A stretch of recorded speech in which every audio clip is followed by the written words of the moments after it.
rise to have a depth of ocean that has to be contained. It's just so amazing. Well, to have a sea level, what does it mean? you know, and for the sea level to rise or low, what does it mean? Right. Are you Obviously, asking me it's or are you it's being not philosophical? curve. Yeah, it's not curve. Right. They made this subject academical. This is not a subject for the regular Joe to know. If you want to know about the bullshit, you need to pay. It's expensive. You need to go to university. You need to be very verbalized in the subject. You'll get a PhD. You'll, you'll be That's philosophical about it. that's the shitty thing about it too, is like it used to be that you went to university to gain more knowledge in the world, and now you go to university to be a better slave, or to stop thinking for yourself.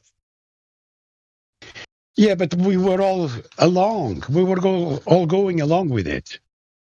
Why? Because you follow the crowd. This is the society Also, going all in the same direction. You know, you go with the majority of it until someone starts to point it out. And these things sometimes we point out with sarcasm, with jokes.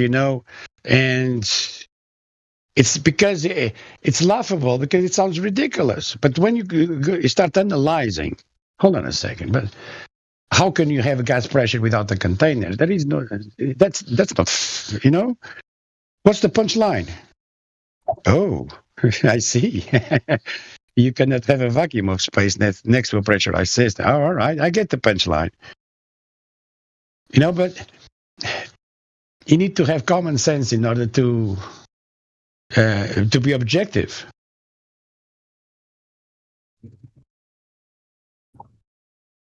yeah, it amazes me how much it's not even like there's common sense, and then there's just sense. And it's amazing how people don't even understand their own senses. I mean, you're taught in elementary school your five senses, and you don't even understand what they're doing.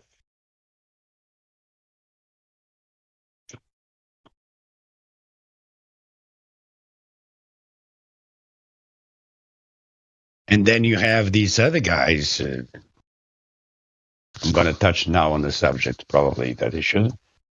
These other ether guys that still assuming a vacuum of space because they need to have a medium for light to travel through. And they're still talking about vacuums in labs, and testing light behavior, where in nature there is no vacuums. They're not doing natural science, that's for sure.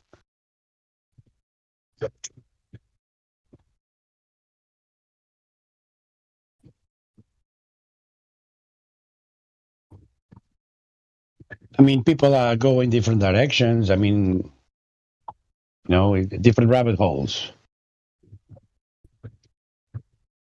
You know, normally if there's smoke, there's a fire, isn't it? So, based on that, people tend to follow different paths.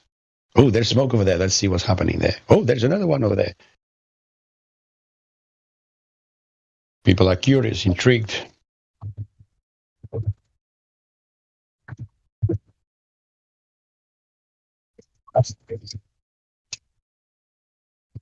It's beautiful out today where I'm at here in the Dallas area. What about everybody else? How y'all's weather doing? Well, London is grey, is muddy. It's not raining at the moment, but very cloudy. Very cloudy. No blue in the sky. There's opening patches in the distance, but no, not much, no. Like directly over my head, it's gray and white, but like off in the distance, blue with patches of white. It's a beautiful day. Good weather.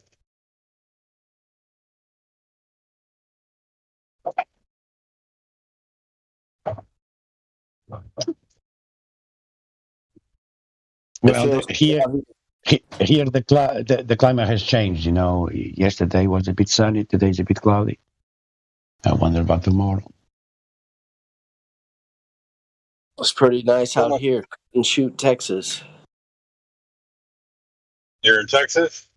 Yeah, Hey, Where at? Matt. north of Houston. Okay, all right. Last night was a beautiful night. Did y'all see the moon? I did not.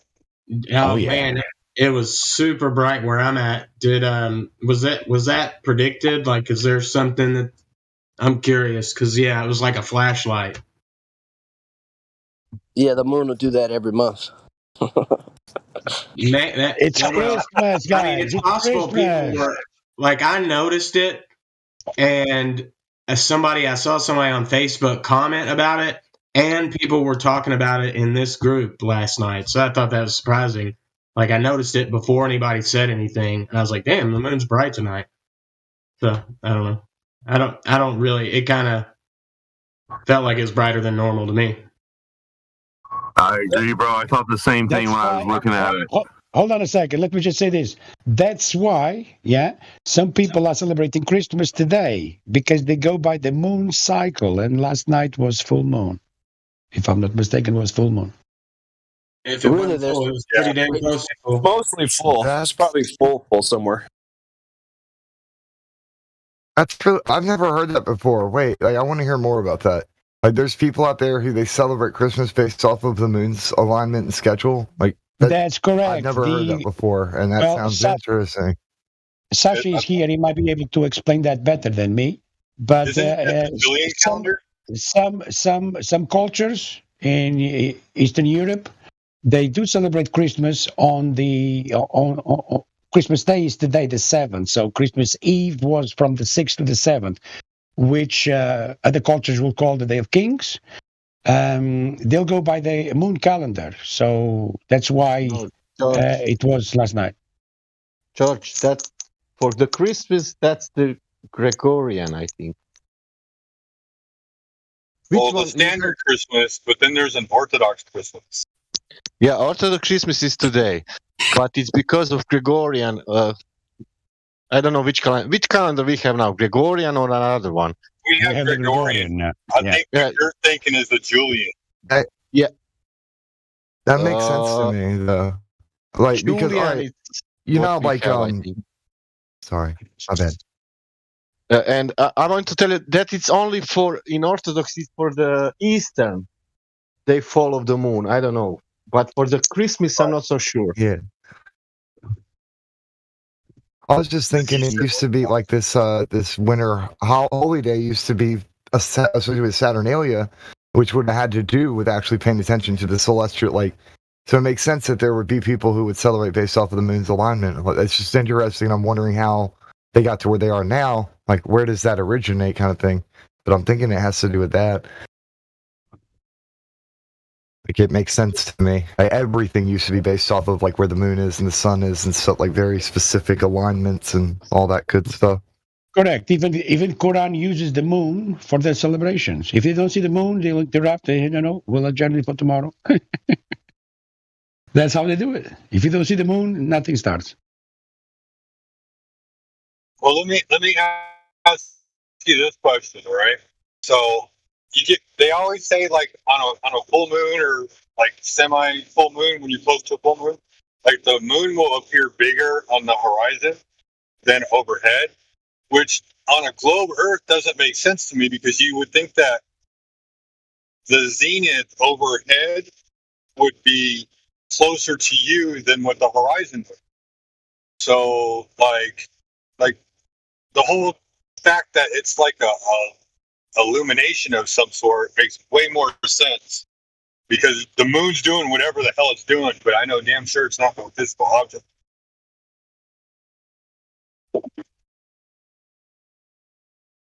What do y'all think about but the horizon versus but hold on a second. The moon or the sun, for that matter, when it appears in the horizon, it's coming towards you.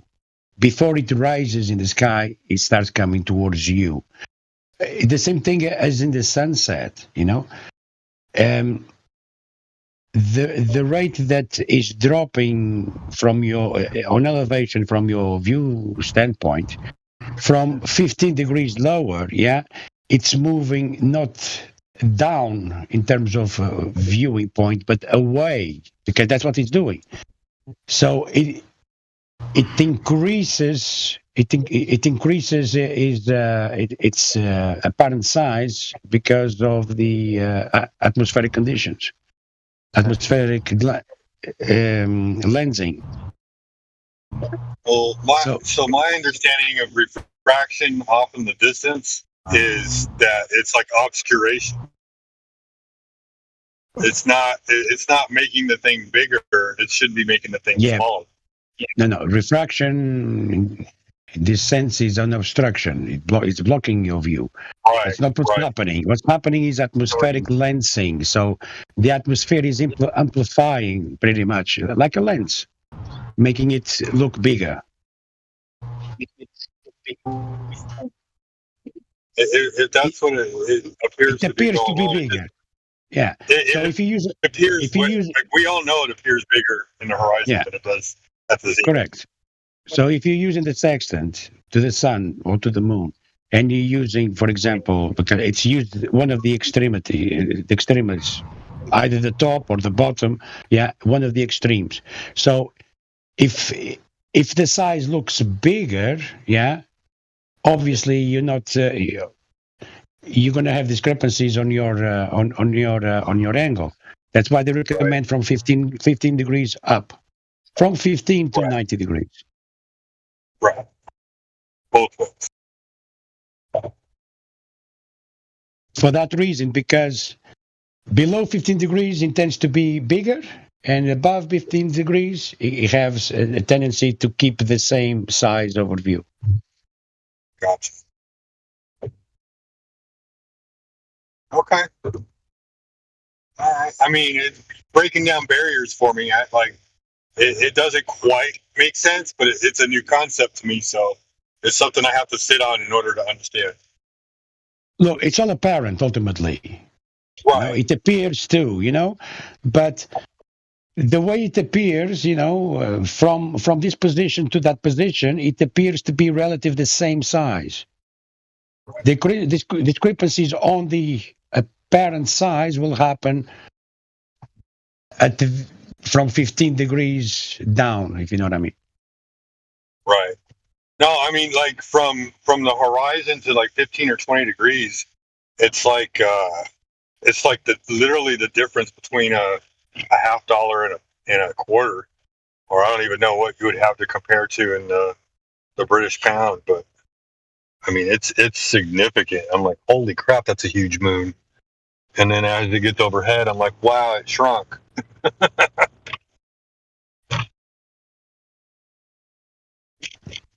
Yeah. When we talk about the horizon, in terms of celestial navigation, the horizon mirror is aiming at surface level, sea level. Right. That is your horizon. Yeah. Right. Where the sky appears to meet the land or the sea. Right. Well, then what I'm saying is somewhere around 5 degrees to 15 degrees, the moon will appear to be extremely big. Yeah, correct. Or bigger. Right. Significantly bigger than what you would see the rest of the night as it gets above 20 degrees. But not just the size, even the colors will change. The sun color will change, and I know the moon that. color will change. Yeah. That's due to refraction, and that's why I say there's obscuration.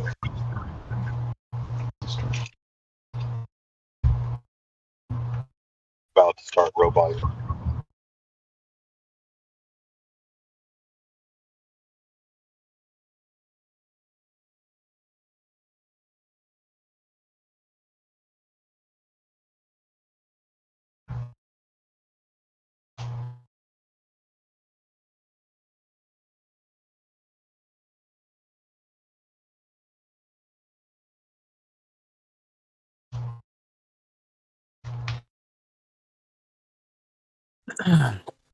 Since George is here, George can debunk Google, right?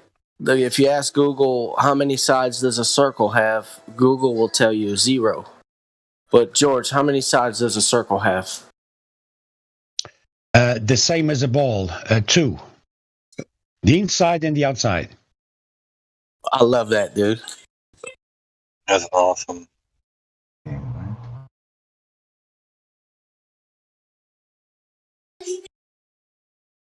There's always 2 sides of the story. Wait. Ask the question again. How many sides does a circle have? How many No. inside and Well, there isn't. That would be one-sided, or the other side would be 2 sides, then, right? Yeah. Are you talking? The inside or the outside? There's no inside. It's flat. Circle is flat. Really? Can you put Yeah. something inside of a circle? Can you put something inside of a circle? Circle is flat. Okay. Can you put something inside of the circle? Not necessarily. Okay. If where you is have the a circle, radius? if you have a circle, okay, forget about the radius. If you have a circle, yeah, can you put something inside of the circle? It depends on circumstance, I guess. Okay. If you ask someone, look, there's a circle here. I would like you to put this inside of the circle. Can they put that? Okay, like I'm saying, if it's a solid or if it's not. So you're talking, I don't. I'm not talking about drilling in the circle. Yeah, I'm talking about a circle, something If I have a solid circular. width circle, I can't put something Okay. inside it. Forget about the circle. A ball. Okay, a ball. Sphere? Can you put a sphere? Yeah, a sphere has the inside and the outside. Yes, it does. That's correct. It's the same thing to the circle. No, it's not. It is. Where is the center? Yeah, Where is it the is. center of a circle? Where is the center of a circle? Where is the center of a circle? Bro, just think of like a hula hoop. The inside of the hula Yeah. hoop is the inside, and then there's the outside. There you Outside go. of the hula hoop. Just saying. Forget about the surface of the hula hoop. Can put something on the inside where the area where the hula hoop is. So inside of the area of that circle. But you can also put something on the outside of that area, away from it. It's out on the outside of the ring. Yeah, Okay. ring, circle. Yeah, it's the same thing. If you I can- may put this If you forward, understand the concept of the ball, of the sphere, inside and outside is the same for the circle. if I may put this forward for consideration to further help George further his point, how many sides does an egg have?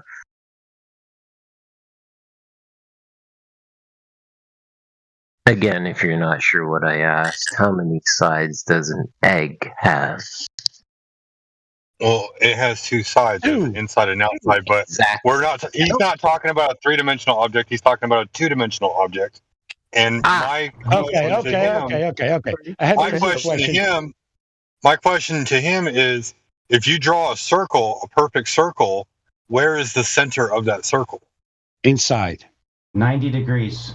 No, inside of the circle. Is it inside? Yeah. The radius needs to be inside of the circle. Right. So, And there if you it's go. not inside the circle, then what? It's outside of the circle, correct? So Correct. you have an inside. No. you have an out- You can never have a radius outside of the circle. No, but you can have a tangent. A tangent but is a that's straight the same line thing. to a point in the circle.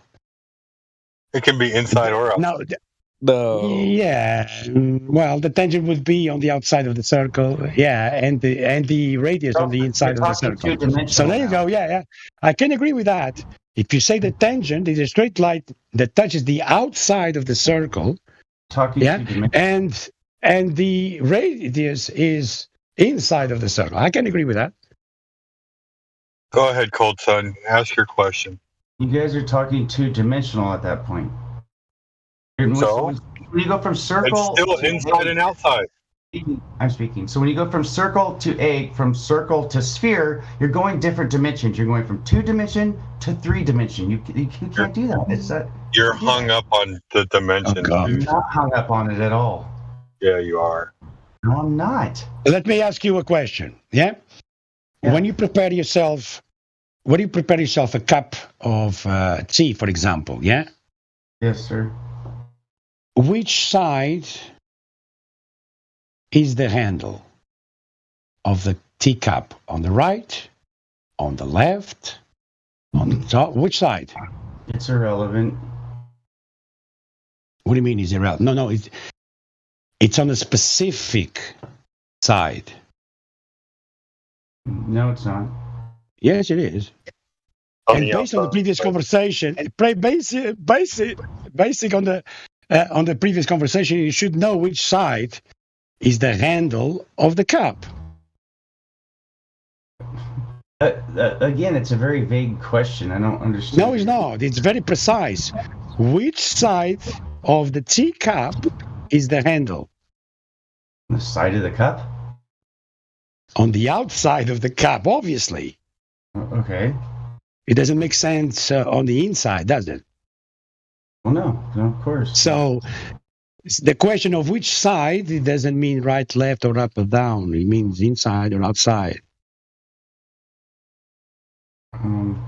Yeah, that's you're talking about a three-dimensional object, though. Now you have drawings. Really? Yeah, I'm being serious, man. Think about it. I'm just saying, if you even look up the definitions, it says that itself. So I'm just pointing something out. That's all. That's it. That's all I'm saying. You're looking at this too seriously, man. Oh, you need to relax, man. Relax, man. I am relaxed. I'm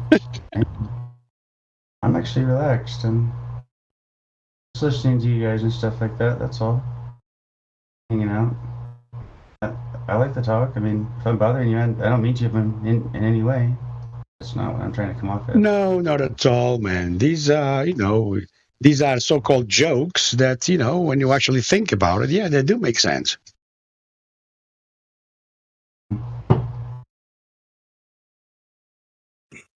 Sorry, jokes? I'm confused. That's what I think's interesting about this inside and outside of a circle or an egg or a sphere, is that it sounds like a joke, but it's actually true. Like, it's actually not a joke. What's not a joke? Correct. I'm not joking about anything. No, I'm talking about George, right? Bringing up the inside of the circle versus the outside of the circle. And it's because the other side always wants to use doublespeak to try to get you to double think. And I think this kind of aggravates the other side of this argument because it's actually not a doublespeak, even though it sounds like it is.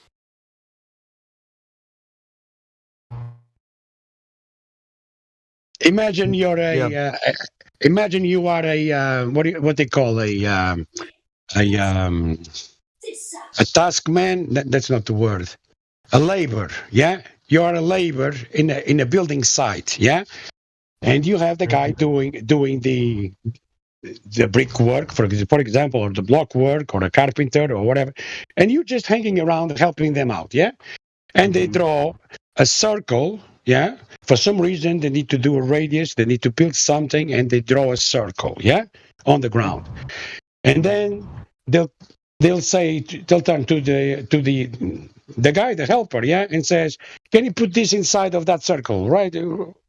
And the guy goes there, where? Here? He said, "No, more to the left." Okay, where? Here? A bit more to the right. Okay, there. He said, "Okay, is this where you want it?" "Yeah, that's where you want it." And then the labor starts thinking and says, "So, hold on a second. You said to put this inside. So a circle has sides then. Because that is inside the circle, and this is the outside of the circle. So... even though we've learned that circles, they don't have sides, we are actually putting things inside and outside. So what does it mean, the word side, should be the question. In which side of the argument are you?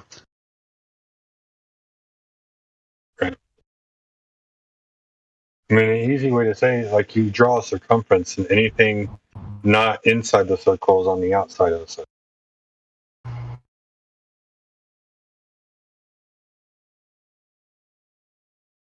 And the center is only on the inside of a circle.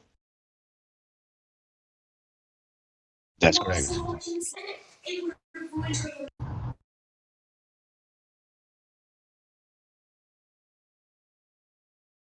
Are you guys prepared for this one? What's up? I've cut it once. It's too small. Doesn't fit. I cut it again. And now it fits. Perfect. Maybe if I cut it a tiny bit more, it will fit even better.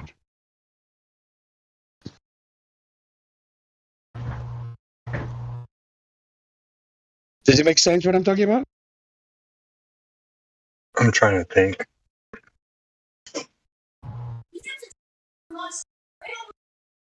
Not yet. Not Well, yet, because I need more information. All right. Okay, I'm starting to cut. Go. Yeah? I'm starting to cut. And more I cut, more chances I have to fit. Well, I cannot cut too much, though. There's only to a point that I need to cut. But by cutting, I'm making it fit. But it was smaller to begin with. It was Yeah. too small to begin with. It was, when it starts, it's too small, and you cut it a bit more, yeah, and you are closer to fit it in. Make sense? Yeah. What is this object? Imagine a hole. Mhm. Yeah, you have to fit the pipe. More you cut, more you cut on the hole. You know, Right. cut. Maybe if you need to cut a bit more in order for the pipe to fit. So by I was cutting it, I was gonna say hole. yeah. I was gonna say hole, but like the only word I was given was too small, and then after that it fits. So, I mean, yeah, it makes sense. Why cut an object when you can expand space?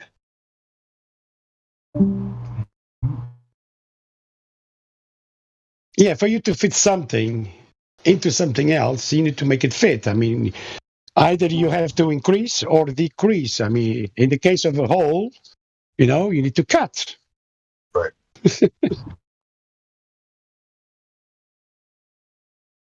Well, it's true. Like if you were making a door sign to hang on a doorknob, you cut a hole. If it's too small, you cut a bigger hole. That's a crude example, I guess. No, that's it. I mean, that's too much simplified. You can do the drama behind it, but yeah. Now I was gonna say hole. I literally was gonna say hole. I was like, no, I can't do hole, like because we're cutting something, and a hole is nothing. That was exactly how my philosophy was going on that. I was like, we're cutting something, and you can't cut a hole. But yeah, you can cut a hole. You can create a hole, I guess. Can't cut it.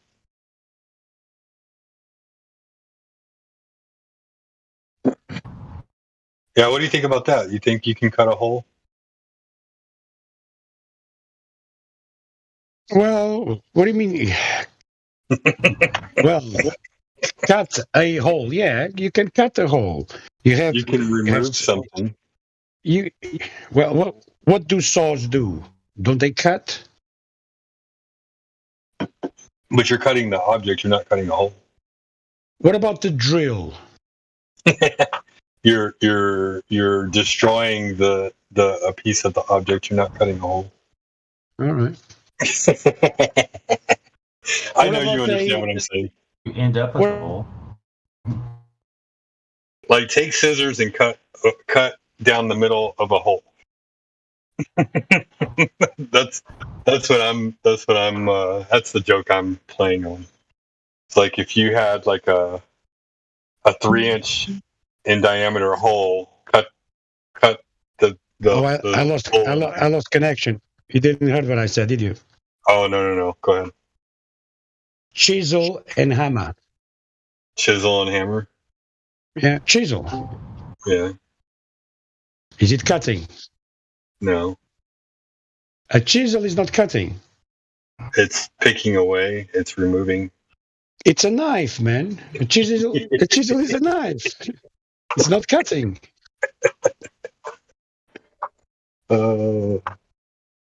What about that? I love these smart jokes. I definitely about would the axe? agree that I would say that a chisel is definitely acts on the premise of chipping. A knife works on the premise of cutting, i.e., friction. One is impact, the other one is friction. Go ahead. Oh well, if you have a sharp enough chisel, you don't need to impact. You just need to slide it. You know what the planer? You know what the planer is? Yes, sir. I use them actually every day. Okay. For wood, a wood planer, yeah. Mhm. Yes. It works like a chisel in the chisel principle. There is no smacking, there is no hammers. It's just blades, which is knives, in other words, on the wood. Like shaving. Right. You do apply pressure to it so that you can plane it. And does have Oh, well. There we go. No, Being but I'm pedantic saying, about it. I'm Being pedantic George, how we no, gonna no, cut? my friend, you're not going to do that. Wait, so you were asking, right? We're in a position now where we're being not pedantic, Yeah. is it pedantic, but specific, i.e., words mean stuff, right? Yeah. And I'm going to say to Okay. you respectfully that again, a chisel works on the premise of chipping, right? Okay. Where a knife works on the premise of friction. It's a fair statement. Okay. So you cannot put friction on a chisel and cut something.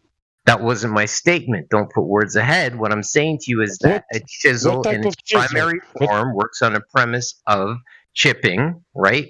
And a knife works on the premise of friction. Because if you don't apply friction Right. to a knife, it fails. What type of chisel are you talking about? And used on what? Friction with these hands. No, I'm just kidding. Yeah. What is a chisel? What type of chisel are you talking about? And used for what? Obviously, not going to use a chisel. We're talking about cutting something with a chisel. You're saying and again, you're implying cutting. Can you Hold cut on. a hole with a chisel? Is the question here. Can you cut a hole with a scissors? Can you cut a hole with anything?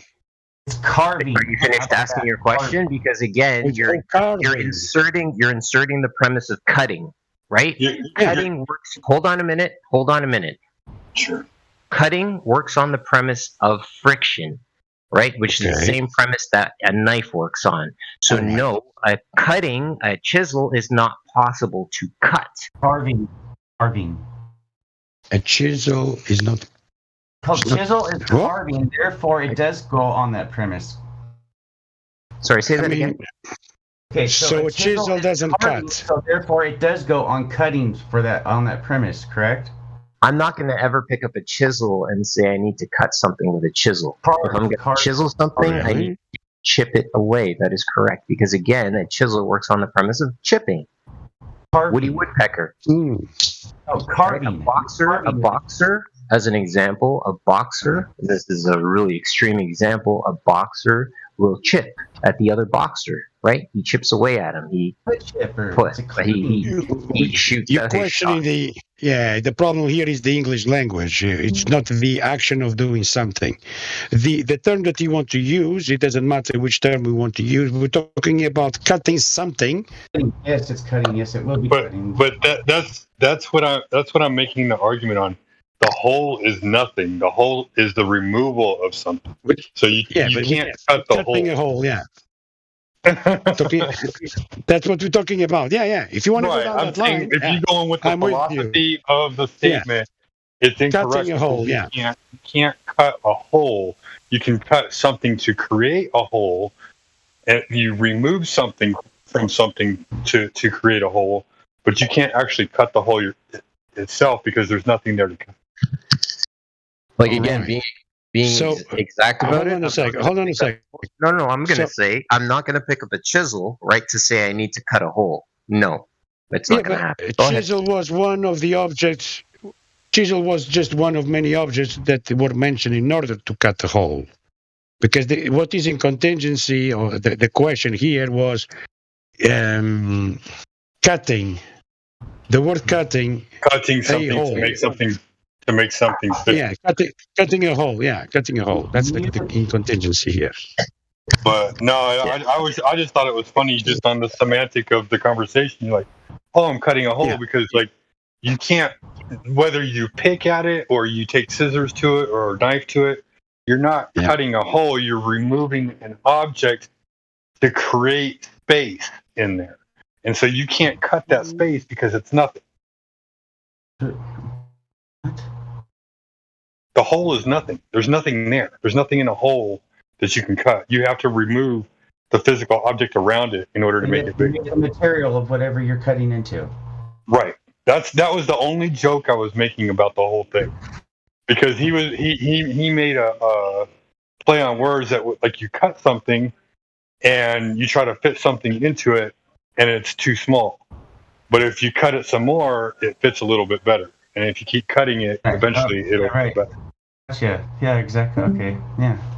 So that was the whole joke behind it. I just thought it was funny. You can't really cut, because like I was gonna say hole, but in my head I'm like, but you can't cut a hole. You can cut an object and create a hole. You just can't cut a hole. Well, actually, well, and it doesn't matter. It's okay. It's just semantics. It's a play on words. Yeah, no, I know it's silly. Yeah, gotcha. Anyway, I'm at work. I have to let y'all go. I hope y'all have a wonderful day. Bye. Take care, man.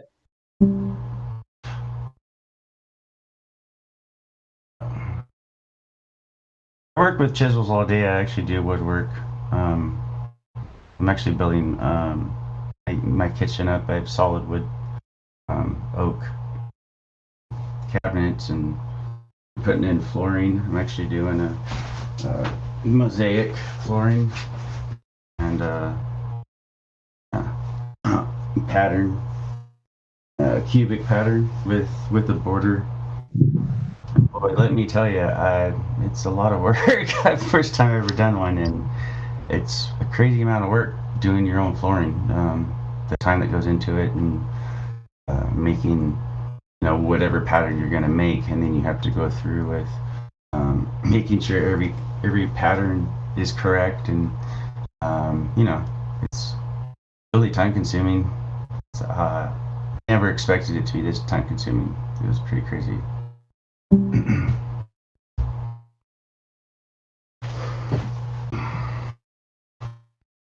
I could send a picture of what the pattern I'm doing if I have it on here. I don't think I do. Let's see. Should have it here.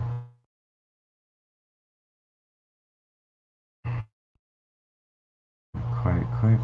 Okay.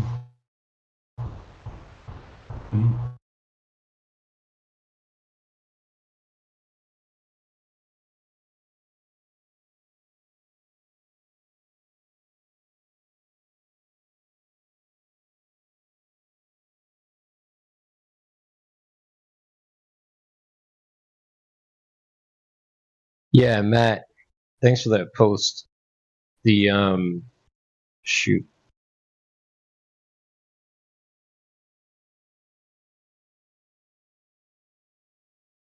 Creeping. I think that's looking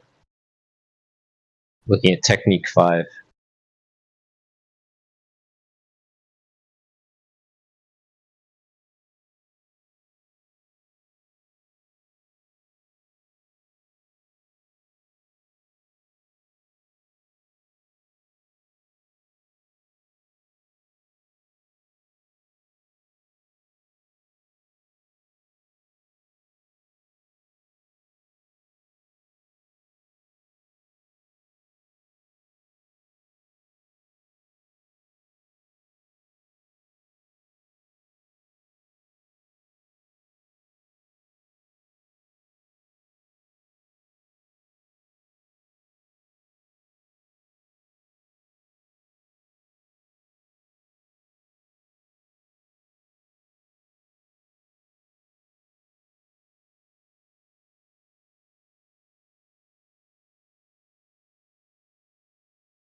Oh, dude, thanks for that post.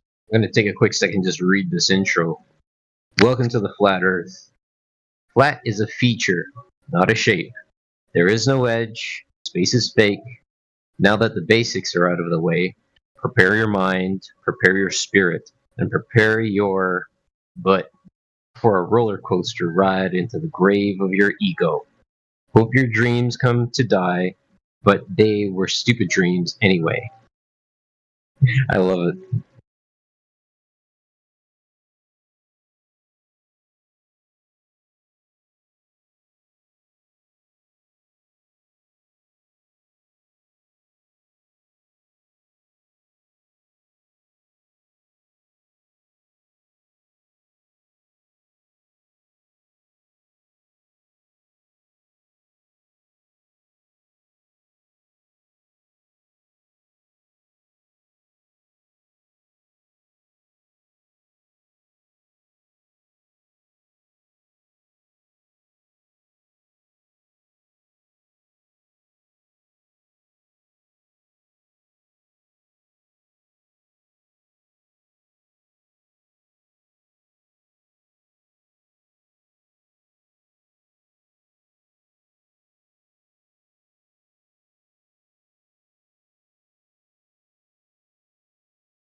Want to give a shout out to what's his name? Alien Napalm in the YouTube chat. Seems to be kind of acting like, a glowy, being sarcastic about stuff, trying to downplay the information I'm sharing. So, shout out to Alien Napalm. No, I'm not on a mission from God at all. I'm an agnostic flat earther. Now what? So yeah, that said, everybody go to the YouTube chat and come on, check out the information that I'm posting. 78 miles, no curvature. There, I got a video in there that's we're supposed to be seeing 3,198 feet of hidden drop over distance Earth curvature, but we don't. We can see the whole way, miles and miles. There's another one that's 65 miles. It's pretty good too. So anyway, if you guys want to learn something cool, if not, enjoy your time here anyway. I'm sure you will somehow. And thanks for tuning in. We love to share the truth with you guys.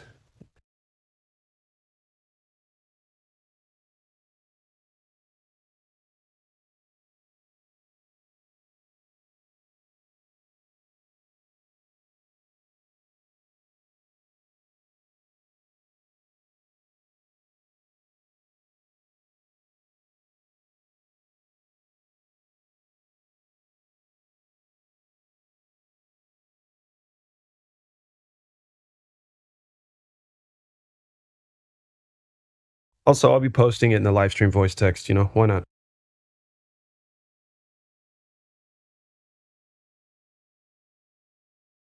We're going to get the information to the public one way or another. Damage control agents. And you don't have to like it, but the truth will win. Okay?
Good day 24/7. It is 11:47 here Eastern here in Toronto, Ontario. Quick shout out to the panel. Doing a quick scan. I see Amish V-Dub, Blood Cut, Cuddy, hope all is well. Clay Under, he's on deafen. Cold Sun, good to see you, man. Hope all is well. At the Batman, always a pleasure. Hope all is well over there in the southern region. George, he's on mute. Globe, what's up, Black? Hope all is well. Johannes Midgard. I see Kimmy, but she's on deafen. Oh, with a listening pass. Alrighty then.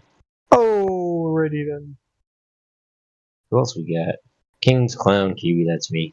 KJ, hope all is well with you, my friend. Matt, Pizza Card 1996. BC Verified, Children of the Corn. If you are available, my friend, for a chat, please hit the mute button. Would love to hear from you. Don't think I've ever had the pleasure of engaging with you. Love to hear what you think about this realm that we're hanging up upon.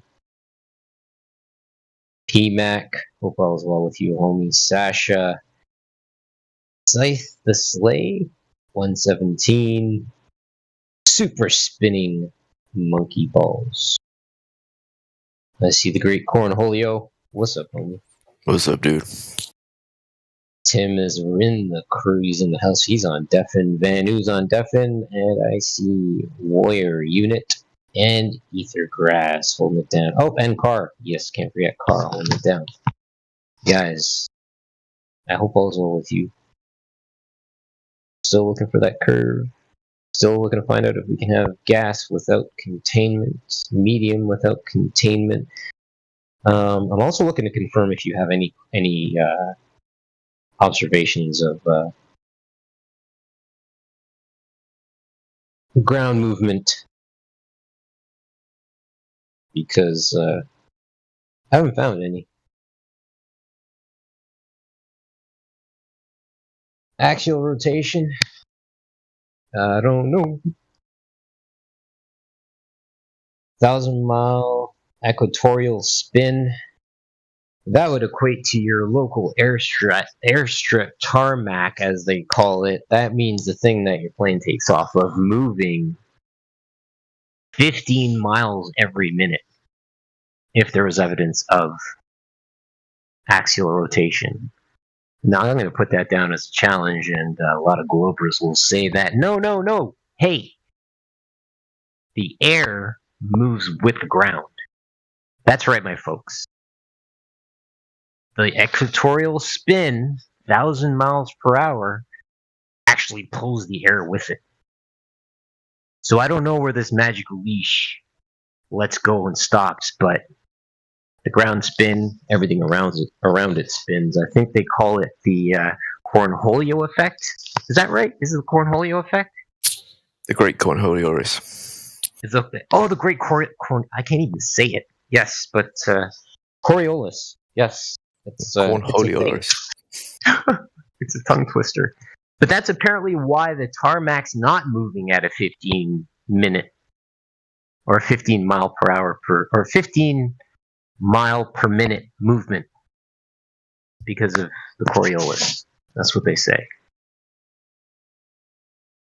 However, we here in this forum observe that the ground is stable, the sky moves, and associating yourself with anything on the ground with the stuff up in the sky it's not okay. You shouldn't do that. It can be a bad thing. Stay grounded. We stay grounded and find that it's level. Happy Saturday, folks. Love ya. 24/7. Hit that link. Come talk to us.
Yeah, you're just looking at the live stream voice text. Shout out to shout out to Matt Will. His last post. Meanwhile, in Australia, that's right, folks. This is the story that they tell us. Now, could you imagine if this person was also trying to build a house at the same time? Maybe trying to observe a level, maybe hang a TV, something like that. No, they're trying to tell you that even people in Australia, while you may be located in the northern hemisphere, maybe Canada, maybe USA, maybe Tokyo, maybe Germany, wherever you are, northern hemisphere, they're trying to tell you that on the other side, they're doing that. It's not true. The southern hemisphere is just on the other side of a line. It's called the equator. It's the only thing that's different between the northern and the southern hemispheres. Are or is the equator.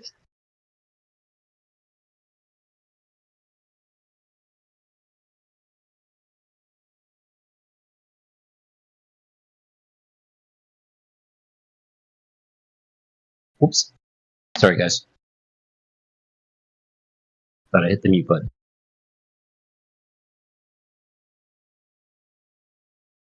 Thanks.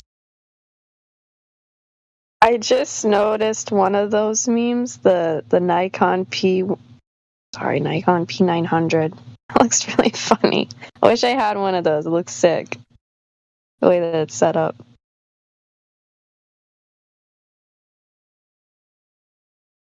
Pretty epic. I found a problem with that. That can't be a P900. It's got a detachable lens on it. It's more like a D750.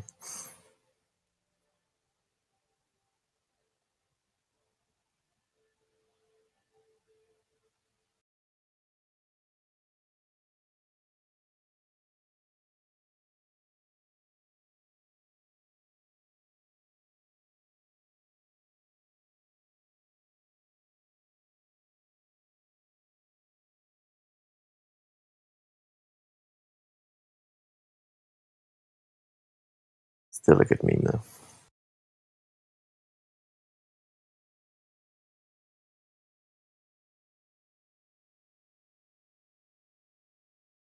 Riders of the Storm is one of the best Doors songs ever made.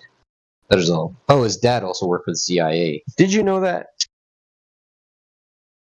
Yep, well, we've been told that, yeah. That they are satanic worshippers. Told, yes. Laurel Canyon.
It is a cool setup, that P900 gun. I would imagine that'd be hard to carry around, but it does look cool like that.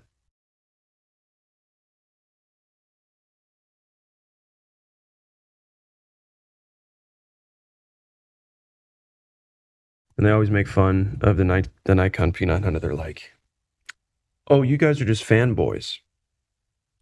Like, okay, it's a device that helps us see really far and helps us debunk the globe math. So yeah, I'm a fan of it. I mean, there's probably other cameras that can do it too, man. Extra zoom lenses. We just picked one and went with it. It's one of the better ones. So what? The problem is you don't like that it kills your model. That's all. It's that simple. It's the ultimate globe shot. That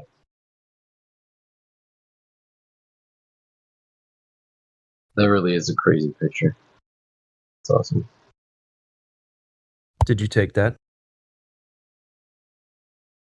The rooftop picture? Yeah, I took that. But the P900 shot, I scanned right past it, and I was like, wait a minute, what do you mean? And then, yeah, shout out to you guys for actually drawing it to my damn attention. I think it's cool. It looks like, I wonder if you could make something that looks like that worked. You know, like you could just point and shoot like that with the camera. Big old barrel lens or something. I guess it'd be too skinny though, huh?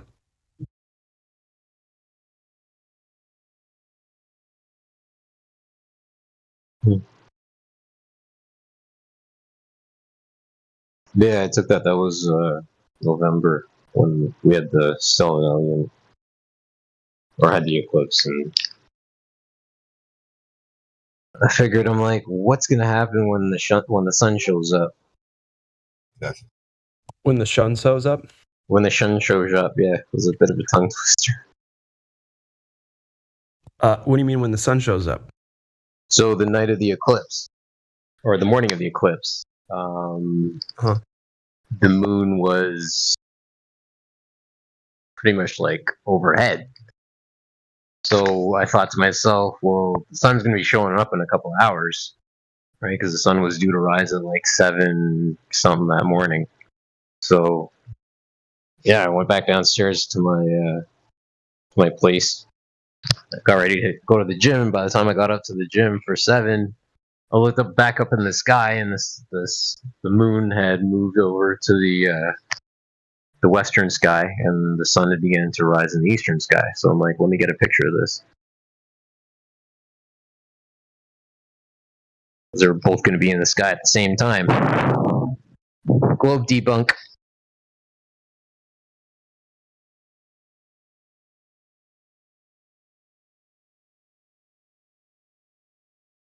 All right, there's 2 things to pay attention to in a live stream voice text. At 00 after the hour, Amish VDub posted a infrared picture of what perhaps is the Rockies. That's thousands of miles, folks. Thousands. The globe's dead. Go away. It's ridiculous. And then the next thing is CB posted, says the curve should be less than 4 kilometers away. Why do you need 100 kilometers to prove the globe? Yeah, moving the goalposts. Okay, and then this Glober makes a claim, says the curvature of the Earth is seen around after 60 kilometers for the target distance. I don't know. So they're just going to kind of move the goalpost, like back and forth, right? Because first it was 100. Look, just looking at this conversation, then it's back to 60. Oy. Can you guys make a decision as to what location, what are the coordinates on Earth where I can find its curvature, please? You know, country, city, whatever, like, please. I need to know where I can find it and see it. But you're just a stupid flirt. Haven't you heard about refraction? Yeah. Yeah, I have. So refraction just to be clear, Tim, the refraction moves the moon from the horizon line up into the sky where I see it in that rooftop picture. Is that right? You're strawmanning the globe, bro. It's not moving anywhere. It's an optical illusion. Right. So I'm saying refraction, right, creates the optical illusion of the moon in the sky at the elevation that it's at. That's correct, isn't it? Yes. No, nothing is moving.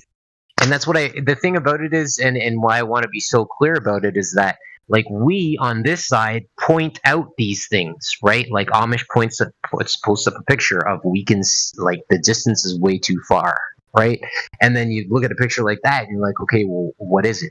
And these are the things where for us to take the opportunity and show them why this stuff doesn't actually work and what the explanation is what I think is going to help people actually start to understand the bullshit. Thanks. Okay, I'll shut up.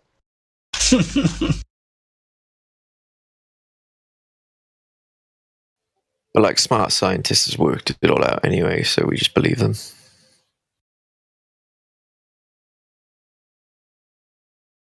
Well, yeah, that's the other thing. You're gonna sit there and like people throw a video out there, be like, "Go watch this video." No, I want you to tell me why you watched the video and why what I just said makes it false. Because if you're gonna post a video to say "nuh-uh," you should be at a place where you understand enough to say "nuh-uh." We're here for the conversation, not to go watch a video.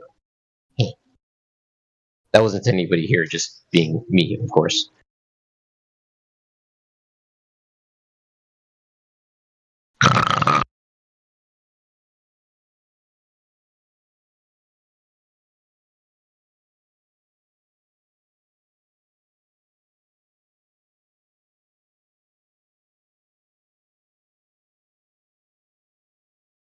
It's unreal. Look at those distances.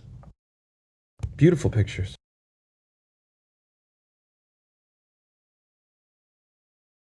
What are you going to do about that, Globers? What the hell are you going to do about that? Look at it. Look at the clouds from the 60s. So beautiful, so fluffy. That's the 60s, huh?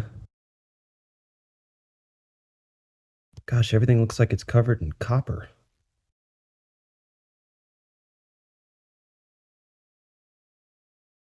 Does that make sense to you guys? Is that what's going on, or is it just the film?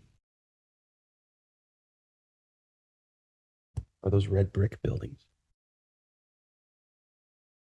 Where's that? I don't know. Anyway, you know what they'd do at the top of that picture? They'd be like, look at the curvature from left to right there. Yeah, it's curving down 1 pixel right at the end, on it left to right. A pixel. Gosh, how many inches are in a pixel, guys? What are we doing?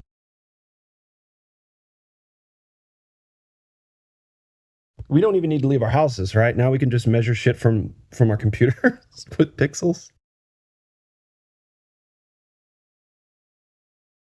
Oh, it's infrared glass. That's why it looks weird.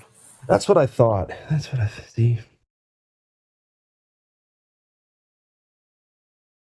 Here I am quick to be like, yo, look at this anomaly.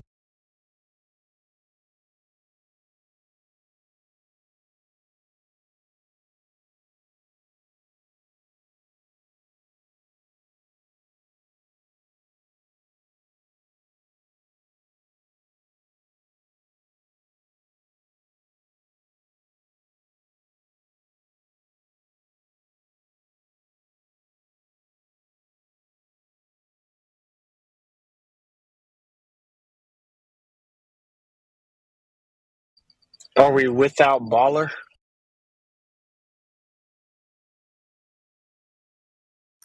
We are sans baller right now.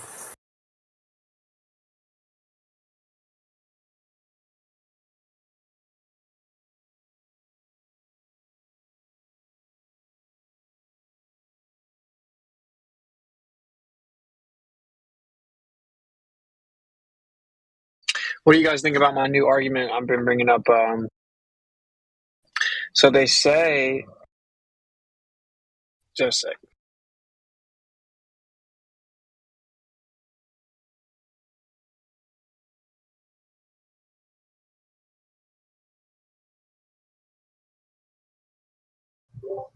So they say what? Pretty solid. Sorry, I had to put my Jeep in 4-wheel drive to get out of the yard.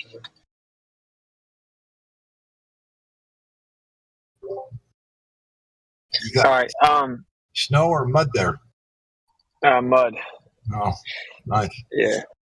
So they say, right, that the Earth is slowing down over time. Just gradually, it's been slowing down. But then I'm sure most of you know that over the last 2 years, they've been like, oh, shortest days ever recorded, and they keep getting shorter. I mean, that was prophesized, but probably coincidence. But anyway, they're getting shorter. Like in 2020, they're like shortest days ever recorded, and then 2021, they're like shortest days ever recorded, and then July 2022, they're like shortest day ever recorded. So they're saying that the Earth is speeding up now, mysteriously speeding up, right? Well, okay, so say that the Earth is speeding up, okay?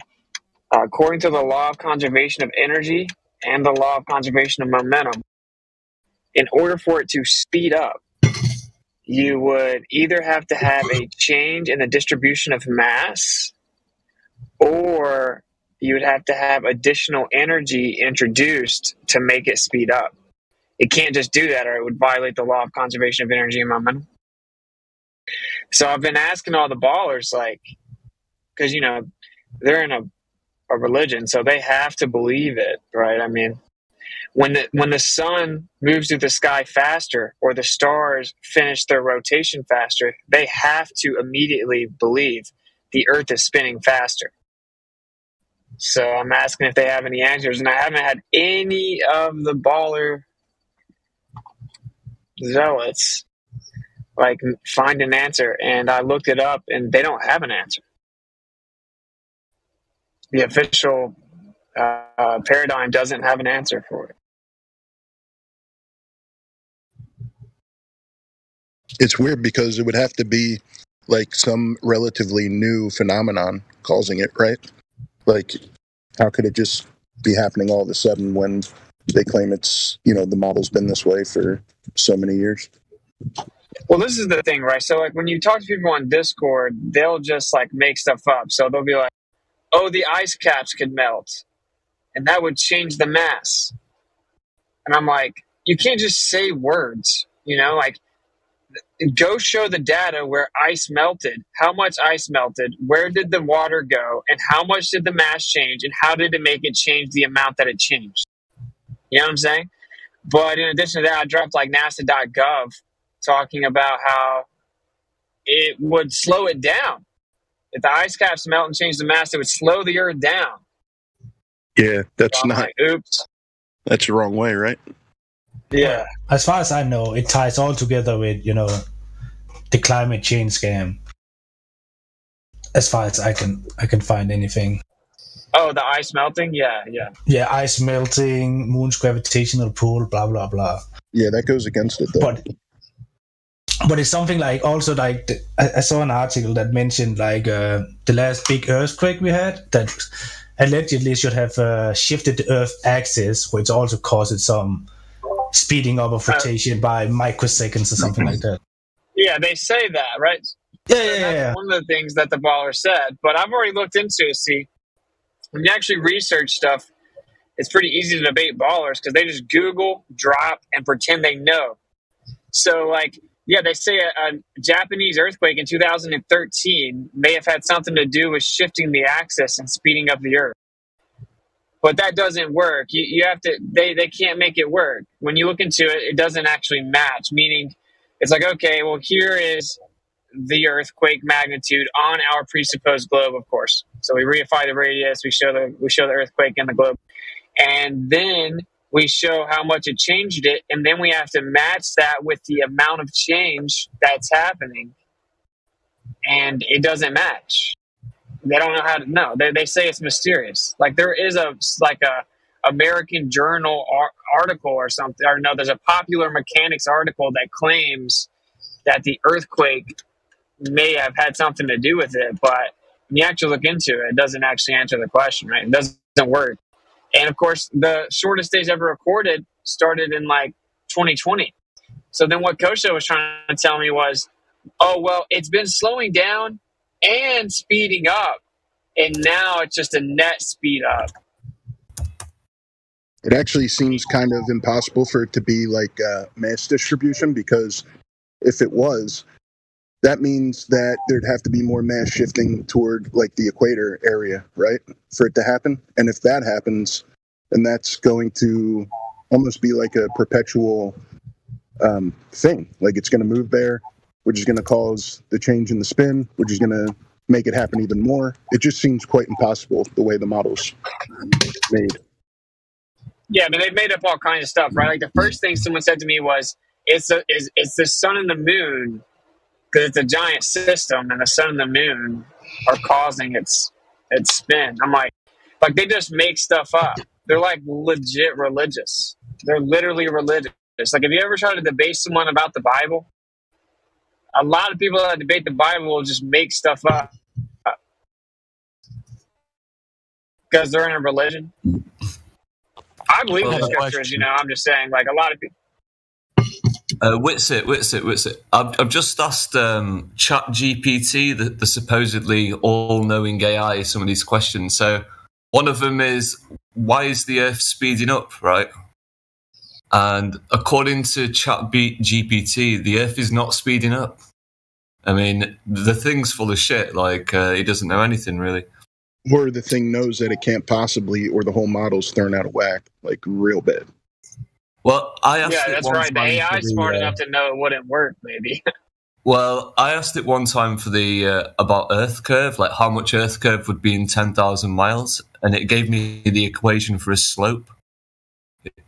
So, yeah, it said in 10,000 miles there'd only be 20 kilometers of Earth curve. Whoa! That's not GPT. So that's like nearly halfway around the Earth. How does that even happen? That's very interesting, actually. But what's odd about this ChatGPT is it's been changing its answers. So you can ask it the same question on a different day and it'll give you a different answer. How do you actually get access to it? Someone else told me to mess with it. Yeah, so you type in ChatGPT into Google and then you just log in with whatever you want to log in with, whatever email address, and then you're away. It's changing its answers to set up simulation theory. Oh, it's just a Mandela. Yeah, right? No, well, apparently what they've been doing is when they first started this ChatGPT, it used a lot more computational power and all that. And then when everybody used it, they had to kind of dumb it down a little bit because it had so many users. So now it's giving more generic answers. What do you mean, like it's not powerful enough to answer that volume of questions precisely? So basically, if just one person was using it, it'd be able to give you an answer to a really complicated question, like write a code for this, blah, blah, blah. But now when there's 100,000 people using it, asking it really complicated questions, they've just dumbed it down a little bit so it can answer all those questions, but with a less quality of answer. Based on its computing power, like needing to be spread amongst... Something like that, okay. Yeah. Gotcha. Think about how funny that is, right? So, like, I'm just going to throw this out here, but the scriptures, which, whatever you think of them, they were written a long time ago. They said that in the end, the days will get shorter. And the days are getting shorter. Like, literally. So, because, like, that's why they have this problem, right? Like, we see how fast the stars, you can't lie about that. You know what I'm saying? Like, the stars just move in the sky. The sun moves in the sky. It takes a certain amount of time to do that. It's taking less time now. And it's gradually getting shorter and shorter. It's crazy how many things in the Bible are doing that, you know? Like, the more we learn, the more things appear to be true. Yeah, I've asked a lot of Bible haters their opinion on that, and I've never got an answer. Because it's easy to say, oh, well, it's self-fulfilling prophecy. Oh, they're making this happen to make the Bible look... They're making the sky spin faster, bro. You can't say that, so they don't really have an answer. But anyway, yeah. But, like, but my point is, like, obviously, to a logical person, the stars and sun are moving faster. You know what I'm saying? The very reason when people hate the word or get aggravated or annoyed by hearing or listening to it, and then they start argumenting upon that feeling that they get, against it or even hating it or even mocking it. They're just fulfilling what is written within that word.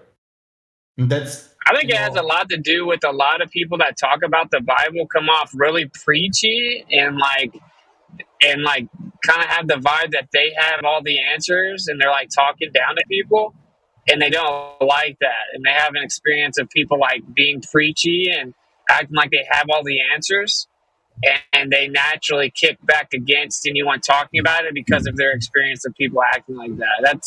That's my experience.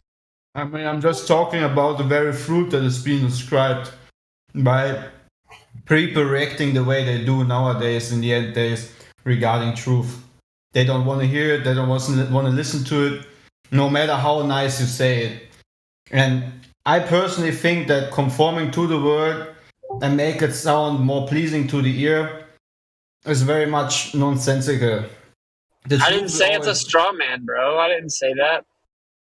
No, I didn't say that either. I'm just saying. I'm not saying change the word to try to make it sound, but yeah, like they're like tickling the ears. But with it, you see what happens with the churches in America that go this route, or with preachers that go this route. It all ends up in, actually God loves everyone, and let's put a bright flag here and whatnot. Once it all goes in this washed down state of just pleasing people who don't want to actually hear it, but we're just going to say it nicely and blah blah blah, and but it just goes down. Yeah. Well, I agree with that, but I'm just saying, like, if you look at how Yeshua talked to people, he provoked intellectual thought, and he was very profound, and he spoke in such a way that people that did not love the truth couldn't understand him. He wasn't really he didn't come off like he was better than people, though.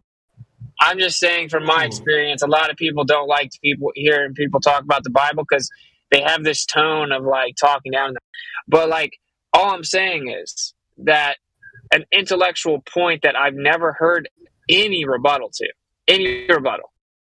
is what are the odds of the scriptures from thousands of years ago saying that the days were going to get shorter towards the end, and now the days are literally physically getting shorter? And how do you spin that? That you would have to say, oh wow, that was a good guess. You'd have to just say something like that and hand wave it, I guess. But to me, that's very interesting. I mean, there's not another book, although the scriptures aren't a book, but there isn't a book or compilation of books on the whole earth that made that prediction. There's only one. So it's pretty crazy because, I mean, if you go look at the data I did,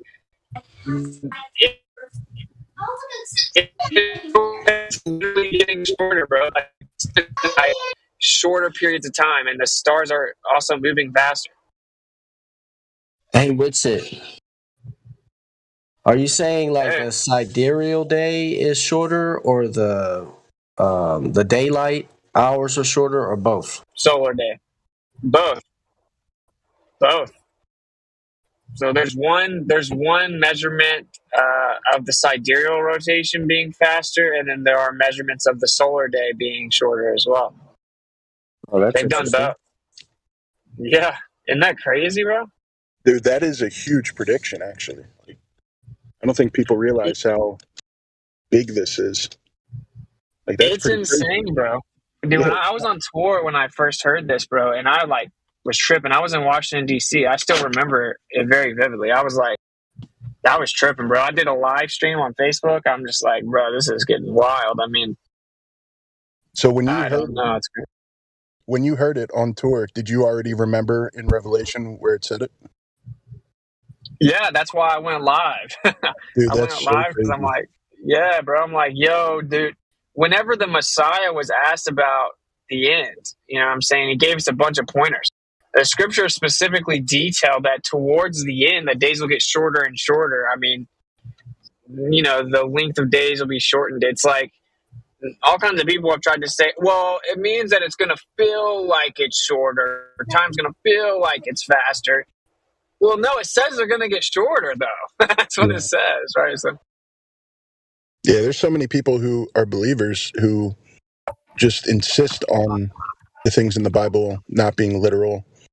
and then something like this happens, and I don't know how they don't like reevaluate.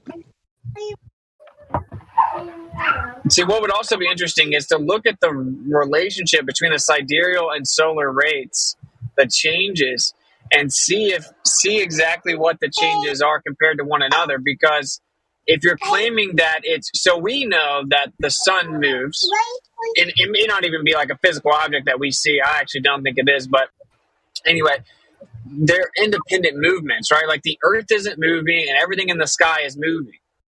Well, that makes sense for the sidereal rate to change and then the solar rate to change. They could change the same amount, like percentage wise, right? Or they could change differently. They're already very close, right? It's like 4% difference or whatever. So it's like, if they're not changing the same rate, then it can't be the spin of the Earth. Am I making sense? Like if they have to change the exact same amount, right, for it to be the spin of the Earth. I totally This would agree. irrefutably, this would debunk the globe hands down. There's no questions asked. Because I you would can't love claim to- like the Earth is spinning two different speeds. Yeah, dude, I would love to know their rebuttal on that, or attempt anyway. Like I said, I'd have to actually look and see if that's the case, though. Like, because I don't know. Like, they could change at the same rate. It also makes sense to me on a stationary Earth that, well, the whole sky is like a system, and it's kind of it's winding down in a way. Or, maybe winding up, but not really, but just speeding up altogether at once. Yeah, it definitely wouldn't hurt us as far as flat Earth, but it could definitely be a huge problem for the globe. Yeah, and dude, it's like the people don't think about stuff like this in that paradigm. Like, they're just like, oh, wow, this is crazy. The Earth's spinning faster. They just like actually instantly believe that. It's weird. So they don't, when I ask like this critical question here, I'm like critically thinking about it. I'm like, wait, so no one in academia has looked at that. So I'd have to do it, you know.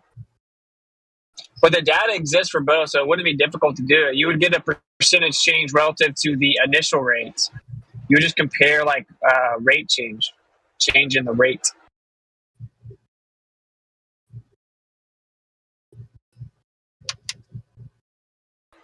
Anyway, I thought it was very interesting because, like, I guess technically it doesn't debunk the globe, but it debunks the spinning globe. And if you don't have a spinning globe, well, you got lots of problems. So.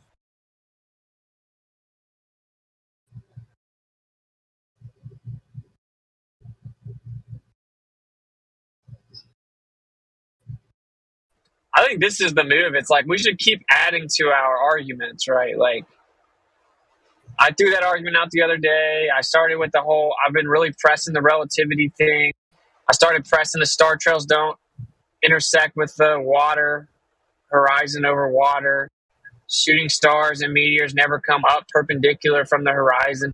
I think we should just hit them with all kinds of stuff. We should keep adding to it. Like, sure, they're making a positive claim the Earth is this. Sure, we can falsify it. How do you substantiate curvature, spin, and that there's a vacuum beside the Atmos, and that's cool. But like, we should be coming up with these arguments where there's going to be a few that we land that are just like, there's literally no squirming out of it. You know, like we see mountains 255 miles away, and an honest person's like, what the hell is that? Like, we can't see that on a globe. But they just say the word refraction. They have a word that they can squirm out with. If the sidereal and solar rates are changing at different rates, then they don't have anything. It's impossible. It's physically impossible. You can't even make up a new phenomena, right? Because it would defy physics. You can't have one object simultaneously moving two different speeds. So, I can't understand, bro. I'm trying to follow. Are you saying that sidereal days and solar days are factually changing at different rates, or are you saying you suspect they might be? Oh, I don't know. I'm just saying that if they are, then that debunks the globe. Yeah, and it kind of debunks the globe anyway, because you have to claim that the Earth is spinning faster, and they have no evidence of that. And if you don't have a mechanism introducing energy or changing the distribution of mass, then you can't have the Earth speed up, right? Like if I shoot a laser through glass, and it looks like the laser slows down. I don't think light travels, but just so you get what I'm saying, like they say it looks like the light slows down by like 30%. Well, it couldn't do that though, because that would violate the law of conservation of energy and momentum, right? Like if the laser enters the glass and slows down and then exits the glass and speeds back up, then when it exits and speeds back up, you have to add new energy to it for it to get back to its original speed. So they claim, well, the light never speeds up or slows down. It just travels a greater distance in the glass, and it basically takes all these detour routes. But it seems like no matter what you show them with it, it doesn't really matter. They have a way to weasel out enough to satisfy their satisfy them. So it doesn't matter if it defies the law of non-contradiction or what law of logic or what physical phenomenon. They don't care. They will walk through any wall. The zealots will. Yeah, the zealots will. But not an average person. If I go tell an average person this, they're going to be like, what? That can't be true. Then they're going to look it up. Exactly. Well, let me ask you this. It seems to me they already kind of have this problem, because don't they pretty much say that the Earth orbits the sun at a constant rate? Well, then they silently and secretly admit that it's constantly changing. How do they hold both positions simultaneously? They claim that any point in time that it has a linear velocity, and it doesn't matter. They claim that we're in a geodesic, which means we're free falling around the sun, and that you can't feel acceleration in a geodesic. So, but they say that you can't feel the acceleration because it's a constant. Isn't that what they claim? Well, that's a contradiction, right? Constant in acceleration, but yeah, they claim that since you're free falling, you can't detect acceleration.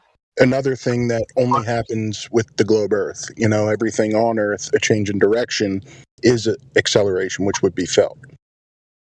Yeah, I mean, for sure. Correct me if I'm wrong, guys, but don't they admit that because the Earth is not orbiting in a circle but in an ellipse, that it actually does speed up and slow down constantly all throughout the year?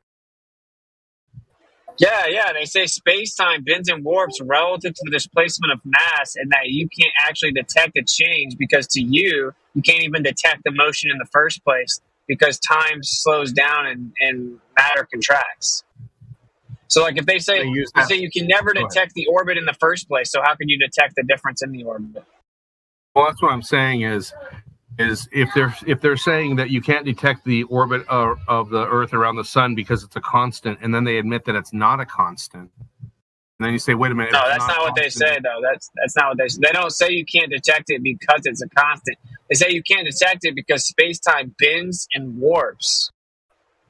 I mean, yeah, it's insane, but that's what they say. They say if you try to measure the orbit of the Earth, well, whatever you try to measure it with is going to contract the same rate that the Earth is while it's moving, so it's going to look like it's not orbiting.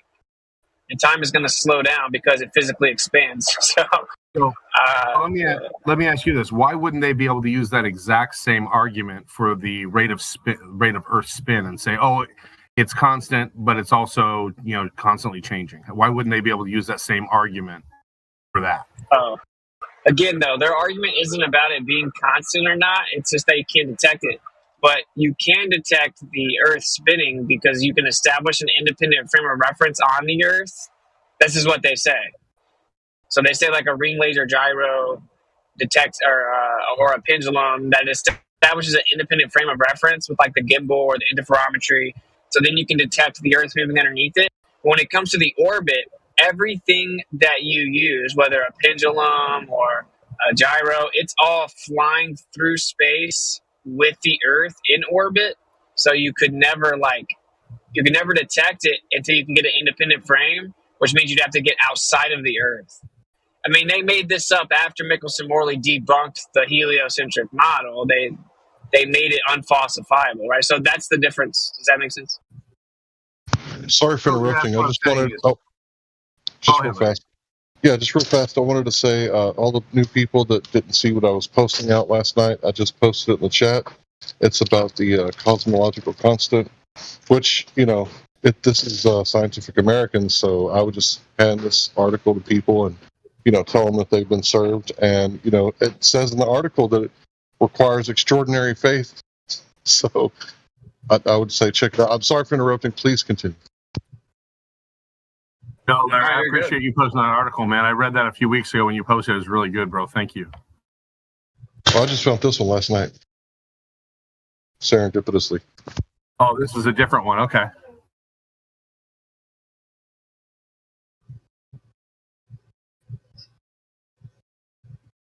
Which I definitely figured you'd be able to use that.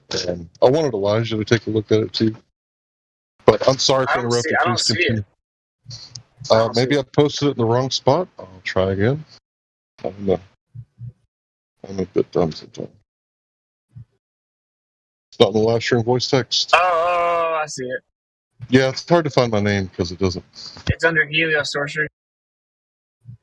Yeah, right under it. Yeah. So for a scientist to be confident in this picture requires an exceptional faith in the power of mathematical unification. So that right there, I mean, it's not just the pizza guy saying it, right? It's some hoity-toity guy with lovely titles before and after his name.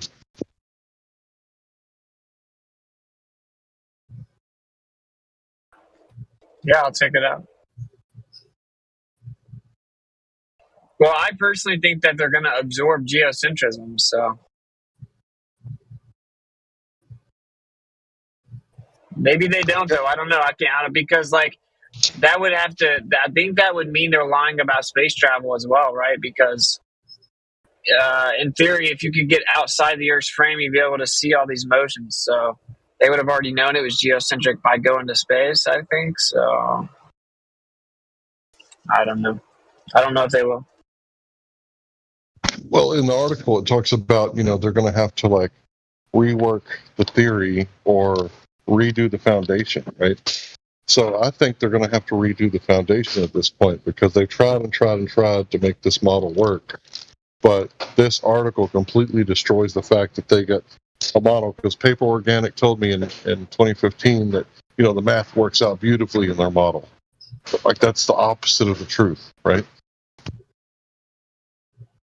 That's correct. It's not just a lie, it's the complete opposite of the truth. What's up, y'all? Hey. The background and the mic is still as bad as ever. That's right, but it's good to hear your voice. Good to hear y'all too. Yeah, definitely want you to check out that article.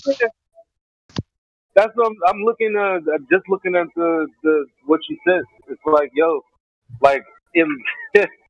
how can they say that?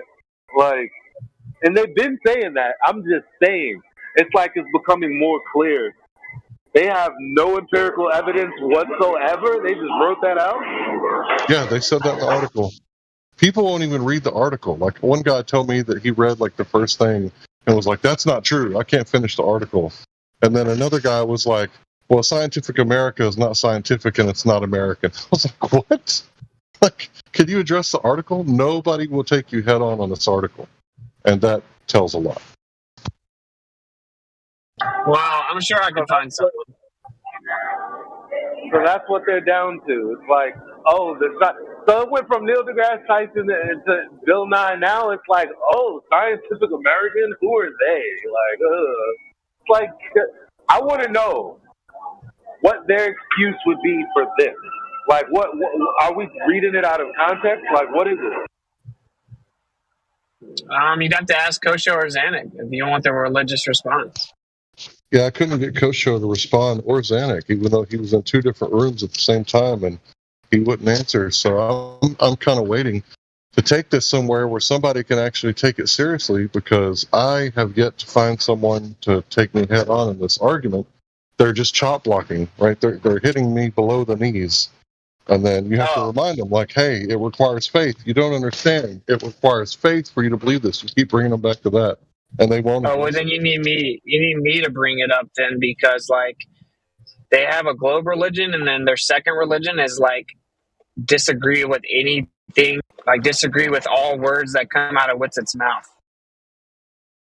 So Yeah, if see, I they say, can't really. That's 100% true. By the way, earlier I was having a conversation.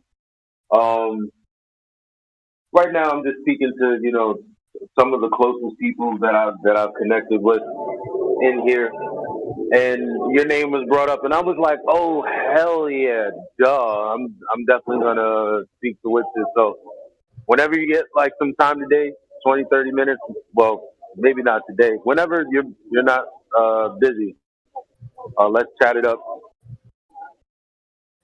Okay. I mean, you have my number. That's probably the best way, because like I'm kind of all over the place right now because we got the baby, and it's like she does what she wants to do. Congratulations, by the way, man. How does it feel to be a father? Thank you, man. It's cool. It's surreal. No doubt, no doubt. Yeah, mic check. Blessings, Doss. Blessings, brother. What's Oh, it? snap. How's she sleeping, bud? She's been sleeping like incredible until the last 2 nights. She wants to sleep during the day, and I'm like, bruh, can you chill? And I'm like talking to her like a person. I'm like, this is not how we communicate. You can't just scream. What are you screaming about? I'm like, no. But she slept through the night where she would wake up one time to get fed, so it was like amazing. And then she kind of started flipping. So you and I've never met. All my babies were awful with them, and they never ever slept. So that's really cool, man. Yeah. Hey, Witsit, you and I never met, but I've seen you around on the internets, and I'm proud of you, and I see what you're doing. And congratulations, bro. Awesome. That's all I want to say, man. Thank you, brother. As much as the brothers hate, bro, like they gotta admit that you came a long way in a short amount of time. And really Yeah, I good appreciate stuff. All praise to Yah, bro. Yeah, man. Amen to that, man. That's right.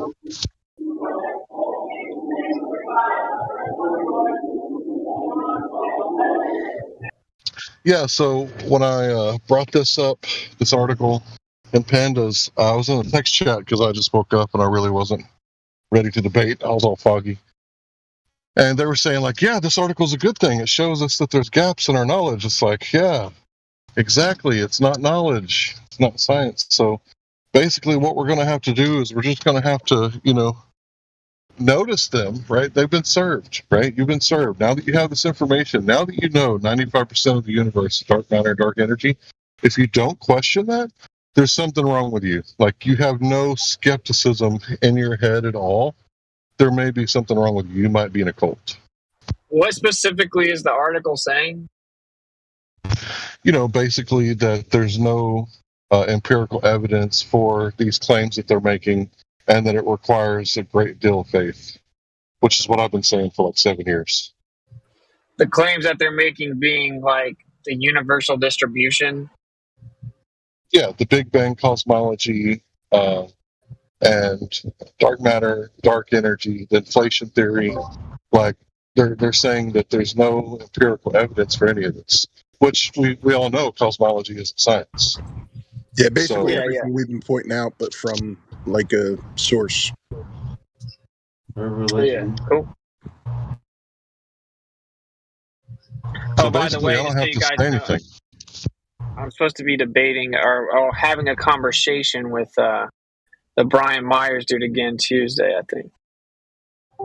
Yeah, serve them this notice. You put on notice, bro. Yeah, I mean, That before the debate. it'll be relativity again, unfortunately, but it's to like kind of wrap up that whole ordeal, and then but I stung it out there. I was gonna say I'd bring this up to him, but I'm not, because keeping him on subject is already difficult. Like in here, we can just bounce around because everyone's being honest. everyone's being honest, and we don't have like anything to lose. We're just being honest. So they can't really do that with him. Yeah, dude, you'll point something out and he'll be like, yeah, I used to teach it. You do know this, blah, blah, blah. Like, he just, like, it's so weird, man. It's like the Xanax syndrome, yeah. Yeah.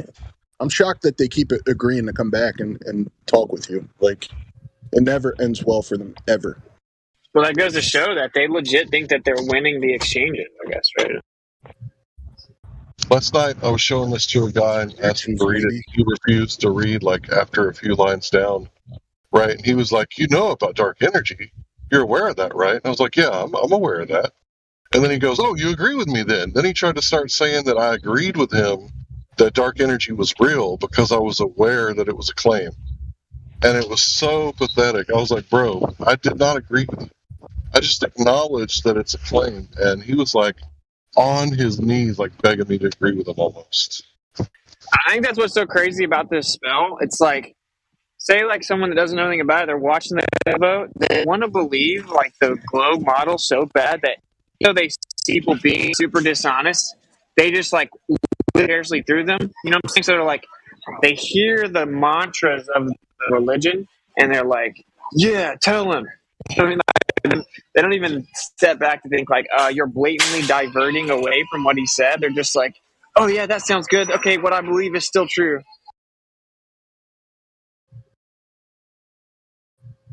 Very fascinating phenomenon. Yeah, that's the true form of the echo chamber, man.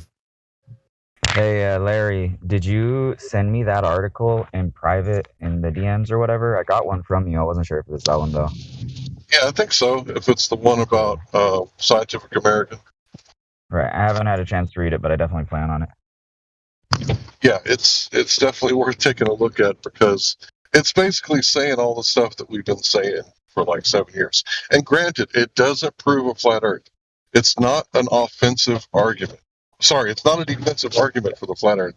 It's a purely offensive argument against the globe and the heliocentric Big Bang cosmology. Big Bang isn't science. But Witsit, I wanted to say congratulations. I've said it before, but congratulations on the baby. I have 3 boys, and they have my good looks because Mama still has hers, so I'm thankful. I got to go to work, guys. Great listen. Much love, brother. Yeah, man. Hey, stay blessed and watch out for zombies. Oh, I have to go wade in the zombie apocalypse for a second. Oh, Lord. Today. I'm going to a restaurant. Wear your mask. Oh, that thing. Well, I'm actually trans-vaccinated. I'm not vaccinated, but I identify as somebody who is. Oh, you identify as vaccinated. Okay. Yeah. Nice. You're good, man. The existential threat of little balls is going to miss you now. Yep, got to watch out for those tiny balls. Are the Glovers here? Oh, but I got a question since we got many minds here, and I'd love to get an answer for this one since no Glober has answered it yet. And this is a new topic here, but an old topic for me. Let's do a little hypothesis here. It's called my sun switch theory. So try and entertain me with an answer to this. Everybody sees the same sky, right? We can all agree on that. Well, a person is standing in northern Australia, which is close to the equator, at noon, and directly, if you have a globe model at home and you look at what would be on the exact opposite side of the ball, you have Venezuela.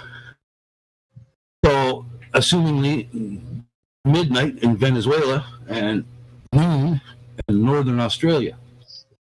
Now, if I had the ability to turn off the sun, if the people in northern Australia are looking at the nighttime sky and the other people are supposedly at noon and I turn off the sun, what stars are they going to see over on the other side of their ball? What the heck, dude? Are we missing half the sky in the globe model is basically where I'm at. So when it comes to that, basically there's this thing that you can get that's kind of like a sky map, and it tells you like what time, what time of year it is, what your sky looks like, right?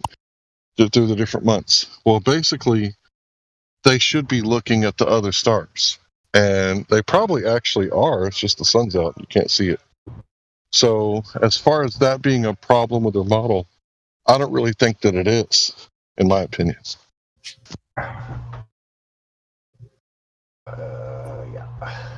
Look what this article says, yo. Like, the wording, like, born out of a cosmic explosion 13.8 billion years ago, the universe rapidly inflated and then cooled, still expanding at an interesting, increasing rate, mostly made up of unknown dark matter and dark energy, right? This well-known story is usually taken as self-evident scientific fact despite the relative lack of empirical evidence. Hold the phone.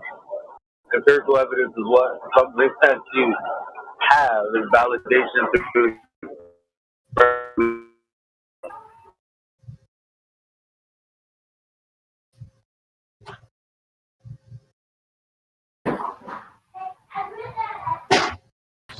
That's it. He finally got mugged on the phone.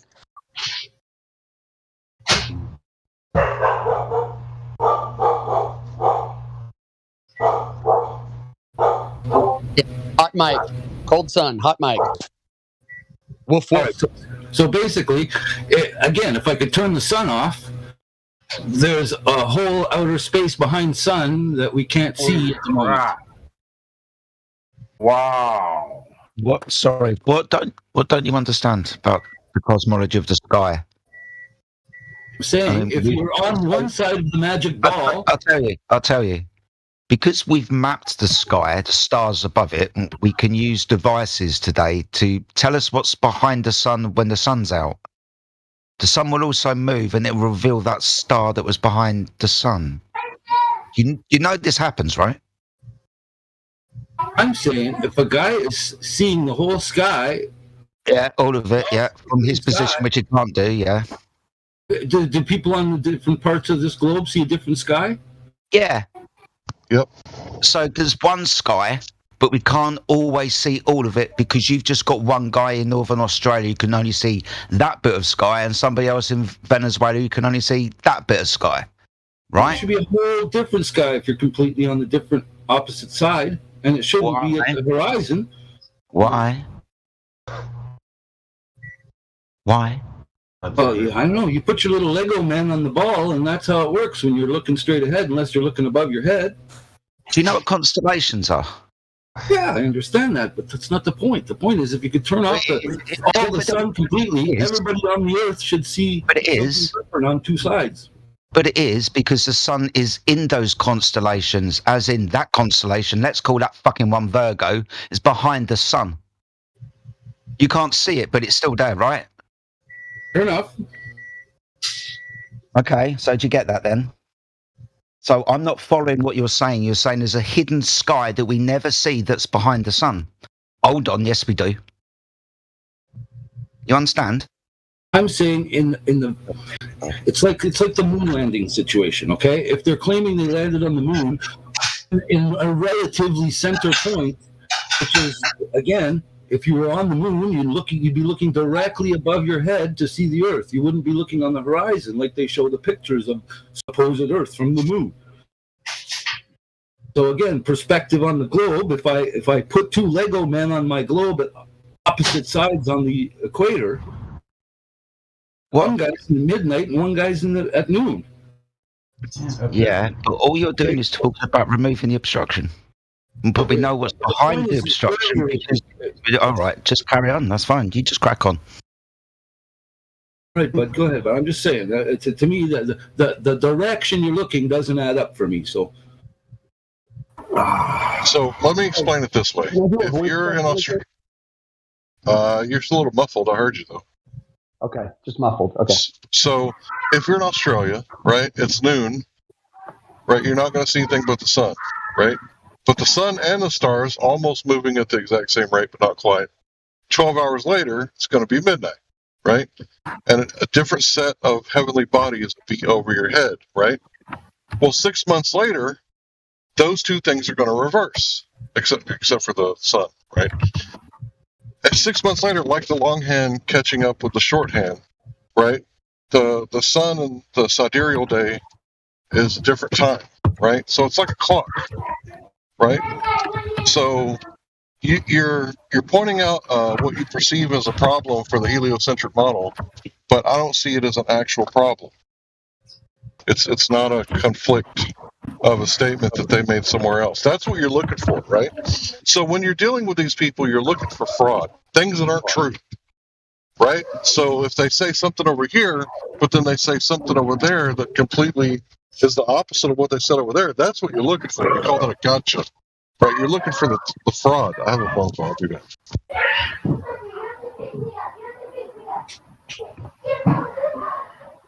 You understand that, right? You understand that, don't you?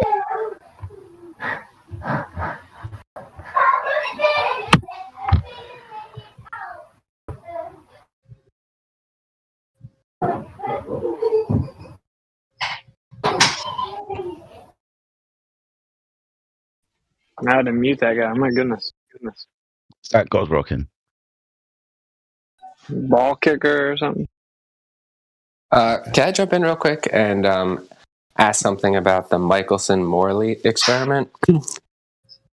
Yeah, I just want to. I just want to know one thing: is why did they expect a phase shift in their experiment? I just want to know more about like the logic of their thinking. Okay, so they shot a light beam with the motion of the Earth's orbit, and they shot another light beam perpendicular to that. So, like, you hold your hand up like an L. Your thumb is the light beam going against the motion of the Earth. Then they recombine and they go to the receiver together. Since the one light beam, your thumb, is going against the motion, it's going to have to catch up to the Earth that's moving away from it. So it's going to take longer to get to the receiver because it has to travel further. But they did not see that. So then they made up a whole story, fairy tale physics that, space and time bend and warp and blah, blah. And so that story is where the constant speed of light comes from.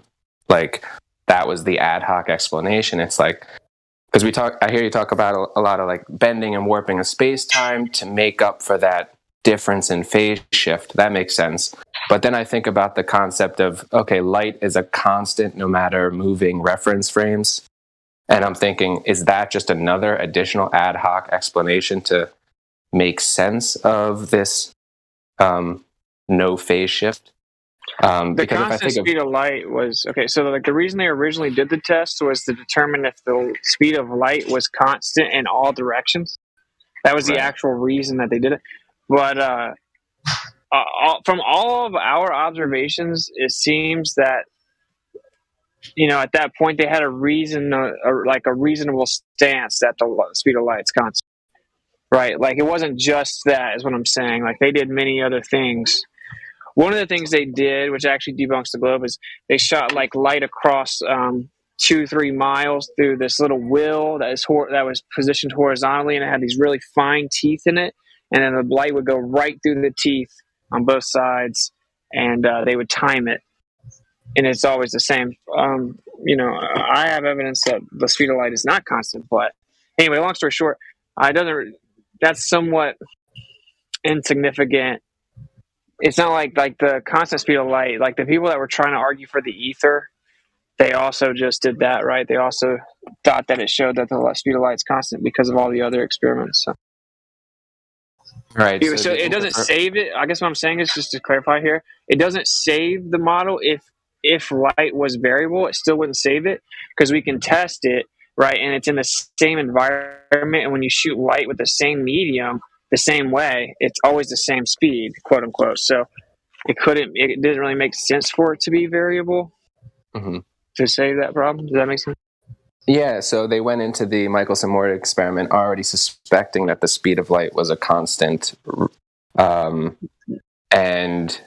so I guess that's what they were trying to confirm with their experiment. Yeah. And then, so if that's the case, why did they expect a phase shift at all?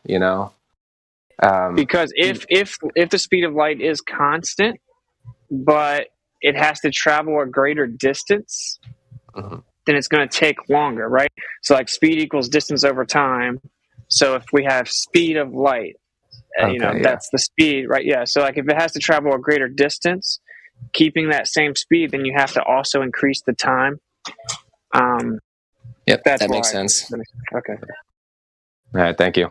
And appreciate all that you've been doing on this topic, because, relativity is an interesting part of this conversation. I remember I was in college, I was reading about relativity, and it was supposed to be this grand, massive theory. Nobody really understands it except Einstein and a few other people, but you're a genius if you can wrap your head around it.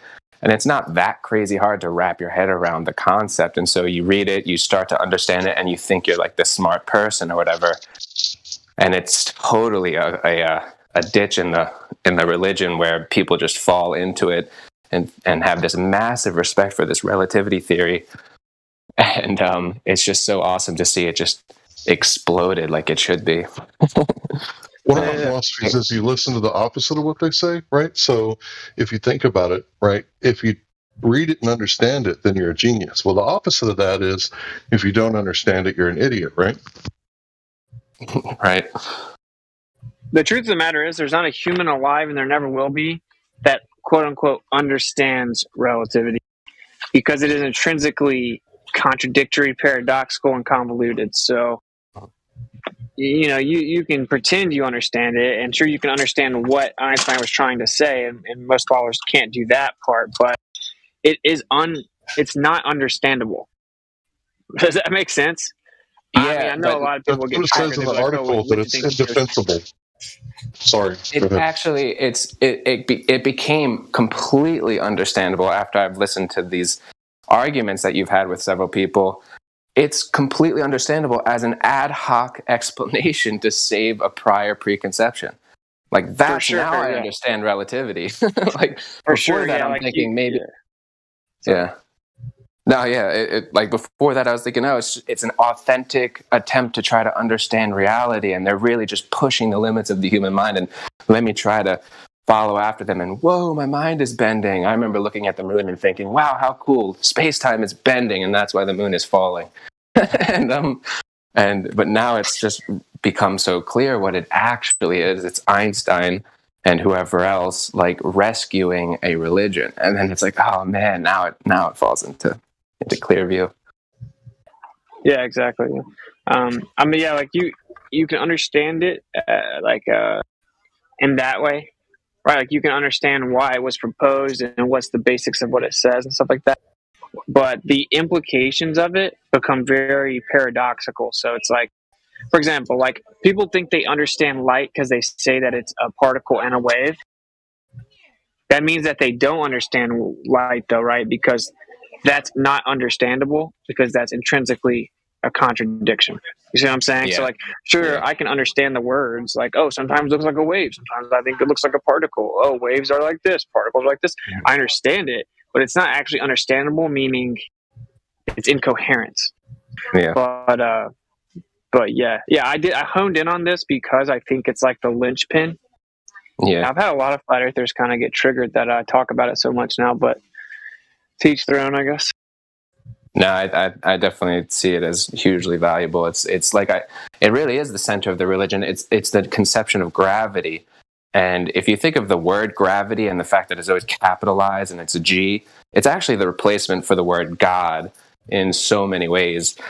And so even in the dialogue that you have with Globers, it's you don't believe in gravity? And it's like, well, you can't prove that it exists, but we just know it does, and it's like, oh my God, this is your God, and it becomes obvious, and it's even obvious in the word with the way they put that G in the center of their symbols, and gravity is God in this heliocentric model. And Einstein's relativity is the, explication of God. And so it's just such a heart of the matter. You have to address relativity. Otherwise, you'd have to address, Newton's gravity, which was just mystery, mysticism or whatever. Yeah, he actually said that it was God, by the way. Yeah, there you go. Newton literally said that gravity was just an act of God. But yeah, it's funny because you know how, like, say you have like little g gods and big G gods. They got the little g, big G. Basically, it's this ever-present creative force that's been there since the beginning, that has coalesced everything into what it currently is. So basically, it created everything that we see. It's everywhere, and it's been there since the beginning. You could just say God, yeah. Yeah, like try replacing. Like, actually, this would be kind of sacrilegious. I wouldn't recommend this, but like in the Bible, you try putting gravity in there and then selling it to a Glober, and they'd be like, "Wow, this is some amazing text that's explicating gravity in these sort of like interesting ways." Like it's just an interesting thought that gravity is just the center of their religion, and it's used to explain so many things that they can't. Oh, because gravity. Yeah, exactly. That's why you got to rip it out of their. You got to rip their soul out. You got to pull gravity out of them. The interference, or I'm sorry, the light particle duality. That's another interesting thing that kind of captures, people's minds as they're growing and evolving, and the concepts of physics and everything. It's like, oh, it's a light particle and a wave. Try solving that mystery, and then everybody puts their mind to it. Yeah, and you have to somehow appreciate that it's both at the same time and neither. But it's a big topic, I guess. But like going into it and get like the measurements that they did, and then is there any physical basis to that confusion? I'm sure there is. It's like they're looking at things. They're able to emit single photons, which is that's an interesting question. Like, what does it mean to emit a single photon of light? And then it hits the pattern in the interferometer. It has an interference pattern sometimes when the photons are measured, and then it just has a double split pattern when the photons aren't measured. And then there's all these kinds of like thoughts about it. I remember reading a book by somebody called Irving Dardick, and his book's title was Superwaves or something like that, or The Nature of Nature. That's the name of the book, talking about superwaves. And he had an interesting description of why it went from a double slit to an interference pattern. And his whole theory is that everything in the universe is waves upon waves upon waves that he calls superwaves. And he comes from the biology point of view, where he's looking at human biology as waves upon waves, where you have a heartbeat and heart rate variability nesting on top of the wave of the breath, the in and out breath, and then that wave nesting onto a bigger wave relative to like the cycles of the day, and then the cycles of the day nesting on a bigger wave, and on and on and on. But anyways, I don't know. I'm kind of rambling, but that concept, is there any value in that in terms of trying to understand physical reality, like the wave particle duality, and how to explain it? I would say yeah, but it's that everything is waving. It's not really that everything is waves and there's a bunch of waves. I haven't read specifically what he says, but yeah, like a wave's not a thing, You may have heard me say that. Like a wave's not a thing, it's just a type of movement. So to have a wave, you have to have something. But yeah, they can't have an etheric background that's waving for philosophical reasons, right? For the heliocentric model. So I would say it has value in the sense that it's like, yeah, it's only a waving phenomena. There's nothing to do with particles. There is no particle of light. That is made up. Right. Yeah. I guess the simple question is, what is a good conception of light? I mean, it's such a great question to think about, is what is light? Yeah, I don't know that we'll ever fully understand light, to be honest. Yeah, I mean, I have my opinion, right? I think it's like there's a background. It's kind of like an etheric ocean, and there's a perturbation or like a disturbance, a vibration inside of that. And then that small portion relative to the vibration lights up, and that's what we call light. Because, technically speaking, there's light everywhere. Like if you go to like the darkest part of the ocean or the darkest cave, like there's still light there. It's, there's visible light and then there's the non-visible light spectrum, right? So like there's a non-visible light everywhere. Like you can't find 1 square inch in all of existence that doesn't have light. So that shows you that what we call light's just ever present. It's everywhere. And that based on what, how it's disturbed or excited, then it illuminates. That's cool. What that calls to mind is so concerning visible light, you have a perturbation in the etheric medium, kind of rips open the medium, or like the threshold, or like the barrier between, you could call it heaven or a metaphysical realm where all of light, or maybe where visible light is, and then the perturbation in the ether opens up, and then now that light comes through in a sense. Yeah, that's an interesting thought. Yeah, like in a way, like say, this is just crude, but it's very difficult. Like I said, this is like one of the most profound conversations that exist outside of spirituality, I would say. Like say you have like a lake and you line, or you have a swimming pool, right? And you line the swimming pool's floor with like purple LEDs. And then you go out there when it's pitch black, right? You can like not even see the pool. It's so dark. But when you press the button and all those LEDs come on, now you see the pool, but the pool was already there.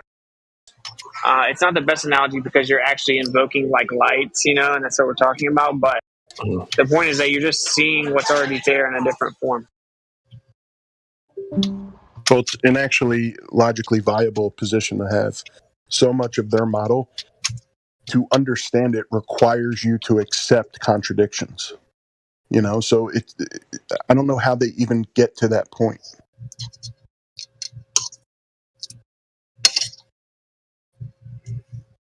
Well, yeah, I mean, their conception of light is they turned it into a particle because everything has to be billiard balls, and the universe is made up of these spheres and it goes on forever or whatever, and so they turned it into little particles. And yeah, I just never liked that explanation. Similar to in biology, the explanation of like proteins unlocking keys in cells, and it's just sort of this random dispersion of proteins, and that will unlock cellular mechanics. And but that's a whole different discussion. But it's just this like mechanistic, random, happenstance kind of explanation for the phenomenon. But yeah, it's so important to to open up the conversation to different paradigms of thinking about these fundamental questions. Yeah, like what is an atom? Yeah. Seriously, like I think that an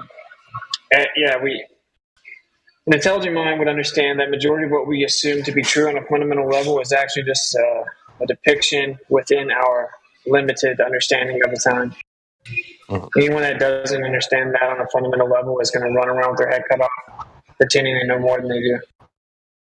I feel that we all believe that we all bear light as a person destined to like enlighten our path, like on a mission, you know what I mean? To give like conscientious and like, vibrations of a higher vibration, so to speak. So we all have our limited time of light, like, does that make sense? Well, there's an argument that light and matter are the same thing. So there's an argument that what light is what everything is. Yeah, it's pretty crazy, but you can prove we're definitely comprised of light. And then make the connection between the consciousness and light, and then I think you're finally getting a full loop. Well, like they've done CT scans when people have spiritual experiences, and their brain like just lights up, and there's like this concentration of light. It actually is, funny enough, like near the pineal gland. Oh, that's cool. Someone bearing light.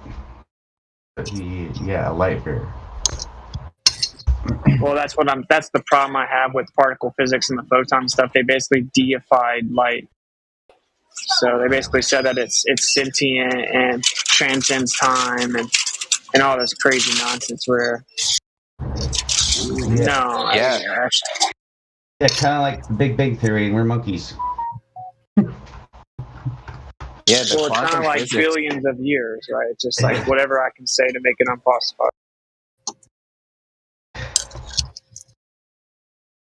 Yeah, quantum physics seems like it was the kind of, I don't know how to describe it, but another kind of false paradigm to make it seem like we're advancing, and it became this sort of spirituality in and of itself, and everybody started talking about the intelligence of light or consciousness affecting particles, and it's it all goes to the wave particle duality, and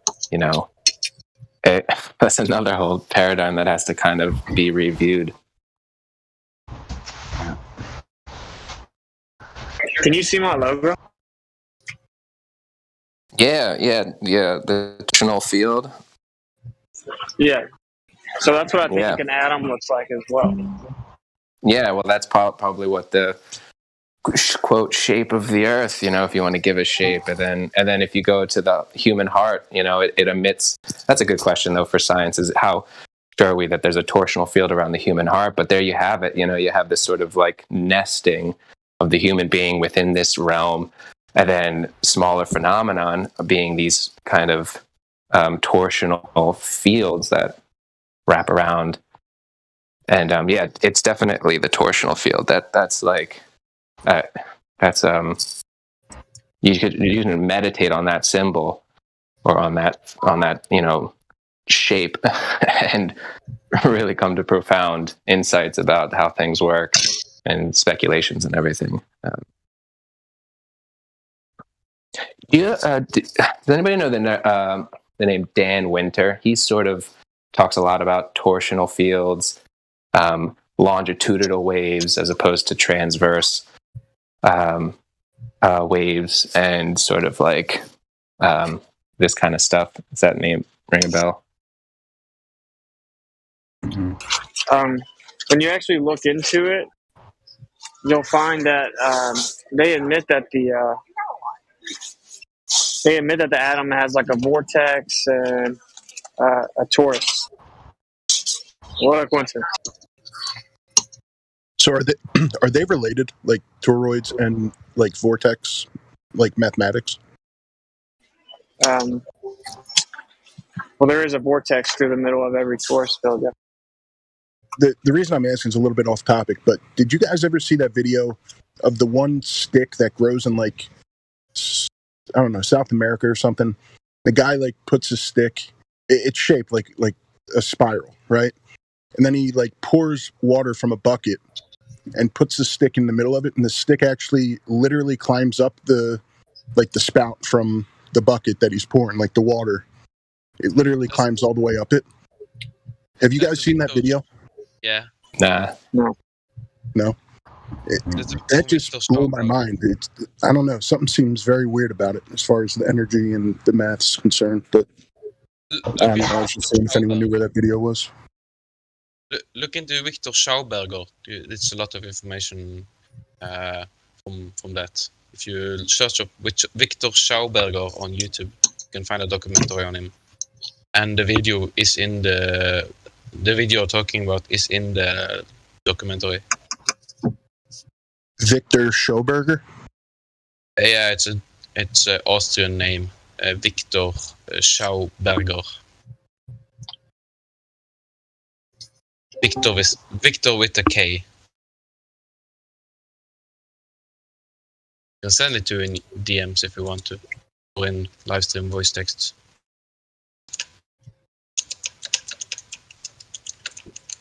Yeah, that'd be great. Thanks, man. I'll do it right now. See. All right. Now it's sent. Very good documentary. Yeah, he practiced with shapes of the earth, with like nature shapes.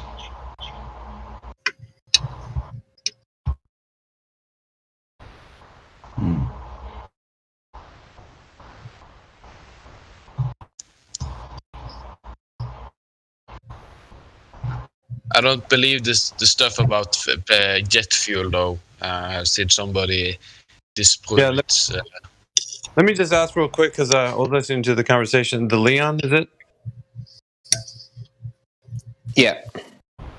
Yeah. So you came in there. I'm looking at the tags and the things that you have on your account. It looks like you're a 3-point participant. So you went through a few things about like when the server engages with somebody new, we start to figure out whether or not their stance is they think the Earth is a globe and that. So I didn't hear it, but do you think the Earth is a globe? And I mean, you can still say that in this paradigm that you're in, you haven't changed your mind or you haven't done anything to. Is that? I don't even know how to double check that. Is that what it says on my little profile? That I think so. Yeah. So that it says I'm a globe. Really? No, not that you're a globe, but that you've had a conversation with somebody who went through the three main tenets of like why somebody would think it is a globe. Oh no, I never had that interchange. But the first conversation I had on here, I was like pretty much made it straight. Like, yeah, I can no longer say I believe in the globe. But I'm actually relatively new to that stance. Well, I was listening to your conversation with Witsip, so there's a little bit of like you have a better understanding or more educated view. Do you have a more educated view? Like, are you coming from somewhere where you've read books and you've studied things and you can say what you know based upon that? Because it's what I'm listening to when I was hearing you talk to him. Like, you're not just a Joe Blow off the street. You're somebody who actually really is interested in the whole topic. Yeah, definitely. That's me. I'm very interested in it. I guess I'm a little ashamed that I didn't actually jump into this conversation more deeply earlier in my life. Actually, it was Witsip, one of Witsip's debates. Actually, I didn't know there was debates happening that were organic and authentic anywhere. So if somebody dropped a link, watched an actual debate. And that's what really put me over to the other side. And, it's funny because now I'm hearing Witsip more and he's saying, I get this message very often from people. They say it's listening to Globers and their logical fallacies and ad hoc explanations and their just general sense of anger and discomfort that ends up bringing people to the flat earth kind of in spirit, not just mentally, but like, wow, this is actually a tenable place to stand, and that's definitely been my experience, watching these debates and realizing, wow, this globe model is really digging in with its claws, and the other side is just the more open, free, honest pursuit of knowledge and truth. And once I made that connection, I was just, it was like, okay, no problem identifying as a flat earther, right? And then once you make that identification, then you can actually start to see the world really from that point of view, and then things start to just build from there. Yeah, we always say it's a point where critical thinking begins, because like you really engage with your senses, you really engage with like actual wanting to figure things out. Like there's a lot of stuff that happens at that point, because everything becomes a mystery. Once again, it wasn't just everything's discovered and explained, but it's like, how did these people actually get their position where they're speaking these things? So it's interesting. One of the things that I would say is that it is very useful that people listen to debates like that. But however, I would say that in this discussion, there is no debate. And I would say it this way, the reason why. Because the position that we have is completely offensive. It's not defensive. There isn't anything we need to defend because the truth is self-evident. And so if that is the case, truth only defends itself. We're just explaining to people why it is such a thing. So what Wits is doing is putting those guys on display that there is no reasonable defense to this. And that's what you probably heard too. That's what really swayed your mind, is the fact that they think it's a debate. We know it's not. So when we're presenting it to people, it's like, you can argue with the truth, but you're going to lose, because it's not something that, it doesn't matter. And I this lady was on here last night and I was telling, it doesn't matter how much I change my mind on what I think is true, it will still remain to be true because it is self-evident. There's nothing that I can, my emotional, state is not going to change the fact that I just changed my mind tomorrow. The Earth's a globe. Okay, let's think about that. and it doesn't matter. It's still going to be what it is, regardless of what I believe it to be. It's not about belief. It's about what is, the thing that's still there, no matter what. I totally hear that. In fact, that's exactly what I experienced getting onto the service for the first time. Was a pushback on this idea of exploring the model of flat Earth, and what you're describing here is how flat Earth really is supposed to be an offensive kind of movement at this time to really debunk the globe, which was the model that was foisted on us for hundreds of years. And so that's completely, I'm understanding the value of that. You do want to be offensive at this time, but it will evolve to a point where a model or concepts of several models start to form, and that is where vulnerability becomes an issue, because now you can yourself get debunked because you're claiming a model. I never felt like there was a danger to claiming a model. You just make it apparent that, hey, this is an idea, it's a speculation or whatever. This is the amount of substance that I have to substantiate a model. But I can understand why in flat Earth right now, at least in history, there's not much desire to advance any model, because in truth, and it's a beautiful truth, is we don't know. That was something that I had to discover. Is like you have to be humble to actually step into the flat Earth paradigm. Well, you have to be able to say, I don't know. Yeah, there's a duality. There's a physical and there's a spiritual, which is the supernatural, or the realm of which we talk about, where things exist that we can't explain. So the unexplained things, right? The realm of the things that we do not know, it bothers people on both sides, because of the fact that things that are unexplained get explained by those people who want to deceive you to think that it is what they're saying.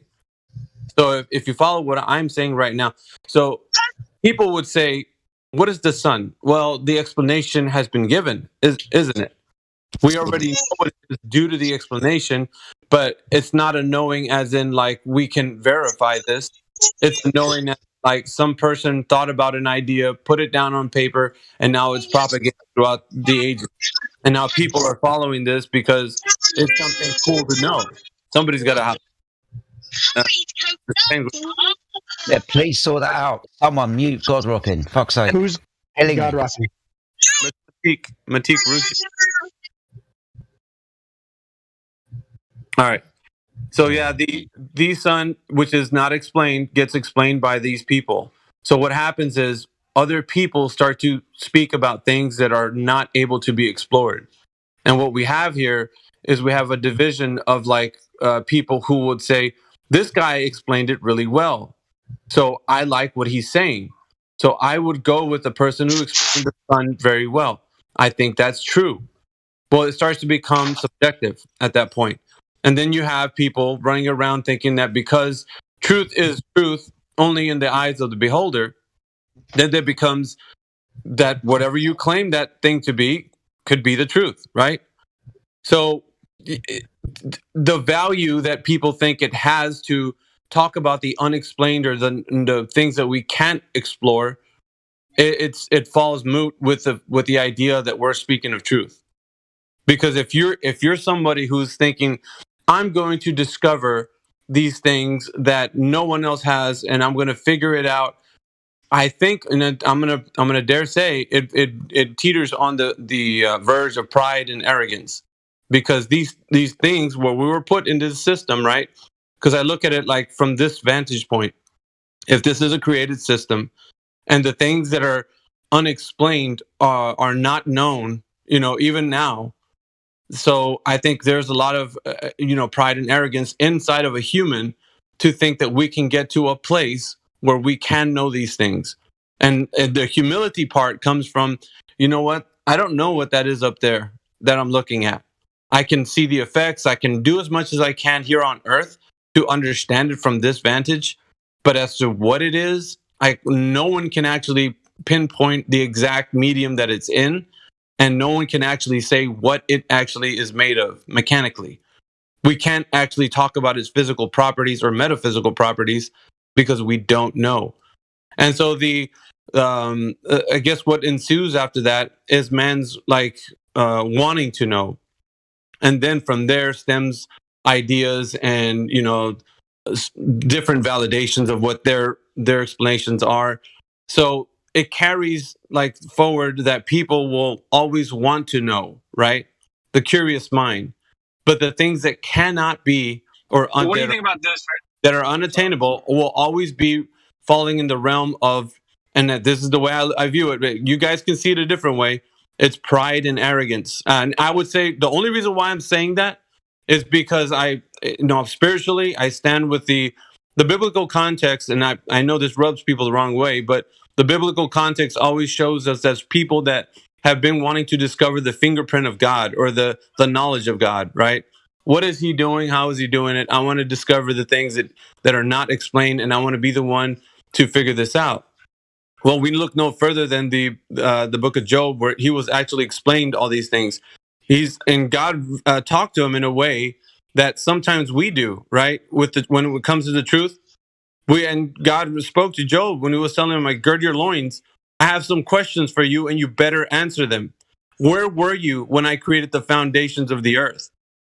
So there is a lot to do with what somebody thinks they know or can explain or even want to know, and then move into the realm of like discovering the creator's patterns.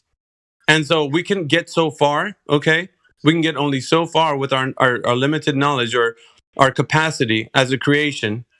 And then there's another idea that we're going to usurp the idea that we know more than we can discover the complete knowledge or the full knowledge or the extent of God, which is the creator, right? The deity, the creator, the one who made this realm that we're in.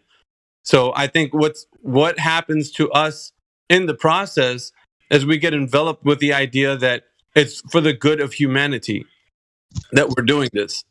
And I think that arrogance and pride carries so much so that it starts to become, it will deteriorate the mind to like where we start sounding exactly like the ones whom we were against. So that's the only thing I would say, because of the fact that I've seen this happen before with, and I would just say like the azimuthal equidistant projection maps argument standpoint with like a few years ago, actually, there was debates on this where they were saying, well, flights work on the azimuthal equidistant projection and they don't work on a globe. And it's like they're both arguing from a stance of ignorance because they're both map projections. People don't use, when they fly planes, they don't use those things, either one, to fly a plane. And so just you know that, and I know that. So I'm thinking this way, right? If people continue forward to try to create some kind of entire realm situation, then I think what happens at that point is that we're saying, aha, I know what God did everywhere, so I'm going to just give this to somebody as in, this is the truth. But what happens is, if once we do that, it's like we're saying that we're telling people all of what God's mysteries are, and we can never. My position, right? You guys might feel a different way, like, no, we humans need to know. It's like there's a part where our extent of knowledge is limited. Now, if you think that we can breach over to the unknown, then so be it. But I can't view it that way. As somebody who knows the truth, it's like the truth is self-evident, and if it's not, then I think that mystery is meant to be that way for a reason. Anyway. Yeah, I've never really heard a flat earther claim to like know all the answers, though, right? So it's like we obviously can know more than we currently do. So like the problem I have is the people that there are certain people that they kind of want to shut down any speculative conversation, but it's like that's kind of the only way we've ever figured anything out in history. Like, I guess someone 1,000 years ago could be like, you'll never know, and, you could just name anything that we've learned since then. They could have told us, no, you'll never know that, because someone had to kind of speculate and figure it out and throw hypotheses out there, mess around, try to figure them out. So it's like, I obviously agree that we can never fully understand everything, but there's a few things I disagree with. I disagree with the idea that we can't, it's inaccessible medium, because biblically speaking, they were building a tower to get to heaven and to take it over. And the scriptures say that if he had not intervened, if the Creator had not intervened, they would have accomplished what they set out to do.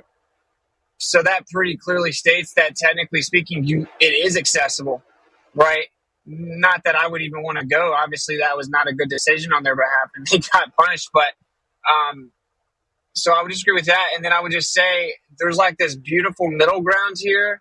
I would say that the first step of wisdom is fear of the Creator, but the first step outside of that to wisdom is efficient acknowledgement of what cannot be known. So I definitely agree with that. But at the same time, I don't think that we're there. Like, I don't think that 24/7 has all the answers of the earth that can be known and nothing else can be known, right? Like, I know for a fact that's not the case. So it's like, yeah, it's just this middle ground where I think that we should still try to look into stuff and figure stuff out. I think the Creator actually wants us to do that. And I think that you mess up when you can't acknowledge what you can't know. As of now, we could never know what the sun is. We can't know what the medium is. And not that it's necessarily unknowable to know what the medium is, but are we supposed to know? And how do you do it? And no average private citizen human or man can know right now, right? Because it's illegal to even try to go up that high. So I don't know, just like this nuanced conversation. One thing I do run into a lot, and it gets really frustrating, it's people that, the way I put it, I'm not saying you do this, but they knock the pieces off the board. So they're like, they see me over here. I've just destroyed Globers a ton, and to me, it's really reiterative and redundant. And I'm like, I don't want to talk to Zenik about the Horizon Work Chain. It's just stupid. And I want to figure out more about where we live. So as I start trying to piece it together, and I show like a torus, and then look at the projection of the sun within this torus based on the data, and look at the quote unquote planets relative to geocentric Earth and how it fits perfectly within the torus, and blah blah blah.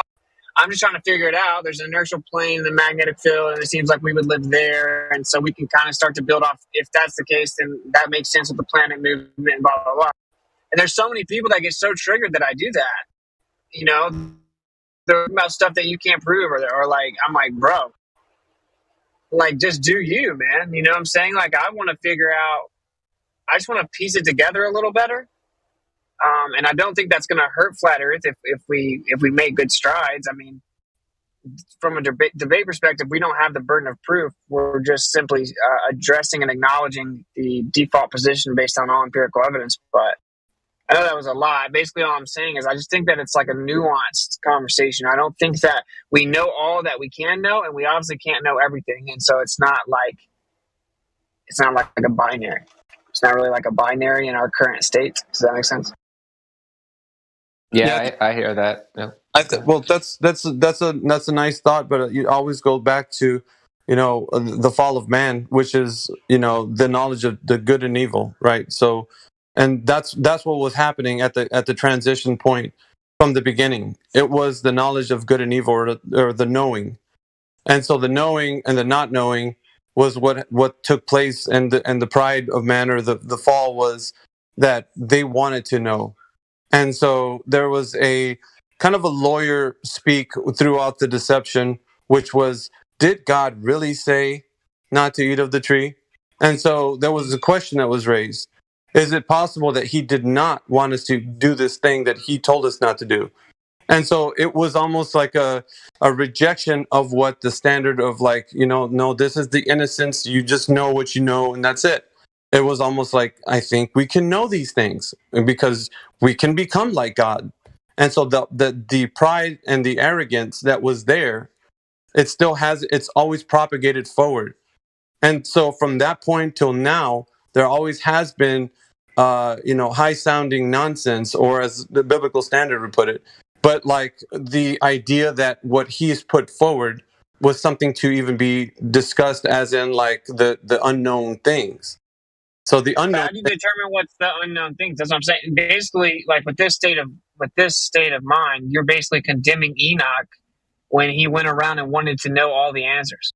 Like Enoch wanted to know all the answers, and when he asked, he said, "I want to know about everything." Right, but he was actually taken, so it wasn't his. He didn't of his own volition do this thing. The thing that was shown to him was that he was chosen. because of such state. He was then. Because he wanted to know the truth, right? That's why. It's because he was so righteous and because he wanted to know the truth. It says, hold steadfast and prove all things to be true and search out a matter before you speak on it. So it definitely doesn't say, like, you're born with what you're allowed to know, and if you try to know anything else, then you're doomed, right? I mean, It's not the all or nothing fallacy. It's more of what I'm looking at as the people that are chosen to have this specific knowledge that God reveals to them, or chosen by Him to be the ambassadors for that knowledge. So Enoch was an ambassador for the knowledge of whatever we understand from the text of what he said. So he was supposed to carry some sort of information and translate it over into a written form so that people can actually see what was said by what he did. But it wasn't like because everybody can be like Enoch, we can all know things like him. So that's not he the brought case. the knowledge to everyone, though, right? Like before Enoch, people didn't know what they knew after Enoch was shown. But he's the vehicle. And so, like, if God chooses somebody to be that vehicle, then you become the arbiter for that or the mediator for that. So it's not like if somebody's going to be the new Enoch, they're gonna I'm just following Enoch's position. He was actually chosen by God, and if that's the case, then there has to be hallmarks of that to be shown that you are somebody chosen by God. Like, because then you start giving some knowledge that I don't think anybody could ever understand. Because who could understand even Enoch today? Like, some of the profound things that was said in that canon is not something anyone can grasp or even comprehend. Like today. Then why are we told about it then? Because these mysteries that were revealed to us are now something that is a revelation of God's own handiwork. So because the debates and the things that ensue behind it are only going to be from a vantage point from a godly perspective. So the godly perspective can teach us things about how he views everything because he created it. So from our vantage point, we can't see that at all, even today. So we can, like I said, even we can read Enoch's canon, but the same thing will ensue today that it was in those days. We don't understand. Like we'll look at it from a vantage like being in the realm, not ever like in Enoch's position outside or maybe throughout the whole entire realm, like where he's viewing it from a different angle. So his perspective is a godly one. And that's what I'm saying. The godly perspective can only be given by the one who made all of this. And the godly perspective is to search out truth, though, bro. Like Hosea 4:6. No, you know what Hosea 4:6 is. Yeah, what I'm saying though is like to stand back away from the realm and to view it from an angle that nobody can ever see it is what I'm saying. He was taken throughout the realm, which is like nobody has this vantage. We can't ever get to a vantage where we say, "Oh, yeah, I see what Enoch was saying. Just look at all this thing that he made." So we can't ever get to that perspective, and he was taken to that perspective to tell them about the godly perspective. Like when God's saying something, then you're like, "Oh, I know," because Enoch said that when he was taken, God said this about it. But it's a godly perspective that no man can actually have. So we can't just arbitrarily say, okay, well, I want to be like Enoch, so I'm going to learn just like Enoch, because he was taken to the vantage point of God, and God was showing Enoch everything that the way he sees it. Now he can't tell us, though, bro. That's what I'm saying. Like he obviously wants us to try to figure it out, right? Like Hosea 4:6 says that my people are destroyed for lack of knowledge. So I don't know. We probably What about when he tells Job? but it's like I just don't like how it's being said. Maybe I think that we're supposed to try to figure things out, but could we ever step outside the earth and know all things about the earth? Of course not. But it's not a binary. It's not like an all or nothing, you know. You know, I think Miggy has a concern over like we're looking at how the Globers have usurped humanity with their globe model. And there's a tremendous power in presenting a model and then having people believe in it. You know, one thing I've realized over the years is like we are story animals, or not. I don't know if you want to call us animals. Some people do, but human beings are story creatures. Yeah, creatures. We're story centric, and it's so implicit in even how we perceive the world. We perceive the world by way of like.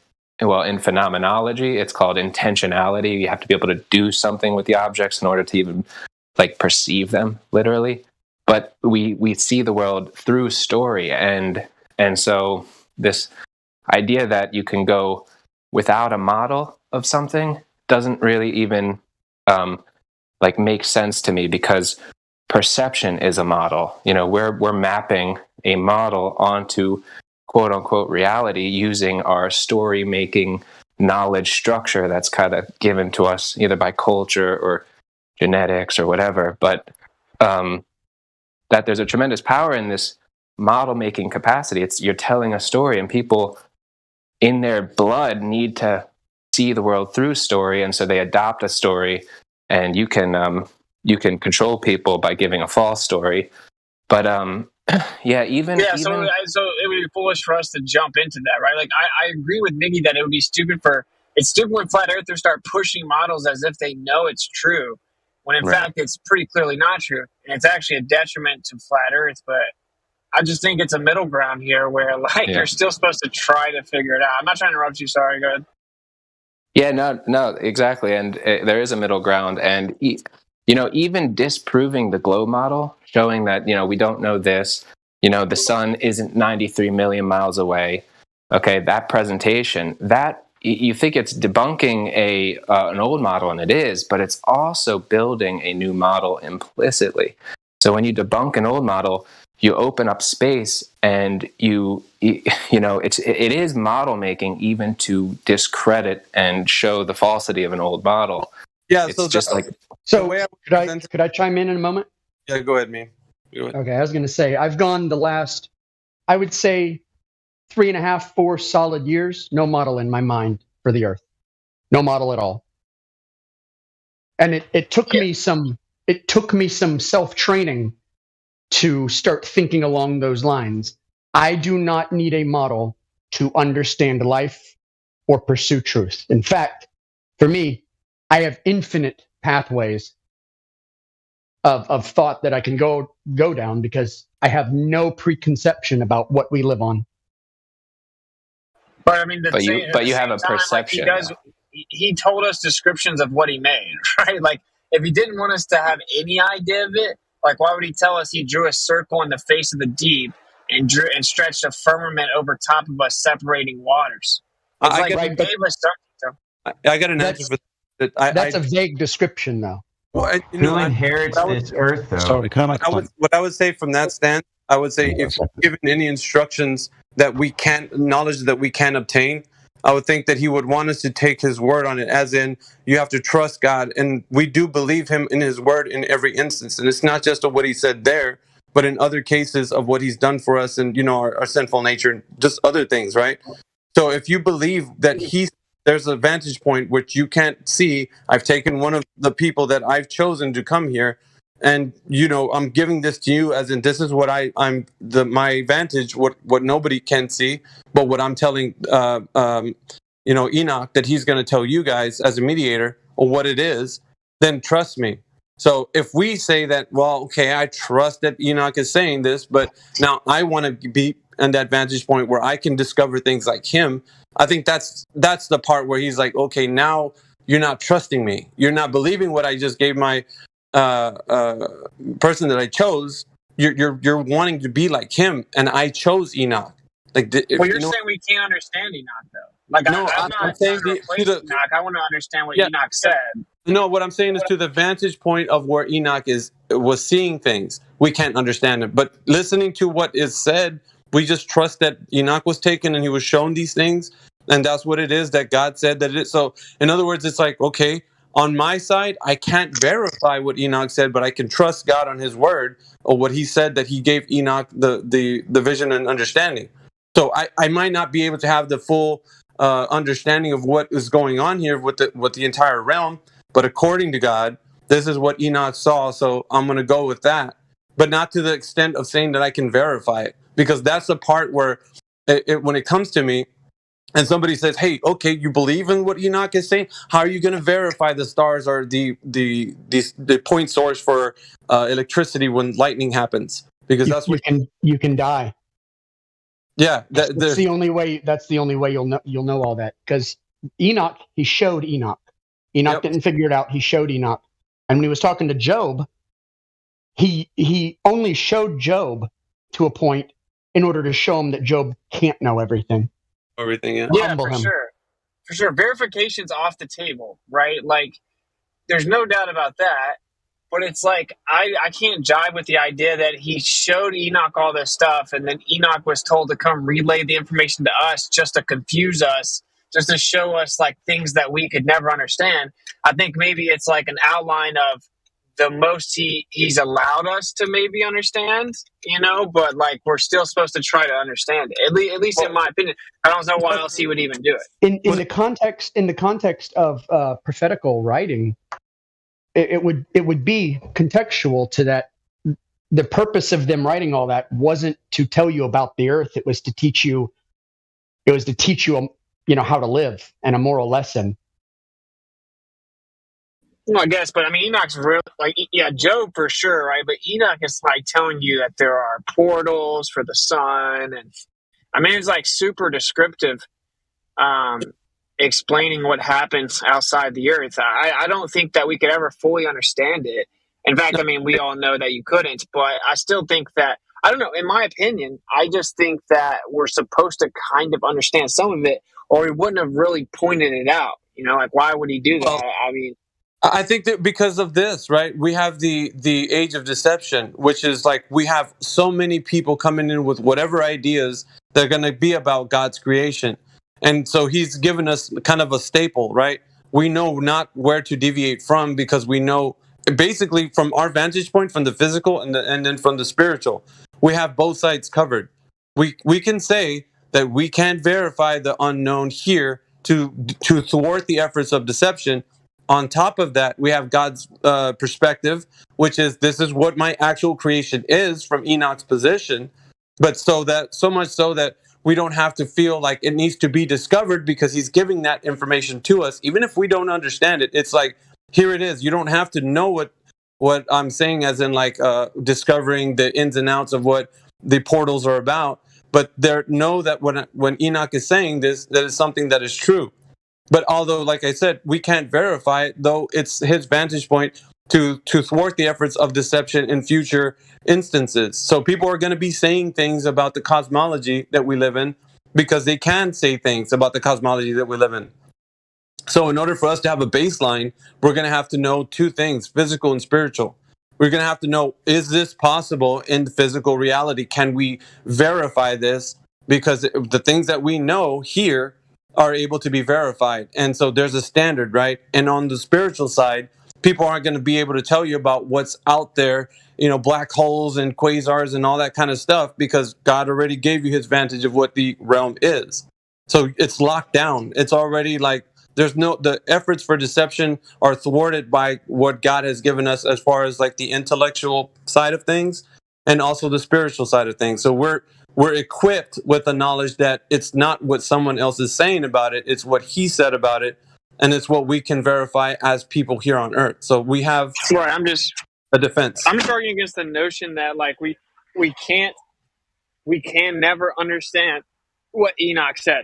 Like, I don't agree with that. I don't think we would have been shown it. And like although very, very vague and lacking in specifics, which is redundant, but we are given a model. Right, the scriptures give us a model, technically. It's just very vague. It's enough to let you know that you're in a habitat. Right, like that's a little picture of like Hebrew cosmology, right? I mean, we have we have just enough to know that like we're in a meticulously constructed, machine, if you will, right? And we're enclosed, like you said, in a habitat. I agree. And the stuff's placed within the tent.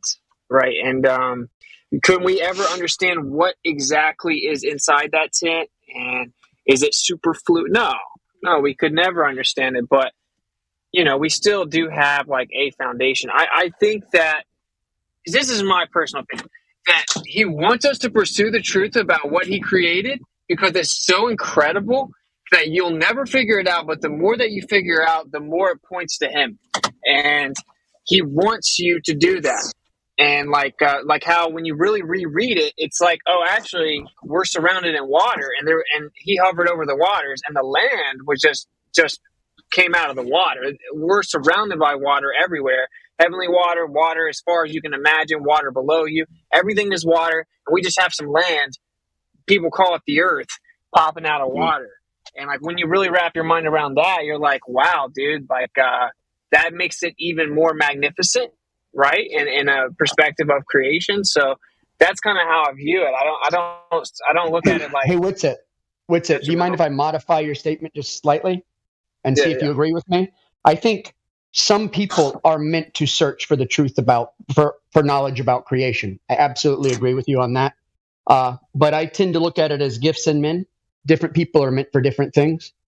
Some people are philosophizers, some people are thinkers, some people are explorers. And I think that there's a segment of people that naturally it's been programmed into their personality by their creator to search for certain things. We're all doing a part that we do best. And for some people that's exploring those regions that maybe you're exploring. Yeah, I would agree with that for sure. So like when I say like we, then yeah, so I would agree with that critique, because there are certain things that other people are passionate about looking into, or maybe will be shown things about that I will not. So sure, yeah, I'll agree with that.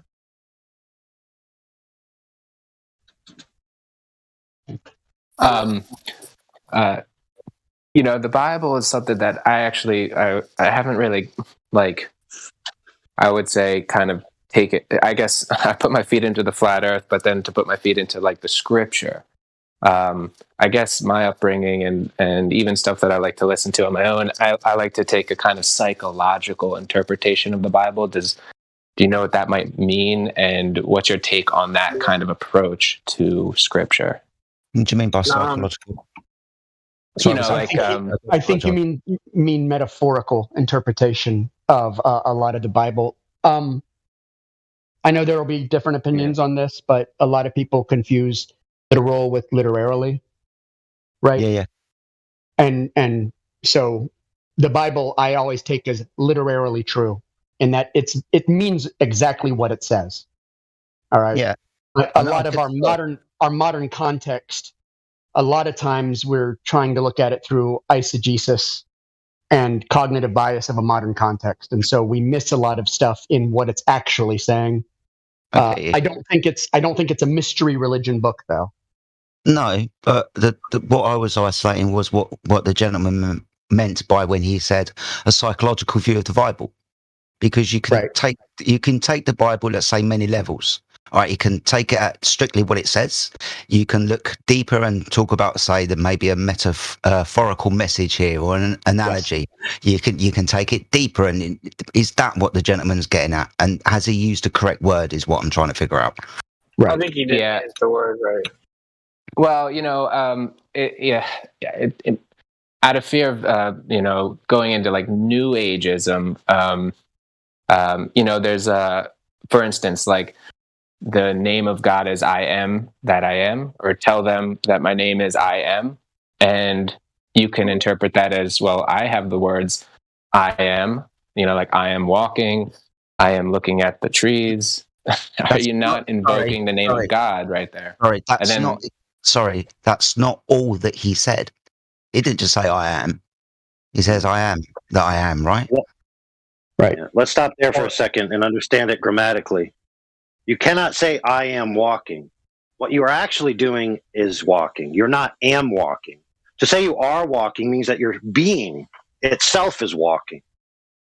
In the literature of the scripture, from the grammar of the time, the I am statement comes from a conjugation of was, is, and will be simultaneously. Okay, no human entity can claim that for themselves. The thing to say I am walking is nowhere near what it's being said there. The only being that can claim I am is a non-contingent being. Yeah, that's it. Nobody else can claim that. Right, no confinement of time. Okay, is there any aspect of human consciousness, or even in a general sense consciousness, fall into that categorization? What is a human? Out of space. We got to define what is a human consciousness. That would be like, what is God? I'm thinking, or what is light? That's the kind of level. Wouldn't a human consciousness not be physical? Mortal. It's not physical. Well, I mean, your human consciousness is mortal. Yeah, there's. I mean, I know your levels body of consciousness. is, but Mhm. is your mind sourced in the body? I wouldn't say so. My hunch, although I could see some people saying that's the case, and I would probably disagree with that statement. Right, because if your mind came from your brain, that would mean you couldn't trust anything. You could be living in an illusion, and everything's just chemical reactions in your brain. So your mind is a signal, but it's not, and the body is a vehicle. So what is even human consciousness? Light. Yeah, I mean, I would say that, like, although not limited to like the mortality or physicality of the carnal being, like our consciousness is still subjected to the authority of that which exists entirely outside of time. Like, you know, I mean, that's a good question, I guess. Like, is our consciousness a piece of the creator? It goes back to the source, is what the scriptures say. So, yeah, I mean, in a way you could say it is, yeah. So the human consciousness comes from a manifestation of the divine. And I know there's lots of different cultures that have different words for it, the Sea of Souls or whatever it is. But it's it's where do all of our, like at the moment of conception, the soul that appears there didn't appear from the body. Right, but humans are unique in relationship to the scripture. The scriptures claim that humans have a spirit, not just a soul. The Bible describes animals, according to the language of the Hebrews, certain animals as being ensouled. So they have internal experience and sentient awareness. However, they do not possess a spirit in the sense of being created in the image of God. Only mankind is created in the image of God. Only mankind can be imbued with God's spirit. Right. And I think it's called the consciousness of God, which animals do not have.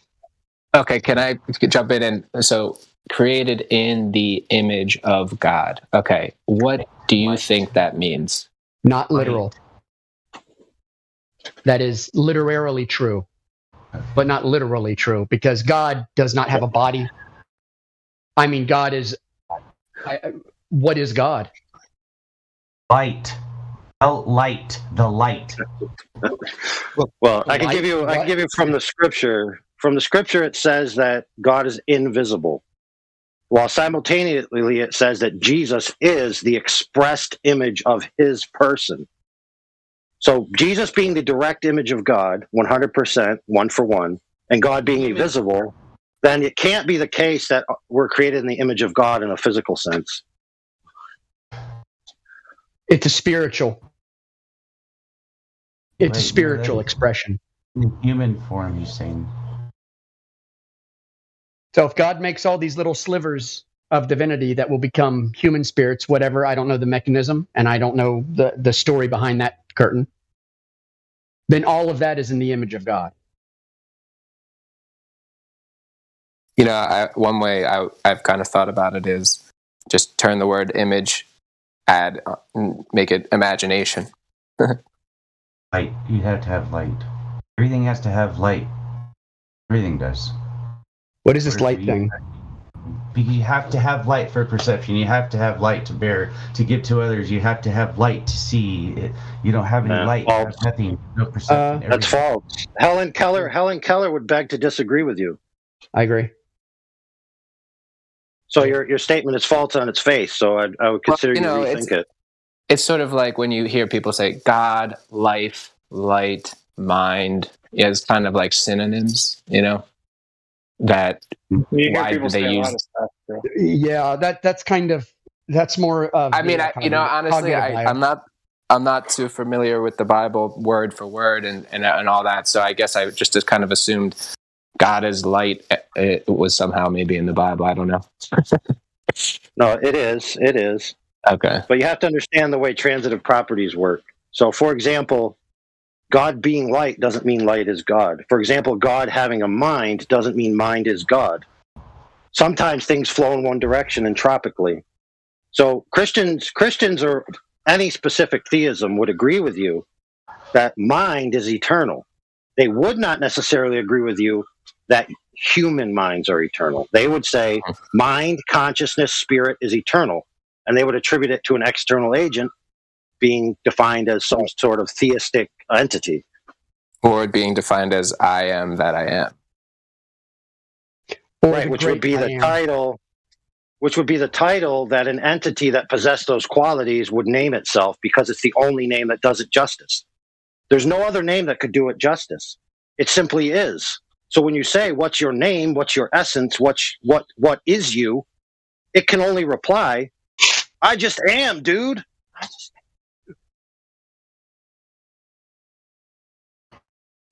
Extremely simple.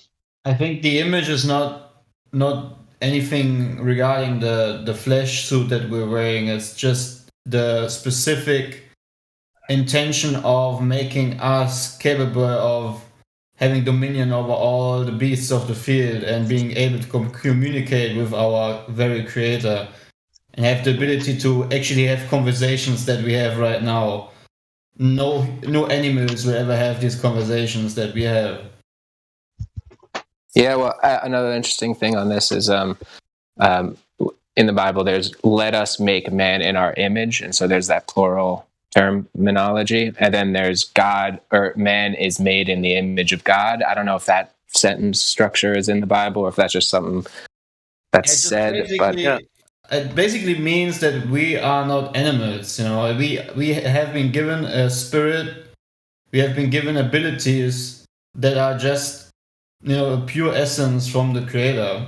Like the animals do not have a consciousness that is able to communicate with the creator, for example. No cat would start praising the Lord, you know, or having the bass like we do. Like we're distinctively different than animals. How about plants? Image is visual. Yeah, I will submit this for the viewing pleasure of the audience, is that if you go back and read the scripture to where God gave the name at the burning bush, and you read it just with an open mind, you will actually notice that God was actually being impetuous with Moses. Yeah, with Moses. Yep. Moses wouldn't accept that God wouldn't give him a name, and so God finally said, "Okay, fine. Since you're being petulant child, I'll create a name for myself to give to you so you can tell everyone." Right. How could you name God? Yeah, you'll notice that in that passage, there's actually 3 different iterations, and they change every time. And the final iteration, which is what he's actually commanded to say, is, I'm simply the God of your forefathers, Abraham, Isaac, and Jacob. That's who I am, Buster. That's who you tell these suckers if they ask who I am. That's who I am.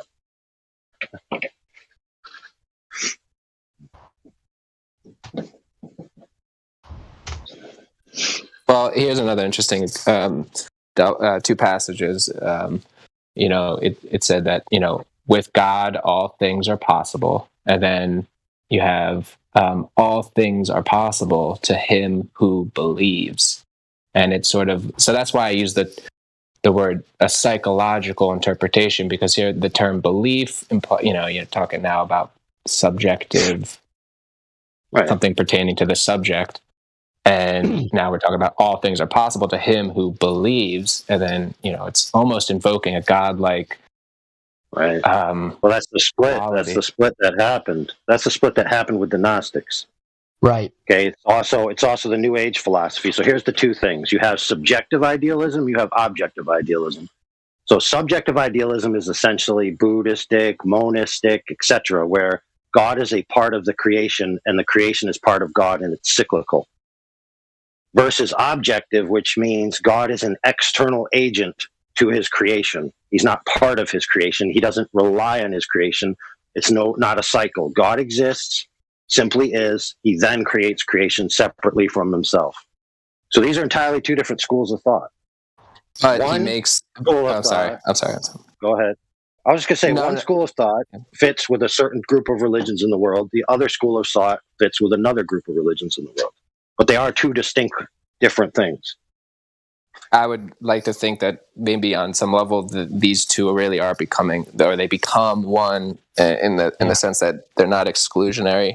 And what I would invoke there is just the idea that, you know, God made man in his image. And so, yeah, right. You're describing it perfectly. There's two schools of thought, and both are like almost equally valid, and maybe they interchange. Yes, correct. And I will submit to you that the synthesis religion that the powers that be have been working on for so long is for these two mutually exclusive things to become one in the minds of the people, to which then it's all over.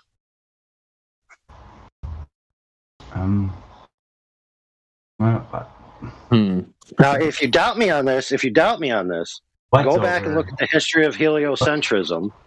What's over, though? What is over? Oh, it's like this. So a very famous flat earther who's one of the originators for most people back in the day, being Mark Sargent, categorized it perfectly. He says, when the play is over, when the plot has been given out and everything's done, right? They pull back the curtain, and then the author of the play takes a bow and presents himself. So this is all a stage being set for the revelation of the one who's going to claim to be God himself. So once all the religions are synthesized to a point, Hold on, is this just God playing with himself? Like actually himself? Shush. Not God playing with himself, shush. What do you mean, shush? I like that. I like that. Did they just make the place and be like, I'm going to have some fun. I'm going to actualize myself. I'm going to make a story down there and live it out. Well, I mean, fair. Look, that's a fair critique. Yeah. If you are the only being in existence, right, because you are the only being that is, then everything you do would be sourced from you for your pleasure, which, interestingly enough, many scriptures say explicitly, the Bible, that all things were created for his enjoyment. That I get. That I can. And his glory, by the way. Two things, his enjoyment and his glory. Which are perfectly rational motives for a being to act, by the way. Especially a being that has no subsistence qualities. It doesn't need to eat. It wouldn't need to breathe. It really needs to do nothing. The only thing it can do is essentially some type of recreation. Listen to how crazy this sounds. I got bored and I made a place. Here I am. Here we are. Ooh. Yeah, Think about it like this. What do you do the when same you get critiques bored? happen to you. Yeah, what do you do when you get bored? You create. Do stuff. Yeah, I do stuff. I do shit. You create, and that's what we do. And whose image are we made in? Well, I don't know about that. Oh, sorry, it's this point about us being made in the image of God. I just want to make my point where, yeah, we may not necessarily look a little bit like God, but we have the aspects and possible attributes of God. But we had to eat an apple before we got any knowledge about shit. So obviously we weren't created in the exact image of God because, you know, there's other things that we've done since then to improve on ourselves. So in the first instance, yeah, we're a bit like God. He's given us some attributes. Yeah, we can think and we can have these conversations. We can suppose about life and reality. We can create like God can create. But ultimately, we're not God. We're not where God is. We're nowhere near that. Yeah, we might have some ability, but we're very, very, very much falling behind in what God is. Yeah, it's a nice image, but it's not a sit down. Yeah, fair. So real quick. Give me a sit down real with quick, him. I'll try. Go ahead.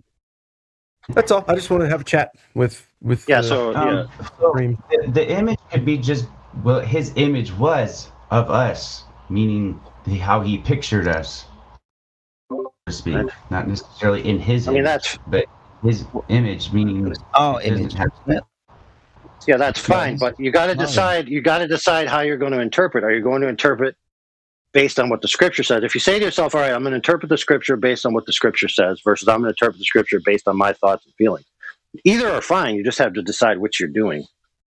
Well, that's a bit of a conundrum because how do you separate what the scriptures say as though it was objective and then your interpretation or your thoughts about it? I don't see how those two can separate. You have to have I'll tell you, yeah, sure, but on numerous occasions in the Bible, it says For in the image of God, man was created. Hey. And then it does say in certain areas what it is. So in one area it says male and female. So something about the male-female union dynamic in the sense of marriage, which, by the way, is a concurrent theme throughout the scripture, marriage, is somehow related to God. The sense of unity, oneness, even the word Echad, God is one. The word God is one God, is Echad, one, union, which is the same ascribed to a marriage. Now, interestingly enough, the Bible says that the destiny of humanity is to be married to Christ. And in that sense, the final image will be expressed. So, in some sense, this stage that we're in is a stage of creation, according to the Bible, because ultimately we will become a new creation with abilities, powers, and perspectives greater than we had previously. And it says clearly in the scripture that this process is a mystery that will not be revealed until Jesus Christ himself is revealed as he is. It won't be known to humankind until we see with his eyes. So in other words, until we get to a dimension greater than the dimension that we're in. Now, it clearly says in the scripture that that dimension is given to us by the Creator. We can't earn it. We can't attain it. We can't create a warp drive. We can't mix two salts together and say an incantation. We can do nothing but accept it from him and him alone. Mm-hmm. Now, you could disagree with that. That's fair. You could critique it. That's fair. But that's what the Bible says. Okay, creating is just a result of creating something into existence. I mean, and, right. So in that sense, you've stumbled on a philosophical truth. Okay, and that is that if God exists, he doesn't exist because God can't exist. He simply is. Say the Bible is a false dichotomy too. A false dichotomy. What two choices have you got then? What are you talking about? False dichotomy, this or that? Well, meaning that if you go off the same principles as flat Earth, then who's to say the Bible isn't just been, directed or whatever, or been, falsified in certain areas to fit their narrative? Yeah, fair, but that's not a false dichotomy. Yeah, you could say that. Exactly. You could say that all you want. I mean, nothing's stopping you. Because it's not. You're not presenting a dichotomy. No. Dude, that's like saying. Yeah, so that's like saying. Do you want some birthday cake? Sure. Did you follow the recipe exactly? No. That's a false dichotomy. Okay. Yeah. We're telling you it's not a false dichotomy. What you're identifying is not a false dichotomy, is what we're saying. Yeah, there's two ways to be a false dichotomy. One way is it to obviously not be what you are trying to describe as a false dichotomy. And a false dichotomy is more than two choices, right? So there'd be another explanation.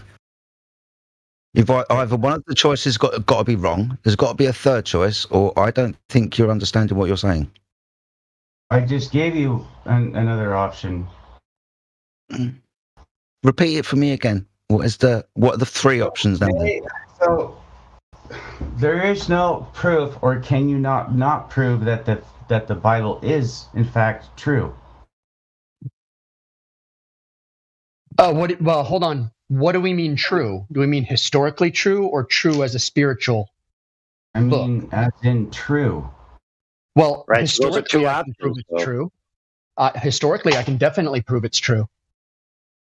Yeah. Right. Before your benefit, my friend. For my benefit, your friend, you've put in only two categories, which is either the Bible is false or it's true.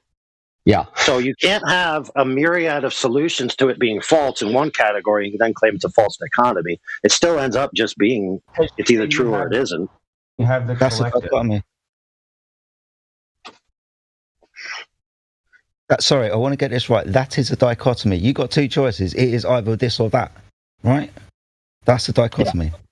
Cool. So a false dichotomy is, well, you've given us a dichotomy so far. You'd either have to give us a third choice, and then you have a collective. Or one of those choices we'd already got would have to be wrong. And you have a collective.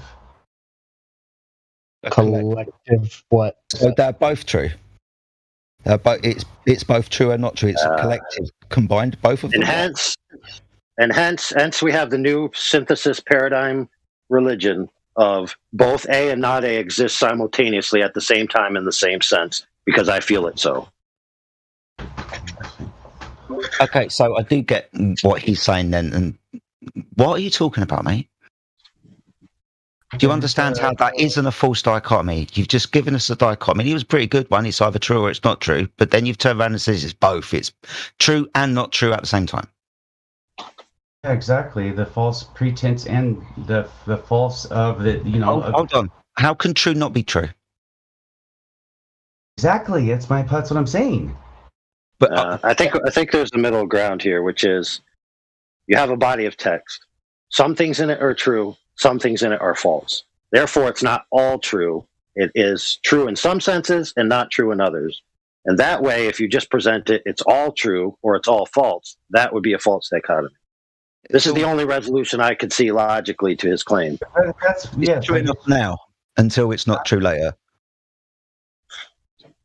Until you figure out that in the first instance that was good enough for you to be true now, which it is, it's true now, but it's not going to be true later. When God reveals that actually it was just a truth to get you through. It was an apparent truth at the time in that reality. But this is the real truth because you couldn't understand the real truth from where you were in that apparent reality. Is that what you're saying? Yes, sir. Exactly. Okay. I hope that's what you were saying. I didn't know how to say that, but then you hit that right on the instrument. That felt good to hear you say that. It was like right off my shoulders. Okay, fair. I'm glad you came to that. I'm glad you came to that, but that type of thing is not called a false dichotomy. Okay, what is that called then? Just a fucking good question, mate. Well done. when we got there in the end. Okay, whatever. All right. All right. A theory at that point, right? Well, dude, it's what we do with our children, do we not? We tell them things in a simplistic form until they're more mature. Well, not that. That's not me anywhere near this type of thing. That's a straight up lie. That's a straight up lie. Right. That's not a simple form of truth. That's just a lie, straight up. Right. Maybe it's a little bit like when you're a child and you can see the TV working, and your parents have a basic understanding of how the TV works, but only until you make TVs for yourself or go to a school that teaches you about this stuff do you have a really good understanding about what's going on. You can have a child's aspect, I suppose, of what we've got at the moment, but really when you get behind the TV set and have a look at what's going on, which you can't do until you've got the knowledge to do so, you won't know the answer to that question. Yeah, so here's a great example. Okay, so when two people love each other, right, and they're a mommy and a daddy, they get married and then they spend a lot of time together, and then babies are born, right? That's true. It's not the whole truth. That's true. Yeah. It's true, but yeah, I mean, it can happen We need before that. CD with a clip. It's like when a man loves a woman.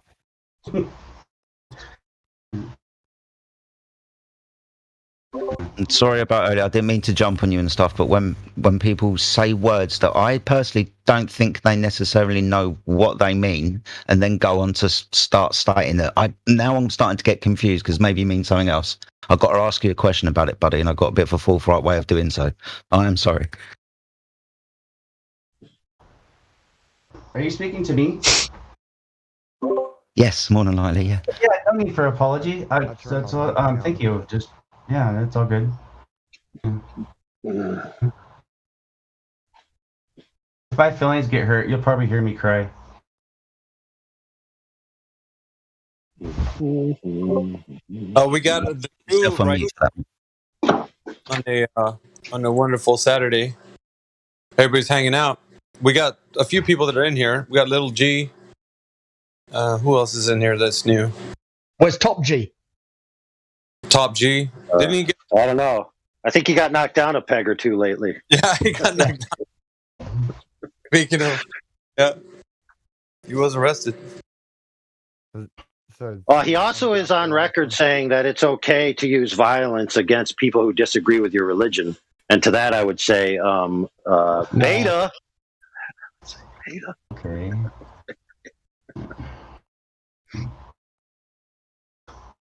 It reminds me of that meme where it talks about somebody having a debate and then they won't listen to their proof or something, so that it's just got an image of God punching another guy in the face, like a cartoon thing. It's that meme about man, now I wish I had it readily available. I'll be like, because then it would have been funny, but I ruined it by talking. Hey, we got Victor that's also in here. Victor is in here with the VC Verify tag. Victor, are you there? Yeah. I hear you. Hey, welcome to the chat, man. What brings you by the server? Somebody already spoke with you before, but Sorry? what brings you by the 27 Flat Earth Discord? What? I don't. Okay, the server that you're in now, you know what server that is, right? You do know where you're at, Give me a second. I have bad connection. Sorry, it always makes me think that people have just like wandered in the dark and have like bumped over something. Go, what's that on? Reality check. Or not knowing it's either that. Well, I don't know how I got to this really specific location. It's either that, or we end up doing. It's either that, or we end up doing the 24/7 seance. Yeah. Reality. Trying to summon the person from behind their mic. Victor, are you there? I think now it's okay, right? Maybe we need a reality check at check. But did you say something about this Discord? Maybe that should be our first question. Hello, mate. Do you know where you are? Yeah. Where are you? Can you confirm that? Where am I? I don't understand the question. Oh my god, dude. You need to wake up. Victor, are you there now? Yeah. Hey, let's go. Contact confirmed. I can restate the question. Maybe you didn't hear me, but what brings you by this specific server 24/7? Yeah, do you know where you are? Just research. Okay. Because I'm doing my own research and to meet people with good things. Yeah. Other flat earthers, you know. Other flat earthers. So you've been researching the Earth not being a globe. Yeah, I researched both models. I mean, looking for arguments from both sides. Okay. And I think. Go ahead. Go on. That the Earth is flat, but maybe I'm not 100% sure. Okay. Well, that's good. Like, how long you been down this journey? Like, you've been doing this a while. I mean,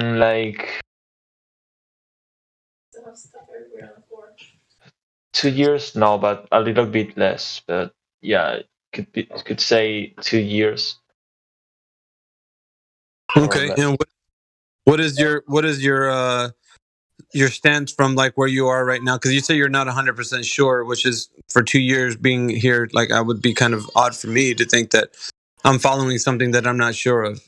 Yeah, like, but 2 years since. Why would you say? Go ahead.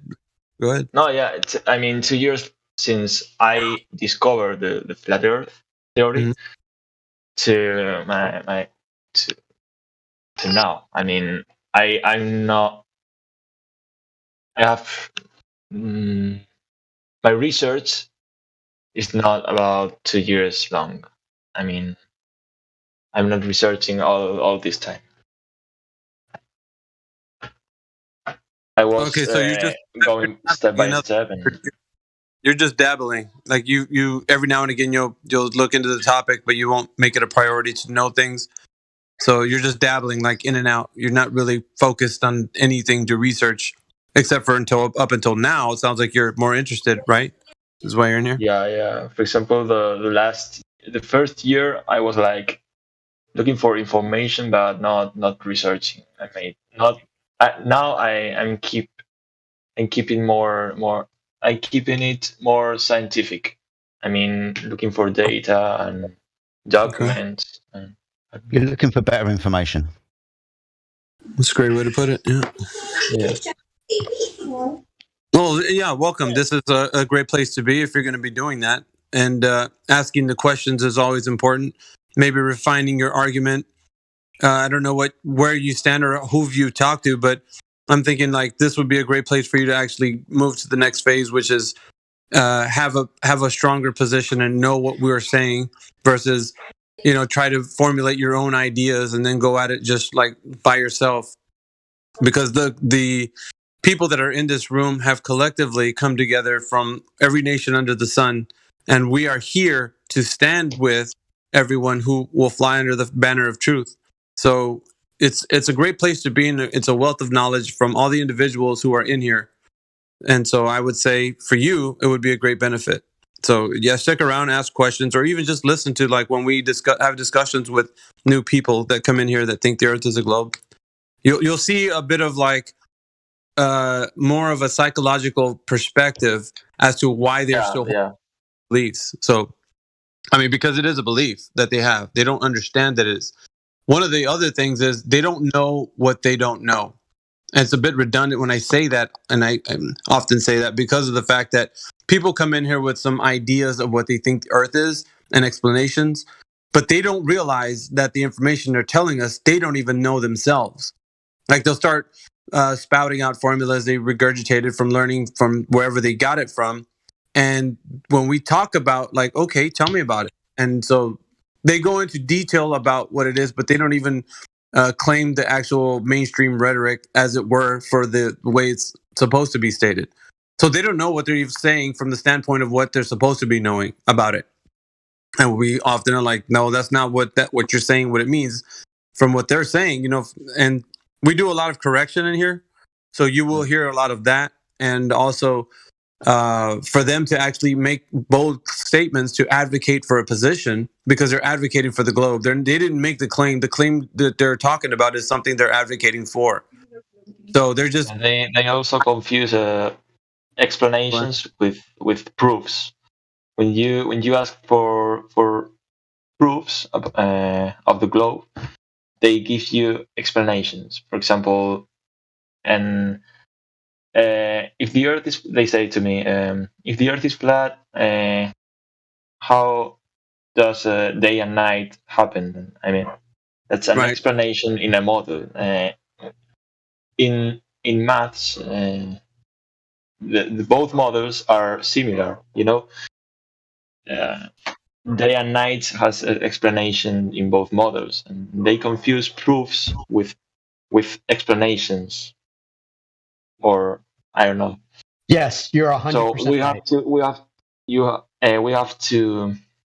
It's good to talk about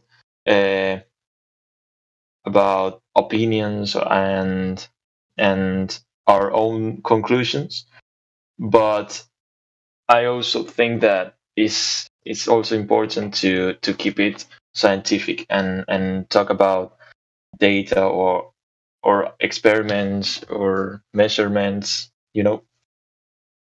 I think because if you are not 100% sure that the Earth is flat, you can't tell people, you know. I don't want to convince anyone of my family or my friends if I'm not 100% sure, you know. Maybe, do you understand? I would say like this: the entire realm of existence, no one knows, not a single human soul, that what it is. What we can know about the Earth is definitely something that's knowable. Either it is what people are saying it is, or it isn't. So if the Earth is curving at a set rate that they tell us that it is, then it should be. It should be self-evident. We shouldn't even worry about having arguments about it. The fact that it's not doing exactly what they're saying it is within the measurements and the spherical construct, then we start to understand what it is not. And it is not a globe of the set size of dimensions that they tell us that it is. And we can do that with all assurance, because it doesn't, nothing we do can go out into the field and actually make this something that we can evidence. So it's just that. Of course we can use logic. I mean, the water, for example, is flat, and we can't make water I mean get curve, and if you know how water works, you can know that the Earth maybe it's flat. I mean, we can use logic. For example, the gravity has no sense. when you study the theory. But we can use logic. But to be 100% sure, I mean, we have we need consistent proof. Like, for example, take a photo from kilometers of hike. I mean, I don't know how to explain it, but we need proofs that anyone can refute, you know, to be sure. Just to be sure. Yeah, it's great. Or a measurement or something, but of the entire Earth, or I don't know. I need more proofs. Not only the water and the gravity and I don't know. I mean, everything that the globe has. Everything that the globe has, from the main arguments to derivative arguments, they're all resting upon the main tenets of the idea that the Earth is a globe that prop it up. So the things that prop it up are curvature, axial rotation, and the vacuum of space that the Earth is said to be residing in, the medium that it's in, right? So we're looking at like why people would even think such things if that's thing that they're claiming about the entire realm of your existence, or the fabric of what it's woven into, is supposed to be something that you cannot perceive, right? So it's extra perception. You don't have that perception here on Earth. You can't see a globe, right? Yeah, but for example, so the only thing we can do is refute the other model. We can refute things about the globe Earth model, but we're just talking globers and flat earthers about the other model, but we're not proving our model. No, that's so I can say you, okay, green dogs exist. Okay, refute that. I mean, Victor, what I'm saying is, though, the idea behind what we're saying has nothing to do with us actually making certain dichotomies, right? Like, it's not flat, it's globe. Like, if we start to do, it's either only one thing and it's not anything else. So it has to be the truth that it is this thing that we're saying. So if you say that it's a donut shape, okay, donut shape versus what, you know, let's go find measurements of seeing if it's a donut. What doesn't measure donut? Okay, so now let's go see if we can find it. Think of something ridiculous, you know, like it's a back of a turtle. Not on the back of a turtle. We know that. Like, so you can know truth that will just knock everything that comes at it away. So truth is that what reality represents itself to us is flat and stationary. Yeah, it's only an example. Yeah. That's why for me it's flat. For me it's flat, but that's a base axiom, right? That's where you start. Observation. Okay, now does it curve anywhere? Because curvature would be needed for a concave, for a convex surface.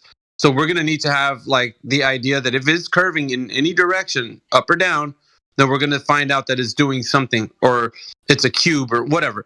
Like, we're going to have to find out where certain things stop and then start. And we need to know all that. But if it doesn't have those parameters, then we can only say that it can measure no curvature whatsoever.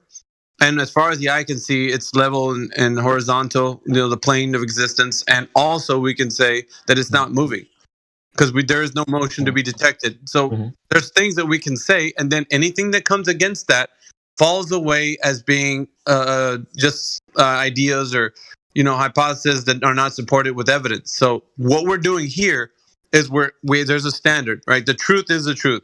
What can come against it? And nothing, right? Because anything that somebody says, well, I think it's whatever. Okay, how does that stand up to what we see and what we can know?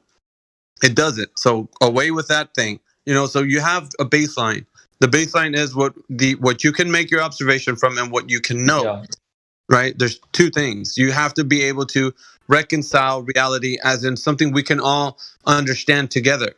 Now, when that fails to happen, then you start to make ideas of what it can be outside of your perceived reality, and that's what they've done. Do you mean the responsibility to prove it? I mean, in Spanish we say that the proof charge.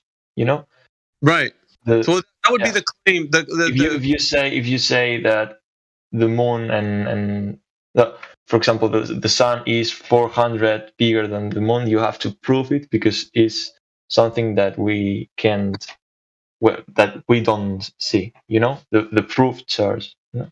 Right. So there's a standard, right? And they think that it's too the standard for us to say things. So what we do is we lay out a foundation for or baseline for what is truth and what can be known, and then it's like to everything else, that's just what you think it is, and it doesn't make it true. Just because you thought of a great idea of what it can be, and then you pit it against what we know, and it's like, well, we know that the Earth is flat and stationary. At no such time will it turn into the horizon. It's going to start curving just because you thought of a new idea. That's not going to ever change the fact that, so any new idea, if it doesn't comport over to what we know and what we can verifiably, test and see, then it's not going to be the reality in which you and I exist. It's going to be a made up one, that's why we're saying with the globe, that's the route that they've taken. They captivated the minds of those who allow them to say, well, it's an extra perception, guys. You don't really see it. You don't feel it. But it's happening, and then we're caught up with these big thinkers are giving us some deep truths. So you can see that you can't see it. Right, you can see. So it's like, how did you get this revelation, man? Anyway, because nobody can. It's like somebody looking up at the night sky and saying, well, you know that thing right there, that light in the sky? That's actually constructed of, this particular material. And then they go into like this high-sounding nonsense about what makes that thing, and that it's a planet and it's got a nickel iron core, and just crazy things, right? And then you're just like, wow, that's interesting. Let me propagate this information to another human. And so you tell that other person, and the person is like, well, it just looks like a light in the sky. And you're like, no, this guy told me that it was like nickel iron core and it's got all this. And so what happens is a lot of people who think they're giving the thing that is unknown an explanation makes them sound like they know what they're saying. And that's what the globe has been doing to us. Yeah. The globe we got books, we start learning at an early age, right? And there's so many planets, and look at what they're doing in our solar system. And so they're giving us a story that can't be verified, and also that's like, how is this reality? At what and it's harder, and then it's harder to find the truth because you have a model inside your mind, and that's why people say that. Continue. No, I was just saying, it's just the fact that we've been knowing about this story for such a long time, and we've been told this story so many times in many different ways, that not only do you believe that you're in this paradigm, but you start to make up your own paradigm. Well, I don't believe what mainstream rhetoric is saying, because for me, I think we're in space. I think we're just it's a different way, right? Like, and so they'll give you their ideas of like how it's different, but it's the same. And it's weird, right? Because it's like, isn't it still the same story? The baseline for your story is you're using their overarching understanding of the cosmology, yet you're inserting your own ideas within it.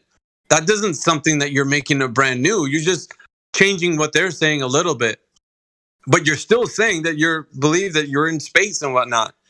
Like, oh yeah, we know this. It's like nobody can know this information.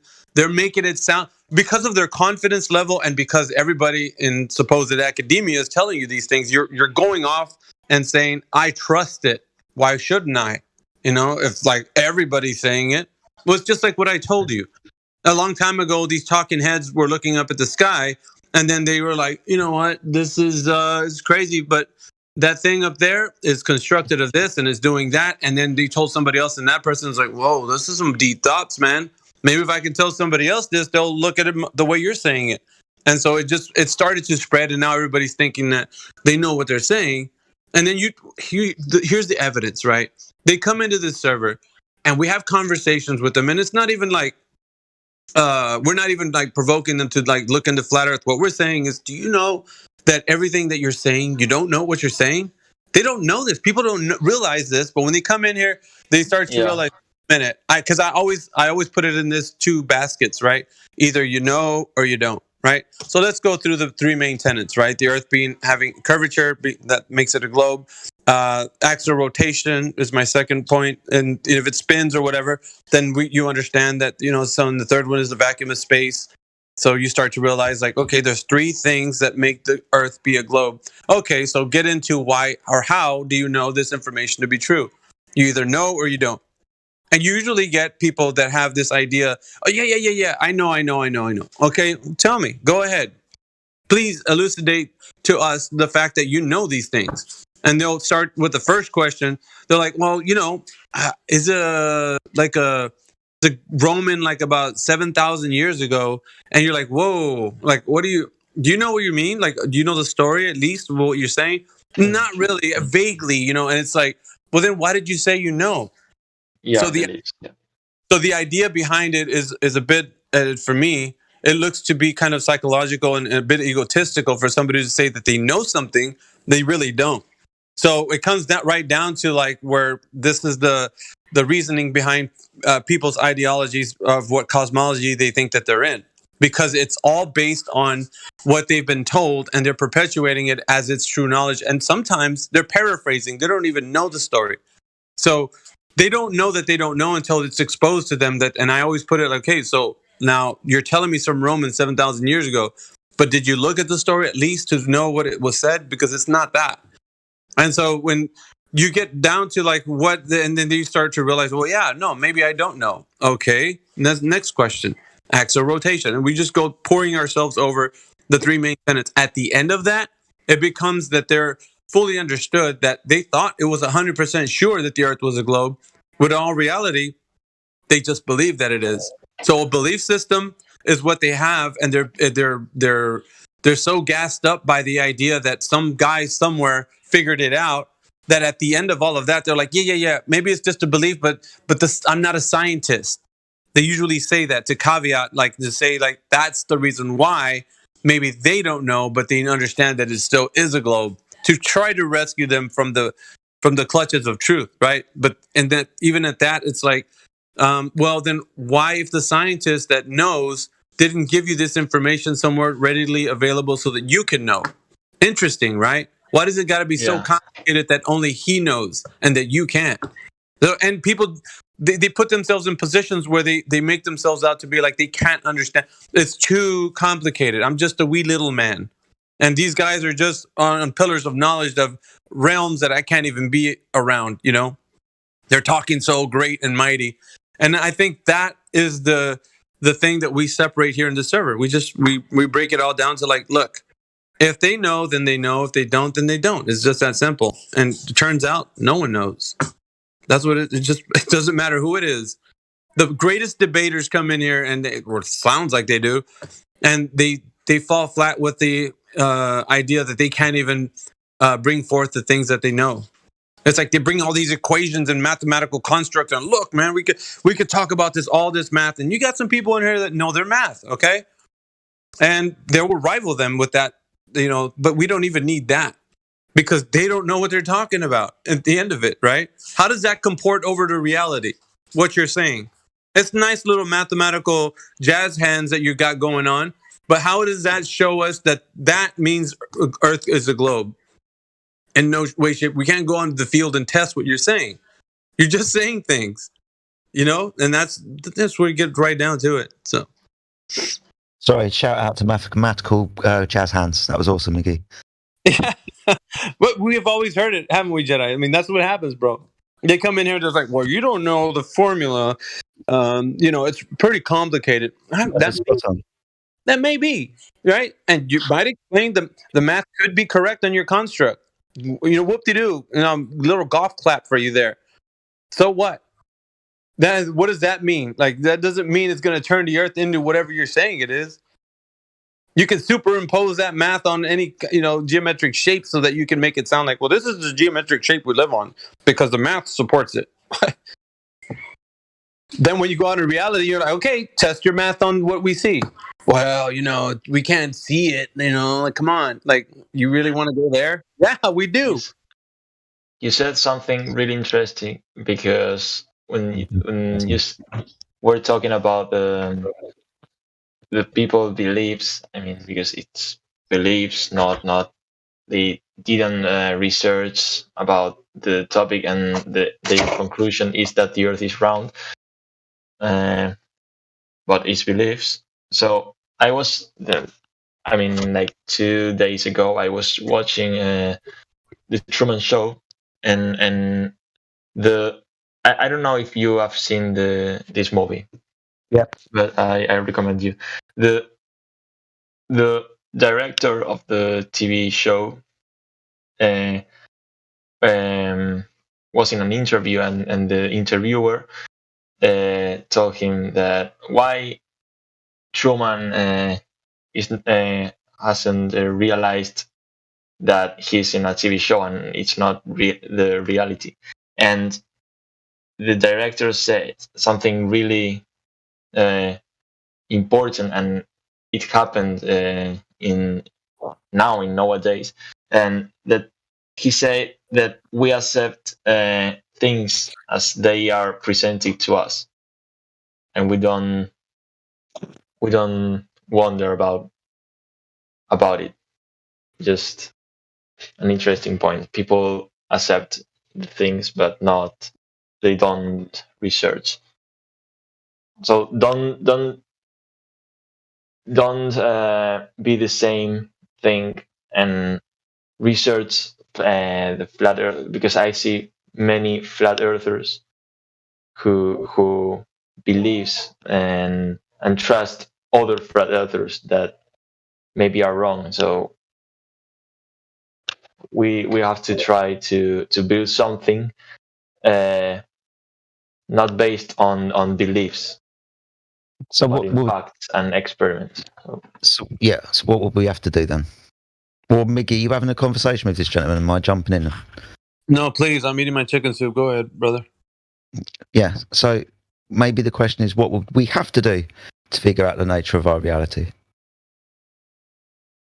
Like, let's set aside our beliefs and stuff. How do we figure out what it was, where we were? Sound like a decent question?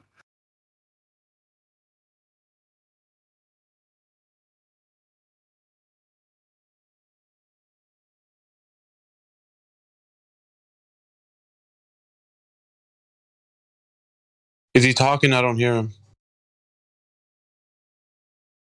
Hello? I'm just gonna speak for him at this point to ask him, where is it? How are you gonna invoke it? Is he gone? I don't know. I cut out for a second. I do apologise.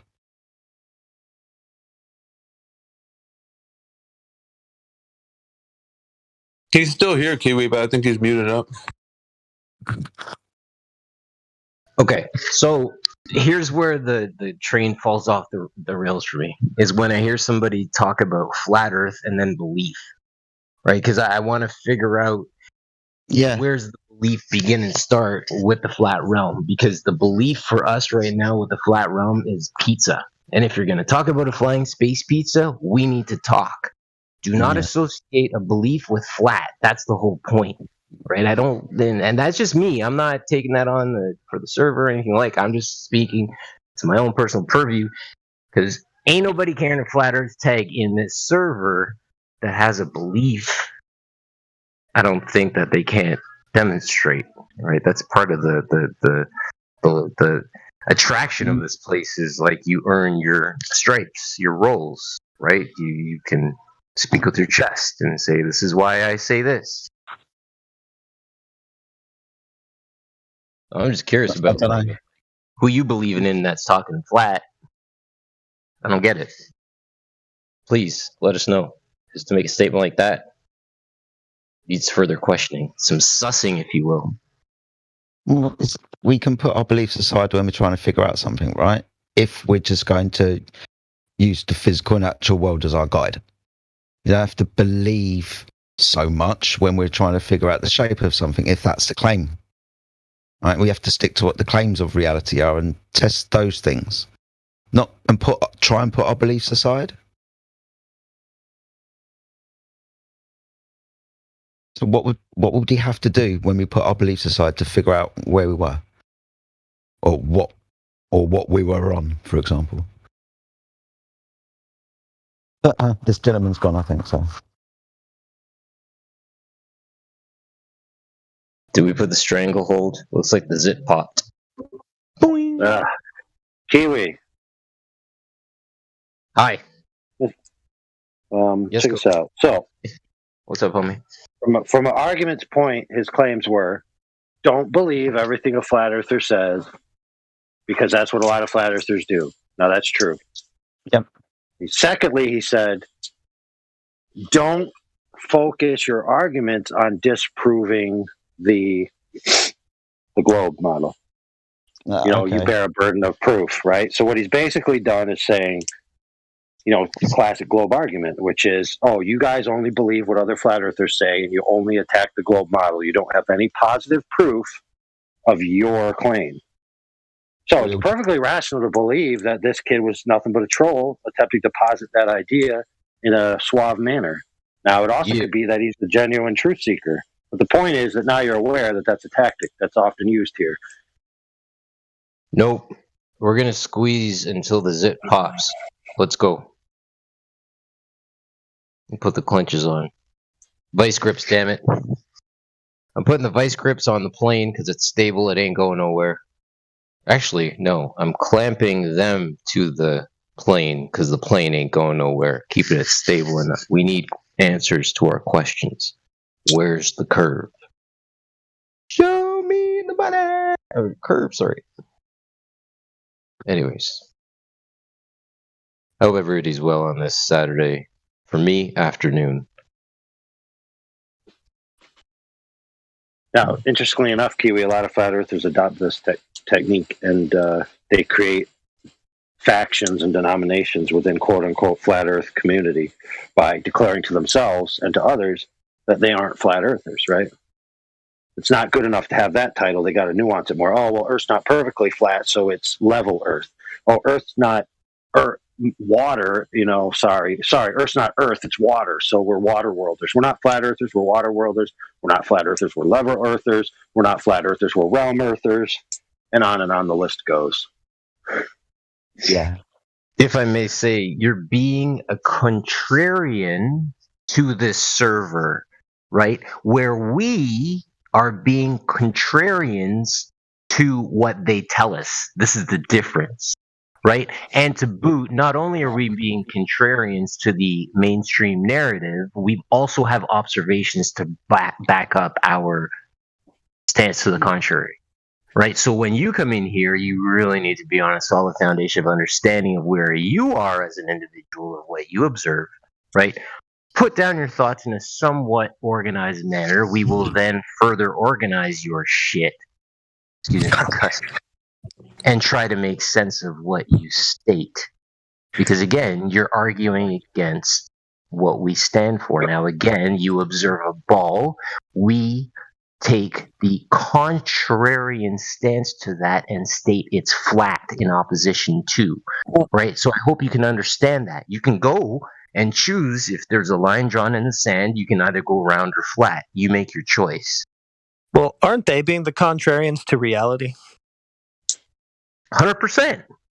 And that's the point, is we have our stance in reality, and they are walking into this server with a contrarian view, because they're going to literally, it's like, you heard me say it, right? There's people out there who are contrarians to him as an individual. Regardless of what that man says, he's going to have people speaking against him consistently, right? Which is bullshit. At that point, we may as well resort to the AI society, where Whitsitt unfortunately can punch all of his ideas into a randomized computer, right? And then have somebody actually pay attention to dissect it, because now we have somebody who's throwing away the idea with the personality. So thank you.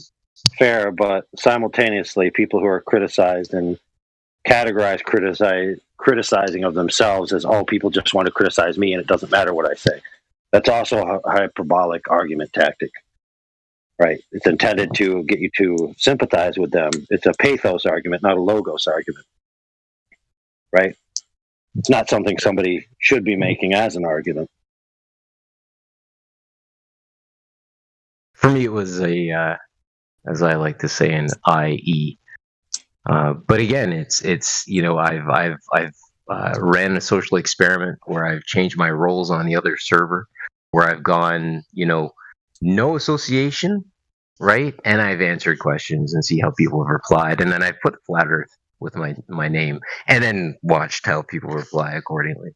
Right? I've never assumed the globe tag. That's just stupid. I would not do that because I could not speak on that rationale at all.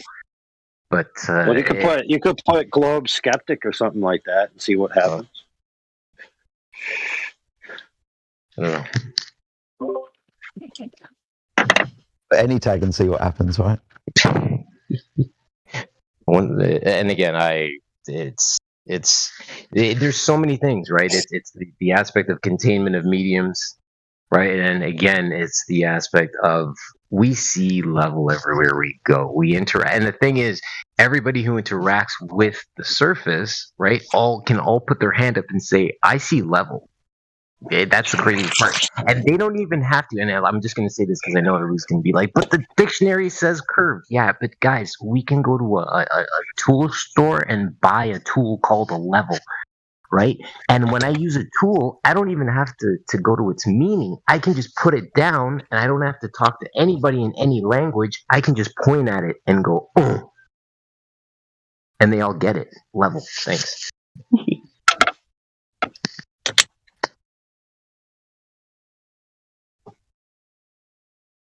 Can you bring up a topic to discuss, guys? Dude, that's hilarious. So when you said that, all I could think of was the caveman commercials. Be like, level, so easy, a caveman could do it. Bro, cavemen took a vine, they swung it over a tree branch, they tied a rock to it, and they're like, down. And then another guy with glasses, well, he didn't have glasses, he just had a bigger stick. He came along and he took the stick and he turned it sideways. And everybody went, whoa. And people watching who could speak English said, holy crap, that line matches the horizon. What a concept. And if I take that line, that branch higher and higher and higher, it continually matches the horizon line. And no matter which way I turn, all around me, it matches, right? Well, sorry. Are you talking about left to right or up or down? Talking left to right. So I took the line, I threw it over the tree branch, right? I tied a rock to it, right? So the weight is associated down. You're looking for curve. That was all. Yeah, no, I'm just saying. I'm just rehashing it just so everybody's aware. And then I took the tree branch, I walked up to it, I matched it up to the tree or to the line itself. I turned it 90 degrees, and I'm like, holy crap. That matches the horizon line, right? Now, when I take my altitude and I go higher, 747, 35,000 feet above the air, right? Or I look at Falcon 9 rocket launches and all kinds of crazy stuff where altitudes are gained, we only continually see where the ceiling meets the floor, right? Now, people may say, holy crap, he's an infinite planar. No, friends. My knee jerk to that is to say to you, don't forget, we're in a closed system. Did that come through okay? Yeah. Closed system. No, it didn't come through okay. You got really close to the mic and whispered it out my ear. But I got your point. Right. Cool. Closed system. But that's the point. So thanks, guys. Yes, Kiwi. So there's going to be no romantic, exasperated tones into the mic. This is a family show. Fine. I said, yeah, level. Flame.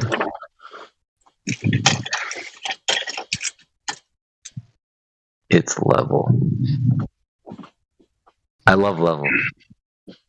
It's like race car. Spelled the same forwards and backwards. It's a noun, it's adjective, it's a verb. It's beautiful. It's a really nice word, actually. Too bad they tried to pervert it. As usual. You know what they say? Flat and level. Ain't no curve, ain't no bevel.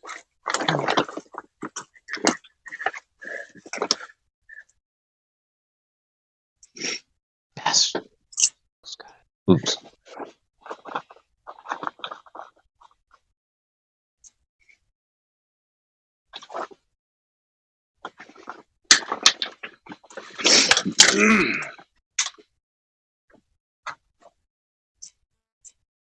Yeah, so long story short, the globe model was sold to the public as a dispassionate scientific endeavor of secular reasoning and logic and arrived at by pure truth, when in fact it was just a philosophical predisposition and a religion under disguise. So, oh well, whatever.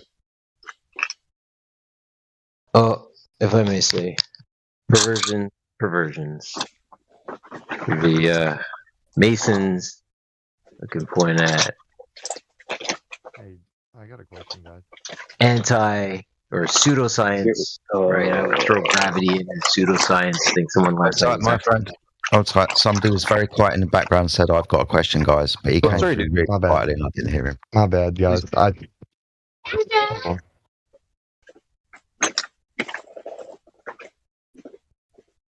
Yeah, I turned my mic all the way halfway to 50%. I guess it was way too low. I mean, now it's at 100. Is this too loud? I'm gonna turn it down a little bit. No, you're Don't good, dude. turn it down. Okay, I'll leave it. Coming through good. That was me that had a question. I just didn't want to butt in. I also had a question, but you ask yours first, man. Well, since that nobody sounds was in a lot of here, fun. I just wanted. It seems like everybody talks about the Cavendish. Not everybody, but Globe people talk about the Cavendish experiment a lot, and I didn't know anything about it. And I haven't had time to read about it yet, so I was just curious if you guys might want to talk about it for a minute and explain what it is. Actually, can I talk to one of the mods, like, about something? Like, well, I mean, like, we can talk in DM or something. I will pull you actually, I'll be 1v1. Yeah, like, that'll work. All right, continue the show.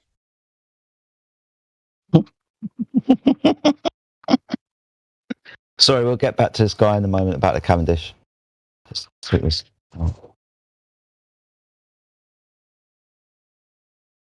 Who's asking about Cavendish? Because I didn't see their name lined up. Warrior V in it. There he is. The heck is this? Somebody new? I've been here like a week and a half or something. Oh, yeah, that's new. Oh, Warrior. Okay, yeah. The guy, and now just real quick, because if you don't know this, he did bring his people that were, I guess, that work with him into the server, and I got a chance to speak to a few of them in an open, kind of like a discussion with them.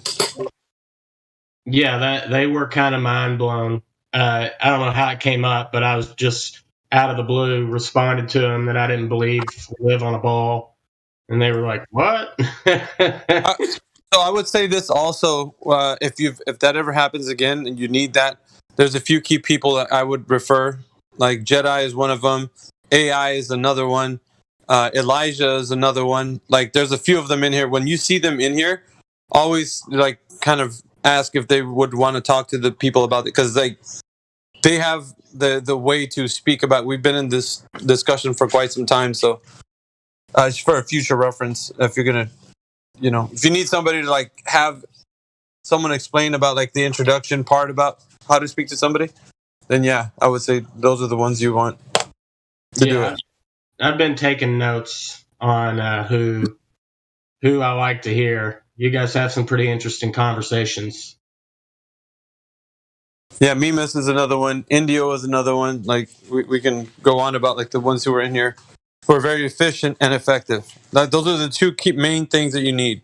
Yeah. I like the fact that you can make them realize that they have a belief. Like that's the intriguing part. Mm-hmm. I can tell all kinds of crazy shit to my friends, and they think that they think I'm retarded. But yeah, I've been listening a lot, trying to learn how to have those conversations. Sure. Yeah, there's, like I said, you can glean points that we say in here, Voyeur, and it's up to you, man. Like you build up your own style, like I guess. But yeah, Cavendish. I don't know if you want to get into it, Jedi, or what we know, what we hear them always talking about. What do you know about the Cavendish experiment? You said you didn't know anything at all about it. Is that right? Yeah, I don't know anything about it yet. I just I've been hearing it and I hadn't even thought about it, but somebody responded to me in a forum that it proved that matter attracts matter, Yeah.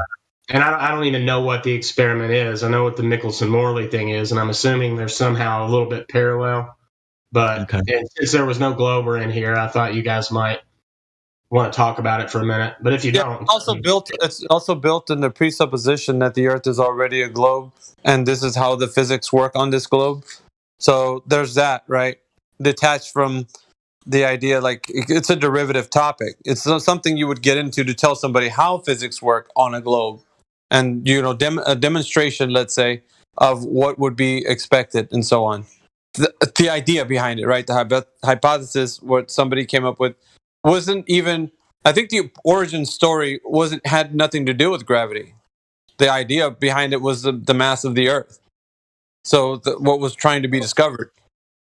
So that wasn't the point of the contraption that was built for the reason, finding out if gravity is a force or not a force, or it wasn't for that specific reason. I think, wasn't it, if you guys can correct me on this, was it like 100 years later that it was actually used after the man's death? Yeah, so for this reason. It was building on Newton's idea, wasn't it? Mm-hmm. So Cavendish, Reverend, I can't remember his name. It wasn't just some guy called Cavendish. There was a few people. 120 years later, after Newton and the proposition that mass at distance, whatever mass they describe to be, things at distance attract things at distance because they were big things. It's basically the concept of the Cavendish experiment. Do you understand that? Have I cut out again? Yeah. No, I heard you. Sorry, I had it muted. You're saying the point of the experiment was to show that mass is attracted to mass. Well, overall, Miggy's pointed out, but that wasn't like necessarily what they started off doing. But this is what they've used it for, going forward. It wasn't the premise. They didn't start off saying that this is what we're going to look for. Thus, the Cavendish contraption will be used for this. It wasn't. That wasn't the initial idea or thought behind building this contraption. So the contraption was not designed or whatever to figure out if gravity is the force. Can you guys hear me? Sorry, yeah, I can hear you. Okay. Do you know the contraption that Miggy keeps speaking about? Miggy keeps saying there's a contraption. Do you know what the contraption is? The experiment setup itself? You don't? No, I pulled up some things in the search, and I've got them open in my browser, but I haven't looked at them yet. Okay. Could I try to explain it to you so you had a better idea of what we're talking about? Yeah, definitely. That's what I'm listening to. I'll start with what Cavendish did, and then I'll go to what we do now, because they're very different things. Though built on the same premise, they're very different things. Cavendish was, I don't know, a good few hundred years ago. There was an elderly gentleman, and he had a lot of land. Out in the back of his land, he had a shed. Let's call it a garage, somewhere where he could work separately from his house. Within that house, he built a contraption. This contraption was basically a pole that stuck up in the air and two poles that went off the top of it that created a cross. You understand that, right? It looks a little bit silly, but that's what we've got. So a pole in the air, and then a cross of two beams that go across it. From each of those beams, at each end of the beam is a ball. So there's 4 balls upon the contraption. 2 balls one ball at each end is large, 1 ball at each end is small. The idea is that you've got 2 attracting forces on either end, one big mass attracting a much smaller mass.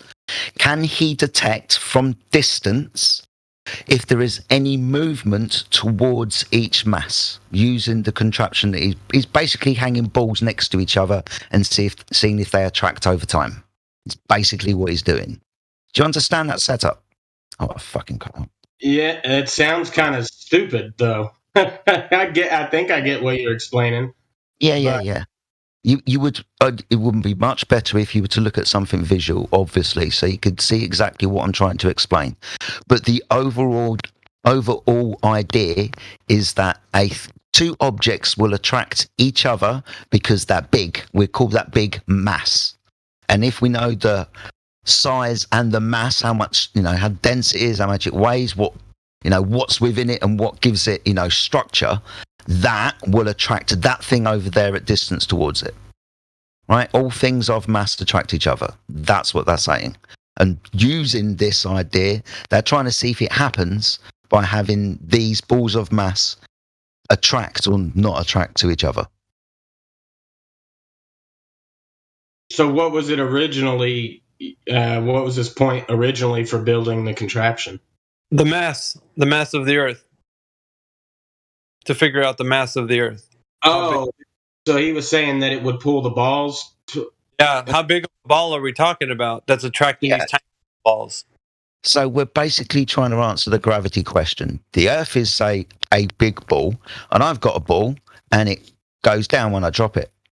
So we've got a big mass, a ball, that's attracting this other ball towards it, right? Yeah, it was initially, like I said, it was what they were talking about to figure out the size of the entire Earth, the mass, how big is it? How big it is, and what it turned into was how things attract to each other, because it was building off of Newton's idea. Or was it 120 years after the initial premise of like building to see what the mass of the Earth was? So now that they're using it for this, they're saying because they're advocating for it, Cavendish built it for this reason, and that's wrong. It's not what he built it for. Now, sorry to keep going on. Within the setup of this experiment, you have to understand that these geezers think that the Earth's a sphere. Right? They know the size, what they don't know, they have a calculated size of the Earth, its radius and so on. They think they know this. And being as they think they know how big the Earth is, they can figure out the mass of it. You know, all the stuff within it, all the water, all the rock, all the everything else, how much of it is and how much of it could possibly impact the environment around it because of how much stuff there is in there. We could start doing mathematical calculations as soon as we can attribute, I don't know, stuff to objects. So this has got a power. Let's say it's able to pull things down. And because I know the size of it and what's contained within it, I can figure out in a calculation that is responsible for the speed that the ball drops. Do you understand? We know how we know how fast the speed of the ball is when I drop it. Right? We've done those types of experimental setups. And I know, quotation marks, how big the Earth is because I know it to be a sphere of a radius. And I know how much, I think I know how much mass it is. I can attribute that mass to the pulling force of the ball down towards it in a mathematical calculation. That's basically what they've done with this experiment. But they haven't observed it within the experiment itself. They've just inferred that it happens because things fall towards the Earth and the Earth's a ball, right? Does that make much sense to you? Yeah, it does make sense. I'm surprised that that's used as the argument. I mean, it doesn't seem very sophisticated. It doesn't. And when I started speaking earlier, when I started talking about Newton, they were talking about a magic at a distance, you know, tongue in my cheek, magic at a distance. I mean, it was ridiculous at the time, right? That's why they said that. But they went forward, they came up with this contraption, Cavendish came up with this contraption, and today we have a smaller setup within a contained environment, and it still doesn't show what they want us to believe that it shows at all. And also it's not a scientific experiment, and we can go into all of that type of stuff. But it's now not even used in modern day scientific thinking about what gravity is. That'll be Einstein and the bending and warping of space-time, right?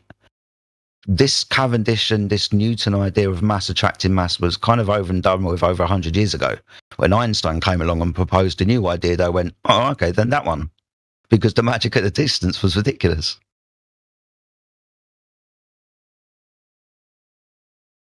Hey, Jedi, how does the citation go that it snapped the 1 and 2? Like with the idea that Newton was... Yeah. So some people, they're trying to say that those two types of ideas can exist.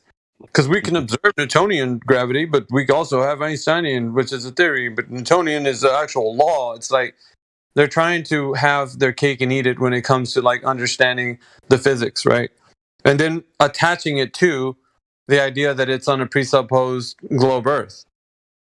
So all of it has to do with just people trying to attribute something that's they're saying about their extra perception that you don't see is happening because we can do things that you can see, which is, the Cavendish experiment, and provide evidence that the Earth is of a certain mass, and then therefore it can attract something using the gravitational force, right? So all of it has to do with how one theory is built on another, and it's just all explanations and theories built upon other theories. It has nothing to do with, like, they're talking about something that you're actually witnessing in reality that's affected by the weakest force. That's what they're trying to get you to think. So you can, like, oh, gravity, there's a validation right here, Cavendish. No, it's not. So how do they claim that even proves that mass is attracted to mass? I mean, it's not. Sorry, I didn't mean to interrupt so bloody quickly, mate. Finish your point, then I'll answer your question. I'm so sorry. I mean, I don't understand why that would be any different than just holding the ball out and dropping it and saying, see, mass attracts mass. Yeah, but what they do is, because they know the size of the Earth and the mass contained, and they have the speed of the ball dropping, they can backwards engineer it and give you it in a calculation and say, oh, that's useful. And the Earth's a ball, by the way, because it has to be, because the ball's dropping. Because that's our physical reality, isn't it? Excuse me. That's our physical reality. We drop balls in the same condition, let's say outside in the atmosphere, not in water, for example, and they always go down. So it's useful. I mean, we have the numbers, but we can attribute the force down to the size of the Earth that we claim to be and the mass of it.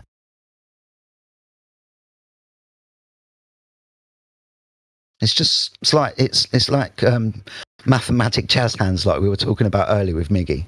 This is mathematical jazz hands. It's also a magician's trick. And so it's a sleight of hand. On the one hand, you're seeing the magician show you the razzle-dazzle magic trick. On the other hand, he's holding the real understanding, which is like the Earth, what it's not. So they're not showing you what it's not. They're just telling you what it is, on one hand. So you were... Yeah, Sorry, you're Miggy.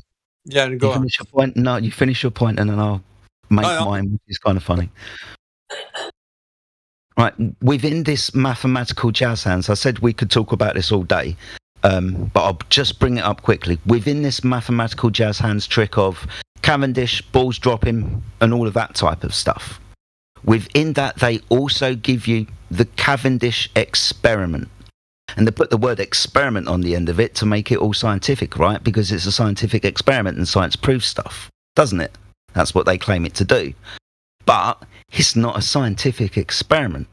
It can't be a scientific experiment, because if it was to be a scientific experiment, it would follow the scientific method. And it doesn't. Scientific is very formally set out.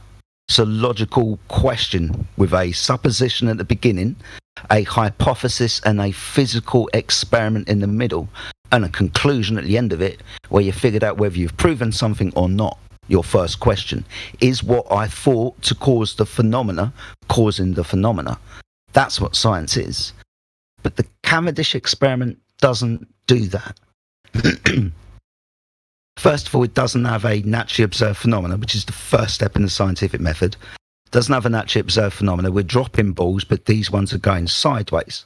We don't have a naturally observed phenomena because we don't observe a ball. We presuppose it, and we say that the mass of the Earth is the thing that's pulling it, and that mass attracts mass.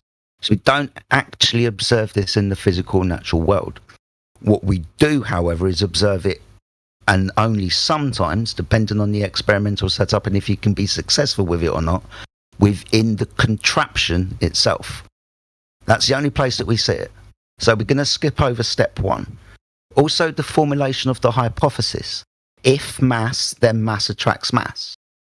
Well, we're looking for cause and effect relationships, and your cause can't be your effect, and your effect can't be your cause. They've got to be different things. We're not asking the right question.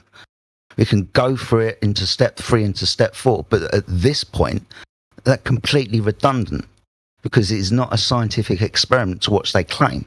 So this is part of the jazz hands, the magic trick, and they also use a lot of math in it as well. But yeah, when you're talking about the Cavendish experiment, this is exactly what it is.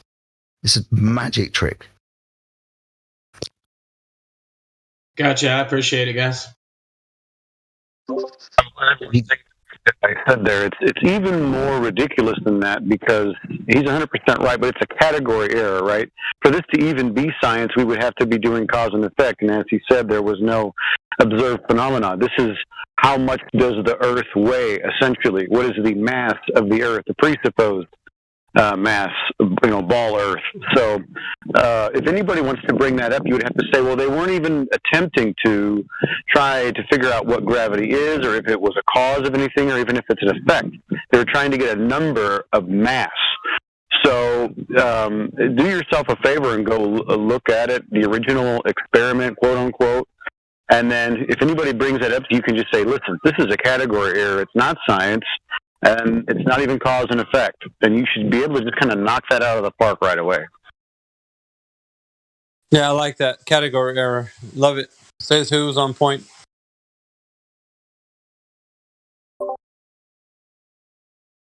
Well, it really gets on my goat when they say that their observed phenomenon is mass attracting mass. Mm-hmm. It just falls over within that statement or supposition itself. Yeah, well, because they're assuming that, observing something fall to the ground is mass attracting mass. Yeah. Begging the question. Things fall down, go boom, boom, go splash, splash. Well, all things. No, not all things, mate. Gas don't do that. So this is also part of the magic trick as well. We're always dropping stuff, physical objects, balls and whatever we've got in our hands at the time. Mobile phones seem to be the case these days as well. Drop my mobile phone, it goes down. Does everything goes down? Well, I pour liquid in it, it pools in my cup, level on the surface, but pools in my cup. What about the gas? Not ever talking about that. We're just talking about dropping physical objects. I love their obfuscation from that question once we take them there to that point. They're like, yeah, but it's still gravity. It's like, you just finished saying that gravity, what it does. Now you're gonna tell me that it also lets things float around and go up.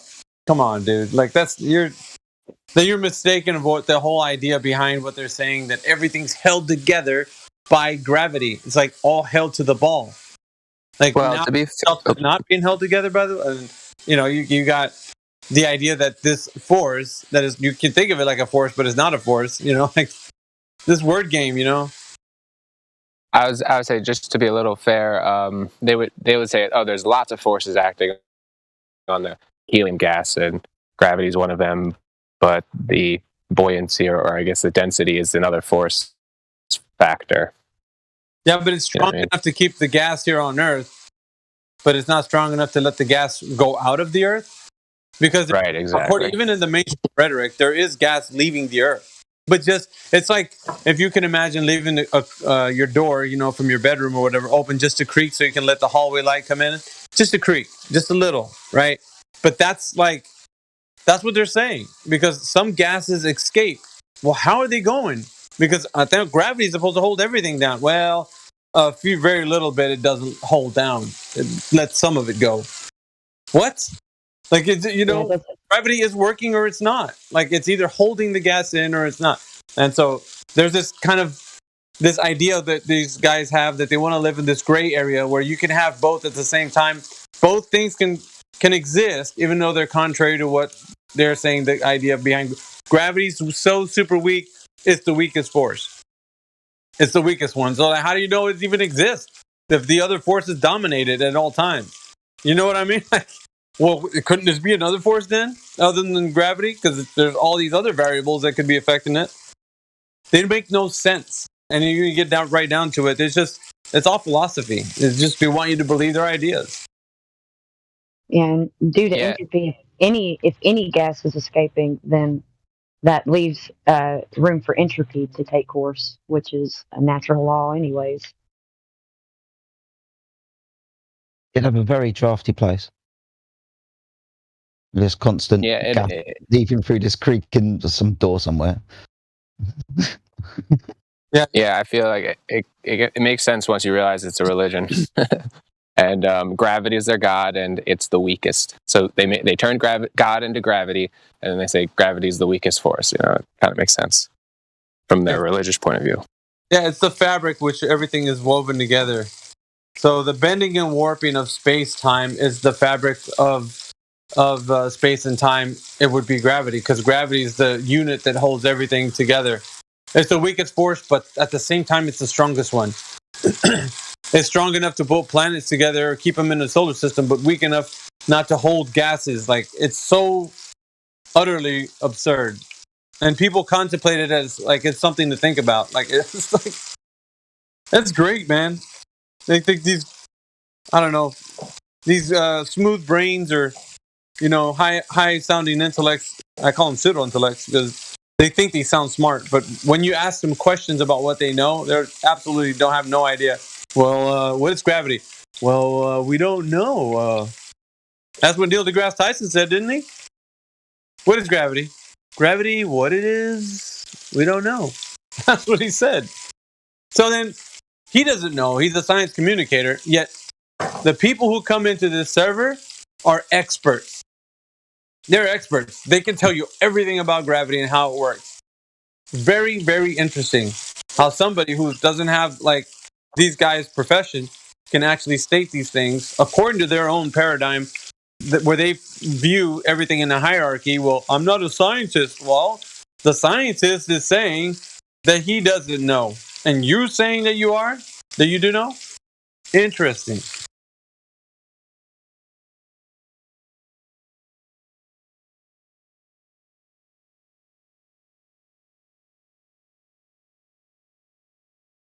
Yeah, it's the warping of space-time, and they don't realize they're just warping their minds. You know, it's like, it's almost like a psychological operation, that whole paradigm. It's, oh, bending and warping. It's just a mind fuck. Oh, some more mathematical jazz hands. I'm going to start turning space into time and using numbers and calculating shit. Here we go again. Mathematical jazz hands. Yeah, that's what's going on. That's their big Broadway production, right? La da da da da da, la da da da da da. Check it out. Earth's a globe. Like, every single time, it never fails, dude. They come in here and they're just like, well, you know, we got these equations, and like, that's great. That's wonderful. You got some equations. It works out on a piece of paper. La-di-da. You know, like, what do you want to do with it? Like, what's that got to do with all the tea in China? Like, you haven't talked about how this equates the globe. Are we going to go into the field and go test these things out to be true? Because if we're doing that, then we're doing some justice. And if we're not, we're just talking about whatever we want to talk about in here. And that's not the point. The point is to actually realize what our reality is, but basically from what everybody's saying. The whole world agrees, right? Everybody in school knows. Well, then should we all know that our reality, the fabric of it, made up of something that's real instead of just a concept? I don't know. Maybe I'm just crazy. Who knows? Hey, good afternoon, Mickey. Hey, what up, Barrington? Hey, yeah, I was passing through here this morning, so I really didn't get to, excuse me, sorry, I didn't get settled in. But somebody on here was talking to a fellow who was telling us that there must be an end to the Earth if it's flat. There must be an edge. And they kept going point to point with them. And I just didn't have time to butt in because I was off to a Lions Club event. But I was sitting there thinking, like, I'd wish that you were in because, you know, going point to point with these people is just, it's not why we're here, really. Yeah, I know, exactly, Barrington. That's exactly what I've been trying to teach people about. Because of the fact that the old ways of doing things wasn't doing justice to, like, what we're trying to say. It's like, and I use the old biblical reference, it's like casting pearls under the swine. They're going to trample it underfoot. It's the beautiful knowledge that we have. We can't reveal that to somebody who's not ready to hear. And I tell people this, right? Go ahead and go point for point with these people. It's teaching them how this conversation flows. Because in this arena, in this context, right, speaking of the things of the shape of the earth, you can't hold a position that's a point. Let me tell you about gravity. Let's start with that. Gravity doesn't exist because there's no such. And you go into this thing, they're like, well, that's great, but you don't know what you're talking about. Check it out. And they go into their point or whatever. So you're just back and forth like a tennis match. There you go. One hit, the other one hits. The other one, and the audience is looking at the ball, just going back and forth. And like, well, this guy's a great tennis player. You know, like, so what? So what? It doesn't matter how good your point sounds. It only matters if the person is speaking, they're talking truth. Well, one of them is talking truth, right? But the thing that we don't get to realize is if the person actually knows what they're saying. So if you get to the nuts and bolts of what the truth they're saying is like, hey man, this is self-evident. I can say it, but you can go out and test it yourself. The other guy is saying, no, I'm right because what my mathematics say speaks to like the truth. And you're like, okay, so how does mathematics turn into reality? When do we go and take this math and go into reality and see for ourselves this is what you're saying? That in no time ever happens. So you are false just on the fact that we can't take what you're saying and go verify it. However, this guy is saying it's self-evident. It's just what it is. So it can be figured out because we can go and see, look, there's a flat level horizon, and from a distance of point A to point B over like 15, 20 miles, we don't measure any drop rate. There isn't any drop over distance to be seen. Therefore, there isn't the idea that the Earth is a globe to be verified.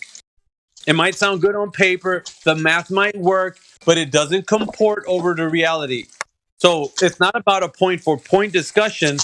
Flat Earth is a completely offensive position in which they have to demonstrate, provide primary source that give us citations for everything that they know. And if they don't have that, if they're not equipped to do that, then they don't have anything on their side. All they got is just people saying things. And that's all. Go ahead. So let me ask you this. Do you have children? I do. What age? They're adults now, but...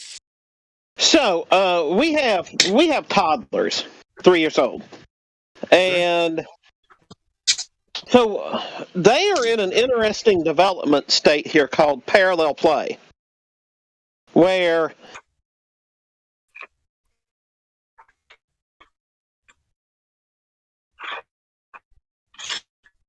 you cut out, Barrington. Like, so if the kid's playing and Barrington, you so cut what out. happens? I didn't know. You cut out. Okay, sorry about that. Let me try it again. So, our 3-year-olds, they do they're at this developmental stage where they call parallel play, to where if you bring other kids around them, they don't want to play with the other kids, but they want to do the same thing the other kids are doing. So if one kid's playing with the truck, they don't want to they don't want to share a truck with the other kid. They just want to get a truck that's similar and play with it. And so the one kid's pulling his truck back and forth, and they're pulling their truck back and forth, and it's kind of neat to watch. And that's exactly what we're doing when we're going point by point. It's just parallel play. We're playing, hey, look what I know, and they're saying, hey, look what I know. And you say, hey, I also know this, and they're saying, hey, I also know this. And Barrington, though, like, speaking respectfully, that I'm pretty sure it was the infinite planar. It was Hope this morning. Chris, myself, and him were throwing around this, not throwing around the idea, but he was putting forward the idea of this infinite plane, and we were shutting it down with the idea of the medium observance, like containment. But like, I'm just asking from a standpoint of like, how could we do better if you were taking it in? How could we do better? That was interesting. I remember that. Sorry. That was. Oh no! It was a great. No. I'm not. Mind you, I'm not criticizing even in the slightest. No. I'm not. First off, I'm not criticizing anybody in the slightest. I'm just first off enamored to Miggy's ways. But second, with him making such a claim, is to always throw the ball back to his court. So, like, instead of trying to say one thing or the other, okay, well, where would you come up with that? Okay. I don't know who makes such a stupid, ridiculous claim. Sorry, buddy. Did you follow the conversation to the end? No, that's what I said at the beginning of this. I wasn't around long enough to butt in. Yeah, no, that's fine, buddy. I'm only interrupting because it was something that I really wanted to specifically bring up to Miggy as well. Yeah, no, I'm glad you brought it up because it was a really funny conversation. Please finish what you're saying because I got all night, mate. No, I was just going to say I'm going to go off to the side. I'm going to hit the mute button again. Feel free. I'd love to hear what you got to say, my friend. Thank you. I can't remember who I was speaking to him with, though. Who was that? Just spoke just now. It's myself. Hey. Kiwi speaking now. Barrington just spoke just a moment ago. Yeah. Thank you, buddy. I appreciate that. So, that was a really interesting conversation with that man about his infinite plane because we eventually got to the end of it where it stopped. That was funny. That's basically what happened after we got out of the sky and him admitting that he had to be contained by something. We got to it possibly in fluid. Eventually, we did get to the end of his infinite plane claim. It stopped somewhere. We got past the idea, okay, we could get out the Earth and there was somewhere else, and we could get past somewhere else to maybe somewhere else, but eventually it stopped. So it wasn't infinite. The word "end" was uttered, and there was a long pause rendered, which I found interesting. So it was, and a very puzzled look on my face where all of a sudden we got there. That's what I was looking for. The end of your claim. But they dropped, so to speak, didn't it? Yeah, that was really funny. Yeah, because the conversation. Sorry, mate. Say that again. You live for those moments in the penny. You're like, dude gets it now. Like he came in all adamant about his position, and now he's just like, "Damn, you're right." You're like, he wanted to take us on this. This is what I think. I think it's infinite. This is why I think it's infinite. Hey guys, listen to me. How'd you cage a man? And then started talking about animal birds and all of these types of things. And yeah. But you said the Earth was infinite. All right, because you want us to listen to you and to sit along and nod along happily to what you're saying. And you've said some things there that have got some problems. The infinite bit for a start. What do you mean by that? Man, he's like what we wish Tyson would have came back like when he got out of jail. You know what I'm saying? Like he is on fire, man. I love your energy, Jedi. I've always looked up to you in this conversation, man. I appreciate you being back, bro. Hey, and I think this was a different conversation, by the way. Let me just throw that in, because it wasn't the infinite plane guy. This must have been another conversation, but I'll go back on mute. Yeah, no problem, buddy. If it was a different conversation, then I do apologise, man. Maybe it wasn't myself and Barrington that was speaking. Elijah, shout out to yourself as well, buddy. Brilliant to hear your voice really clearly as well tonight. So I appreciate that. And it's great to see you as well. I did that for you. I said, let me get to a quiet area and talk to these guys for a second while I have a good mic. I just missed all of the fun then, huh? Yeah, Elijah, we're getting the band back together. Jedi's back. Yeah, man. you know when we ride as a posse, dude, it's like there's nobody that can oppose us, man. We become like a movable force. Right? And we're in here at 3 a.m., 1 a.m., 5 a.m., 10 a.m. Like, bro, like, where you're going to have to bring out your dad mug. Like, you know what I'm saying? Man, get your dad mug. Yo, get your dad. Oh, my God.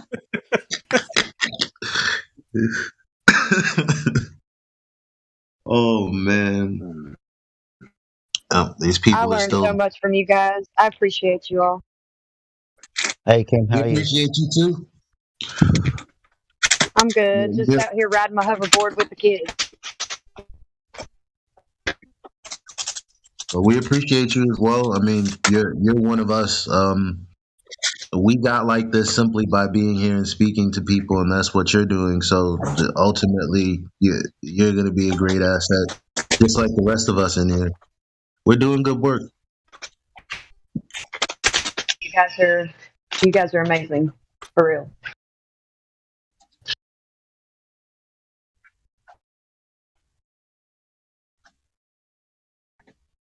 It's got to be a family, or it's nothing. Yeah, I was gonna say it's also good to see AI on more. Like we haven't. Yes. Yep. It's good to see you on more. That is. Telling you, man. Some of the people that I look up to are the ones in this room. The peers that I have in here, like sometimes listening to you guys, and I think iron sharpens iron kind of a thing. Because you guys, like, damn, this is profound. Like, how come I didn't think about it? Well, I think that now it's because we're a part of a body of people who are like, we're drawn together for a reason. I think I always looked at it like as in everything with destiny and such, but Are you kidding me? there's a reason. I'm so. about to get married. Shit. Yeah, I got a baby because of this truth, okay? This is serious stuff. Yeah, man. Better here, didn't you, Glad? Yeah, I met KJ here. Yep. See, look, and I think with met Kai here, not on here, but through. I think that's what I'm waiting for. There's all these chicks and all that, like they're cool and all, but I think I'm waiting for that person that is like that vibes with me the way that I vibe with y'all. Because if I can't vibe with a woman the way that I vibe with y'all intellectually, what the hell is the point?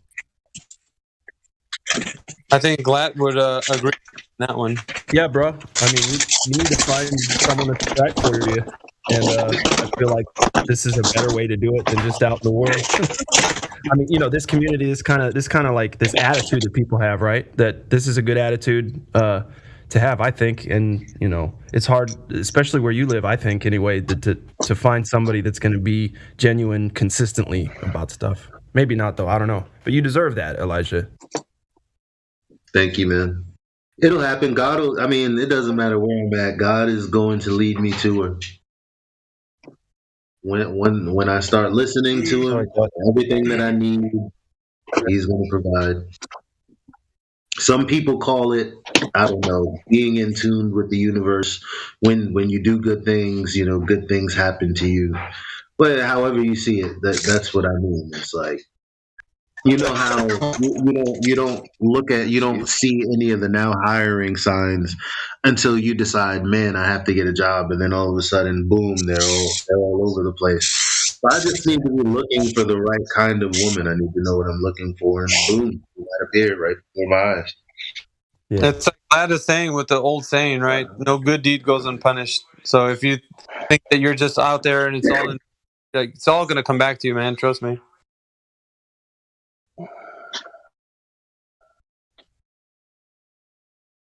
Pretty incredible.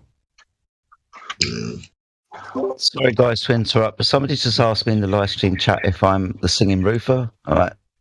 I've typed no, and I just want to emphasise I don't even know what that is. I don't think I'm a singing roofer. I don't think I've really ever been on a roof, and I definitely wouldn't sing on there. Actually, what's funny, I have roofed only once on my house, and I did sing up there a couple times. Why not? It's funny. What a weird thing to call somebody, though, right? That's fair enough. And also, if we're getting the band back together, I'm definitely going back on drums. Cool. I need to learn how to play the guitar already. Shit.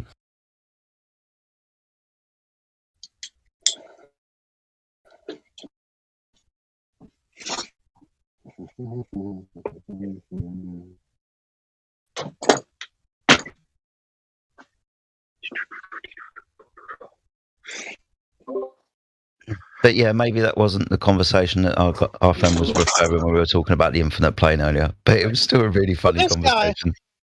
This guy was talking about, he was claiming that if we're saying the Earth is flat, there must be an edge, that there has to be an edge, and where is the edge, and how do you get off of it? How do I get out of my delusion right outside my front door? You how don't? About you start?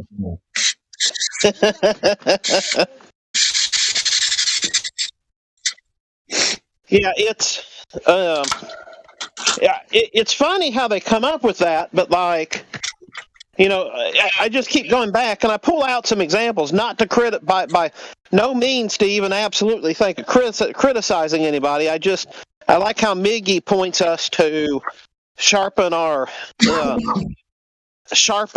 focus, and going point by point with these people is like parallel play and toddlers. Look what I know, and then they're gonna say, look what I know, and I really like how calling these people, okay, well, I know it sounds a little redundant, but are you 100% sure, or are you 99.999% sure? Which is it? And working from there, that's and it's really made me refocus when I look at McToons, and maybe somebody can play that McToons theme music that they picked out, CB picked out. But I like looking at his website.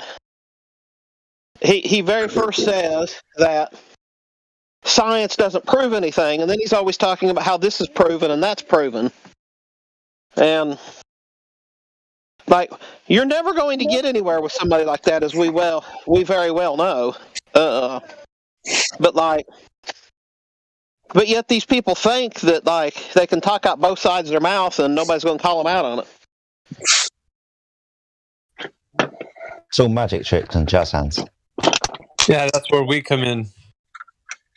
And I like how I really liked how Elijah said it there. Can you say that again? I want to make sure that I had that right. Where do you get out of the delusion at your front door?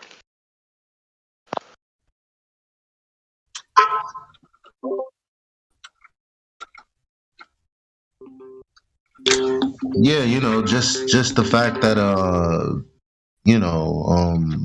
the guy asked, facetiously, where's the edge and how do I get off? And it's like, well, how about you begin with, unraveling the delusion that you have the moment you walk outside your front door. You can start there.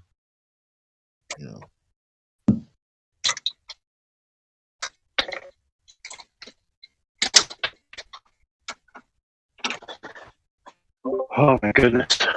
The edge of infinity is death. That's well known and well established throughout human history, isn't it? So if he wants to get off the earth, the only way is to die. So good luck. Let us know what happens when you come back. And maybe you just uncovered a appeal to be.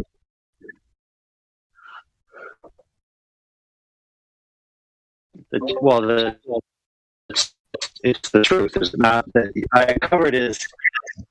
This is what everybody really wants to know. They don't want to know what's beyond the end of the universe. They don't want to know what's beyond the end of flat Earth. They want to know what's beyond death's door. That's what's really the pressing issue of reality, is it not? 100%. 110%.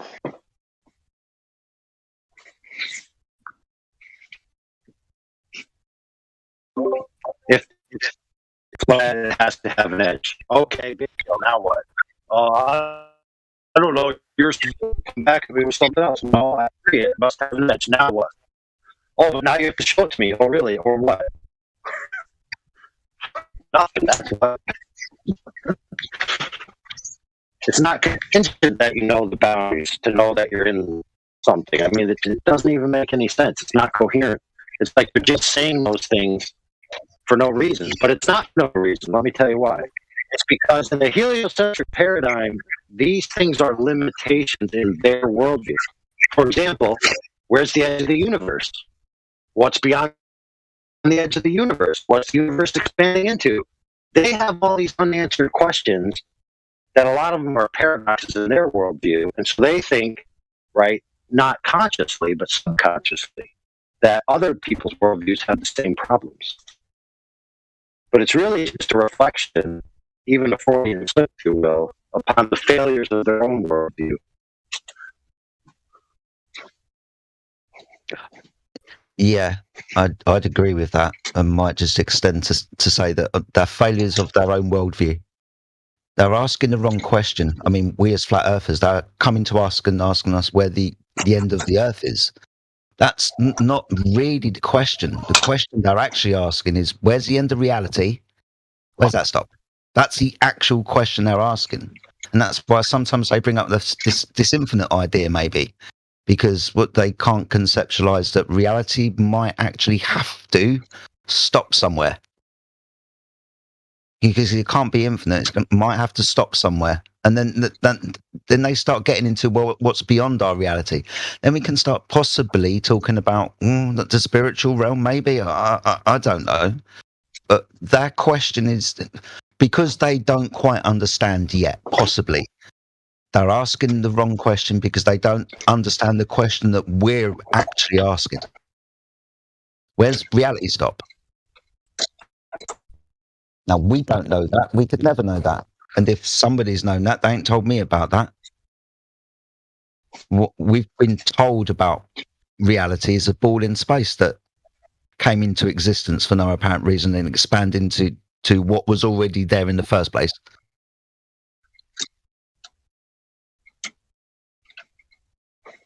It's maybe the reason why they don't like containment, because subconsciously maybe they think it's reality stopping somewhere, and outside reality is what?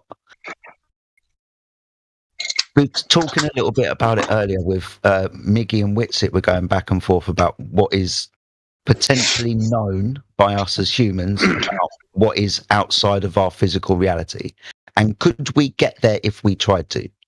The argument was from, say, Miggy's point of view, I believe, and Miggy, please tell me if I'm wrong. From Miggy's point of view, is we really can't get there. It's just not a place that we can get to. We're here. God is in heaven or the spiritual realm, and we can't get there. Yeah, he might have decided to take Enoch there, but ultimately it's a place that we can't get to. Which it was saying, yeah, but we tried to build a tower that God said, oh, I better stop them doing this because they could potentially do all that they conceive of doing because they've eaten through the tree of knowledge and so on. And one of the things that I look at in that was pride and arrogance of people, because in all reality, they didn't do what they were to do. But it's not that they couldn't achieve that. The idea that God was saying that they can do all things if they work because they're working together, right? But it's the thing that they were attempting to do to think that they can actually achieve was not achievable. They were just coming together as people against the Creator. Yeah, and that's no different. Was the point, wasn't it? It was arrogance and pride. Yeah, and so that was my point. My point was the fall of man has more to do with pride and arrogance than it had to do with the idea of let's discover shit. It's not about discovering shit. It's about trying to know the secret mysteries of God, because we are somebody who, like the knowledge of good and evil, was tempted by the fact that we're curious beings. So that curious nature, either we trust the Creator and what he says, because he's given us revelations about his character, his nature, and his divine qualities. And we're taking that and then saying, okay, I know what you said, but now let me go unravel the mysteries myself, because I think I can do these things. And he said it in many iterations of like conversations with different people in the context of the biblical narrative, where he's telling individuals, like, this is what I'm saying.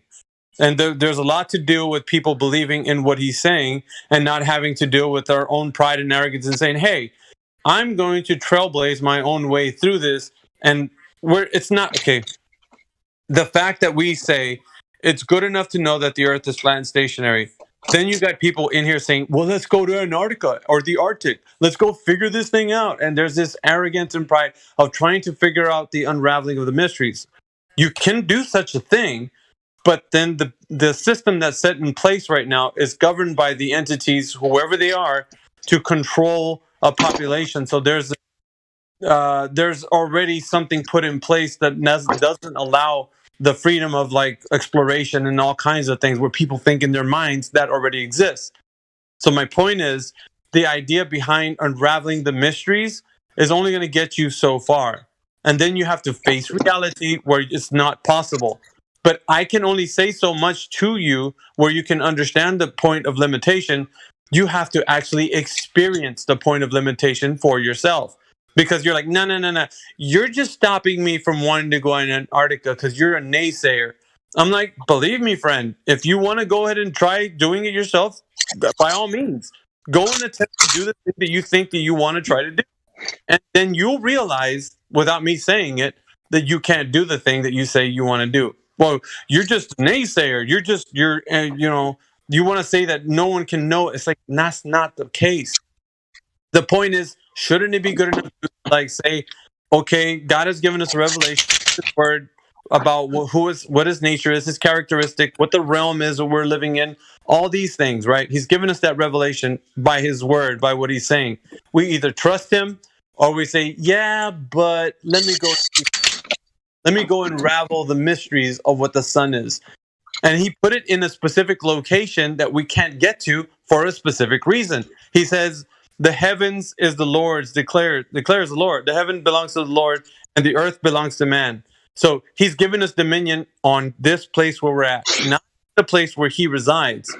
So the idea behind the tower and the people with their pride and arrogance is that they wanted to go to that place where he resides. And it's not that they could reach it, it's the arrogance to attempt to do such a thing was blasphemy. It's like, why would you dare try to do something coming together, because I know that you guys can build things, to come against me? Right. Would you? And it's almost like you can read it like a discouragement. I don't see the problem. What's that? There's a I don't see the problem with very meeting simple God. problem. You're The same- robot and It's the same thing with space. Yeah. Sorry, man. Yeah, Where's the problem? What's wrong with meeting God? No. They were. Slightly different question. Yeah, it's a different. It's a We're different talking Talking about what breaking through the firmament. we're talking about what keeps us from doing so, and if it is or isn't actually obtainable to us. Yeah, Pridefully, we would Not, but appeal that's to the stupid. Why can't we go meet Dad? well, maybe eventually we will, but we just can't right now. Why can't we go meet Dad? What do you mean by that? I mean, Well, we can't. Here, we're Not total right out of now. step, right? Total, we're made in God's image and likeness and stuff. I want to meet like the grand poobah. I want to You meet will. the Yeah, top. you will. Yeah, you will, Glad. But the form and the way he has set the structure put in place is that there's a process of how that's going to happen. You can meet Dad, and he wants you to. But the reason why is because everybody has this fallen state inside of them to think that pride and arrogance is the way to meet Dad, and that isn't the way to meet Dad. Hard work is. It's humility, and people don't have that. Glad. They don't have humility. I know, They have. but it's not bowing they have down their to own somebody way. where you can actually rise up. Does that make sense? What? I didn't hear what you said. What? It's not bowing down to somebody when we can rise up and. Okay, so we are in essence, like the Dad that you're speaking to is a creator. We are a creation. We were made by him. So, or the entity of the deity. We were made by the creator. So the creator made us. We didn't make him. So we're grateful and thankful for life and breath and all these things.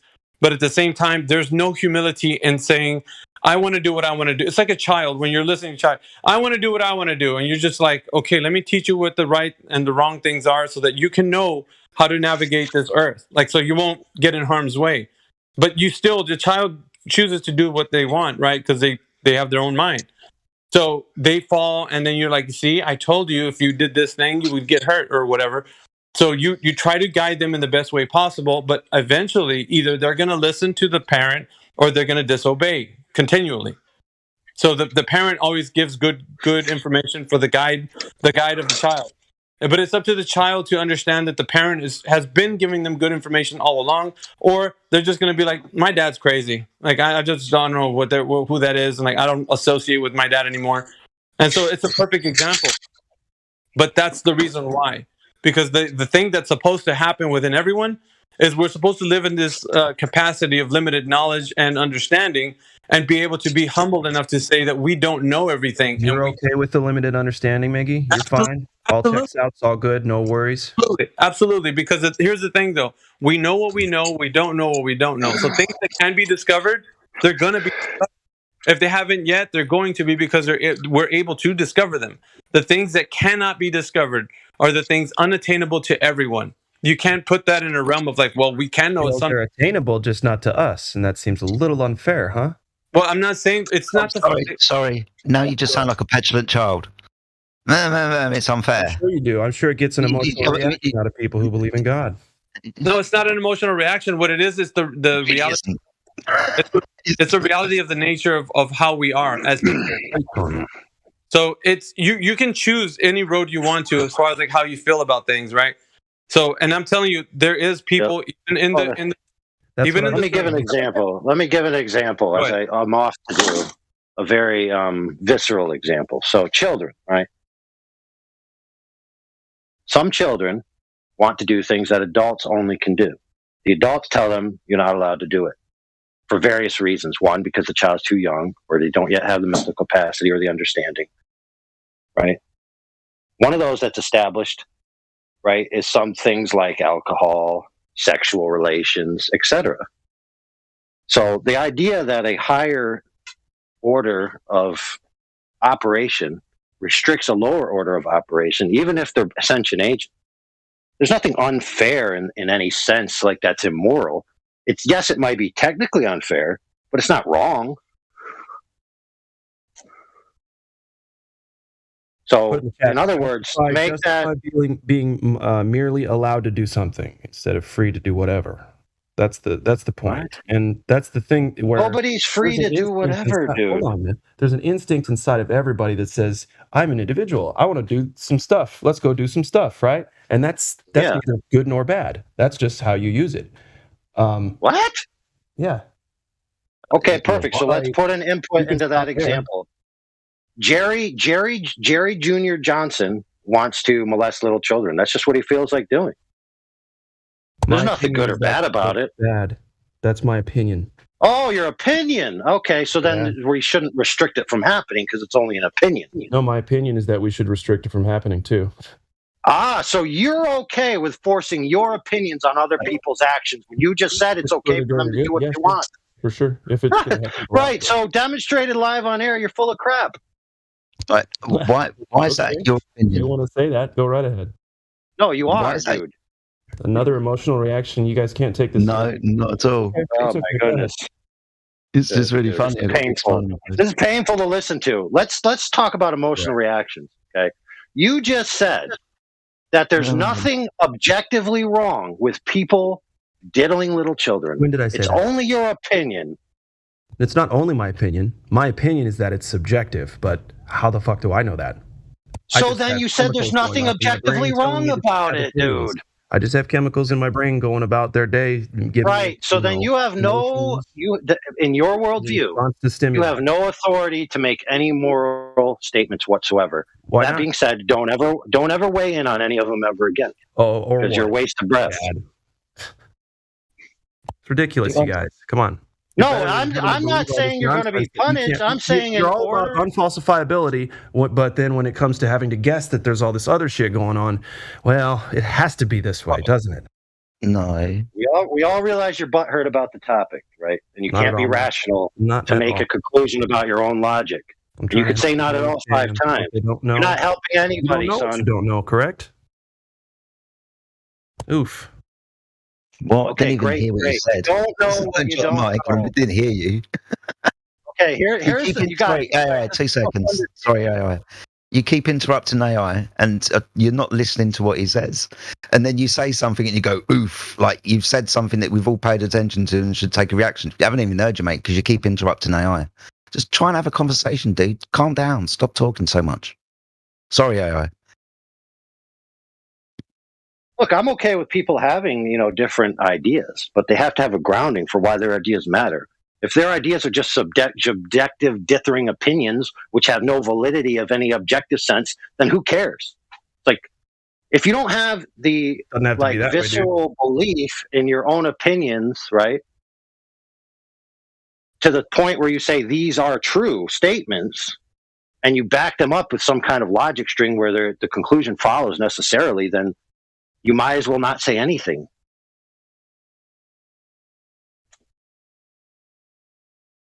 I'll give you an example, and maybe you can comment on this example. That way it's not personal to anyone here, so that nobody could accuse anybody of being emotional. So the kid was saying, truth is just what everyone agrees is true. The retort from the other individual was, okay, so if everyone agrees it's okay to, be with little children in an inappropriate manner, then all of a sudden it's okay? The person responds, yes, then it was be okay. So it's only okay because everyone agrees with it, and it's only bad because everyone disagrees. It's not that it is wrong or isn't. I didn't So do what that. say you? Yeah, I didn't do that.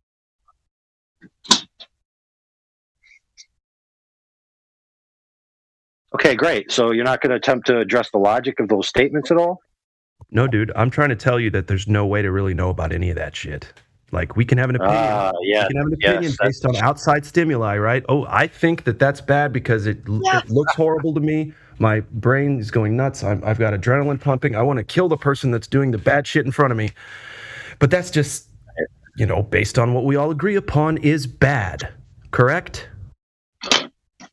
No, incorrect. What the fuck ever. Okay. But I'm not saying it's okay to do any of that stuff. Clearly, it'd be my opinion and my duty to protect that opinion. Dude, you don't understand that you grounded what isn't okay in collective opinions. What else do we have other than that in our visceral experience? Oh, well, so there's two types of truth, right? What something is and how we can feel about it. Let's put it as simple as that. So there's always things that we agree upon that are obviously true, and we can test them, right? So those truths, like an apple, right, displays the attributes of being an apple. We all know this to be true, right? We all agree on the science of a fucking apple. But whether you like apples or not, that's different. You understand that, yeah? Right, and would you agree that liking apples is amoral? Like, there's nothing moral about the decision or the experience to like or dislike an apple, right? I don't think so. No, I haven't really thought about it. Okay, now how about liking little kids? How about that one? Well, subjectively, that's horrible. Oh, subjectively. Okay, so then there's no standard of objectivity that it's wrong. So therefore, if a society says it's okay, then all of a sudden it's protein okay. powder cares if someone's being raped. Hold on. Sorry. Sorry. Do apples taste good? To me. Yeah, there you go. So not to everyone. No, I don't think so. I don't know. Does that help? I'm interested in this gallon of protein powder. What is the gallon of protein powder? That's weird. Tell. If it's subjective, it's experienced by everything, correct? Yeah. But the question then becomes, all right, we know why an apple is an apple. Why is abusing a child bad? I don't know why an apple is an apple. Do you? No, but it is an apple. All right, we agree on it being an apple. Basically, it's an apple. Not why is the apple. Not why is the apple. Right. Not that question. Yeah, that's not the question I'm asking. Okay. But we can all agree upon that this is a physical thing and that is an actual truth. But when we slide over to children being molested, we've got opinions about that, and we can now start agreeing for some, I don't know, type of standard, maybe a moral one, possibly, that's bad and shouldn't happen. Correct. Now, who really cares if anybody really always has to like apples? That's something that we can all get away with. You like apples, I don't like apples. But when we were talking about other things that AI is trying to describe in this circumstance, then we have to start applying a different type of logic, a different way of thinking about it. It's not necessarily the same thing. Yeah, keep in mind.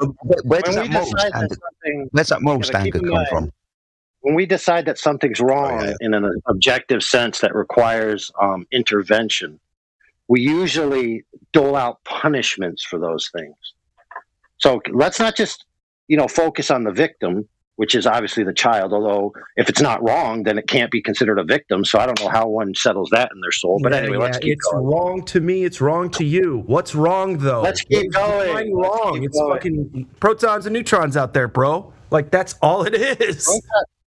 Dude, how bankrupt are you inside? Oh, man, listen. You can't define the thing you want to define. You can't put your finger on it. You guess about it. It's not protons. Listen, a child experiencing torture is not protons and neutrons, bro. Technically, if that's your position, if that is your position, that a child experiencing torture, it's not merely that.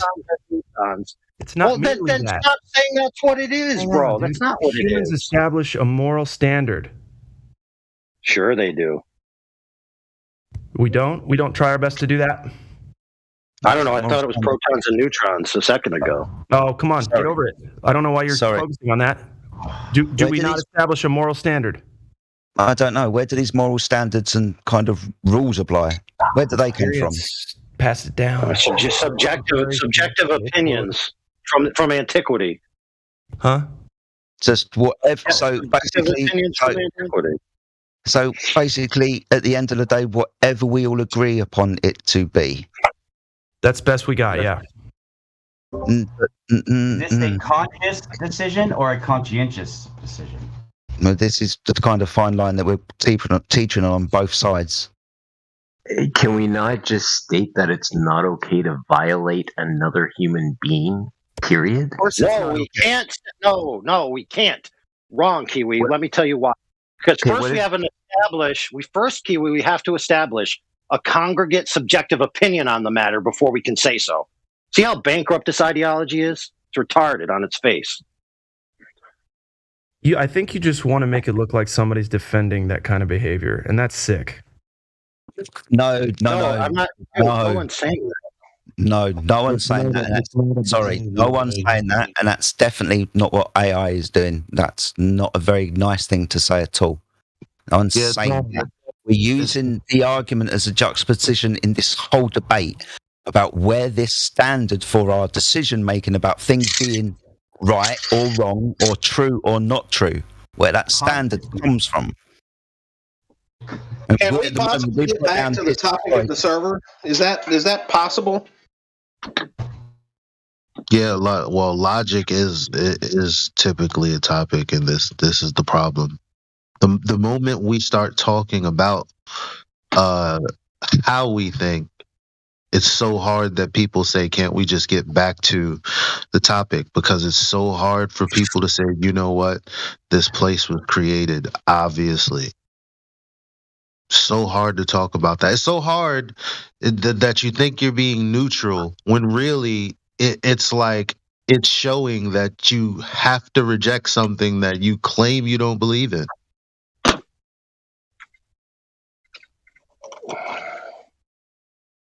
But we can get back to talking about geometric shapes or the lack thereof, because that's like blocks Hey, and shit. That's second grade. Oh, this is a perfect example segue, Elijah. Elijah, I'm going to be very crass with you if you don't mind. How about that? Play along. Uh-huh. You're a dirty, rotten nigger, aren't you? Whoa. I am not. Well, but why not? What if the subjective opinion of the majority of people in a society said that was true? Would it be true? Based on how people think now, because they think that their truth, subjectivity is true, or at least it has the appearance of truth when the majority think it. They don't even think about it. In the past, there was a time when a certain segregation of humanity, right, thought that was the case, promulgated that idea, and they even had it established in law. Now, a certain man got uppity about that, and he said, "You know what? This can't be done. I got to do something about this crap." And he went to make an argument before the courts and all of these people in power, right, by himself, essentially, with a small cadre of friends, right? The argument that he made wasn't about subjective opinions. It was about the nature of man being created in the image of its creator. And that's what gives man its inalienable inherent rights, not subjective opinion, not mass aggregate thought, not a bunch of people having established a way of being over time, but the grounding of it, the grounding. And that's the point, is where do you ground not only your objective reality, but your objective morality. And that's the point of my whole argument. It must be objective beyond the scope of humanity. Otherwise, it's up for grabs for any tyrant or any aggregate group of people to impose their will on anyone else. And there's nothing anyone can say that it's wrong. So in other words, if subjective opinion is true, then slavery was never wrong. Well, it is an interesting topic that you bring up because, I don't know, have you guys read the letter from Birmingham jail, which Dr. King wrote when he was arrested for protesting in Alabama against segregation because it was still legal there? Anyway, the point is, if you've read the letter, it appeals not only to people's emotion, but it appeals to their logic. So Dr. King was sitting in jail. He has been arrested because he went down and protested, and he was writing this letter to the white clergymen who were the reverends and the pastors of the area. And so this letter, because it was so powerful and because he used examples of saying, hey, why is it not okay? Or why is it okay for you to have a woman of color, a child, watching a commercial saying, hey, you can't go to Funland? How do you explain that to a child when you know deep down morally that it's wrong, that there was no reason why they should not be allowed just based on the color of their skin? So when he wrote this letter, he was able to appeal to these reverends, and it took off and it appealed to the masses. And do you know how he did it? This is what I thought was the most fascinating point. My point of bringing this up is that he appealed to our conscience, and he used, sorry, I'm going to say it, but he used the Christian teachings of the Bible to have segregation overturned, to help push the fight forward. So the Bible says it's written on our hearts. Now, I'm not turning this to a religious topic, but there is a book that has some answers, and it also talks about a firmament. So maybe that's what it is. We're born with a conscience. We have a moral compass. It's written on our heart. Take it from there. Right, and I want to tie this into flat Earth because if it's true that subjective congregate opinion is what makes things moral or not, then there's no judgment that can be made that the globe Earth lie is wrong. It's perfectly good because most people believe it, most people enjoy it, most people go about their daily life with it, and who are we to challenge them? In fact, to trample over their mental space like that is immoral. Subjectively. You don't need a Bible to tell you it's not good to cheat on your wife or good to kill somebody. That's just You're missing the point. You're missing the point. What if the Bible was just? What if the Bible was just? What if the Bible was just full of texts of stuff that happened, rather than the feeling we all get because we think the Bible is the thing that people have wielded to have power that they shouldn't have? What does that have to do with a book that has things? No, I get what you're saying because people usually say, "Oh, the Bible this, the Bible that." Well, do we have to?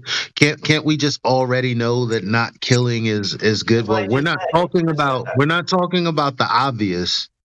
We're talking about how we think about this because there's a fundamental break in other people's thinking for some reason when we try to go to this level.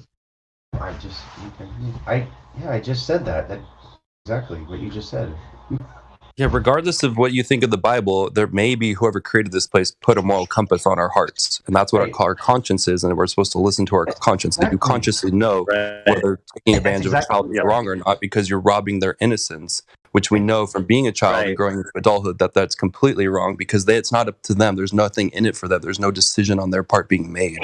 So we know it's wrong. Why do we know it's wrong? That's when it gets into weird spiritual topics, which maybe not everyone feels comfortable discussing. But that's the point. There's something is there. Right, which must be, according to your own admission there, and this is the point of this whole thing, it's not about the Bible specifically. It's about objective grounding. But it's about objective grounding of the standards of reality, whether they be physical standards or moral standards. In other words, if there's no objective grounding for reality, well, think about it. If there's no objective grounding for reality, then there is no argument about flat or globe Earth. They believe it's a globe, therefore it's a globe, period. We believe it's flat, therefore it's flat, period. Now you can say, well, I went and measured it flat, and they went and measured it globe, but I'm right and they're wrong. The only reason they're hiding the fact that it's flat is because they're hiding creation. That's it, in my opinion. Are they? That's what they're trying to do. They're trying to hide God. This whole world is trying to hide God. I like AI's take on that. Okay, perfect. Go ahead with that, AI. Let's take that premise and then analyze it. Okay?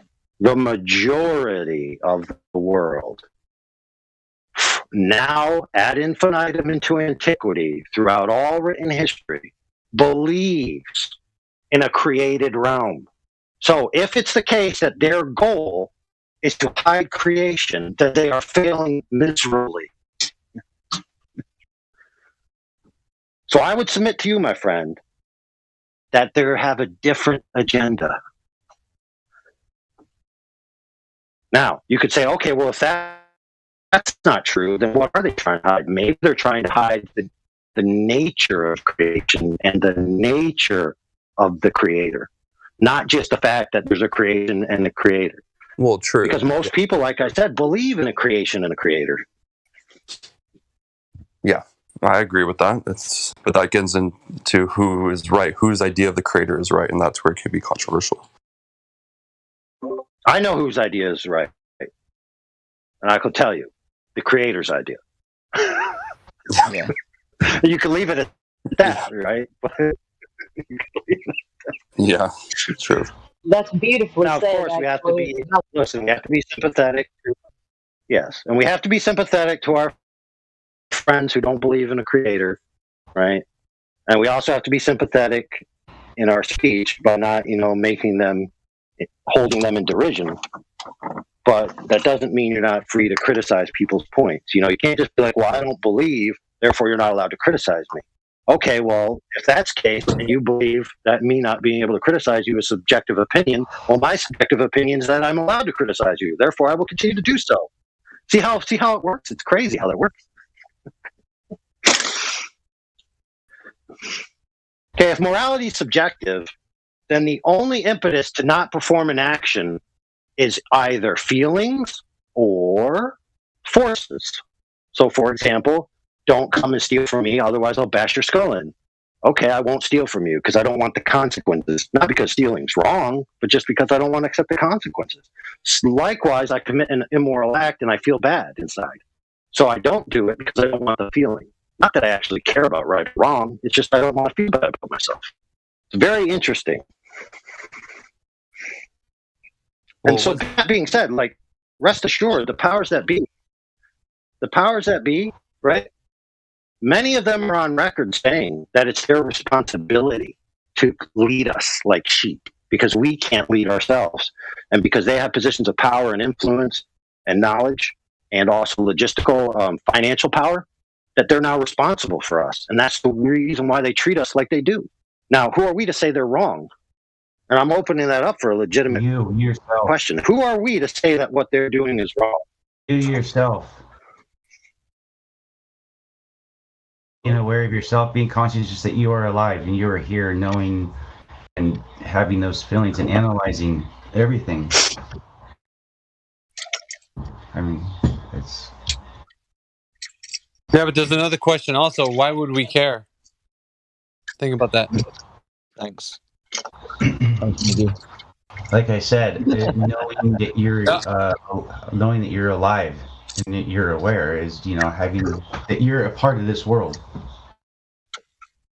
That's...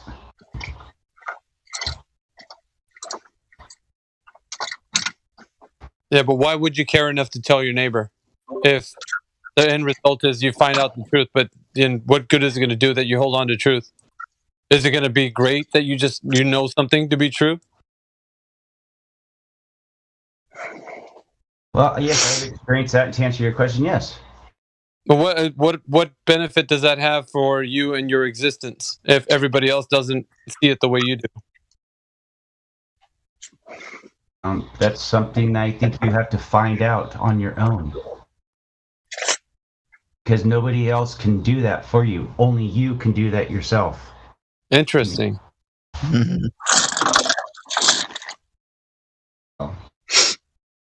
Very.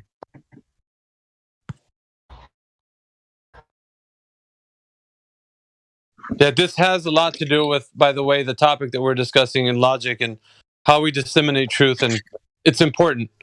If you're not able to follow a logical path as to why things are the way they are or what it matters to you, then you might as well not care, because what difference does it make? But you do care because obviously you're here and you're curious and you want to find out the answer.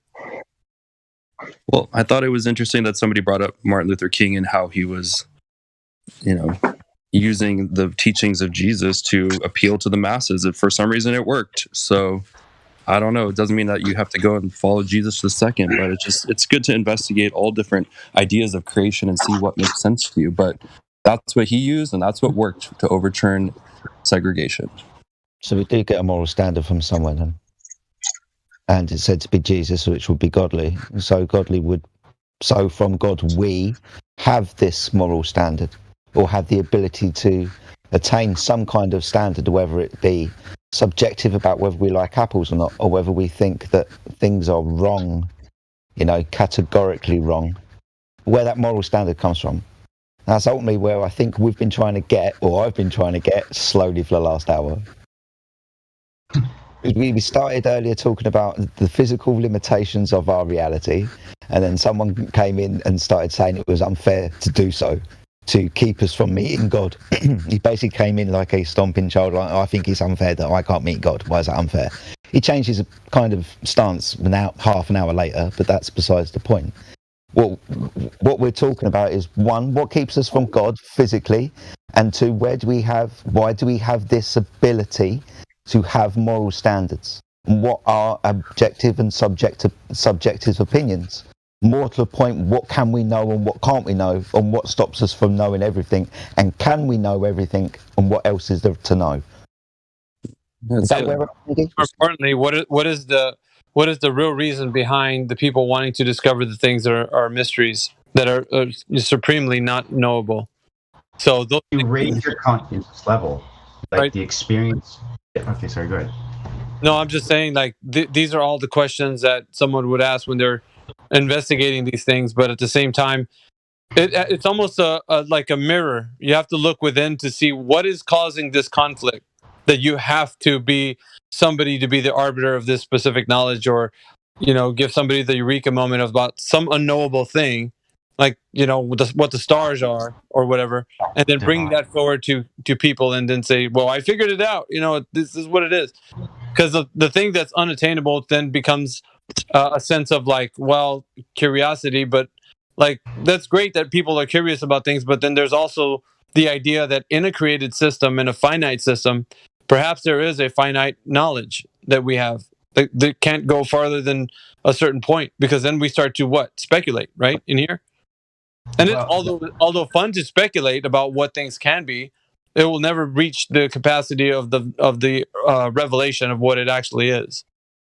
It's interesting. Sorry, before you carry on, I'll be as very quick as I can. I don't think that's a proper sentence. It's when we say all things. I want to know all things. All things? Right, everything. So that would include the unknowable to you, unattainable to you, outside of our reality right now, where God is, what heaven would possibly be, or the spiritual realm. The stuff that you can't get to. You want to know all about that. What, all things, how that was created, all things, how the earth was created, all things about the earth, its foundations and where it stands, why God came up with it, what God's throne looks like. All things, the only person or thing, or however you want to deem this deity, that would know all things would be God. And for us as people to be prideful to assume that we could eventually get to know all things if we tried hard enough, if we raised our spiritual level or applied technology to it, then we could know all things too. Is that the prideful thought, Mickey? I could like to add to that. The one. Okay. Sorry, what was that, Mickey? I didn't hear you. Sorry, buddy. That's the one. That's the pride in the beginning, right? Thank you. That was the alluring scent of deception that was spoken to in the garden when Eve was told that. Did God really say that you will surely die if you eat from this tree? And so it was like a lawyer speak, right? Because lawyers do that, right? They give you like, well, it can be ambiguous. It's a gray area, really. If you think about it, it's a gray area. So, the idea that the person was deceived into thinking it was ambiguous, and then went ahead and said, well, I want to be like God. I want to know things. Yeah. And went ahead and did that. They understood now the knowledge of good and evil, which their eyes were, in the passage it says their eyes were open. But it's not literally saying like their eyes were open as in open and closed, literally. What it meant, like their perception on reality and what it is, they knew that they were naked.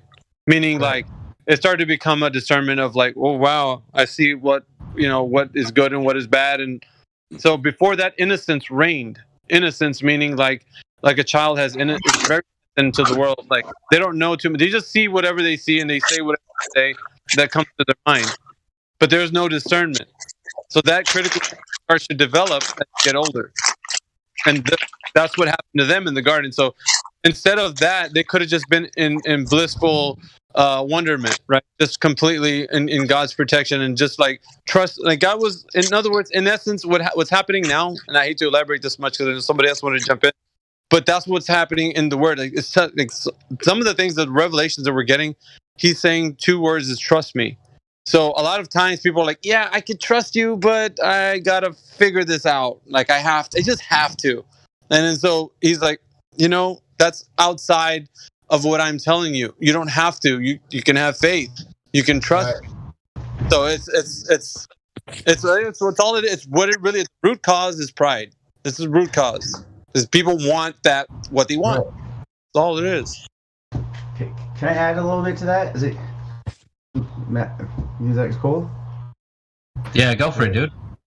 Okay, cool. So yeah, but you want to raise your level of experience, right? So you already have your conscious, but you're not certain of a level of consciousness, which you can experience through the truth of your existence, right? And then your existence as evolved when you've experienced a higher consciousness by practicing stillness, within yourself. It's like the ultimate stage of wisdom, like enlightenment. Raising your conscious level, to where it merges with yourself.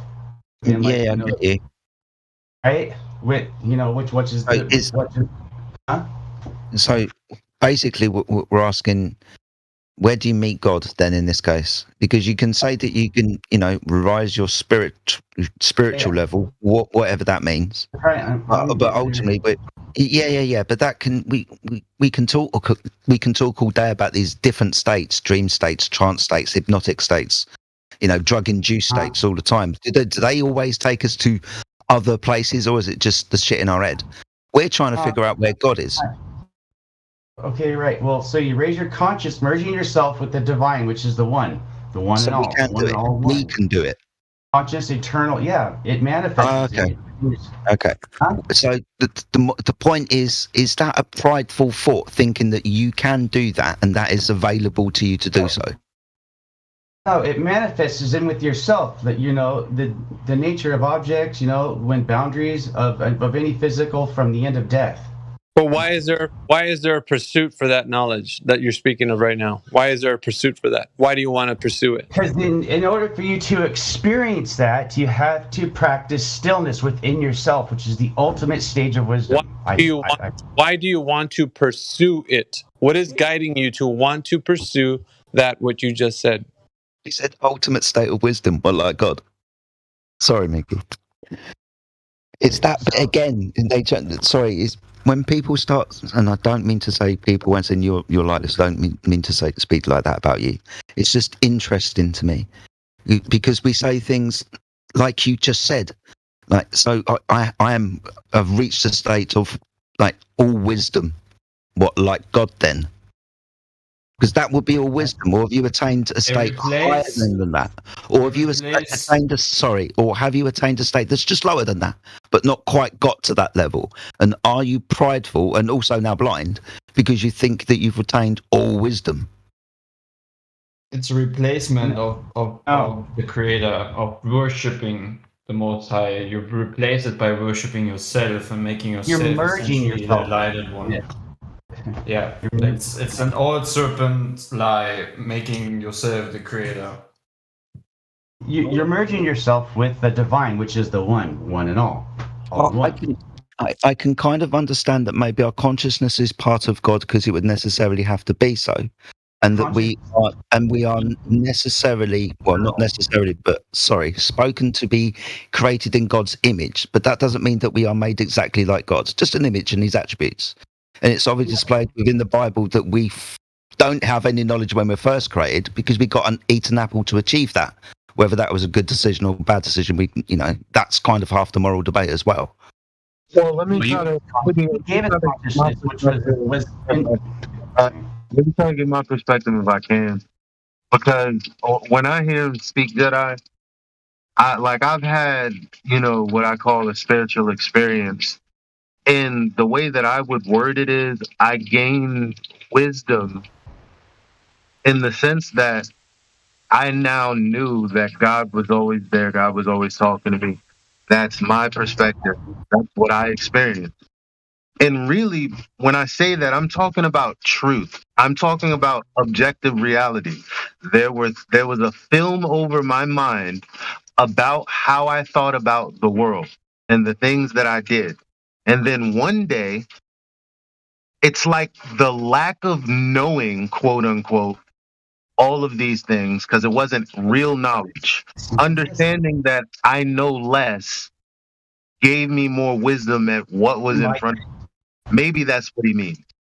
Enlightenment. It's a state of mind where experience, which is beyond your mind. Where one can walk the path of life, and and things in happening with nature, with experiencing the struggle. Okay, enlightenment is not a place to reach, but it is the place to come from. It's like a state of diverse actions, Okay, so it's where you without being significant or influenced by the outcome. Okay, so if you think of enlightenment as your third mind playing tricks on you, or okay, you want to stop? Okay, I'll stop. No, I'm listening to what you're saying, but you've said three things now that because I don't necessarily understand the words that are using and why you're using them, I might not be following you. Because enlightenment is from the stage of when you have gained your wisdom, and just like the gentleman just said before me, is when you bring yourself to this statement of stillness. And okay, so the first question told, because you're the second person. I hate to interrupt, but you're the second person that's said the very same thing. It's almost sounding like a theme now. I'll wait for maybe a third person to say it, but you're saying something about all is in all and all is one. There's another person who goes by the name of Kim. She's in here right now who said that before. We had a long discussion about this the other day. And she came from a standpoint of saying that it was biblically inferred, that that's what you're saying is actually true. So I'm just wondering, are you from the same ideology that maybe the biblical context would support what you're saying? I know. This is just coming off for me. I don't know where all that's coming from. I'm just saying what I'm saying, and it's just coming from within me. Okay, so you're picking up ideas, and then because there's no biblical, there's no speaking from my experience. There's no what I'm saying is there's no context by which is governed by like a collective, or some people, a group of people are saying that this is a great way to think and then giving it to you. This is basically something you just made up, and then now you're saying it is an actual fact. I didn't make up that fact that we have a conscious state of mind. I didn't make that up. Right. It's what you could do with it, and eventually attain a higher plane or state of wisdom. Isn't that what we're doing right now? See, this is where I have an issue with people when they come in and claim some kind of. That's not what I'm saying. I'm asking. Hold on, so I can understand you. I'm not having a go, just trying to understand you. Right, yeah, me too. I'm trying to understand where you guys are putting. So when people come in and start talking about spirituality, and then yeah, what's going on? Colson, you're gonna have to stop interrupting so the people can speak, bro. Because if not, I'll have to mute you. Like, I don't want to do that. Just let people. All right, cool. I'm just making sure you guys understand me. That's all. I'm gonna have to mute you now because you didn't listen. Like, I really do. Oh, okay. All right. Have a good day. Was it gone? Was that have a good day? Bye. You're gonna mute me? No. He's still here. He's still here. I'm gonna unmute. I have to do this because sometimes people just want to keep interrupting. I can't hear what you're saying if he's constantly interrupting. Go ahead. Yeah. Give people space to speak. That's all. I appreciate that. I just, the way he's kind of left, I thought he'd actually gone. I'm not paying attention to the screen, who's in the room and whatnot.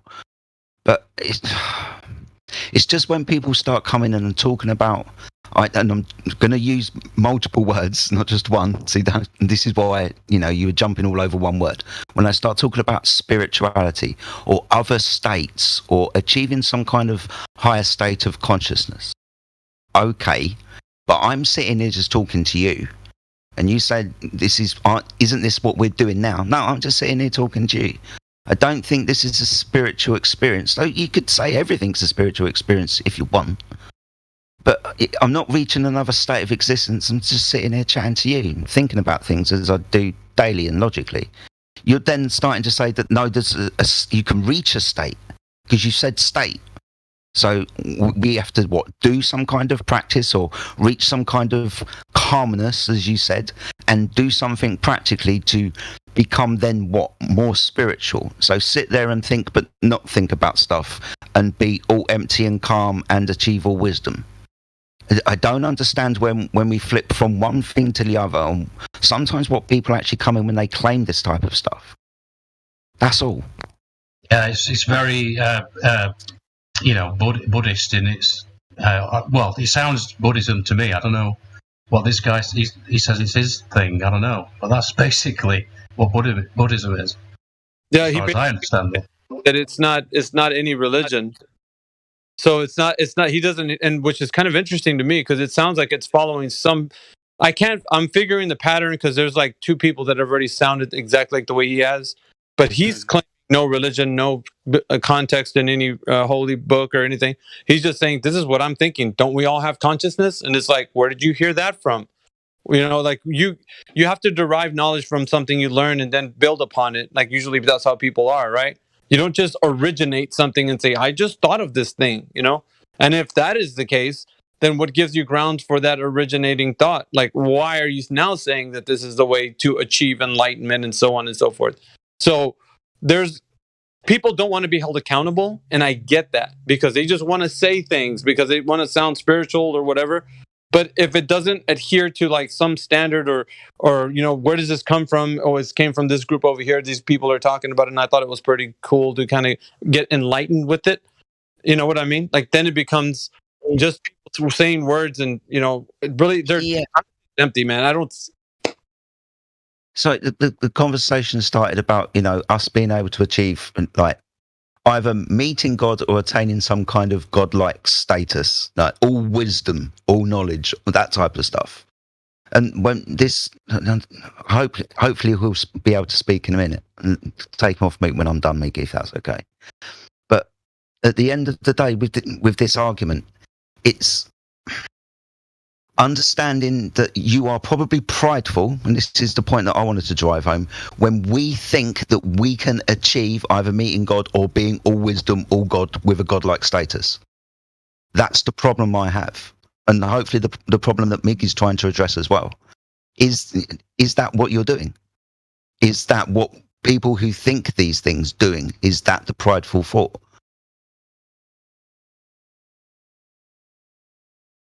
Yeah, you definitely entering dangerous territory for sure because I've been thinking about this a little bit today. And maybe this is wrong. I don't know, but this idea of this eating this apple and all this, I always think of it as analogous to worshiping the intellect. That's what it seems to me anyway. That's the perfect way to. You're right on track right there, Andy. That's exactly what it is. And people that speak deeper truths are more and more entrenched within themselves. It's narcissistic. It's prideful. It's arrogant. It's trying to usurp the idea that you can actually attain a godlike status. And so this is something people want for and have desired ever since the fall. They have. It's just alluring, isn't it? To try to achieve some sort of status where you're going to know something that it's a mystery to you because we can't deal with the fact that we can't know things.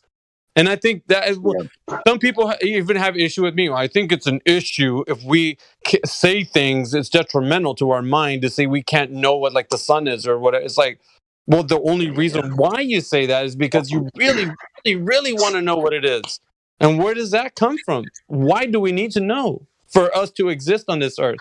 The sun's up there and it is what it is. Like, why do we have to unmask the face of like and see what's going on behind this thing? Like, I feel like that is trying to really get into territory where it's not needed for our existence. Our existence and everything that's needed should be focused on the things here on earth, like everything that's around us. We need to focus on family. I mean, the real important thing. Right? And so there's a lot to deal with what's should be spoken and what's making sense versus all these ideas of reaching oneness with the creator and becoming like enlightened and just You know what I'm saying? Like that's Okay, fine. Let's stop right there. Let's stop right there and make it salient to the topic of the server. So, most people think that heliocentrism, well, yes, they do think it's a religion in a sense, but the majority of people think it's a very secular, very dispassionate, just brass tacks science of the material and physical world type of thing. But if you've been paying attention to how it was created, being from the Catholic Church, how it was used, originally being as an atheistic argument, and then also being a deistic argument from the nature of creation. One saying, well, with a Big Bang, we don't need God. The other saying, well, with a Big Bang, you need a first cause, which they attributed to deity. Anyway, let's fast forward to today, where we have technology and ever-increasing abilities to see further and also to see smaller and to research the nature of the way things work. And so lo and behold, these quote-unquote scientists have been researching, and they keep going down. You know, they get into the quantum level, they do quantum experiments and light experiments and all this. And then they come up with these ideas of how to fit it with the natural world.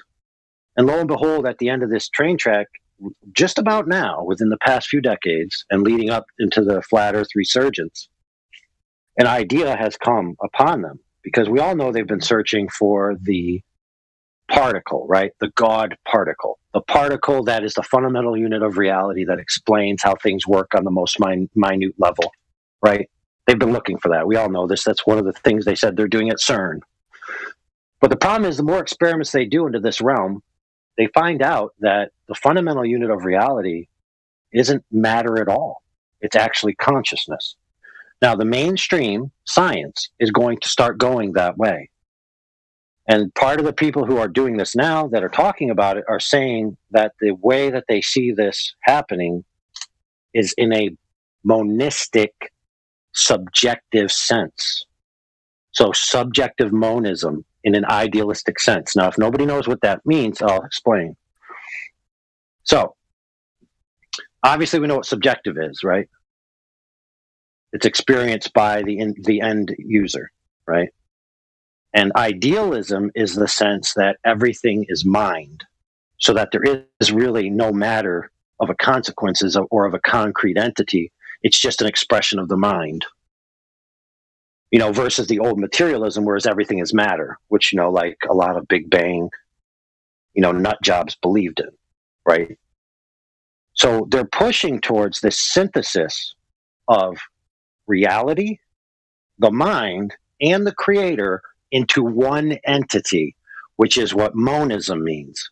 Monism is the root word one, one-ism. Everything is one. So when you say, right, like, why should I be withheld knowledge? You're only withholding it from yourself in that view. Like, there is no external agent withholding anything from you. It's just your interpretation of what you're experiencing now, but eventually you experience something else. And so you can see how this whole heliocentrism thing, even in light of the resurgence of flat Earth, it's all moving towards yet an even deeper and more prolific subjective religion that the whole world will gobble up. Yeah, but how does globalism have to do with oneism? Because even if you have the globe, you still have to get the rest of the universe. Like, you know, go out to space. You gotta conquer this planet, that planet. If they know that there are no other planets and there is no other universe, then they don't care. That's the thing. Yeah, it's the story, right?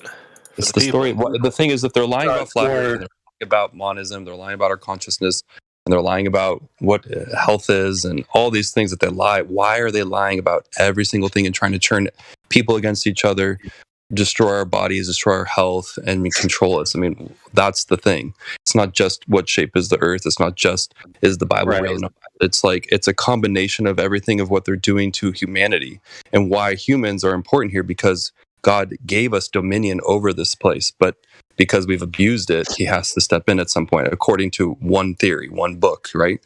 So why is that all happening in our lifetime? And that's where it gets into, does anyone ever talk about end times prophecy and what could be happening? Well, in the heliocentric sense, even progressing towards monism, there's always a sense of evolution and ascension. In fact, one of the reasons why they're forced to this conclusion is because of their quote-unquote alleged experiments in the field of evolution. And so there's always this idea that we're getting bigger, better, stronger, more knowledge, more energy, right? And eventually we're going to transcend the limits. Exactly. We're eventually going to transcend the limits of all of these things because we're going to realize that they're not real. They're actually just expressions of experience of the sentient user, which is us. So in other words, it doesn't matter whether the Earth is flat or a globe because the Earth isn't an object anymore. It's an idea. But they're relying on gravity to push this evolutionary timeline and to push us to say, hey, technology is going to save us, our own technology, which again, I would never trust, depending on how far it goes, right? Especially if it's the government. Yeah, if the government's pushing technology, or if Elon Musk wants Absolutely. to a Neuralink and say, hey, this is going to make you have godlike powers, it's going to heal the sick, it's going to give you unlimited.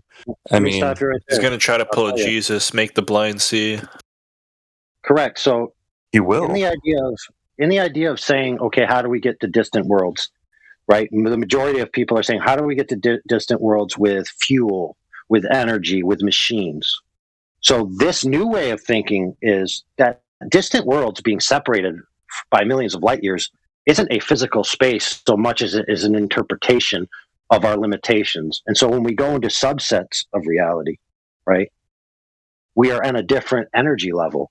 And so the idea of being all connected with a brain chip to where collectively we use our minds, and if the world is one, we're all one, both the creation and the creator together, and we can use our minds, because since we've established it's an idealistic space, you can literally just transmute yourself from one location in spatial dimensions to another instantaneously. You don't need a spaceship, you don't need a spacecraft, you don't need fuel, you don't need a warp engine, you just need sheer, quote-unquote, spiritual power or mental power. Okay, and if that's the case, what do you think?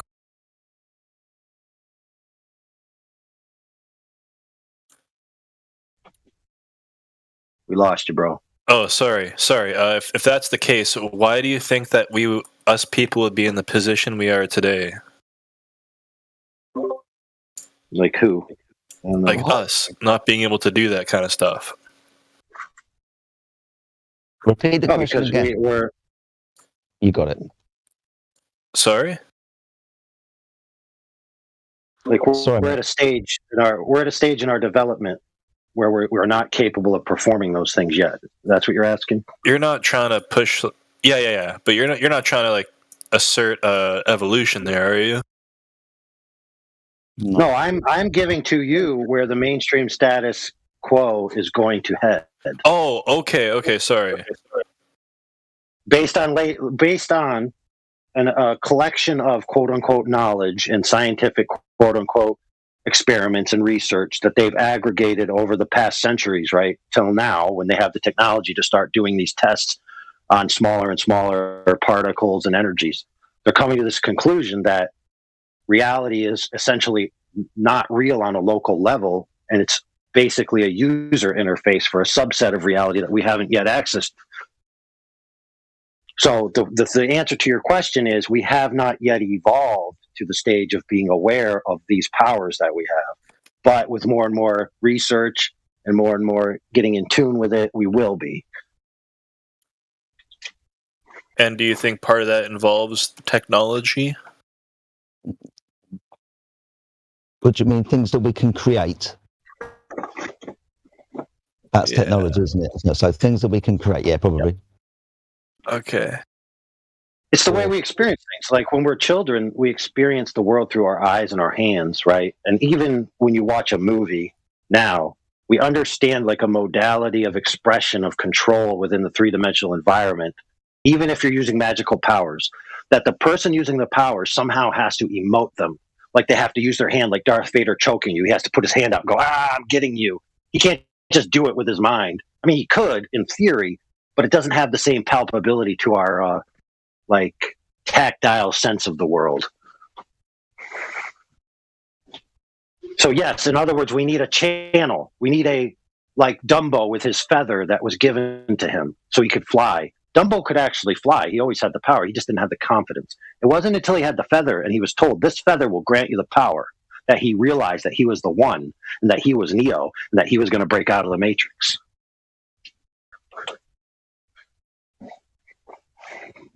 Okay. Okay.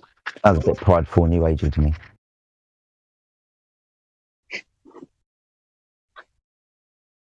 Hey, is there any globe earther astrophotographers in here?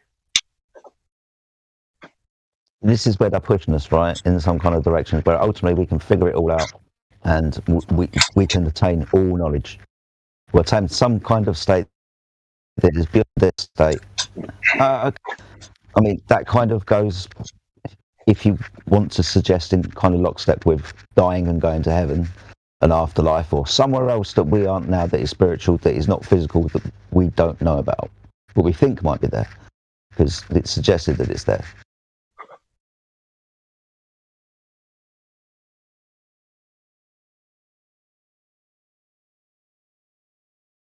So we can attain all wisdom. And that involves, if we're going to attain all wisdom, that's understanding every intricate part of everything ever, including what everything is and why and how and when, because omnipresent like God. If we're talking about all wisdom, that's all knowledge all the time, from everywhere, from all perspectives, like godlike. Well, there is actually an old religion where the premise is that God created everything with himself being separated. So God is the total, and he separated himself into parts to make the creation. And then the whole process of the creation acting out is to realize that it is, in fact, the creator itself. And yes, that is a little bit new agey. It's also Gnostic, if you know the Gnostics, different sects of the Gnostics, etc. Oh yes. So correct me if I'm wrong, but didn't the Gnostics did they predate Judaism? That's how I first learned about them. Is that true? Not in a sense, certain groups, yes, but not the specific groups that were named the Gnostics in the scripture. Like they didn't necessarily predate Judaism, but they did predate New Testament Christianity.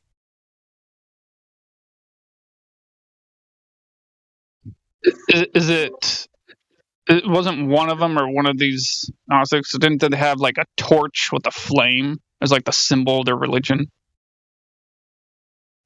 I don't know. I don't know. It's just a friend of mine years ago. I was talking with him. I was asking him like about what religions predate Judaism. Like we were talking about Judaism, and then I got to a point in the conversation where I was curious, like what major organized religions existed before Judaism. And he was saying that at least one he could think of, the one that's like at least reasonably well recorded, is the Gnostic religion, and that was their symbol, was a torch and a flame, and they're basically, the religion summed up was just like what AI just said, basically exactly that. And then beyond that, the only like detail to the religion, which I thought was fascinating, is technically they fell into the category of a fertility cult.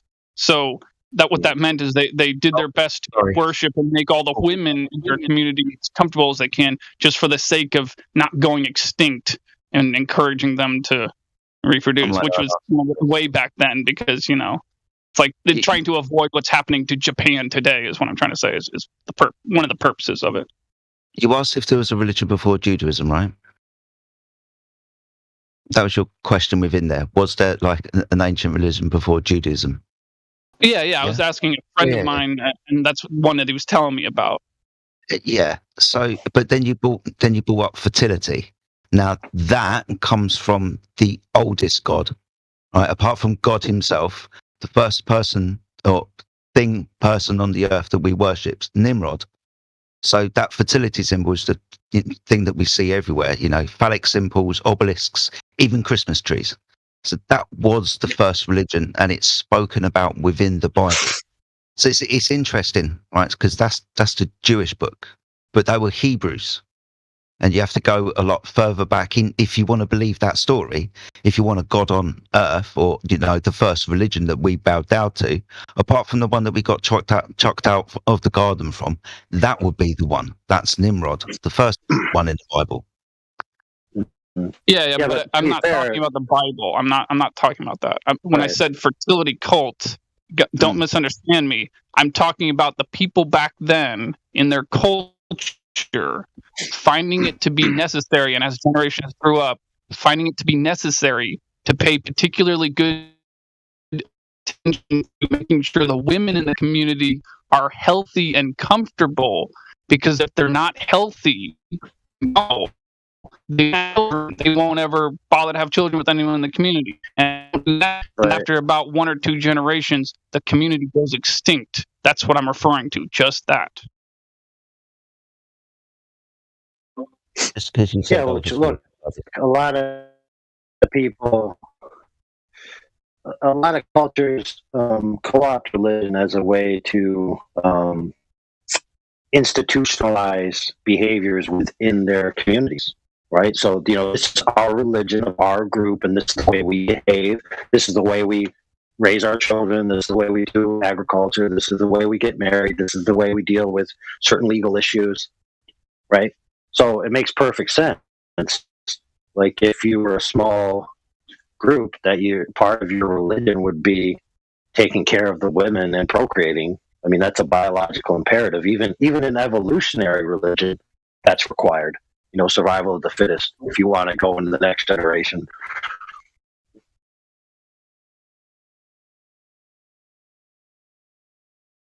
But by the way, I will submit to you that the number one religion that people bow to is heliocentrism.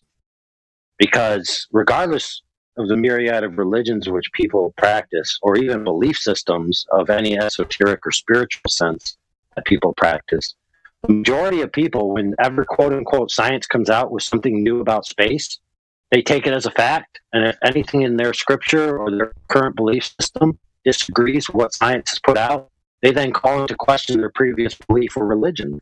So they're always putting the heliocentric religion above their own religion. They're always bowing the knee.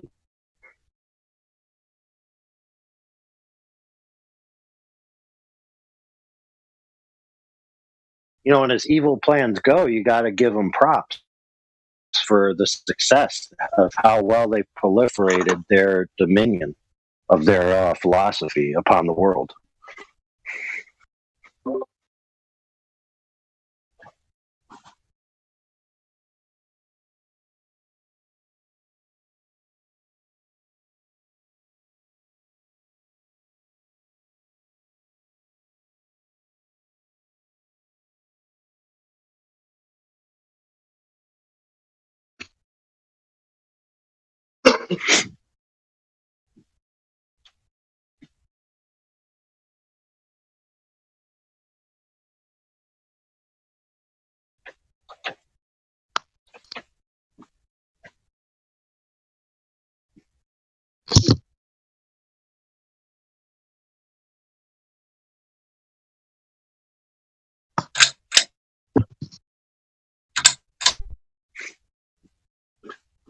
Although I will say this to Orion's previous point, perhaps the flame on torch was like the old icon version of the light bulb going off in your head.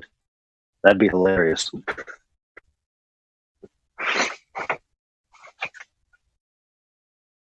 Was the what coming off your head?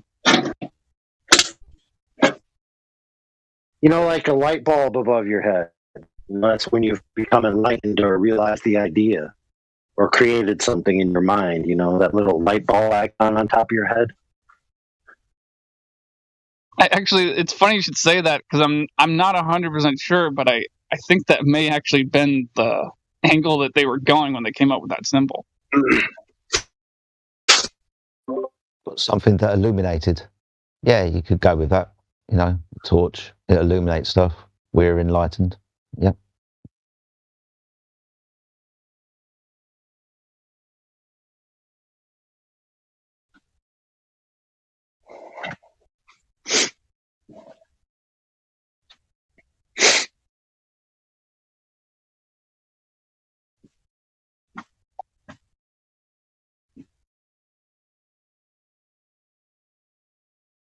I mean, it's apropos to the topic because nearly all religions, right, especially the main ones, have a non-heliocentric cosmology, right?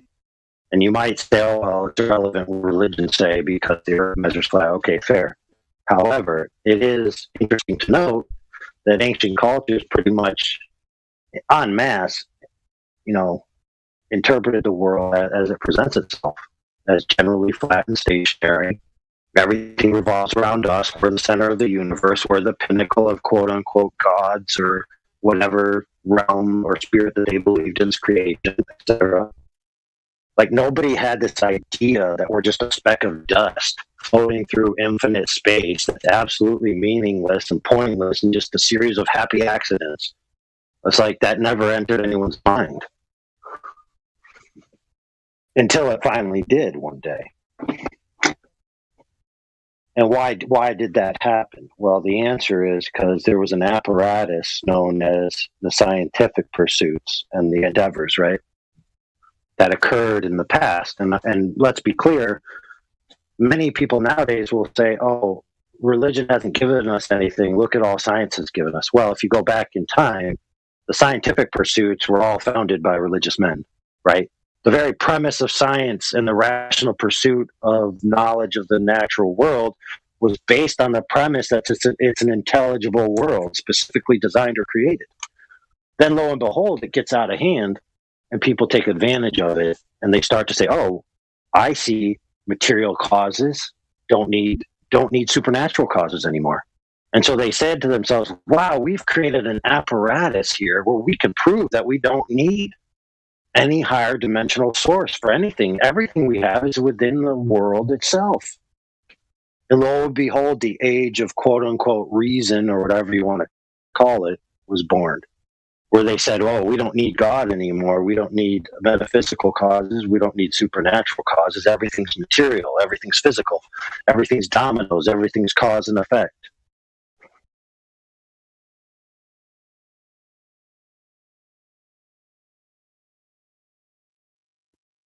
Hello, AI. Yes. How's it going? It's good. How are you, brother?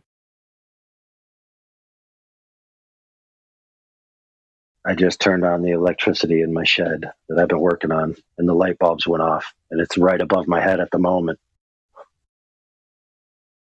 Go turn on that breaker.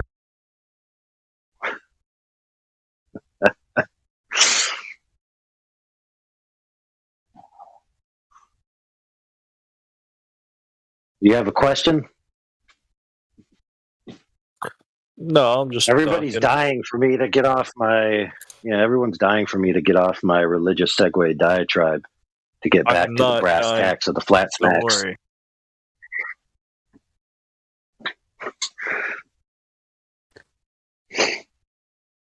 I guess we just have to stay tuned. Stay tuned. Be safe. Don't worry. As shit gets worse, maybe people will, more and more people will catch on, because people are looking for what is going on. Why is the world so evil? Why are these things happening to my children? Why are they pushing all these different agendas? So eventually that's what leads people, I think, to looking into deception. And if you look into deception, you're going to go maybe towards spirituality. But if you're not quite ready to even touch spirituality or think about the Bible or whatever religion, you might look into conspiracies. And then you get into like moon landing, 9/11, and then flat earth. And then maybe that circles back to creation. I mean, it all kind of points back towards some sort of designer that knew what he was doing and created this place. And why the Bible is interesting is because it offers hope. It provides an answer, an antidote to this evil that we experience, that we know is here. Getting back to what's happening to children against their will, what's happening monetarily, just all of the lies. So if that's what happens, if we're in an age where people are going to learn more about the Creator, then maybe the Creator has a plan. And maybe the suffering is temporary, and that's exactly what the Bible says. So that's why I think it's an interesting time right now.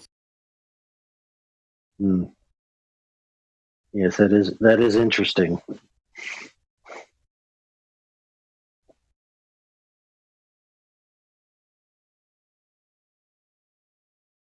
Dude, we can only hope that his time is up. Otherwise, what is the point of all of this? Someday. Now, look, I talk about. Go ahead. No, go ahead. I was just saying, I like to talk about this subject. Yes, I mean, it does have touchings on specific religions, but it also has touchings on the plans that are in the world, for the world. And so, regardless of whether any of these religions that we're speaking about are true or not, the salient point is that the powers that be are operating on the masses having these base understandings and base knowledge sets within them. And they're playing off of that for their future plans. And so knowing the context of these quote unquote ancient religions, whether they're real or not, and knowing the context of them in the present day and knowing where things are headed, it's going to make you smarter, better equipped for what's coming, especially in the light of telling and talking to other people. So no matter what, it's important to talk about. I mean, yes, talking about the earth being flat, right? That's what we talk about here. But we also segue into some of the reasons why it matters. Right. And some of the underhand plays, like some of the underhand plays that are going on in the background. Right. It's definitely interesting time. Look, there's not that many people, and this has only come out like in our circles that I've seen in the past 2 months, but there's not that many flat earthers, even flat earthers who are researching some of these topics, that are aware that the mainstream science at present, many physicists, etc., are going down this track of concluding that the realm in which we live is subjective, idealistic, and monistic simultaneously. That's where they're going. Not a lot of people realize that. Yeah, that is interesting. I've picked up on that just from watching enough scientific documentaries or whatever and reading. There's a book called Theory of Everything, or My Big Toe, and it's written by a guy who says he was doing experiments on consciousness and saying what he's learned is that consciousness is, like you said, subjective to the individual, but also serves the greater consciousness, almost as if it's God experiencing himself, which is also another New Age idea, which, if the mainstream is going to push that, and if government and science wants to push that, then probably look the other way, right? Because if they're going to continue to lie about the globe, then they're going to lie about what we're really doing here.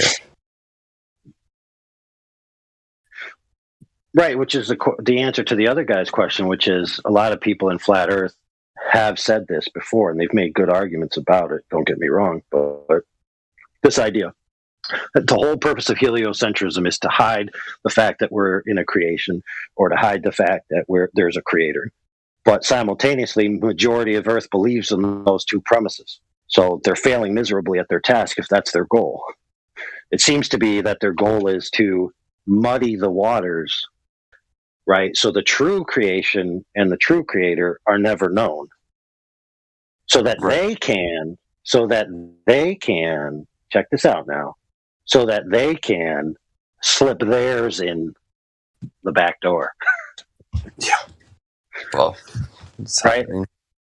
Think about it. You saturate the entire world with a synthesis paradigm, which goes like this. You have problem, reaction, solution. You have thesis, antithesis, synthesis, right? So they say you have the rise of the church, then you have the church release the Big Bang, then you have the rise of secular materialism, right? Then you have the backlash to secular materialism with heliocentrism and the flat earth, right? And the nature of the realm being different than what the materialists are pushing. Then you have a synthesis will be like, oh, we were wrong. It's not that it's materialistic in an atheist sense, but it's also not that it's specific theism in a God sense. It's actually that we are God and we and the creation are all one and the same. And we can all come together with that truth, because it's just you experiencing your subjective truth, me experiencing my subjective truth.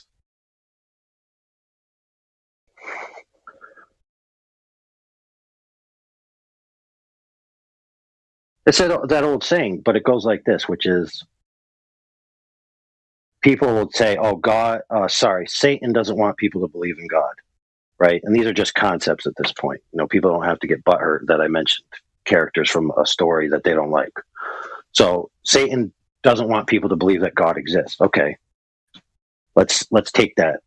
The problem is that the book, from where those characters came from, the established canon of the book, is that Satan's plan is to declare himself to be God. It's not to make people disbelieve in God. It's for them to not believe in the correct God and to believe in him instead. Now, if you take that principle and apply it to heliocentrism or the powers that be, or even things like the Emperor of Japan, right? Or other political regimes in the past, they don't want you to believe in your God. They want you to believe in them as God. And that principle applies across the board.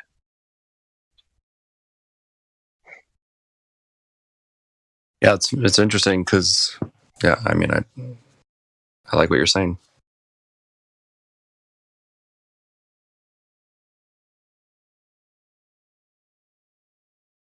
Right. So, like, when you become a truther, right, and you quote unquote discover all these truths, but simultaneously abandon past truths, right? Imagine this: a world where the majority of people give up on history, give up on established religion, give up on established culture, and are just in a sea of blankness, where they're now at square one. Now, in some senses, that's noble to say, okay, I'm at square one and I now have to figure it out for myself. But the majority of people are not responsible enough to figure it out for themselves. So now they've abandoned everything they hold dear. They're now sitting ducks for the first person that comes along with an interesting case, that they will just become sheep for the next guy. So if you get the majority of the world to give up on the established past, you now have a bunch of people ready for the new future that you, the person who manipulated them to the position that they're in right now, have already prepared for them. Well, again, that's what. So that being said, yeah, and that being said, regardless, I mean, yes, the Bible does say that, but let's just say, for instance, you don't believe the Bible's true. Well, what I said is still true regardless. And that means everybody in this community, or affected by this community, or who has effect on others from this community, needs to be aware that this is the position we're in right now. We are in a simultaneously advantageous position, but yet a simultaneously most dangerous position we've ever been in as humanity.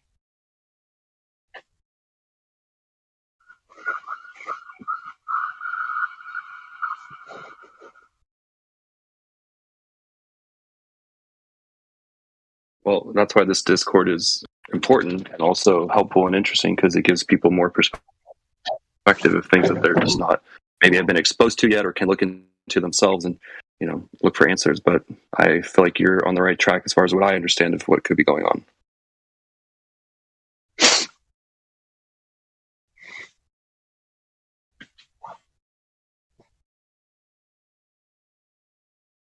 Yeah, there's this old saying, right, that some people said in the flat earth. It's like, once they found out this truth, they became so free, and like, it's so unifying. They can't wait for everybody to know it, because once everybody knows the earth is flat and that we've all been lied to, we're all going to be together as one, and it's going to be one big earth family on our home earth, right? Whether created or not, most of them say it's created. So we're in our created realm with our true creator, right? And our home, and we respect it, and we're all living kumbaya, right?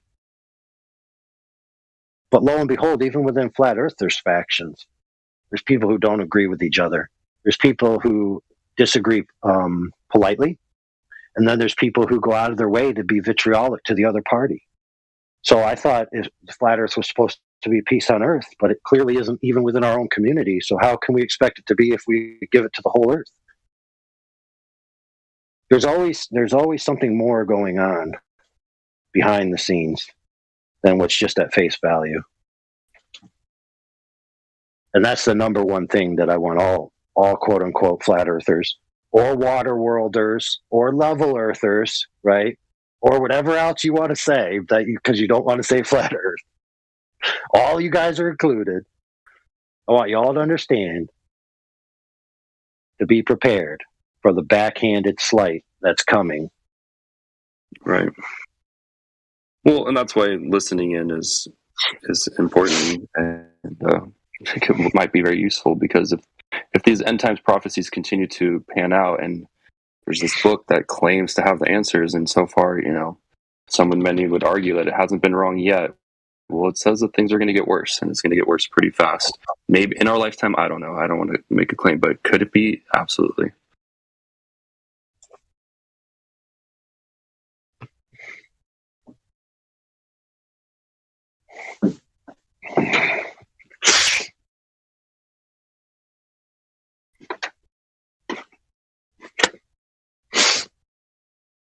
But here's an interesting idea. So if the world is monistic and the entities that exist within it are all the same entity, right? And that means that everything that's been done has essentially been done in a fractal sense by the same entity.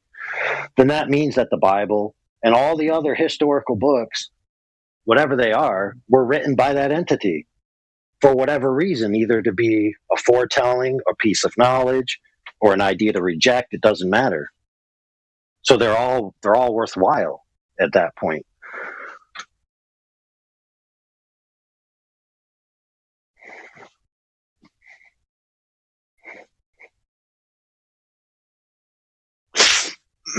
Interesting times, are they not?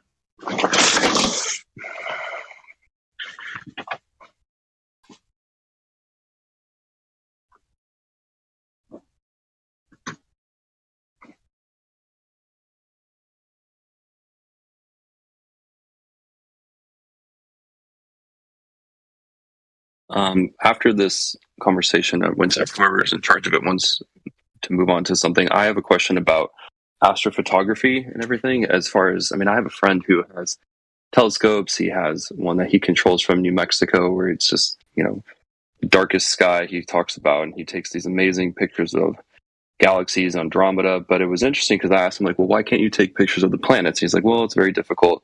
And I asked him, okay, so can you just shoot these images, point the camera anywhere, this telescope, and get an image? And he's like, yeah, people go fishing like that, but he likes to look up other things that have already been established, like the hand of God kind of image, or these nebulas and things like that, and they come out looking exactly like what Hubble shows us. And I don't know if I don't know how to explain to him or try to get questions from him. If anyone has any good questions that I could run by him that would maybe point towards flat Earth, because I mean, I've never talked to him about it, but I would like to, and get an idea of how his telescope works and what he's really seeing.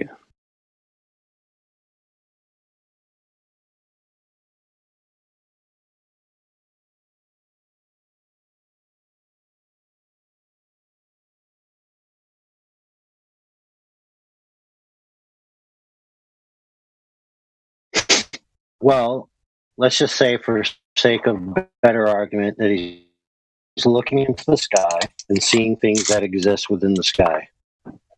Correct?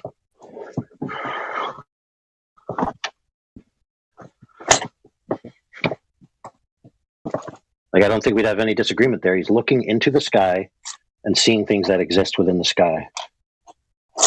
But do these images have to go through some sort of like NASA website to get processed, or he's just processing images that are out there that we just they're not galaxies, they're not what we've been told, basically?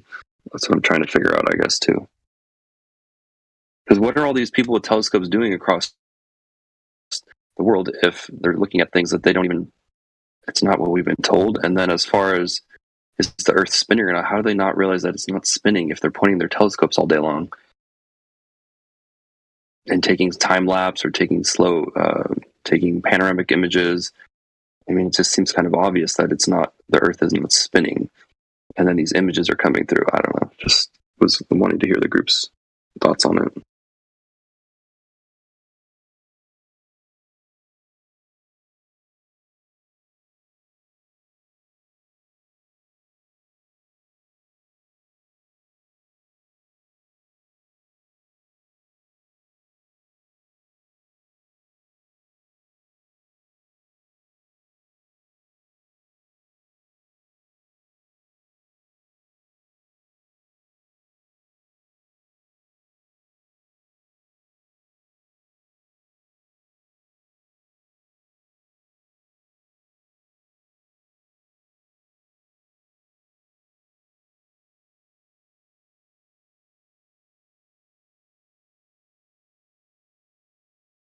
Sounds like nobody's responding to that.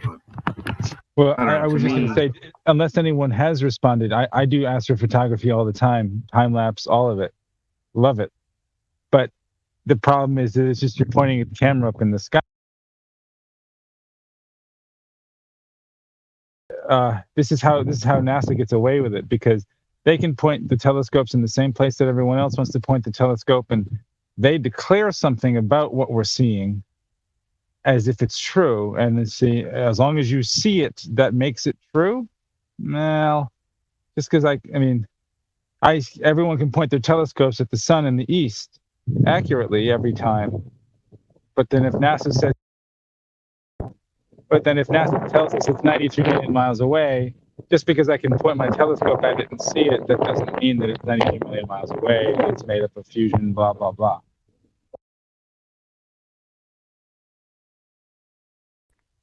Yeah, that's kind of what I was going to say, was just because they're telling you they know what it's comprised of, they know how large the object is, they know what it's doing, they know exactly how far away it is. They're making observations and then inventing all of these things. That's the reason why they have two different kinds of science. They fully acknowledge that there's something called testable science and observable science. And when they say observable science, what they mean is not testable science. Things like molecular biology and physics and these sort of things, those qualify as testable sciences, things that you can observe and then run tests on. Observable sciences are things like astronomy and paleontology and cosmology, all of these things that are you can't really run any tests on them. You can observe phenomena, you can point your telescope into the sky and make observations, but you can't run any tests. We can't test whether or not it's raining diamonds on Jupiter or if Uranus smells like farts. Some of these outrageous claims that they make, or all of the outrageous claims that they make, it doesn't even qualify as science according to their own definition. If science is a method determining cause and effect relationships within the creation that are testable claims, it has to be something that you can observe and test. In order for it to be science, it has to follow the scientific method. And ultimately, one of the reasons that they get away with this is their entire premise is based upon it's a logical contradiction. It violates the law of non-contradiction from the very gate. They want science to be defined as being something that is both testable and non-testable. And the problem with that is when you allow a contradictory premise at the very beginning of your argument, you can literally conclude anything you want, and it will be logically valid by the end of it. And that's the reason why we have to call these people out and say astronomy doesn't even qualify as science. Just because you can observe something long ago and far away, supposedly in another galaxy, and then you tell us how far away it is and what it's doing and what it's comprised of and how old it is, when there is literally no test that can be run to confirm any of those observations, that in itself disqualifies it from being allowed to actually be called science, if you want to say that science has to follow the scientific method. And that's what they tell us science is the establishment of cause-effect relationships in the creation, that something you can observe and test. So all of these claims, when they say this galaxy is this many billions of light years away and it's comprised of this, and it's raining diamonds on Jupiter and all of these things, none of these things can be confirmed. None of these things most of them can't even be observed with normal people, and none of them can actually be tested. So none of it is scientific according to their definition of science. So that's my 2 cents on that. Yeah, thank you. No, that's good. The gentleman that's a astrophotographer, I kind of have a question again, and anyone feel free to jump in. But what do you think what are the clues that you've learned from doing this as a hobby that point towards flat Earth? Is there anything that you kind of had a revelation from doing astro? I was just going to say, ask him. All right, I can take a drone and do a time lapse of the drone of the moon moving across the sky, or the sun moving across the sky. The reason the moon is supposedly going across the sky and the stars are moving across the sky, when you set up a tripod, you're looking at the moon is moving out of your shot. It looks like, right? Or it could be the other way around. That's the two ideas. Either the Earth is moving or the sky is moving. So if I take off a drone and I take time lapse of the sky, I'm now off of the thing that's supposedly moving, yet the sky still moves in my time lapse. That's interesting. Especially when there's supposed to be Earth-based Coriolis, where the Earth can rotate underneath an object above it.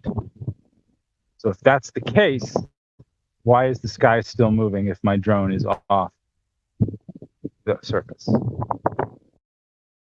Yeah, that's interesting. It's a good point.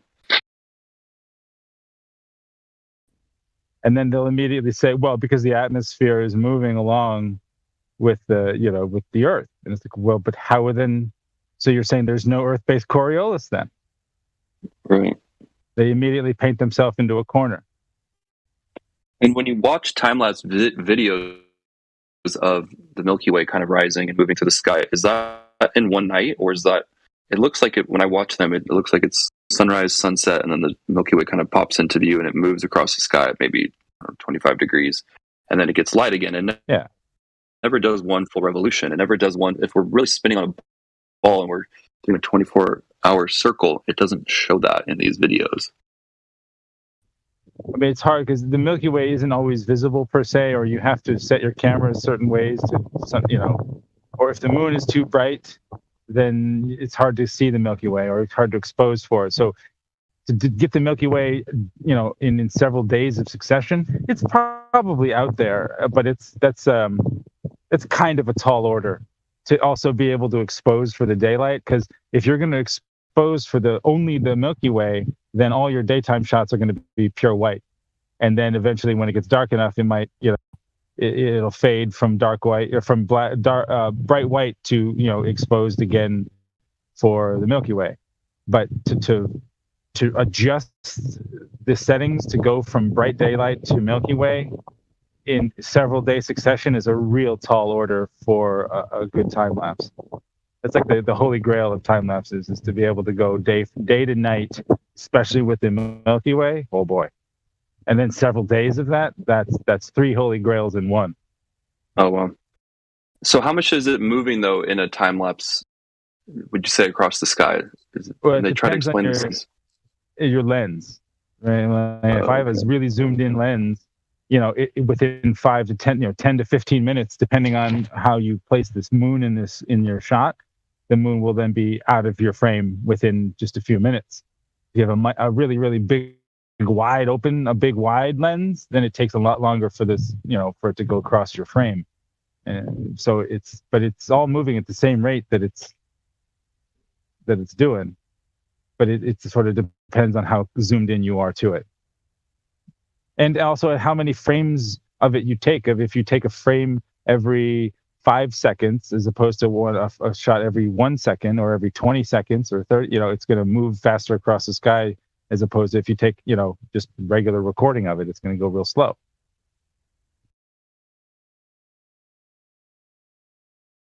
Okay, cool. Yeah, that makes sense then. I'm just trying to see why other people are doing these time lapses. How do they not realize it's not going through a 24-hour cycle like what we're told? But, you know, again, the delusion runs deep. Exactly. Exactly. It's like you already are going into it with an idea. You already think you have it understood. So people rarely investigate things they already believe to be true. So what do you think would be some good questions I could ask him that wouldn't give away that I'm become a flat earther or whatever? Yeah, and, no, I know exactly. I know but also point him, yeah. And be like, what about this, bro? And then, you know, I'm trying to come up with something for that. I would say, does he have a drone? A lot of people who might do it. Yes, he does. Yeah, I would try that drone thing. See if you ever, do you ever time lapse a drone of the sky from a drone shot? That'd be kind of cool. Okay, so explain that again. So he's got the drone in the air, he's taking a time lapse of the sky, and then notices that the sky is or either the sun moves or the moon or the stars. I mean, you have to do it at night, which is technically not as legal as or as easily. Yeah. You better do it the daytime, but you can still see the sun moving, which is supposed to be the Earth moving. So yeah, if that's not what's happening, you know, It's like, why is the sun moving if you're off of the thing that's supposedly rotating? Well, I did have some questions when Artemis was going around the moon, supposedly. And I was like, hey, what do you think of these images? Don't they look so cool? And then he just was silent because I think he knew, like, these images sucked. We didn't get shit. There was no 4K video of anything. There was no good image of the moon. And I think he just he didn't even respond because I think he was just frustrated because he's so into space and hoping for more, but getting nothing from them. It's got to be, you know, I think I have to point him towards, like, we never land on the moon, maybe look into that. But again, he's so proud of space and NASA and his images and all this stuff, it's really hard. Yeah. But if he still thinks that the moon landing happened, I would work on that first, because there's no way you're gonna get to the idea of space is fake is the last hurdle I had to jump over to realize what's going on. Same. And I was Neil Armstrong in 6th grade for Famous Person Day to dress. If I can figure this out, anybody could figure this out if they have enough time spent on it. But right, so I would work on the moon landing first. Right, don't even mention this. I dressed up as an astronaut in 3rd grade, and there's a really embarrassing picture of me with this horrible space costume. So yeah, for me, same thing. When I realized space was fake, I was like, "Are you fucking kidding me? Like, are you just like that?" I thought space was the only thing cool about existence, and then to realize it's just bullshit. I'm like, the Earth is cooler than. Yeah, I figured NASA and like other kind of scientists of the world were somehow not as privy to government manipulation as I knew all the other government organizations were less than truthful. So I figured, well, NASA's though. I mean, they're like, it's such a it's too big of a truth to hide that, and then whoops. Well, it's kind of a mind. Fuck, because every day they're posting NASA this, NASA that. We just discovered this, and I mean, I remember thinking it was weird that we've been on Mars for 20 years with rovers, apparently, but we just get the same images. And I'm like, why can't they just stick a test tube into the dirt and see if there's an amoeba there? Because everybody's waiting to hear, like, hey, we've discovered single cell life organisms on Mars. But because now I realize they can't fucking do that because there is no Mars the way we know it. But before Flat Earth and before realizing all this, I was just sitting there waiting. And I'm 38 years old and going, are we ever going to have this announcement? That's how they play it. Jeranism has a great video about NASA and about never, not going to the moon since 1960, whatever it was, and it's literally like just every 4 years of or 8 years of a presidency, they just kind of kick the can down the road, and it's like, no, we're going to go back to the moon, and then a different organization comes in and says, no, we're not wasting money on that. We have to go to Mars. And then the other people come back and say, no, we can't waste money. We need to be more home. We need the moon. And it's back and forth, and nothing gets done. That's the whole point. I saw that. That was like Obama saying it, Trump was saying it, Bush was saying it. I mean, I saw that compilation, and I was like, wow, how? And that just means if they know and they're just propagating this lie, then it gets back into, again, like some sort of agenda that is nefarious, right? So, but if they could even have known. The presidents could not know, easily not know. I mean, they're not privy to shit, right? We all know this. True. Right. But actually, which is my other question is: are there any other red pills that your friend has taken about what he can't trust, or is he full bore? Whatever CNN tells him is going to be good to go. I mean, we talked about. No, I mean, he understood because of just getting to know each other and his wife and everything. We would talk about COVID and the vaccine and about my stance on it, and he has understood. So he's not completely in the dark or. So there is. But there's some hope. There is hope. Right. So that's what it's like. If all these government organizations are nefarious, show me one organization from the government that is not manipulating things behind closed doors or spinning anything for their own agenda at the cost of everybody else. Show me one. Yeah. Well, that's why I'm educating myself when I listen to you guys, so that way when I have these conversations with some of my other friends, like the other day I was talking about my friend who is an engineer and he works, in aerospace, and I've been trying to get him to watch these things, and he just feels like his eyes just kind of glaze over. But I know some things have planted a seed, because he's like, well, it's not completely out of the realm of possibility. And I've asked other people that are in the military, that are military pilots. In fact, one time I did even meet a few people that were part of an astrophysicist convention.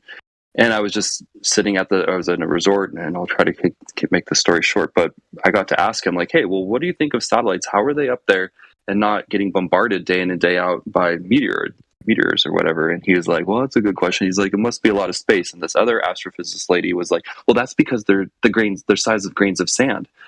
And I was like, okay, but they show us like craters and things that we find meteorites that aren't the size of grains of sand. So all shooting stars might not be that size. And she got really upset. I was like, that's my biggest pet peeve, is that people just don't know. And I was like, okay, well, whatever. So she leaves.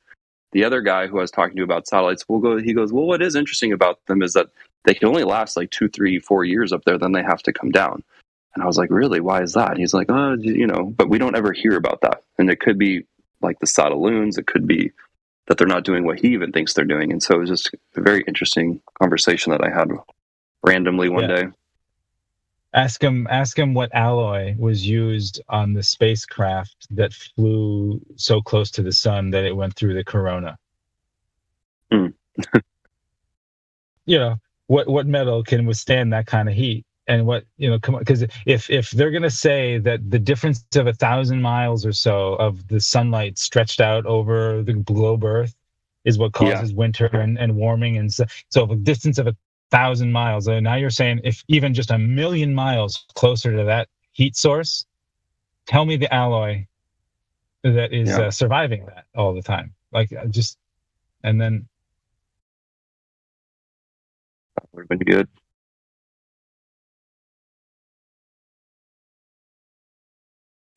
But yeah, space is a tough nut to crack for someone at that level of indoctrination. But it's not. Well, impossible. And I felt bad for him because he got his break into this whatever job he had as an astrophysicist, mapping out Mars's landscape and creating, I don't know, graphs or topographical information, recording what everything was on these must be fake images. I mean, he just wasted years of his life. I mean, that's just, I felt bad when I was like, well, that's probably the case. Yeah, I know. Yep. And a lot of it sucks. But I mean, and I did ask him, like, well, he goes, it kind of sounds like a flat earther asked me, and I didn't expose myself because honestly, at the time I was still researching. And I go, well, do they ever ask good questions? He goes, yeah, they ask good questions all the time. And I thought that was very telling. Really? Now, now you already have an in. You already have an in with him. Say, what was another question that one of those you said that they ask good questions, and I find that hard to believe. What's a good question that they ask? I was kind of nervous, to be honest, and try not to expose myself. And we were at sitting in a jacuzzi. There's a giant jacuzzi. It was an astrophysics convention. And so there was just like 100 of them there, and they were all around. And I just knew that the one lady, when she got all mad about shooting stars being the size of grains of sand, that most people don't know that. But then when I go, well, how did they've been telling us that before we even went to space then? So how did they know?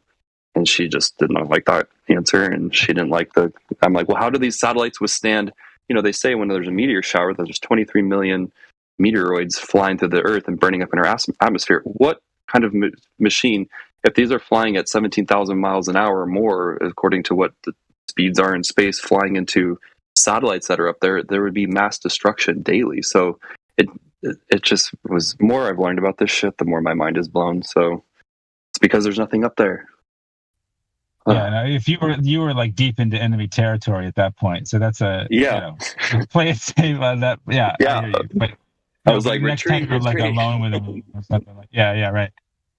Well, I'll never see those people again. But I did. It was really funny. Is then on the same weekend I was flying home, and I sat next to this guy that works for TSA, or he does something in the military where he keeps track of planes on their routes, etc. And he was basically saying that. I go, well, if it's under satellite tracking, I kind of talked about that one missing plane that was in Malaysia. And he goes, well, in all honesty, the planes are tracked and then they kind of go off radar or something. And then they get picked back up again when they get to the next tower. So I'm like, well, then what is the point of the satellites? He's like, well, it's the ground towers that are really keeping the most track, or whatever he said to me. And I was like, holy fuck. Yeah, GPS stands for ground positioning system. Yeah. That was part of my awakening. Like, why the satellites? Like, I'm always in these, like, I live where there's all these mountains, and I'm constantly losing service. And it's like, wait, I'm looking straight above me, and I don't see any kind of obstruction in all directions, but left or right laterally towards the horizon. I'm in a valley of mountains and stuff, but not above me. Why is that? Weird. Did you guys actually know that pseudo satellites exist? Well, yeah. You mean the balloons? No. They call them pseudo satellites. They're ground-based satellites. Someone actually made me aware of this on another Discord. I'm highly thankful for that. Pseudo satellites. No. What's a pseudo satellite? Someone just put something up there like that.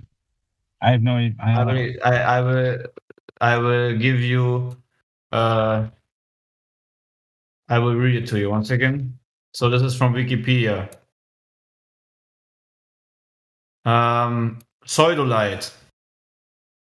Pseudolite is a contraction of the term pseudo-satellite, used to refer to something that is not a satellite which performs a function commonly in the domain of satellites. Pseudolites are most often small transceivers that are used to create a local ground-based global positioning system (GPS) alternative. The range of each transceiver signal is dependent on the power available to the unit. Being able to deploy one's own positioning system independent of GPS can be useful in situations where the normal GPS signals are either blocked, jammed, military conflicts, or simply not available. Exploration of other planets, for whatever they put that there. Pseudo-satellites are normally used to augment the GPS by improving dilution of precision, DOP. Or pseudolites are also used to implement GPS-like indoor location systems, where pseudolites are acting as GPS satellites. Pseudolites use cheap voltage-controlled oscillators, so pseudolite-based local location system shall provide a methodology to compensate clock difference among pseudolites. For planetary exploration research being conducted at facilities, NASA, IMS Research Center, and Stanford University. The interesting thing is, if I go to the German stuff, explanation is completely different. It doesn't even include what they're saying. And what is even more interesting, the German Wikipedia site is it says pseudolites are also used to propagate signals for satellite radios in cities. Otherwise, there would be no reception in deep street canyons between high-rise buildings for ground segments networks. The term ancillary terrestrial components (ATC) has become established in American Community Ground Component (CGC). The legal position of the broadcasting operation is unclear because pseudolites broadcast on frequencies that are actually reserved for satellites according to the specifications of the ITU, which is the International Telecommunications Union. Interesting. So they need ground-based pseudolites, which are just satellites on the ground, to have better connections in cities or in areas where satellite frequencies, quote unquote, are blocked by trees or indoor, like homes and so forth. So, can someone explain me the logic behind paying billions of dollars sending real satellites into supposed space that doesn't exist? And after then figuring out in a few years that they're actually not precise enough, so we need to create fictitious pseudolites on the ground, which are just satellites but as a ground positioning system, and they may give us much more detailed precision than the ones we have shot in space. That's the logic behind it. Does it make any sense to anyone in here? Why not just leave the one thing behind, shooting stupid cans into space that we have never seen a picture of, and just call it what it is, a ground positioning system based on ground outputs, right? I mean, am I talking to myself, or is there anyone listening to me? I don't know. No one says something like, yeah, aha. Just letting you talk. What do you mean by ground inputs or ground outputs? Huh? What did you mean by that? Ground outputs? Yeah, if you can use a pseudolite, which is nothing, which is sending the same signal as a satellite to a degree where they say there's a legal issue that you cannot differentiate between a pseudolite signal and a satellite signal. Because why? As soon as when people say, Fuzzy, you're lagging, man. Sorry.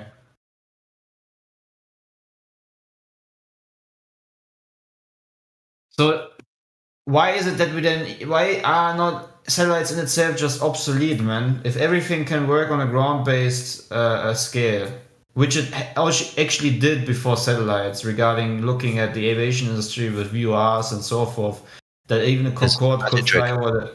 Huh? Because there's a magic trick going on. Yeah, it's a magic trick. Because some exist. some stuff that they can get to a certain altitude in the sky can propagate signals, and it's quite useful. Sometimes we turn around with satellites and take pictures of the Earth, but it isn't that high up. But the magic trick is when they start saying that they can go into space and utilize this technology still to give us all the wonders of the world.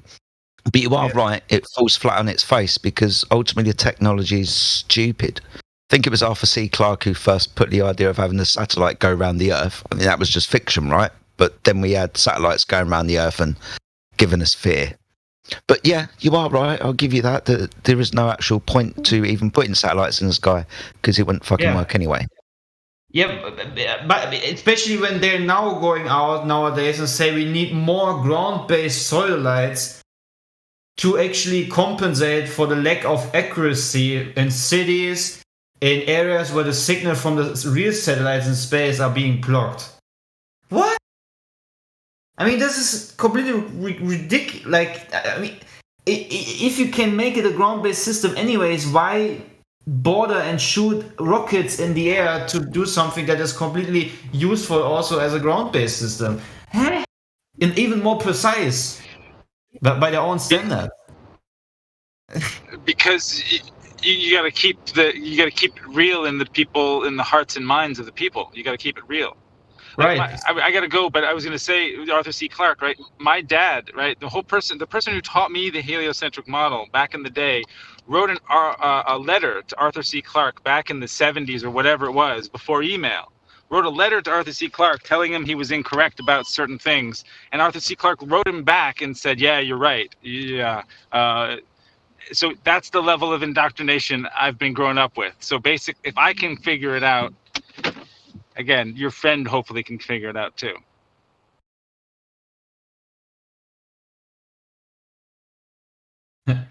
Lol. The trace query identifies periods when one or more spacecraft are on the same magnetic flux tube or force. What?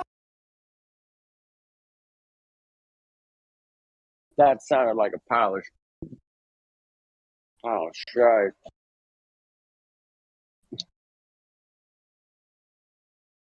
This is what MHV Bunch of big do. words.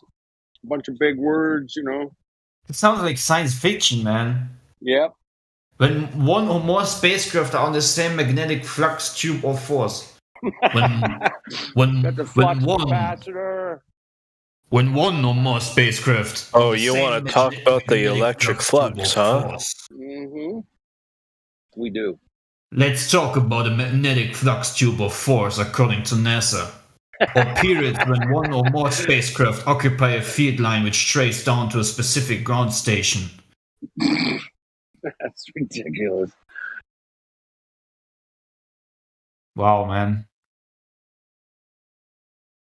They're a big joke, man. The more I look into the details of stuff, the more I see how crazy all the things are that we have been fed with.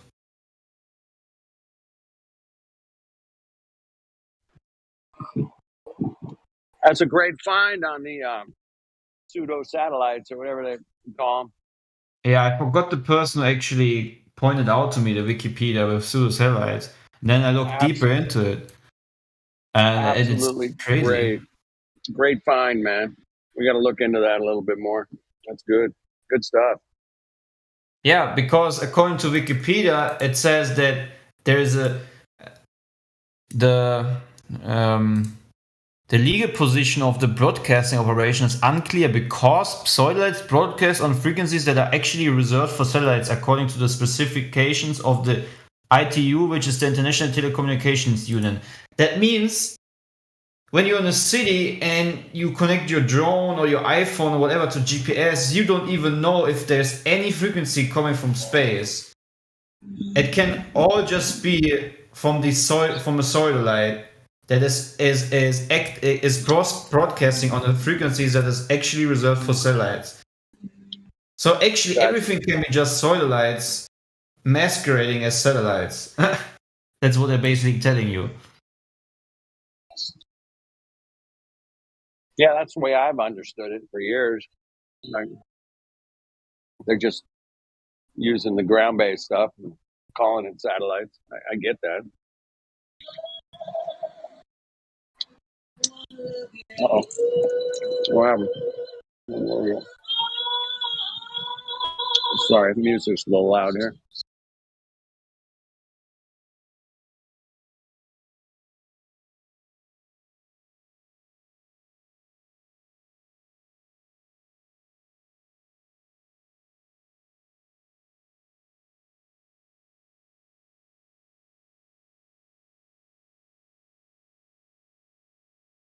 It's just too funny. I'm very sorry for any Glober that is listening and you're still buying the science fiction story that you have been told since a child. It is nothing more. Really. I plead with you, do your research, man. Whoever is listening to this. You're being trolled big time. I mean, we have been trolled big time.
Searching one PDF. I can't find it right now. Regarding this topic.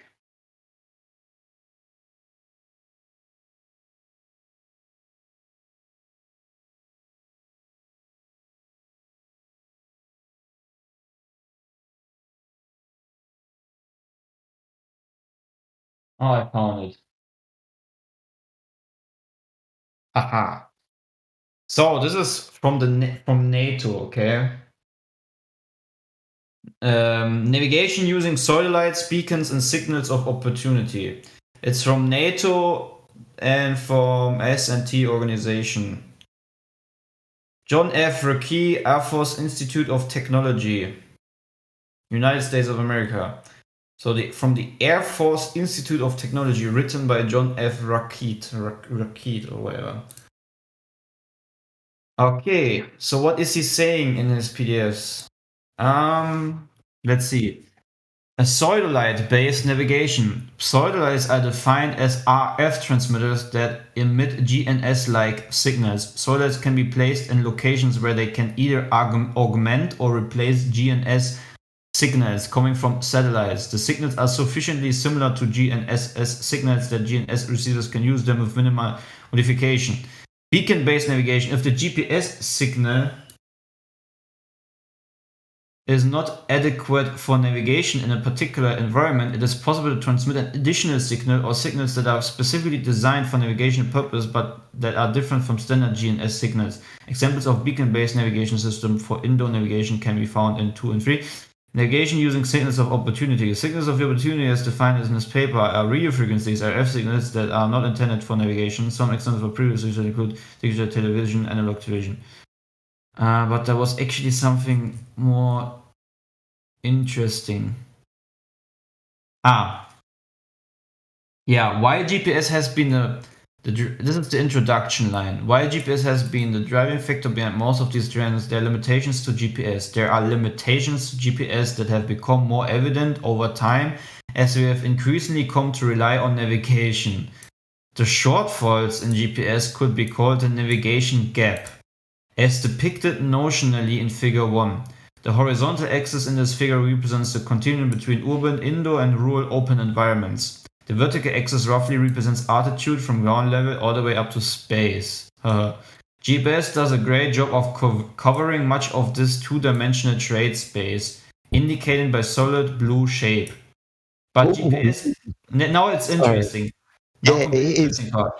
But GPS by itself is not sufficient. Okay, listen. But GPS by itself is not sufficient when moving close to the bottom left corner. I'm going to pause the depiction real quick so you can maybe understand what he's describing.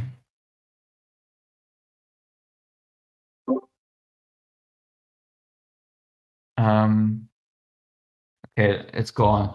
So, but there still remains a gap where availability, accuracy, or reliability of GPS by itself is not sufficient for many applications. Ironically, it is in just such urban/indoor locations where many people spend most of their time. In fact, odds are that you would have a hard time obtaining a high accuracy GPS fix wherever you're reading this paper. In addition to these spatial changes faced by GNSS as represented in Figure 1, military users are always concerned about GNSS availability due to intentional or unintentional jamming. As a result, for a military user, even the blue space shown in Figure 1 is potentially an area where GNSS alternatives are required for mission success. Aha! So even the blue area is not a strong source of GPS. It's interesting in this graph that you've shown with two straight lines, one going out across the surface of the Earth and how far the GPS signal can go, and its limitations because of the power of the GPS signal, not because of the curvature of the line that should be at the bottom of the graph that should be interrupting the GPS surface if the surface of the Earth was curved. Exactly. The graph itself is depicting by going off a standard of a flattened stationary plane. By the way, the PDF I posted the PDF. Thank you. So, but there was another really interesting thing in this. Just to be clear for everyone before you continue, that it's just because of the limitation of the power of the GPS signal, not the curvature of the Earth, that stops these signals from going so far. Awesome stuff. Okay, advantages of navigation using pseudolights. Pseudolights can operate as an augmentation as well as a standalone system. What? Read that again. Pseudolights can operate as an augmentation as well as a standalone system. Interesting. So we can have something that is masquerading as GPS being a ground-based standalone system without anyone who is receiving that frequencies knowing it to be the case. So they're just going to say it is actually satellites, even though they don't know that it's in this case a standalone system. So it can be, in fact, according to this PDF by, again, the name is John F. Rakey, Air Force Institute of Technology. He should know, right? If he works with NATO and the Air Force Institute of Technology, he should be very much smart about this, acknowledge or whatever the English term is. But anyways, let me read again. Pseudolights can operate as an augmentation as well as a standalone system. Since the same receiver tracks both the pseudolight signals and GNSS signals, any combination of pseudolight/GNSS signals can be used to form a position solution. As a result, even adding one or two pseudolight signals to existing GNSS signals can have significant effect in cases with poor GNSS coverage. Beacon and signals of opportunity, on the other hand, will often collect data with a different receiver system. significantly complicating the ability to combine with GNSS signals. So again, what is important? Since the same receiver tracks both the pseudolite signals and GNSS signals, any combination of pseudolite/GNSS signals can be used to form a position solution. This sentence is right before he says that pseudolites can be operated as an augmentation as well as a standalone system. Standalone. So we can have GPS without satellites in space. Yeah. This is what this document is saying. We can have GPS without satellites in space. Get this, Globers. This is not a conspiracy. You do not need a satellite to have GPS available in whatever city you live, or country, or area. This is a major thing to understand.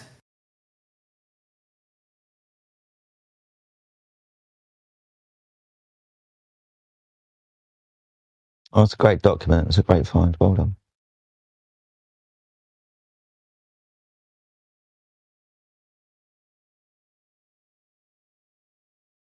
Someone says GNSS is what Australia uses. GPS is essentially US. You know that GNSS is nothing more than Global Navigation Satellite System. It's just a short term. I can also say Global Navigation Satellite System all the time, but GNSS is easier to say. It's a collective. It's a collective description of everything regarding the operation of satellite signals. Nothing else, nothing less. It has nothing to do with Australia. I don't know where you get that from.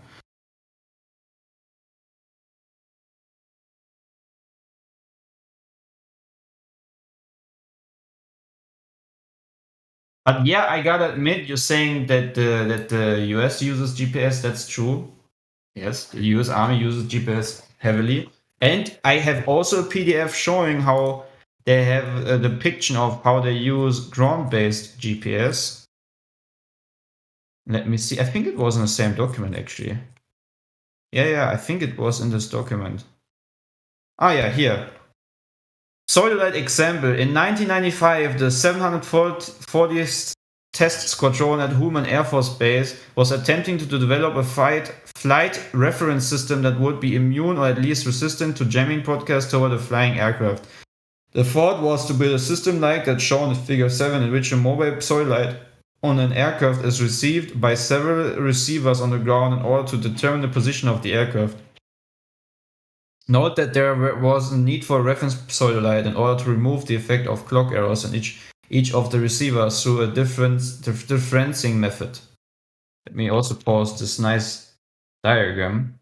So in 1995, 5 years after the introduction of GPS in itself, they were already working on a system that is completely ground-based. Oh, great, that's the wrong one. Because we know in 1990s, for general aviation, GPS was introduced, as far as I know. Let me just quickly see. Yeah, since 1990s. No, wait. No, the system was officially being used in 1995.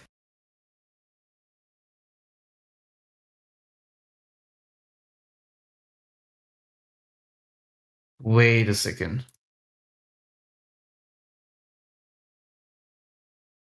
So the same year as they actually came up with GPS, the military already worked, according to this PDF, on completely relying on ground-based pseudolites. What?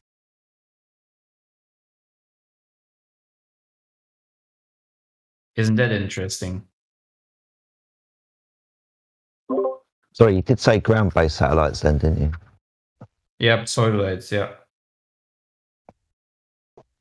Again, the ground is perfectly flat. Again, this line along the bottom is, what they would say would be the obstruction, but it's not there because it's level. It's just a signal and how far it can propagate. Yes. They never account for curvature. They don't need to. No. From the early 1990s, GPS positional accuracy was degraded by the United States government by a program called selective availability, which could selectively degrade or deny access to the system at any time, as happened to the Indian military in 1999 during the Kargil War. However, the practice was discontinued May 1st, 2000.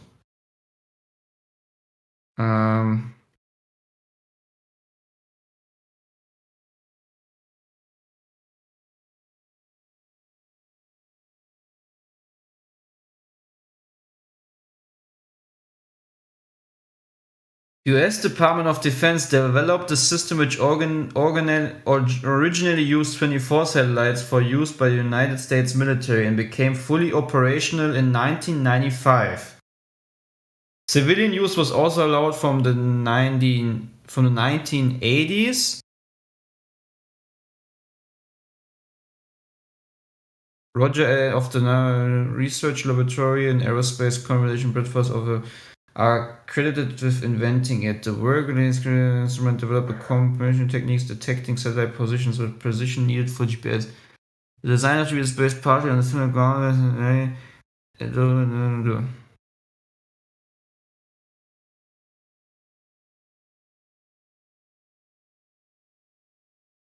But it became fully operational in 1995.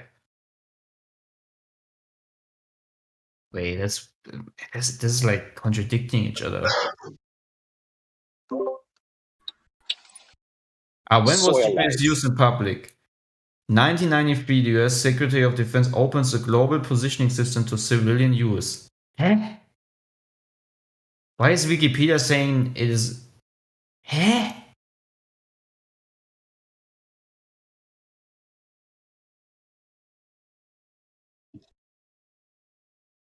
What source is right then?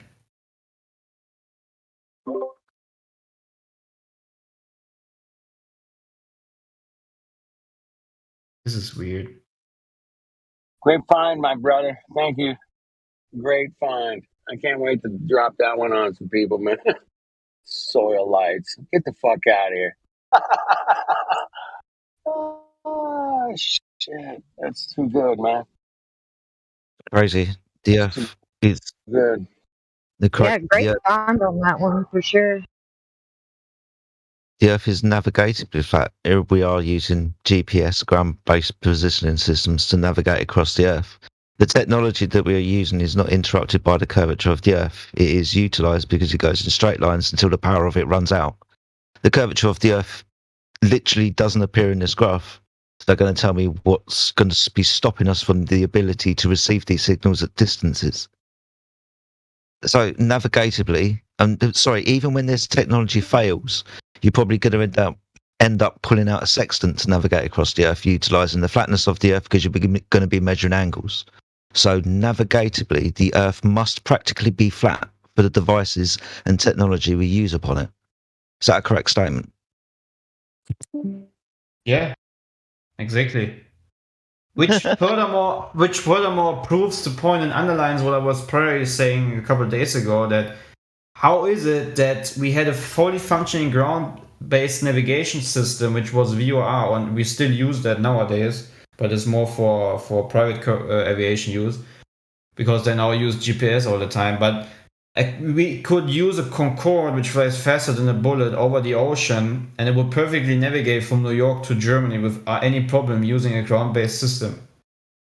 Everything points to that there is no need for putting billions upon billions of dollars into the satellites, which they later call, or even later, I mean, from when is this PDF actually? Well, if you go back a little bit further and you start looking into at the end of the Second World War and the navies, the American Navy, the British Navy, all of the technological navies, apart from using sextants and stuff, they were using signals. The first type of signaling device, I believe, was called the LORAN system. Land something, I can't remember. But I'll look into it for you and I'll see if I can dig it out, because they've been using this type of technology for a long time.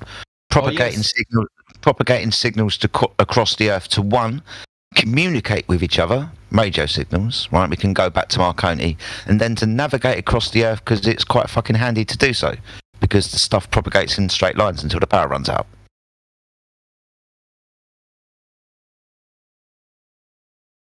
Yeah, it was always all ground-based, and it will always be ground-based.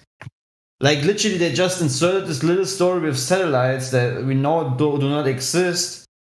And then, furthermore, they now say, oh, you know, actually we need more of the solar satellites because it's not accurate enough. So, why even bother to go with something that is unnecessary anyways, if everything can be completely working in a ground-based system, which totally makes sense. Because magic trick, right? High in the sky in space where, you know, you can't go. We got satellites to help you go around the place that we tell you what it is. It's a magic trick. Right.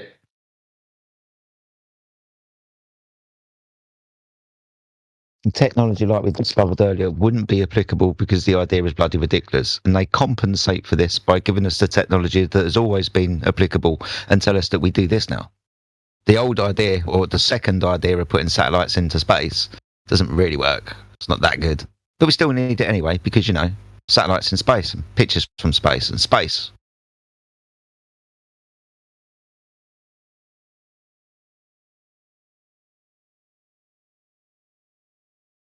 This is so funny.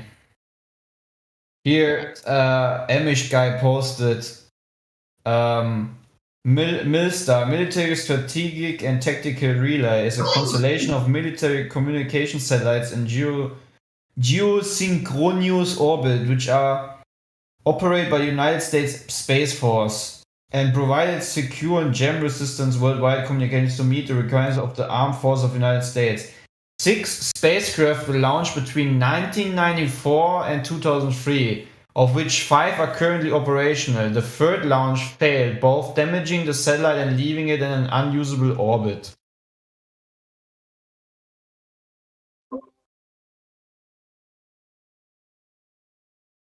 Yeah. Interesting. Between 1994 and 2003. Yeah, this give, man, this is absolutely insane. That's what you need to believe. That all that stuff is revolving around the Earth. Something got brought up earlier. You see all of these satellites that are on this gift that are going around the Earth. And all of these asteroid showers or meteor showers or whatever you want to call them, or however they're termed, that happen periodically every single year at a certain time of year. Yeah. So all of these things are coming in and impacting the Earth's atmosphere, but not hitting these satellites on the way through. No. All right. No. It's just real good engineering. There's just so much space up there. It's just so much space up there, right? That it's just mathematically impossible for these things to hit each other, right? Okay. They say the same thing when they throw satellites out towards Jupiter through the asteroid field. Yeah, it's not going to hit anything. It's perfectly fine. It's fine. We're sending satellites out there. Satellites don't get damaged by the shit and the rocks that are up there.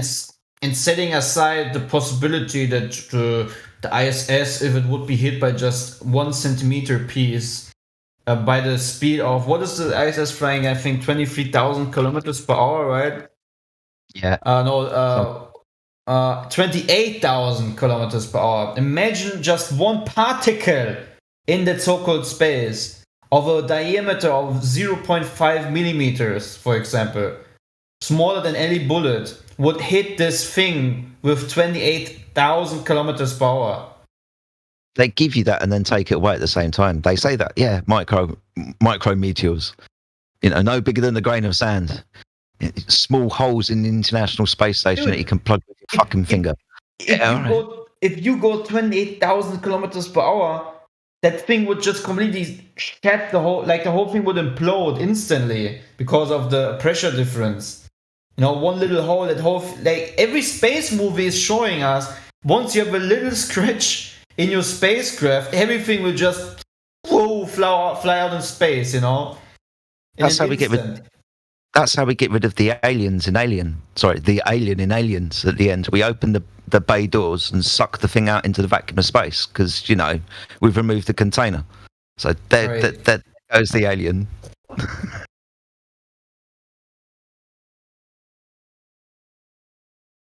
And it's just all so inconsistent and rubbish and annoying that we actually still talk about this. The globe is an absolutely fictitious, satanic dream of children. Not children, but dream of people who love fantasies. It's absolutely retarded, man. Nothing makes sense if you question it, start questioning it properly, you know. Now we have someone in the chat saying those satellites are the size of small countries.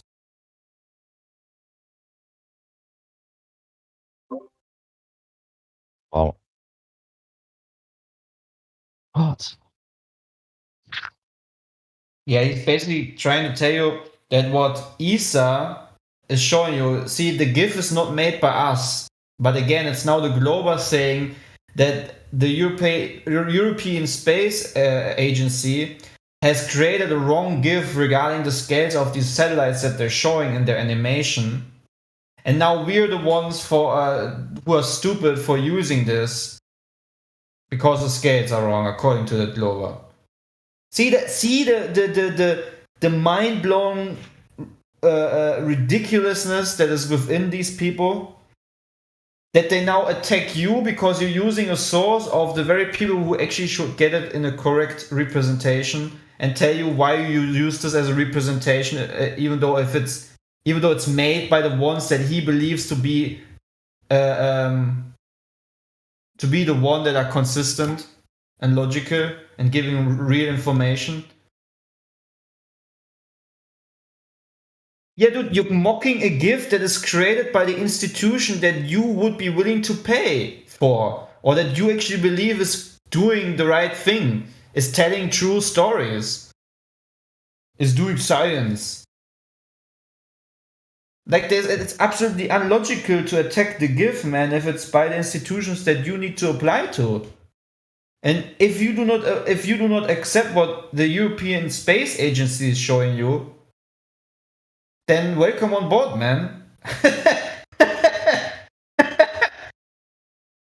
Like, I mean, you're just doing our work. Yeah, maybe the scales are wrong. Why is the European Space Agency incompetent of not giving us a right scale of showing a good animation, man? Why is there so many problems? Like, do you see the logic? The fallacy? Guys, I'm talking to someone in YouTube chat if you're wondering. Tell me what else I believe. Just be honest, dude. Just be honest.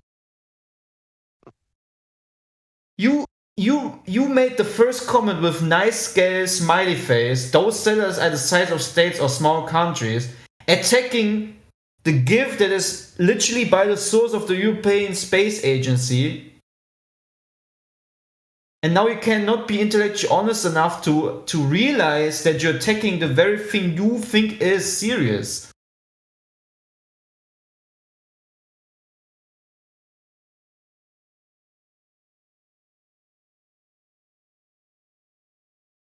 When have I ever defended space? Dude, it's not... He doesn't. See, they don't want to get it because it's just now too obvious. What I just pointed out. Yeah, there's a reason why you're kicked out of the Discord if you're not even able to see the very fallacy that just happened.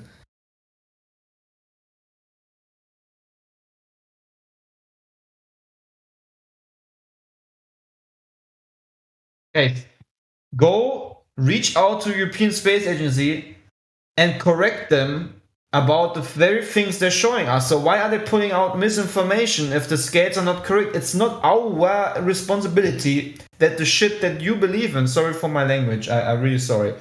It's when I get emotional.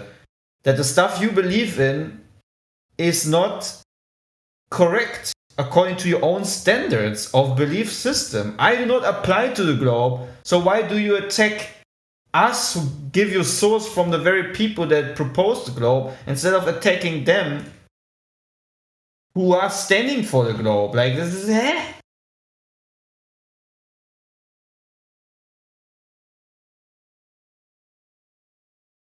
Anyways, whatever. This is I know you didn't attack me, but you in general, your comment was pointed, nice scale, smiley face, as if the information that we have been given through this GIF is information we have created, but it's not our information. We're just using the very content that is being given by the European Space Agency. So why then? Why do I even need to repeat it, man? I already clarified what I'm trying to say.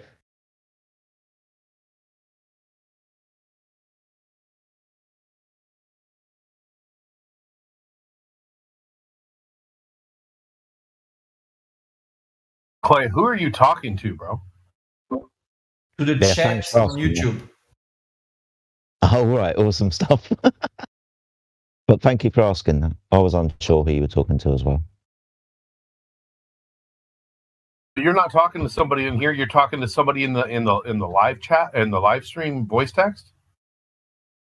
See, there's the yes, indeed. Oh, okay, man. I thought something was wrong. Yeah, see, there's the second bot, DaleBot Gaming, who doesn't realize that he's attacking his own paradigm by criticizing the animation that is given by the European Space Agency by now saying, so let's say there are all the satellites in space are 20,000, which is way more than what there is, and they are about on average 7 to 10 meters big, and if spread apart evenly with an orbit area of about 530.1 million kilometers. That is one like every 10,000 square kilometers, and you expect to see something that small, that far away, traveling at 17,000 mph, give or take when you say you can't. Laughing face. He is attacking content that is provided by the very institutions that he applies to. Can you guys see how far we have come? Not even talking about all the conversation, Clay, when there is no conversation being had. We're just hearing you rant. So it's kind of hard to follow what's going on. Yeah, you need to look at the YouTube chat. I read what they say in the YouTube chat. So who are you talking to? Colden Sun or something? No. YouTube chat, not the live YouTube chat. Live stream YouTube chat. Gotcha. Right. Yeah, there's also people listening, you know. Well, what is he? Is he afraid? Is he a coward? Does he not want to come in here and talk? No. We posted content given by the European Space Agency, and they are attacking that very content for being incorrect in scale and proportion and so forth, what they're trying to show us as an animation, okay, about the satellites, to be wrong, that the scale is not correct. And I'm basically saying, dude, don't attack what we're posting. Go out and attack the European Space Agency for being wrong. And so you're on our side now. They're literally making themselves being us right now, and they don't even realize it. No, they don't realize a lot of things, bro. They think they live on a spinning ball. Yeah, I know. I mean, it has gone in such in such craziness that many Globers are now like attacking the very priests that are in all TV shows and so forth, right? Oh, they have to, and they'll throw anyone under the bus, man, to keep their gas-wrapped water ball flying through a vacuum. It doesn't matter. They'll throw Neil deGrasse Tyson. They'll throw NASA. They'll throw Logic. They'll throw the globe under the bus, dude, to keep the globe. How pathetic! How pathetic! I mean, not even that that the things that they believe in are inconsistent. They themselves within their community are inconsistent. Completely. Sure they are. Of course, yeah. Their entire worldview is one giant, logical fallacy. And they don't even realize it. No, well, to maintain their scientific worldview, it is a constant violation of the law of non-contradiction. They think that level means flat and curved. They think the horizon is geometric and optical. They say that gravity is a force. Oh, and it's not a force. They say science is testable. Oh, it's not testable. Dark matter is substantive and non-substantive. Light is a wave. Light is a particle. It goes on and on and on. So why not just completely be intellectually honest and call it what it is? It's a make-believe. Nothing more, nothing less. A cherry when picking. you violate the law of non-contradiction, there's no way to maintain honesty. There's no way, because honesty is dishonesty at that point. When you say contradictory premises can coexist, that two things in the same way at the same time can coexist that are logically contradicting one to another, there is no reason that can be had. It's a very Eastern mindset. The idea that A can equal not A. You can't even reason with someone like that. I'm pretty sure if some astronauts say they couldn't see stars and the others say they see stars, then one party of the globe believers would believe one astronaut, the other would dismiss the other astronaut. Even if one day NASA would come out and say was all just a big joke, they would still come out with some kind of excuse or explanation why NASA is now not credible anymore.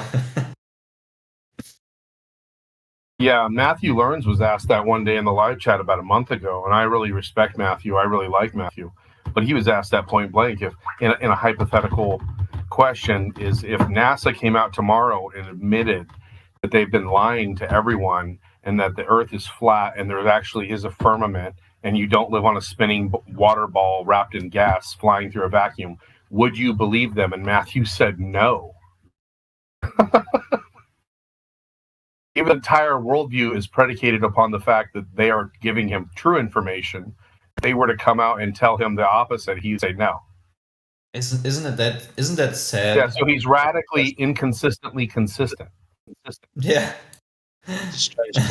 Old, for sure. So sad. Yeah. When you can hold the idea that truth is error and error is truth simultaneously, you can literally and logically validly arrive at any conclusion that you want. That's how they do this, man. They thrive off of the violation of the law of non-contradiction.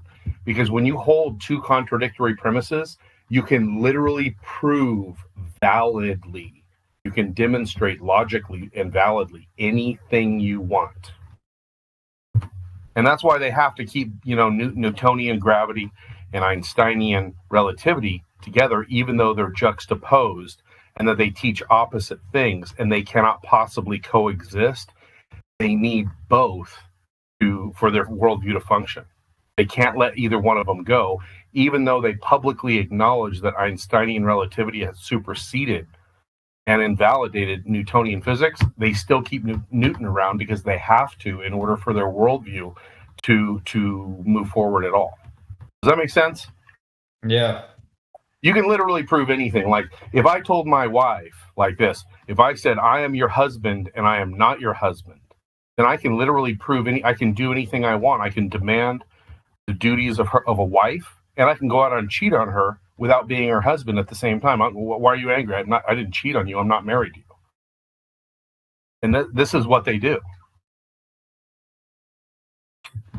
But when they say things like science is testable and science is not testable, when they say something like astronomy, they don't even pretend like astronomy is a testable science. They call it an observable science, which means they're taking photographs and pictures and film of things that they can't test. All the while they want to pretend and maintain the the sham, like astronomy is somehow scientific. A photograph doesn't prove anything. I could take a photograph of a plant that's a half mile away, and you could tell me everything that you think that this plant is, and we go over there and dig it up, and it's a plastic plant. All of your presuppositions, all of your claims are made wrong by the fact that we could test this. But you can't test, the nuclear furnace of the sun. I can't test how far, the Andromeda galaxy is, or how far away this is, or, how this functions, or how old this is, or what rate this is supposedly moving, because you don't know anything about distance. You don't know anything about composition. There's no way to test any of these claims. You're looking at pictures. It's literally pictures. And they want us to believe that that is somehow science. It's a joke. It's a scam. It's a sorcerer's spell. Yes. It's unbelievable how much you need to, how much of a reality denier. And nobody can live, nobody can live while violating the law of non-contradiction. When people start acting like this, I ask them for their wallet. Can I have your wallet and your PIN codes and your credit cards? And they go, what do you mean? When people say there's no truth, when people say, it's only true if you believe it's true, or they want to continue to violate, the law of non-contradiction, well, then give me your wallet, give me all your credit cards. I'll go out and spend all your money, and you can pretend like you still have all your money. Both of us win. Win-win. The law of non-contradiction you cannot live there. You can't function like that. Nobody functions like that. You can't say, I love my children and I hate my children at the same time. You can't do that.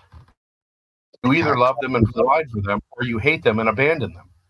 That both of them cannot simultaneously be true, but they thrive on this. This is where they live.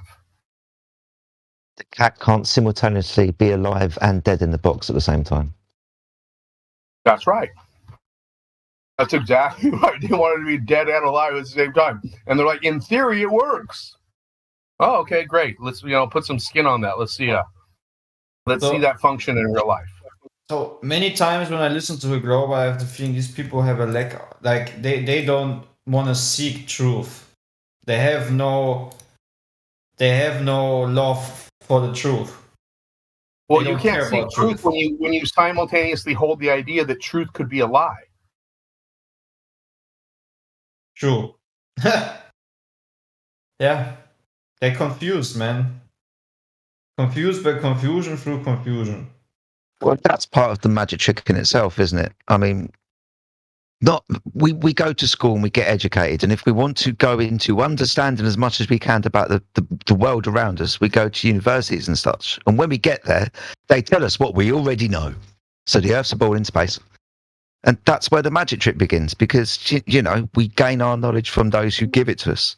And when we go and get it from us, we're already working from the presupposition that already everything that they've told us is true. So the Earth is a ball spinning in space. It's not necessarily people's fault when they try and attain all the knowledge that they can and, believe these stories to be true. And we can get to be intellectually honest, but it's a fucking good magic trick. It is really.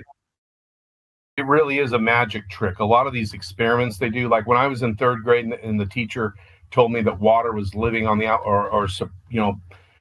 passed on the outside of a ball, and I was standing on a ball and I raised my hand and I was like, how does that work? Why doesn't the water fall off the ball? And the teacher put water in a bucket and spun around and called centrifugal force gravity and told the 7-year-old. And I was deceived at that point with a magic trick. I was too stupid. I didn't have the critical thinking skills at the age of 7 to realize, wait a minute, the water needs to be on the outside of the bucket. And they do this over and over and over with the Cavendish experiment, and the same thing. Some metal balls that move a few inches over the course of a few weeks, and they want us to somehow believe that whatever's occurring there translates to the idea of trillions of pounds of water pressure being created around the world at the bottom of the world's oceans, because gravity, whatever's doing it with the Cavendish balls, suddenly translates to water pressure and gas pressure and orbital mechanics. These are magic tricks. They're sleight of hands, like the Foucault pendulum. they say, tell children the Foucault pendulum, that proves the Earth is moving. And then they admit, well, there's really no experiment that you can do to demonstrate Earth's motion. Well, then why are you telling children the Foucault pendulum demonstrates Earth's motion when you also at that other side of your mouth admit that no experiment can demonstrate the motion of the Earth? Which is it? Well, they say both.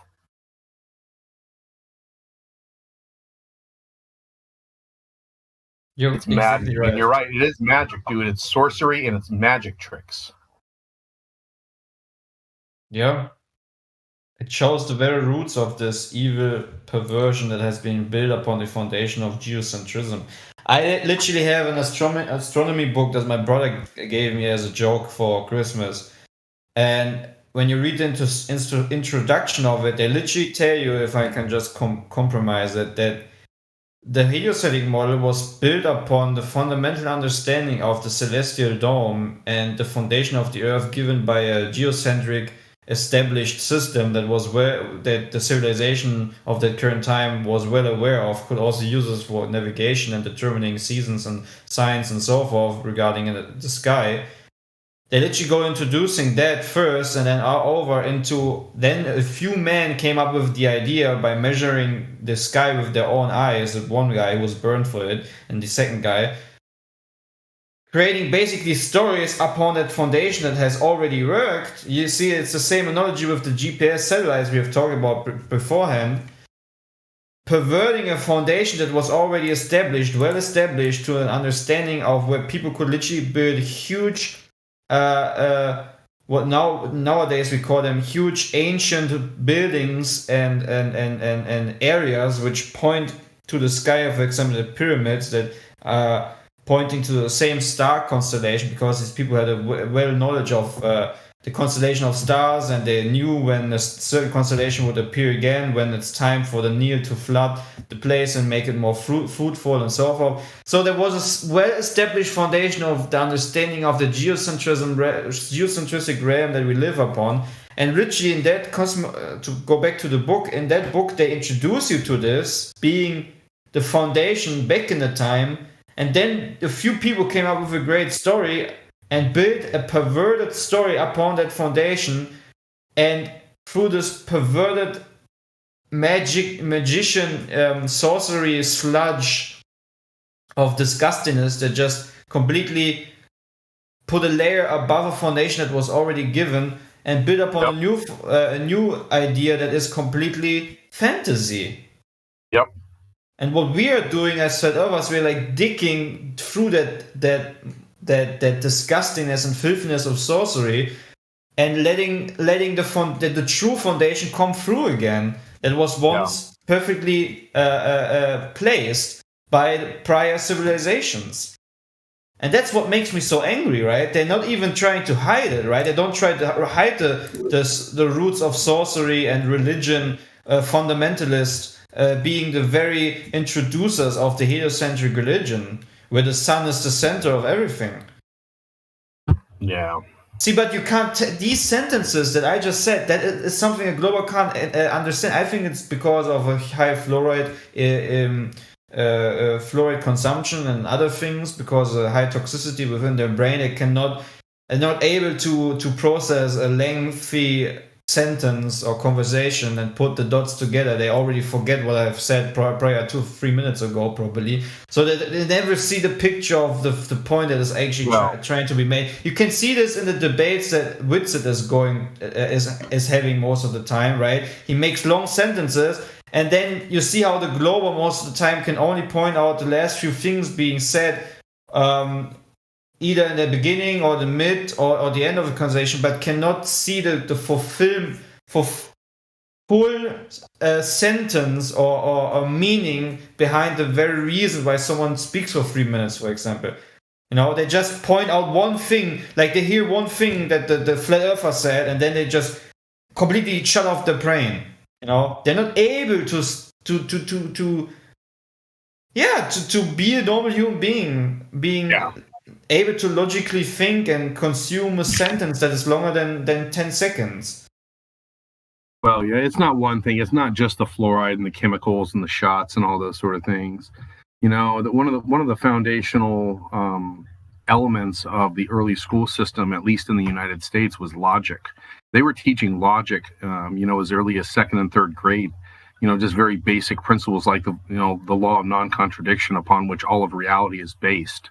That you can't have contradictory ideas that are simultaneously true in the same way at the same time. Little children understood this in this country just 150 years ago.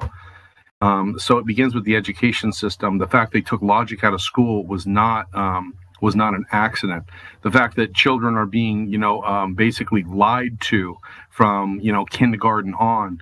Then you add in the media, and then you add in all the chemicals, and you add in the propaganda from movies and from all of these things. And people really don't have a chance to fight their way out of a wet paper sack, because they don't have any real instruments to overcome. And then you include the spiritual deception, the fact that this place is ruled by a dark power that the Bible calls the God of this world. You start putting all that stuff on the table together, and humanity doesn't really have a fighting chance to discover where they live. Mm-hmm. So it's not just the fluoride, although the fluoride is certainly probably an element of it. It's an extensive deception. It's spiritual, it's psychological, it's biological, and like you said, you include the chemicals and that stuff that they're dumbing us down with. We don't really have a fighting chance, man. Yeah, but they're so intoxicated by not even physically sorcery, which is I don't even know if I can say it here. But even the spiritual sorcery that has been given since their childhood by consuming all the things about space and all the stuff that authorities taught them. So they're completely in the spell of the magician's trick. Yep.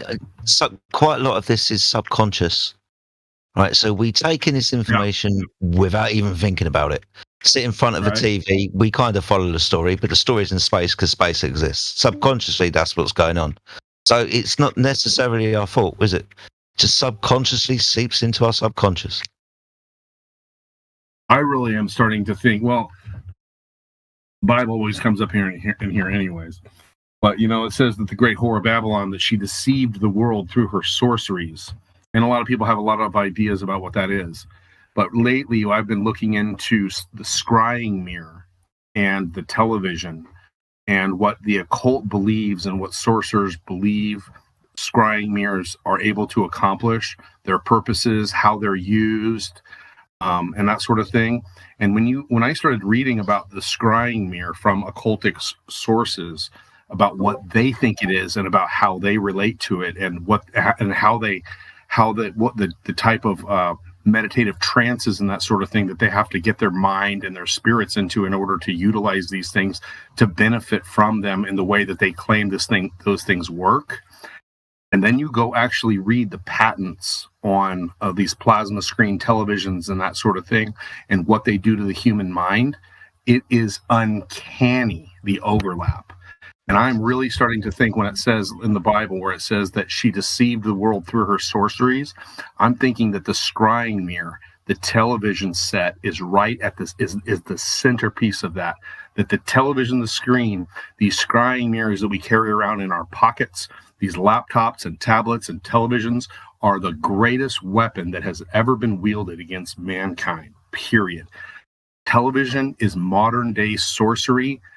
When you look it up by definition, when you go look at what television, what the patents on these things actually claim to do to the human mind, and the state, the brainwave states that they put us into, and then go read the occultic literature on what scrying mirrors are and the goals that they wish to achieve and how they use it and how they get themselves into the states that they need to in order for them to benefit from these things, and the fact that they're black mirrors. It's crazy. It is. I don't see how modern day screens and televisions are not scrying mirrors. And if that's the case, it is literally sorcery by definition. One thing I would like to add. Oh, go ahead. No, I'm just saying yes. Go on, man. One thing I would add to that fluoride piece is that they're also ramped up on a very high caloric diet that's got no nutrients. Gummy bears, Cheetos, candy, soda, energy drinks. Their brain doesn't have the appropriate chemicals to even function properly, which is why you get these very odd contradictions in their logic, because they're really not thinking. They haven't engaged any level of thought process. Well, yeah, they've never been taught how to think. It's not just one thing. It's 1,000 things. But certainly nutrition, a lack of education, all these chemicals they're dumbing us down with. It's a myriad of things that we have to fight through in order to arrive at the truth about where we live. They teach us what to think whilst not teaching us how to think, and programming us what we should always be thinking. Yeah, there's a reason why they call it television programming.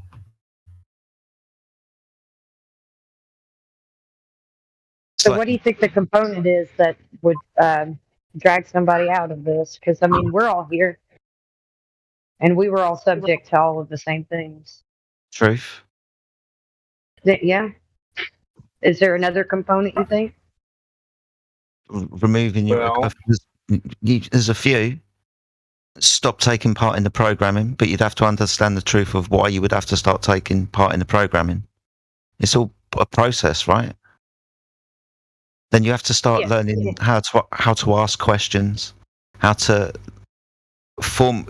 understand logical arguments, and how to differentiate between different types of truth, where they're apparent or subjective, and then figuring out if you're asking the right question when you're talking about a specific subject. It's a huge process, but ultimately, if we're to get out of the programming, we've got to understand the truth. We're being programmed to stop doing it. Yep. I think it's important to challenge the opposing components to, like, in people around us. Yeah. So we challenge what we've been told already. So to figure out whether that's true or not, figure out if we have been lied to, and what about specifically. To make them think about it a little bit. Yeah. It's really hard to talk to other people about any of it. That's why I frequent here. You know, it's nice to hear people talk that are awake instead of zombified. One of the things that kind of drives me bonkers are Christians who, that say they love God and love the Bible. And, one of the things that I realized a while back, a few years ago, is there's really only 3 things to study in creation. You can study the earth, right? You can study living things, that would be like animals, human beings, and plants. And you can study the sky. And there's really nothing else to study.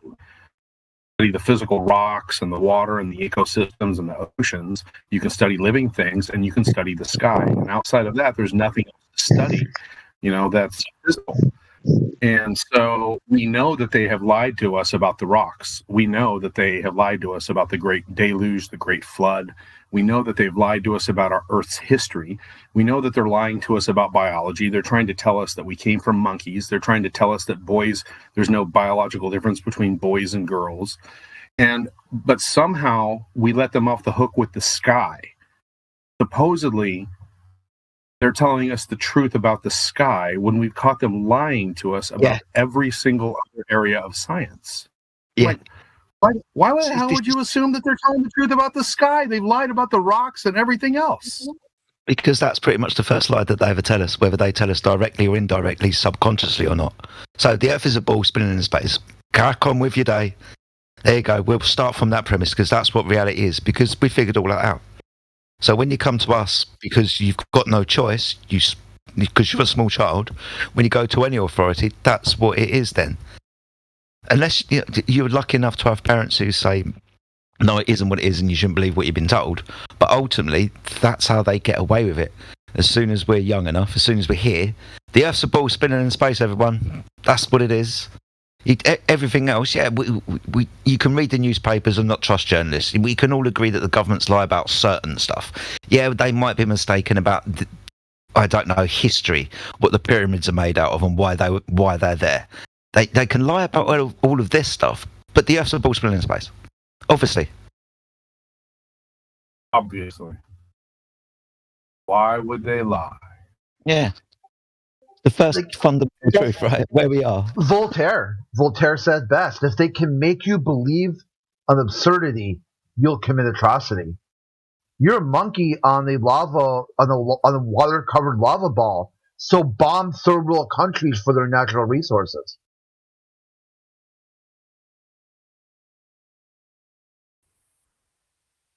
If you believe their lie, like an American defense is so superior to the rest of the world, how are we at war at all? I mean, it'd be like the bully getting his ass kicked after school every day, or the tough guy, right? Like, you're not the tough guy; you're getting your butt kicked by like third graders. Like, what's going on here? Are you, you know?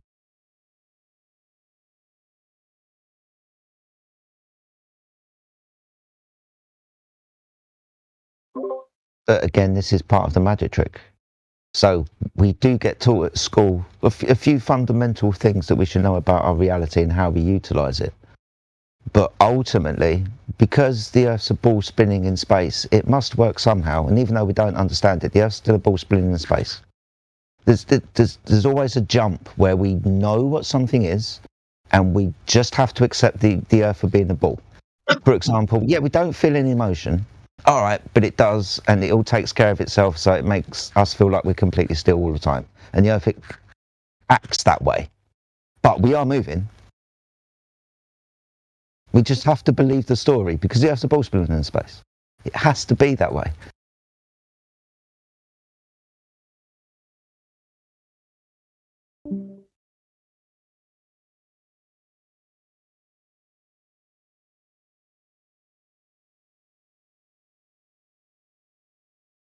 Yeah, it's maddening. It's maddening. I remember my teacher told me when I asked her, why can't we feel the earth moving? And she said, well, it basically told me that for the same reason that when you're in the car and you fall asleep, you don't feel the movement of the car until your daddy touches the brake on the car. And then, once you go to college, you finally find out years later, after you've already been indoctrinated and brainwashed into a spinning water gas ball floating in a vacuum, all of a sudden, then they tell you, oh yeah, the Earth's actually not orbiting at a constant rate at all. It's speeding up and slowing down every single day of the year. Wait a minute, what? You guys said it was constant, and that's why we can't feel motion. And now you're telling us it's not constant and speeds up and slows down by several thousands of miles an hour all the time, every year? So which is it? Is it constant or is it not constant? And again, once they deceive you as a little child with water buckets and magic tricks, then they can later on tell you the truth in academia where there's still some degree of intellectual honesty. But because everybody has been brainwashed since childhood and dumbed down and basically been robbed of our heritage and the truth about where we live, they can finally start disseminating some truths that actually do reflect, reality about their theories. But then by that point, we're too stupid. We're too indoctrinated to actually understand that the things they're telling us later on in life contradict very plainly the reasons that they gave us in 3rd and 5th and 7th grade as to why we live on a spinning ball. So I think it is interesting. They lie to the children. If you pay attention, they lie in the younger textbooks in the 3rd grade, 5th grade, 8th grade, 9th grade. But then when you get to college, they do start admitting these things. That, yeah, basically all of those things are contradictory. But by that point, like you said, you're on a spinning ball. So it doesn't really matter if everything we told you is contradictory and we don't really know how any of this works. Just, you're on a spinning ball, eat it. Yeah, it just works. Has to, because the Earth is a ball moving in space. It is what it is. It just has to work somehow. And it does. We just don't understand it, but we do a bit. But it is what it is, or we tell you it is. There's so many other things going on too. They've made life a game with politics, and people are. It's crazy how they've done this. Oh yeah, and people are addicted to social media and constant, dopamine influxes with Facebook and all of this crap that they've used to manipulate us. all of these things are working against humanity to the point where I think most people just get to the point where we just get lazy and we turn it over to some expert. And we've been also beat down. Well, you're not a scientist. You're not smart enough to figure this out. When the fact of the matter is that most homeless people who are drugged out of their minds, if they got sober for a day or two, could figure out where they live if they really wanted to. And what you were saying, Kim, is like, why? I don't know, but the Bible says that they receive not the love of the truth, that they should believe a lie. And for people who don't love the truth, they're going to believe a lie. Yeah. That's just how it is. I'm not in the why scenario as much anymore, but I do like discussing the components of it, because maybe the only way we're going to figure it out to the fullest is to talk about it. One of the reasons I like to talk about the why for me is because I think that there are probably an infinite amount of doors that people can walk through to discover where they live, so they can start actually critically looking at the information that all of these faithful people for the last 8 or 10 years have been compiling together. And if we can figure out how to unlock as many doors as possible so that people can at least have a chance to open the door and maybe come through the door to have a chance at discovering where they live, because we all deserve to know where the hell we live. Believer, unbeliever, I don't care who you are. We deserve to know where we live. And I'm a big fan of opening as many doors as possible for as many people as possible. So I really like the psychology of how did we get brainwashed? How did we get here? And then helping the people that I know and love to try and come through this, whatever door is able to open for them. You might want to book yourself a trip to Antarctica.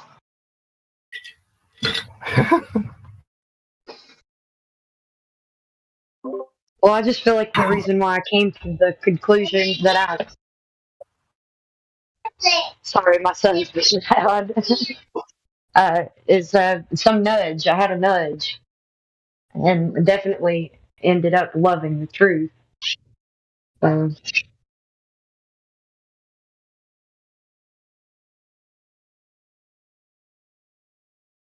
the end of the day, that's at least one element, is somebody has to really desire to know the truth. And one of the biggest ones is people always ask is, why would they lie? And I hate that question. And unless the person has already displayed at least ample amounts of humility, and they admit they don't really know where they live, they don't really know how these functions. Yeah, maybe the earth could be flat. If you won't admit any of that, I won't even talk to you about the why. But honestly, as far as I can tell, the why is one of the big elephants in the room, that most people cannot conceive of a lie this big. That's just how it is. Most people, that's a big obstacle for people. And I don't blame them. I get exactly what you're saying. Is a really fantastic question. When you get down to why, there's loads of answers. They don't just do it for one reason. It's a myriad of things that you can get from gaining control, for example. But it's when people come in here and use it as their first line of defense when presented that the Earth's not what they've first been told. Oh no, but why would they lie? Yeah, that's what's annoying. As long as they, like you said, get that understanding. As long as they get to that understanding and then start asking the question, well, why have they done this? Yeah, it's an interesting rabbit hole. Off you go. Well, we can chat about it. But ultimately, there's, like you said, a myriad of reasons of why people lie. What they get from doing so. Yeah, you don't ask why a crime has been committed when you don't believe a crime has been committed. Period. You have to first admit that, hey, these things aren't adding up. You're right. These things. Wait a minute. It looks like there's a bunch of lies. Why would they lie?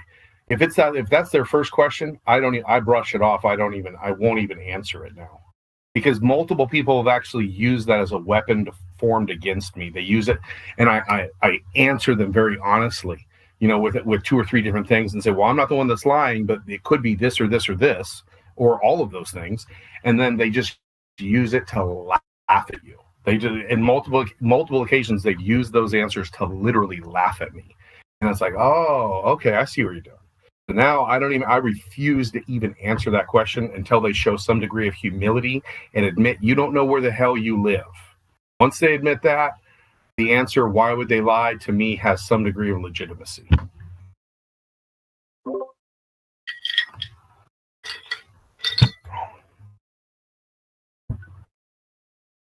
I think the better question is why wouldn't they lie? They've been getting away with it for so many years.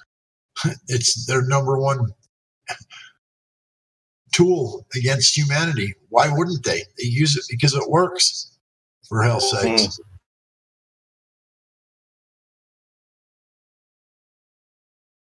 I mean, we're lied about everything. Everything you hear on the news. I mean, not everything, but a good 99% of everything on the news is at least got some propaganda added to it. None of it's actual 100% truth. There's always some kind of a weird twist to it, or it's just an out-and-out lie or whatever. That's been going on for years, and everybody knows about it. Everybody knows that's been going on. And it's like, well, why would they lie? Well, why wouldn't they? That's all they do. It's ridiculous. Good point, God Rock. It's the way that they do it. Sometimes you have to stand back and applaud the way that they've done it. It's really simple, but at the same time, really elegant. They've managed to put the truth in front of us whilst taking the truth in front of us, but also selling us a reality all at the same time. Hiding the obvious from right in front of us. Teaching us all about it. Yeah. I agree. They're good at what they do. You're right about that. Yeah. Yeah, I don't really like it when people say the globe is the dumbest thing ever and it's retarded, and it's actually brilliant. Not the model itself, that is retarded, but the methods that they have used to deceive us, that is brilliant.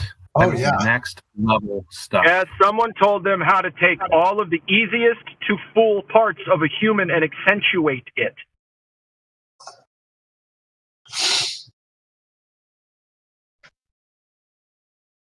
Why do you got to use such big words? It might not be their brilliance so much as our lack thereof. I think it's both. I think that there's some smarts involved, right? There's some talented cats out there who are just evil and they suck and it sucks. But then there's also, it's just like, that's just how it goes, right? Well, it's been going on for so long. Yeah, there's a little bit of everything involved. You bet. Both sides of the coin. Absolutely. See, what I like to do with that coin is flip it on its side and spin it. Like 1,000 miles an hour? Yeah, I mean, check it out. I wonder, you'd spin a quarter, right? What's the average spin rate when you flick it? I have no idea.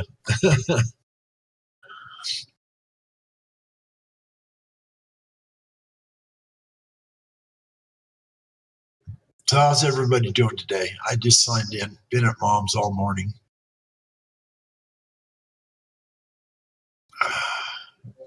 I'll speak to everyone. I'm fine, mate. How are you? Good. Thanks. Doing good, God rocking. Happy Saturday, brother. Right on.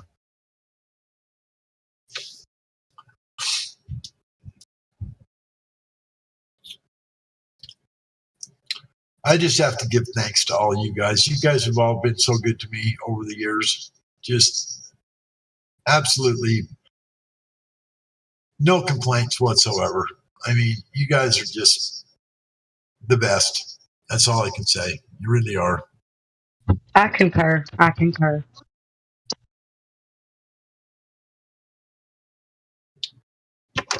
One of the things I really like about this place is, for years I researched Flat Earth, for about six years or so. And I had all this information, but I didn't really know how to disseminate it. I didn't really know how to boil it down to share with people. I just sounded like a raving lunatic. And really coming in here into this particular forum really helped me to organize everything that I had learned so that I could share it with people in a more comprehensive manner. And I actually have several converts now in the last 6 months. I have about 8 people that have either fully woken up to where they live, or they are right on the edge where they're just going, oh my god, this place might be flat. So I'm really grateful for this place. Yeah, you get a It's bunch really of nice to have the in-laws not thinking that their daughter married a lunatic. Yeah, you get a bunch of raving lunatics all together in one room. Yeah, great things happen. Yeah, start sounding insane. Huh? Good boy.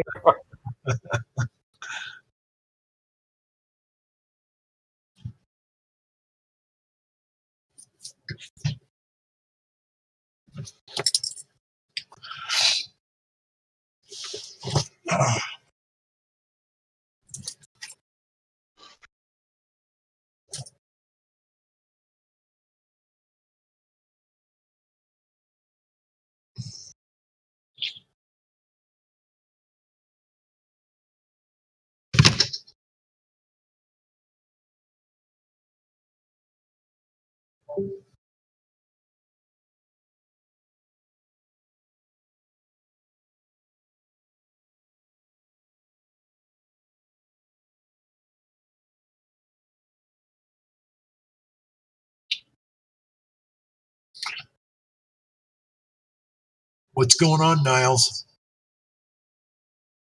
We got something planned for later this evening, or you don't know yet?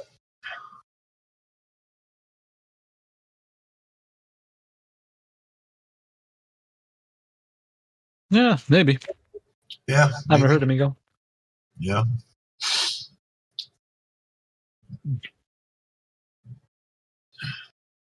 Well, Currently enjoying some pizza. Oh, currently enjoying some pizza, huh? I could do the same. I got some that I cooked yesterday, and I couldn't. Obviously, I live alone. Couldn't eat the whole thing, so I sealed them up in single pieces, one at a time. Put them in the fridge so I can pull them out, throw them in the microwave. Suppose I can join you, but I don't know if I'm hungry here yet or not yet. It is Sabbath, so well for some people.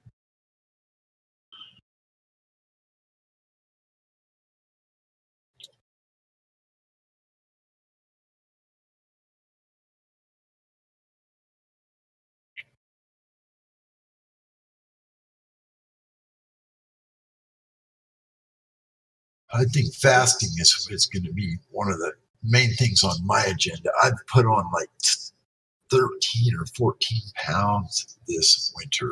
Oh my gosh. I weigh 214. I about fainted. I mean, I believe it. I feel bad when I weigh 200. I mean, but 214? Come on. Put the cookies away. Oh boy. It comes off a lot. It goes on a lot easier than it comes off. Let me tell you, if you guys aren't as old as I am, when you get as old as I am, holy moly, do they not? They come off not very easily. Let's put it that way. It's a struggle. It's going to be hard for me to get these 14 pounds off, but I'm going to bound and determined to do it. Got to do it. Got to do it. But man.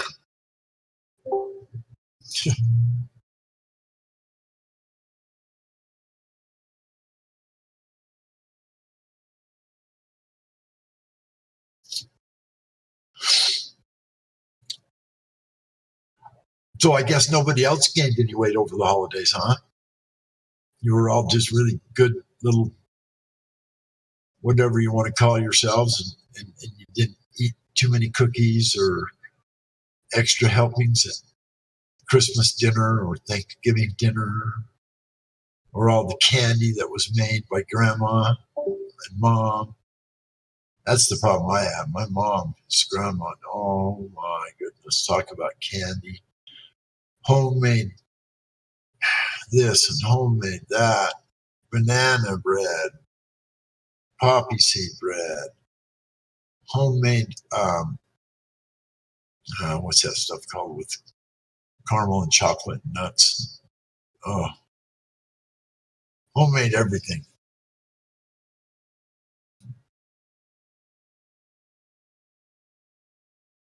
And no, I ain't sharing.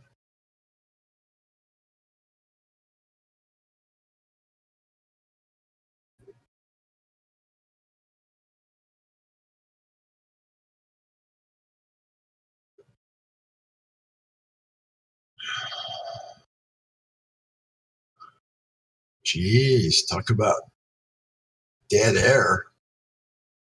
What do I got to say? What do I got to do to spark up a conversation here?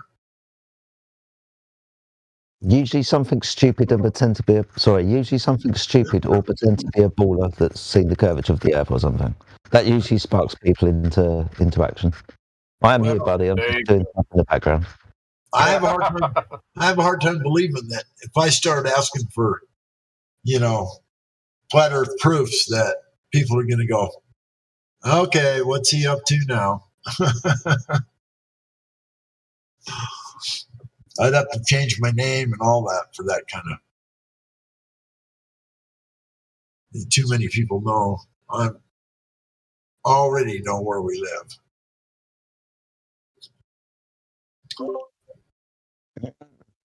Yeah, I guess. We've had a lot of conversations today about actually knowing stuff and having all wisdom. When people say we know where we are, I guarantee you I can tell you where we're not, and I can define the aspects of the Earth and possibly what it isn't doing, opposed to moving, as in doing something. But really, I couldn't tell you exactly with all knowledge what the Earth was. Yeah, you're right. That's a more accurate description for sure. I mean, I can't say exactly where we are. You're right. That was a bad. No, it's not bad. It's just it's a hard something habit. Brought up today. That's all. Yeah, I understand. It's a hard habit to get away from. But we definitely know where we're not. Yeah, there's no doubt about that. Where we are is, well, here we are, right here. We're here. Right. Now let's start talking about what here is. There you go.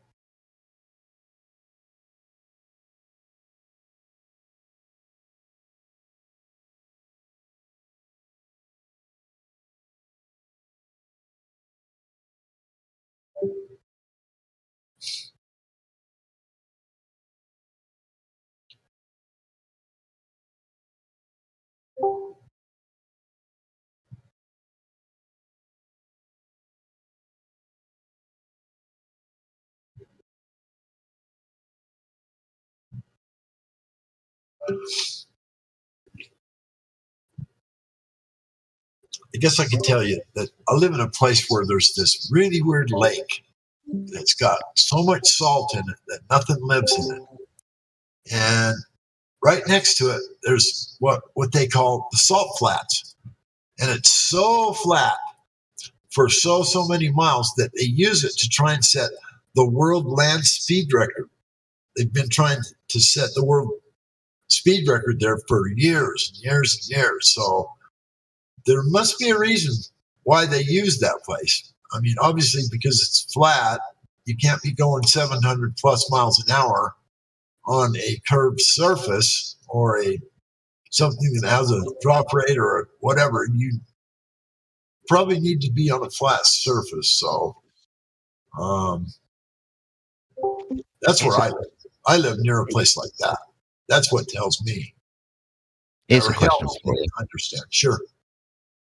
So, if the Earth was a ball and we had a car on the surface, a aeroplane above that at a certain altitude, I'm getting some feedback, and another aeroplane above that at a higher altitude, but they were all travelling at the same speed. Let's say they were all travelling at 500 miles an hour.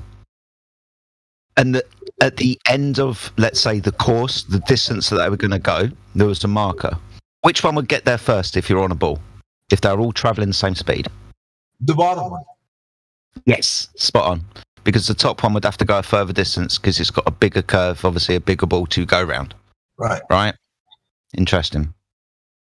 So things that go 500 mile an hour on the land will not get to the same place at the same time that things that go 500 mile an hour in the sky.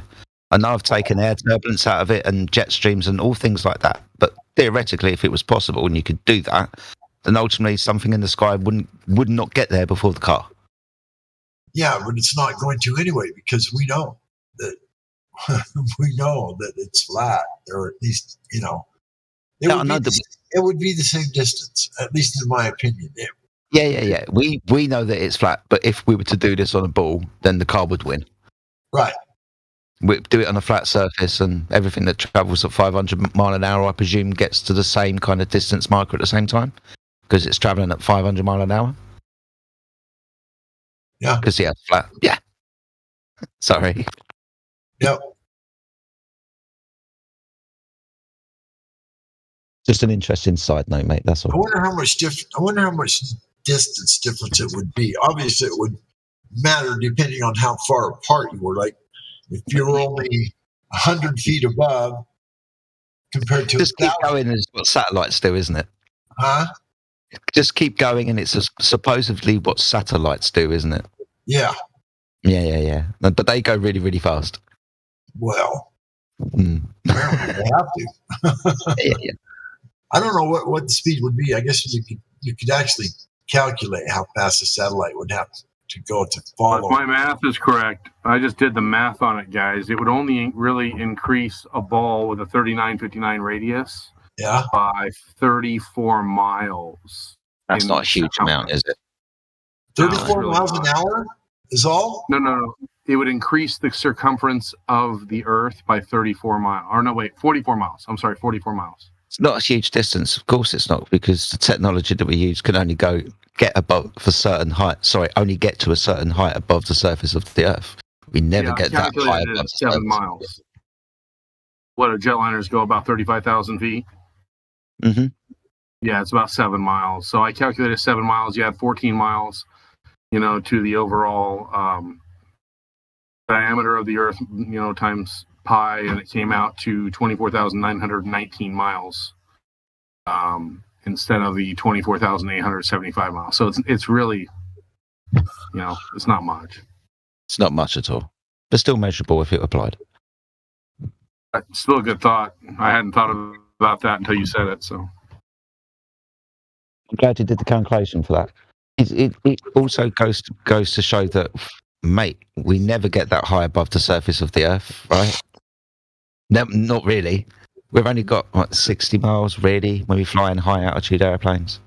Give you that, usually half the distance when we're in commercial airplanes. Yep. Not very high at all.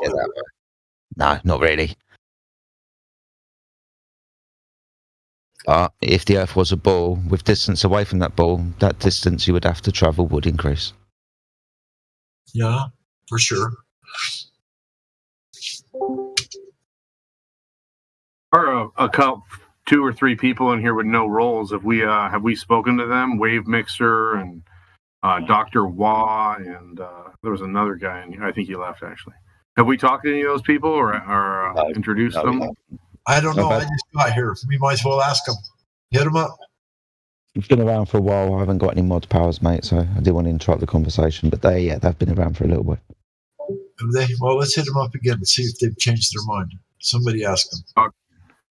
Dr. Wah and Wave Mixer, if you guys are there, welcome to the forum. It looks like you have control of your mics.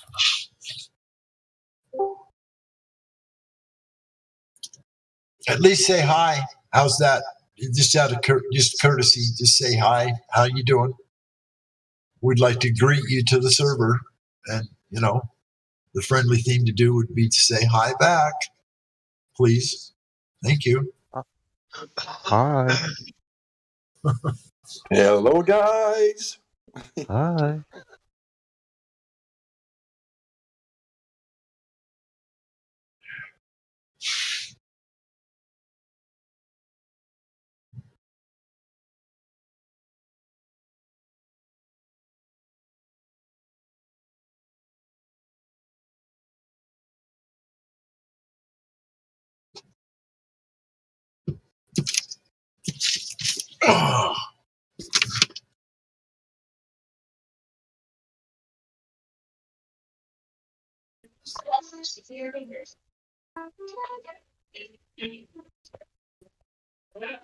Good evening, all. Did y'all go silent again? Yeah.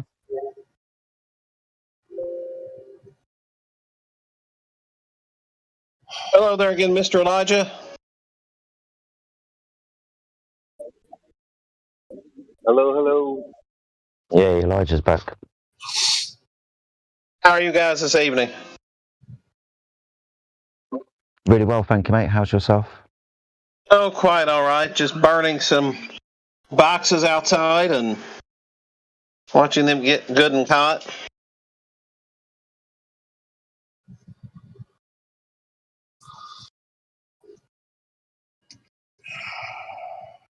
Nothing like a burnt sacrifice. Cardboard box sacrifice. That's it. We've got so many of them. I've been flattening a good number of them down, but with twins, we get so many of them every month that we just can't keep up for them when it gets a little later to spring when it'll be not in the 20s and we can have a nice fire outside.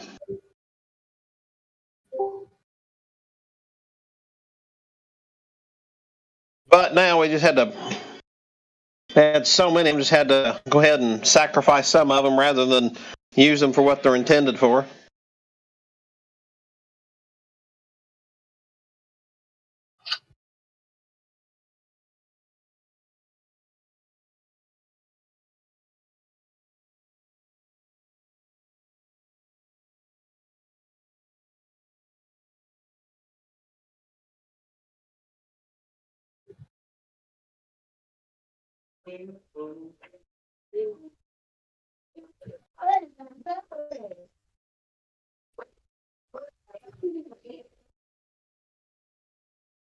But the moon does look really nice tonight.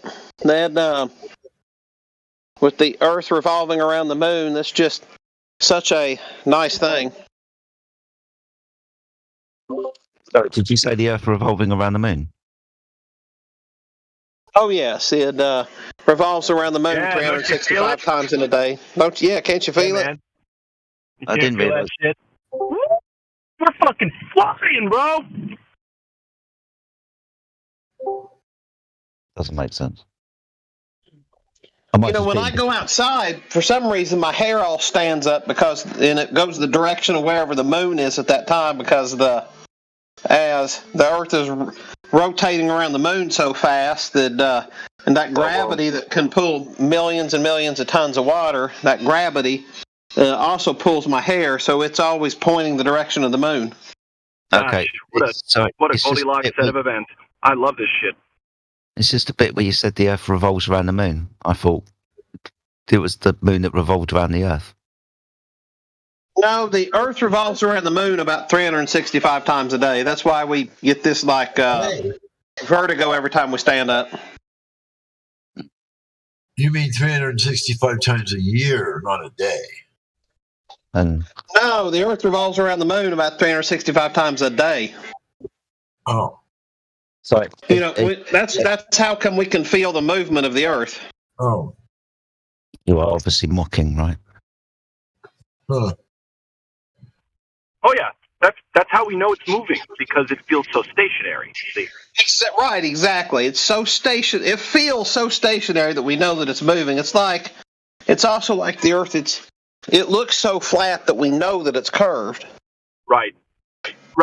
Because we know how reality can confuse us and how it always tricks us into telling us what it's not so that we can't navigate it using our own natural senses, right? That's right. Absolutely. Right, absolutely.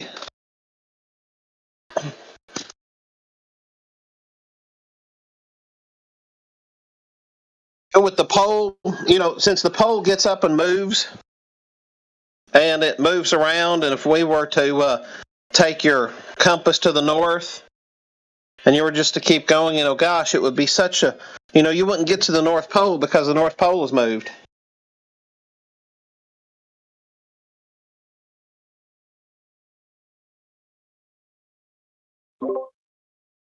And for a summer vacation this year, we're going to take our trampoline to the edge and see if we can bounce off the edge. Oh.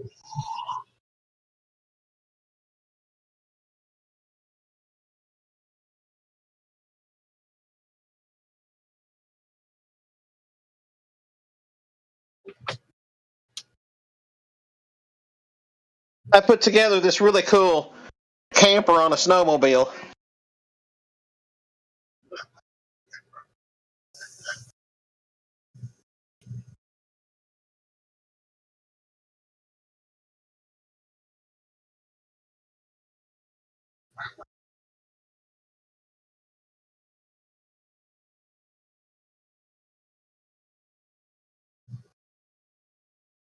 Hi guys, I just posted the ISS thing.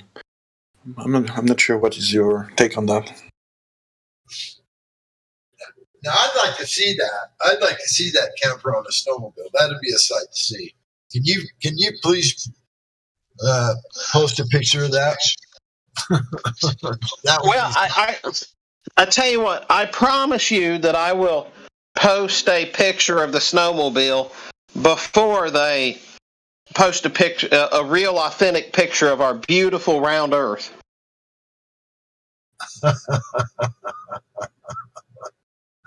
It has to be authentic. Is that what you're saying?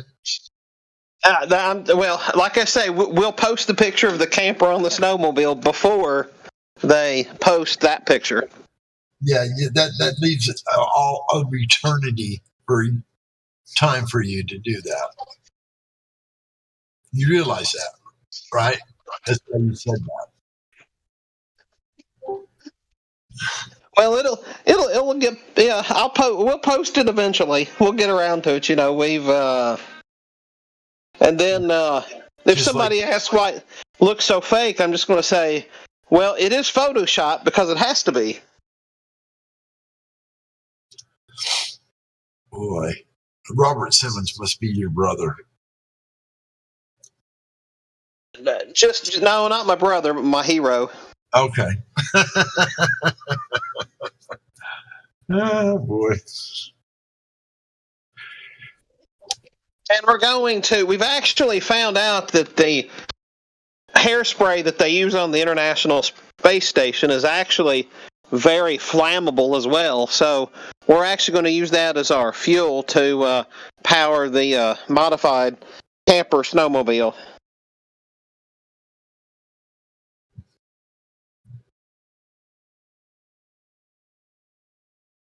What we do is we got one person that operates the snowmobile, one person riding in the camper, and then one person in the back squirting the hairspray into the gas tank. And we just take turns, so that way the two people don't freeze too often. You just take a short little jaunt and then switch, and then take a short little jaunt and switch, and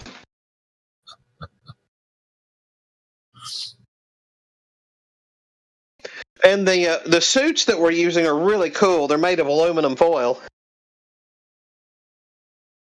Oh, not another one of those tinfoil hat guys. Jeez. Well, no, it's the same tinfoil hat. I mean, it's the same tinfoil that NASA uses on their spacesuits.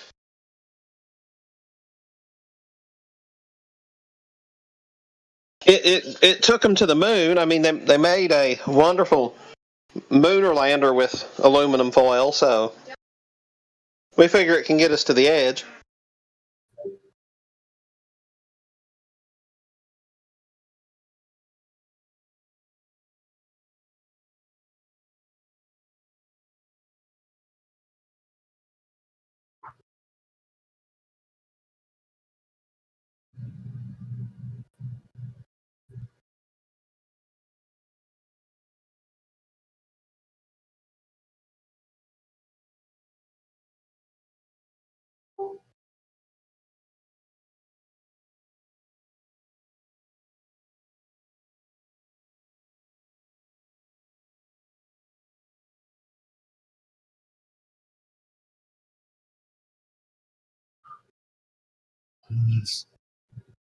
which was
Howdy ho, anyone in here?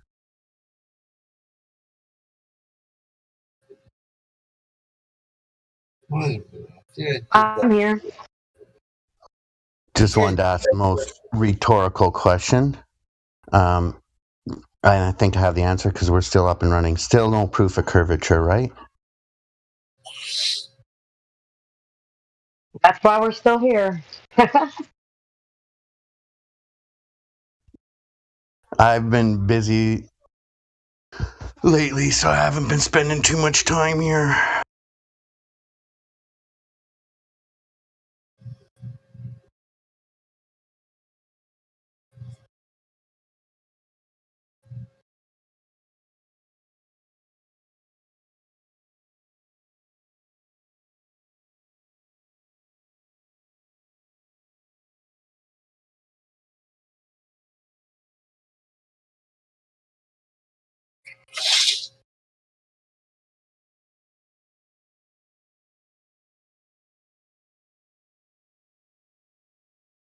Are you guys going to go watch that live debate?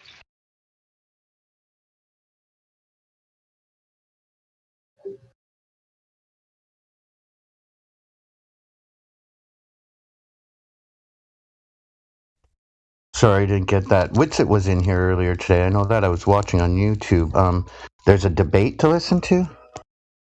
Yeah, on modern day debate, there Iron Horse is debating somebody about the shape of the Earth.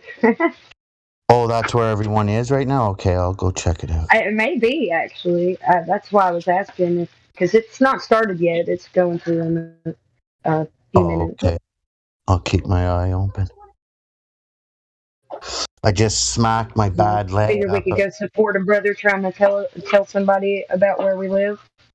For sure. Just smacked my leg up bad a few minutes ago. I got pins and plates in one of my legs and I smacked it on the couch answering the door. Frig. Bit of pain right now. Not that that helps. I'm sorry still. Drew some blood. Always fun when that happens.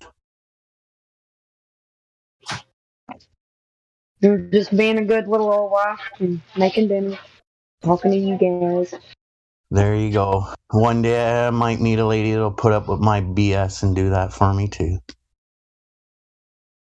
Husband, I think, had a flat Earth debate last night, and he's not necessarily a flat earther. He's an I don't carer. Your husband? I thought it was funny. Yeah, he had a flat Earth debate last night with some friends. I like he that. was advocating for the flatness. I like that. I don't care, earther. He's an I don't care earther. Yeah. but he has to hear his wife talk about it all the time. So I feel like that's enough to, every now and then he'll talk about it. See, I enjoy sharing the truth of where we are, but for me, I'm kind of in it until the space agencies are gone because they're just useless. That's true. This is very true.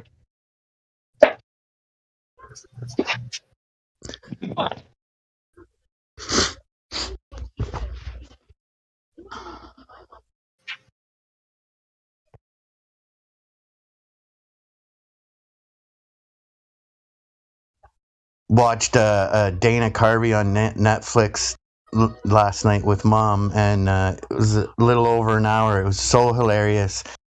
He does a bit where he goes into Italy and how they're so laid back, and when you're there, he goes, "Come on, let's face it, we'll never have a space program. It's come on, going to the moon, it's too much of work."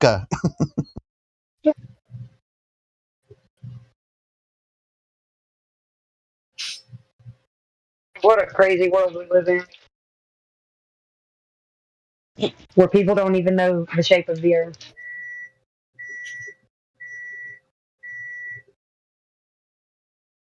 Can I get a quick mic check?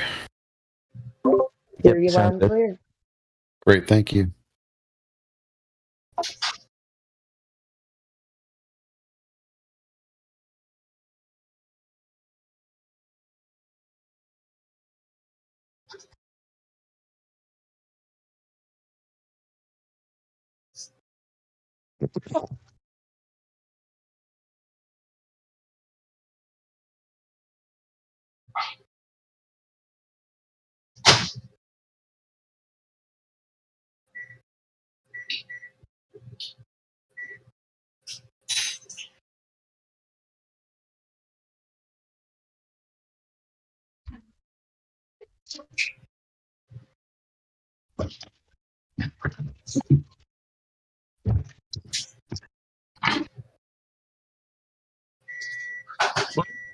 And check out that debate.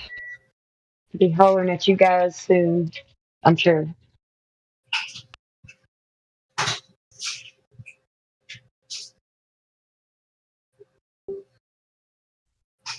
Have a good one.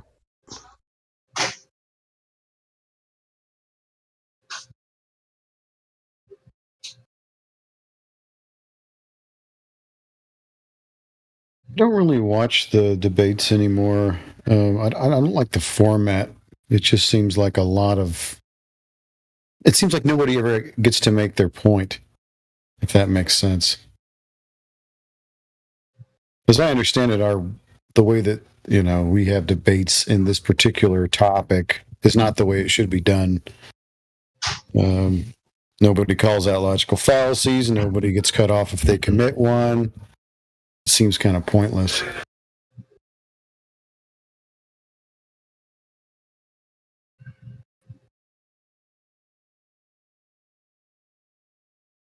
So this is the thing as well, is that there really isn't a debate. When you look at it, you either accept the truth or you don't. And for people to still be hanging around informers, although it has its usage, and for a lot of time it is just a spinning wheel. You'll have the debate again next week and we'll respawn at the same point. We won't really move on. We won't get to the understanding, or we won't admit that we now have the understanding or should have the understanding. The earth is practically a level plane. Just keep respawning every week on a different debate topic. I totally agree. God Rockin', I think you're hot micing, brother. Oh, sorry. No worries. You're right. I was listening to a show earlier today, and it just occurred to me that really we are wasting our time suffering some of these fools. Week in, week out, they kind of bring up an old topic or an old argument that's already been squashed, but with a new spin or a little bit extra attitude on it. But ultimately is easily defeated, and yet we just kind of sit there and on the treadmill with some of these anti-flat earthers, anti-globers, whatever you want to call them. And it's just a waste of time. I feel like if we get the occasional normie in here that sort of listens and is humble enough to get the message, then that's great. But sometimes I wonder if we're actually getting through to anybody or if it's just idiot whack-a-mole we're playing. We are getting through to people. Just not everybody, not anti-flat earthers. But people will come into the server, there will be conversations, and they will stick around. Some of them have eventually turned into moderators. And the other thing I get from this place, and I just want to express everyone here, I love you all, you're like family to me, is when there's two critical thinkers or three in the room having a conversation, and it's not FE related because nobody's in asking FE questions. It's very interesting and very intellectual, and I enjoy listening to people that are capable of critical thinking speaking. I totally agree. There is a wealth of knowledge as far as individuals are concerned in this server. I love hanging out here. Yeah, no, I'll give you a ditto on that. Mega dittos, as Rush Limbaugh used to say.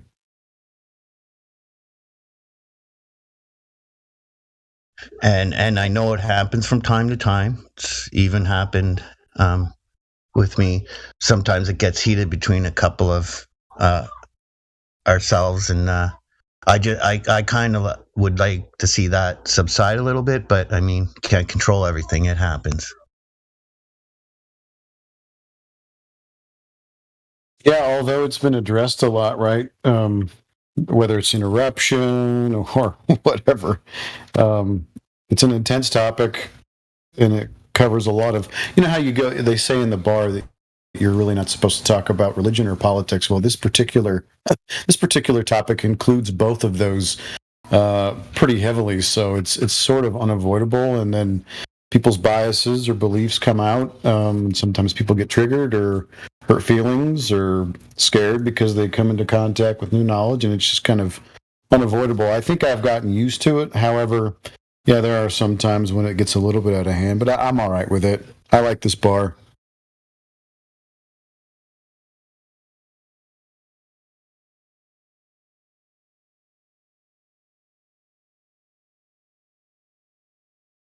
Can't always be peaches and cream either. Gonna have the odd conflict.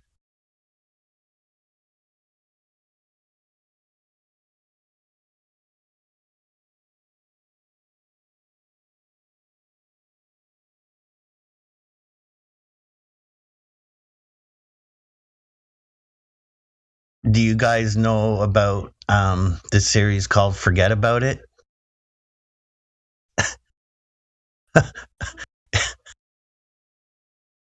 No, but I don't have cable.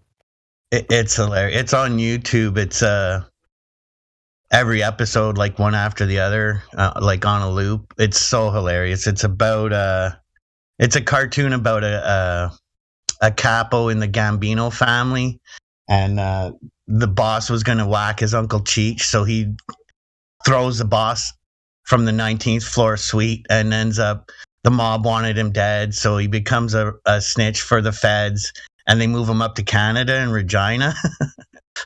It's hilarious. Like he's in witness protection in Canada. He's got this cop called McCool, an RCMP cop that always rides in to help him and shit. It's hilarious.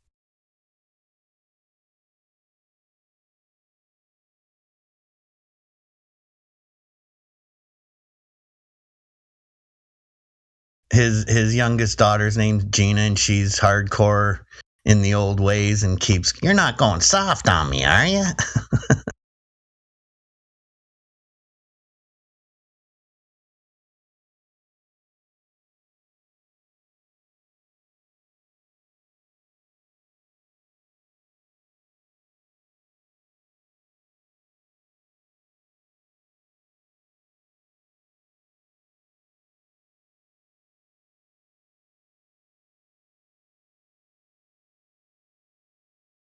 I'm learning a lot about Canada these days without even really trying. As a kind of your stereotypical American, all I ever thought existed for most of my life was America. But the neighbors to the north, I don't know why. Maybe it's just me. Okay, I'm not going to speak for every American, but we don't know much. At least I don't know much about what goes on north of the border. Except I do love Trailer Park Boys. I love that show. And recently I'm learning a lot about Canada because of most of the... I've been digging into law, right? Like legal versus law, private versus public, all that stuff. And there's a good amount of guys that are from Canada that have YouTube channels, you name it, right? Websites, groups that talk about a lot of this stuff. And anyways, so I'm learning more about. I'm finding good appreciation for the folks up north than I had previously. So if anybody recommends something to me like a show and gives me a little bit of insight to the culture, I'm all about it. I've got a YouTube channel and a backup channel. It's just I just mirror my posts on the backup channel, and I'm pretty political. Like I like to call the MP's offices and ask them serious questions, looking for serious answers, and I record it and then repost it and stuff. But I've only got a handful of videos. I need to get on it more. Try to do 1 or 2 a day for 15 minutes each or something. But what are you calling the MP's office for? Well, several things. One is when we legalized marijuana, why did we not release all nonviolent marijuana offenders from all Canadian prisons so the taxpayers wouldn't incur that cost anymore? That was one. Another is about the homelessness. Why in Canada are we still seeing homeless people, especially in the capital? We've got the George and Murray Street missions, and they've been there for like over 100 years. Like, we should have a state-of-the-art modern homeless shelter. We shouldn't have homeless people like in Canada and Barhaven and like even the outskirts of Ottawa. There shouldn't be a homeless problem in Canada, to be honest. I have solutions to make all provinces federally debt-free, or provincially debt-free, sorry. So we could only pay one tax like they do in Alberta. Non-clean drinking water on the reserves. Yeah, I got a few issues with government. Well, everything you just brought up is really bad for business. So I could see why they're not doing it. I've had the local MP's office block both my home and cell number because they didn't like me calling and asking these questions. Yeah, good for you. And not that I was phoning them every day. Like, right. They had no reason to block me. They just didn't like a critical thinker calling and asking questions. Wow. Don't ask questions.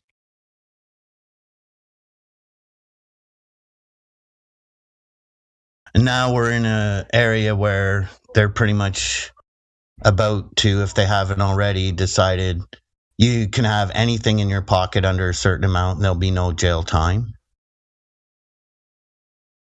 Which, I don't know. My thoughts on the drug war are it's I don't know. It's a fruitless cause. I can't stop somebody from doing whatever, so they'll figure a way to do it, right? There's a story in the UK about the police and the drug war and the amount of time and effort that they put into making a seizure, putting this gang, catching this gang in possession of this huge amount of drugs that they were trying to sell. It took them years. They spent hundreds of thousands, if not millions of pounds of resource on doing this. When they did this and they took these drugs and these criminals off the street and put them in prison, the drug market only slowed down for 2 hours in London. Yeah, I saw that. I saw that interview. Wild. Yeah, it doesn't make a difference. It's a fruitless endeavor. Yeah, and if we're gonna go to some douchebag selling to an underage, like 14-year-old. Okay, I'm all over that. Yeah, that's not good. We can't be letting those things happen. But for the most part, Tony Montana isn't in front of an elementary school trying to sell to a kid, like.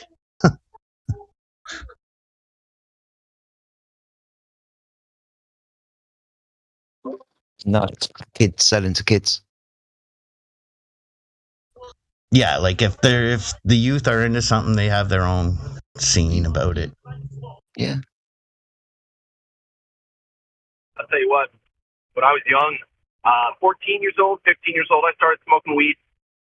And at the time, I was like, yeah, these cool adults, cool 17, 18-year-olds are going to sell me weed. Fuck yeah, let's go. I thought I had something, sure. And then smoking weed, that's fun too, right? So I was like, man, I'm seeing it all. This is awesome. At 15 years old, right? It didn't help in life. It's in the way that you use it, in my opinion. And so I didn't use it right, and because I was, a lot of reasons, but one was that I was too young, exposed too early to the what could be the benefits of such a plant. I've used it as an excuse to misbehave.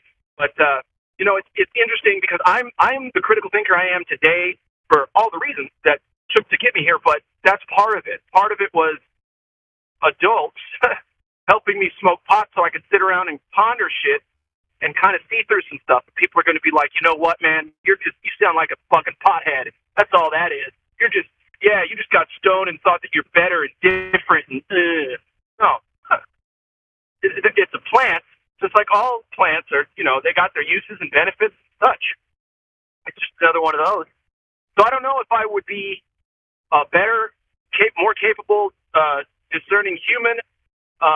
You know what I mean? I had to go through a lot of painful shit, put people through painful shit to get to this position where I don't want to do that anymore. And again, part of that was the adults that would buy me weed or help me buy weed, right? Sorry, you wouldn't get to the same position you are now if you didn't have those experiences that put you in this position now. Yeah. That wouldn't happen. Doesn't matter what you did. But at the same time, I'm not. Listen, hold on. Sorry, I wanted to say that to say that you're not going to catch me selling weed to a 14-year-old ever. Like, you know what I mean? Like that. There's a difference there. So of course, I don't know. There's that.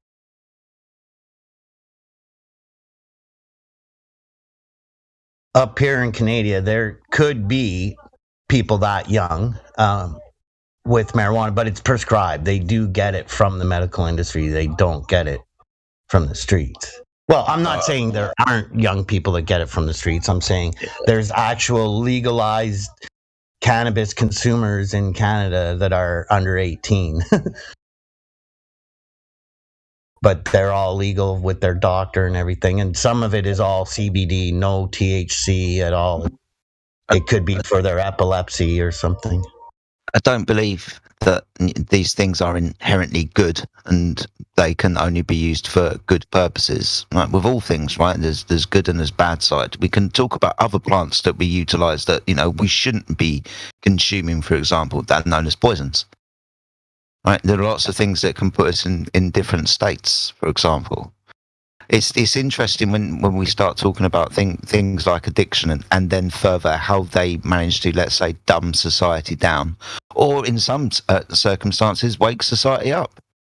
Right? And we can sit around and we can have good conversations whilst we're drinking alcohol. We can have good conversations and open up our mind to other possibilities when we're taking all sorts of drugs. But at the same time, it can cause huge problems. Addictions can cause problems with the mind, cause problems with the body, with you personally, socially. If not managed correctly, then if not taken for what they are, then there's pitfalls everywhere. The last time I got in a bit of a run-in with the law and had to do a bit of community service and whatnot, they had me do a alcohol and drug thing. I was floored to find out that the most devastating drug is alcohol. I thought it was methamphetamines, but it's alcohol. When they mean most devastating, does that mean the most widely affecting because it's the most, most popular and most socially acceptable drug? So They because we mean- do it, I think what they mean is because it affects every organ in our body, it's the most dangerous drug available. I get you.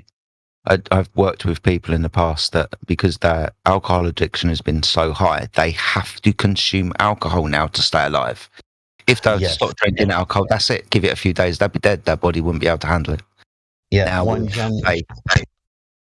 gentleman was an alcoholic, and he was so in love with his wife. He was committed to quitting so they wouldn't get divorced. And I do believe he was on medication from the doctors, and they went to a dinner, and he didn't order a beer for dinner, and he ended up dying that night, and ended up finding out if he would have had the beer, he might have lived. But I guess he wanted to give such an impression to the wife that he's committed to quitting. He didn't. And I don't know if the doctor should have told him you have to have a drink once in a while, or if maybe he thought if he drinks with the medication, he'll drink more. I don't know why, but apparently it's a true story. And you were just mentioning a gentleman that did something like that too, right? His body was in such a way that it now depended on the alcohol. If he didn't get the alcohol, he was going to die. Yeah. And then even in real life, you hear about that too. Someone quits smoking and a few months later they die, or There's a medical term for it. I'll see if I can find it quickly. I went to drug and alcohol treatment at Hazleton Betty Ford, where Eric Clapton got sober multiple times. But and so many times while we would see new intakes, right? And then they would be really messed up because they thought that they should quit drinking before they come in, and that's actually not what you should do. You should keep drinking so that will care right when they quit drinking, because especially if you're drinking a long time, doing a lot of it, and you try to quit cold turkey, why you could easily kill yourself just because what your body does is it adjusts the circumstance, right? Yeah. And so what it tries to do is it says, okay, well, there's this toxin, but I'm going to adjust for it. I'm going to actually allow it every day because it hurts if I don't try to allow it. It's going to be there, so I'm going to try to acclimate to what's going on. So it does. But the problem becomes your brain chemicals, almost your whole body, even your digestion, everything kind of depends on having that alcohol coursing through your veins as well. For good, bad, and different, the body's just like, hey, I gotta do something about this. So it becomes used to it instead of let it kill you, right? Body's a beautiful thing. However, you go down this road, and it's really tough. Like, I quit drinking and I had the shakes for 3 days. I was sweating my bed out. I had to get a new mattress, right? Like, it was shit.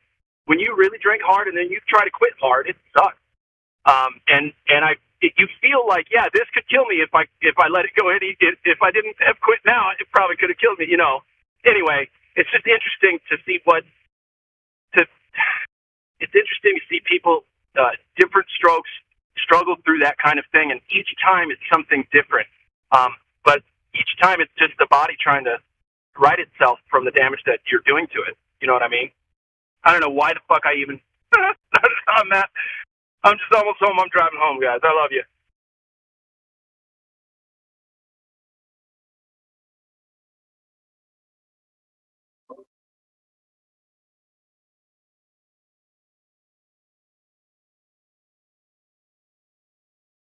yeah. But for the grace of God, go I.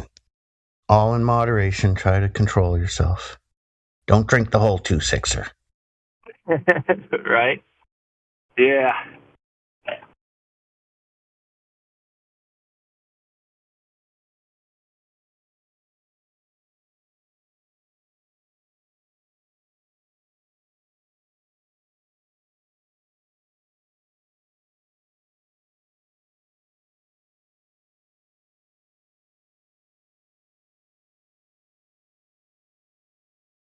hear someone spill their guts like that.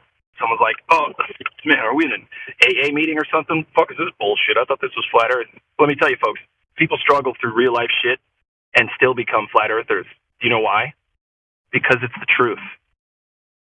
I'm here today, about to get married in 10 days, okay, to the woman of my dreams in this life and probably all the other lives that I may or may not live, okay? I'm lucky because of this truth, this fact.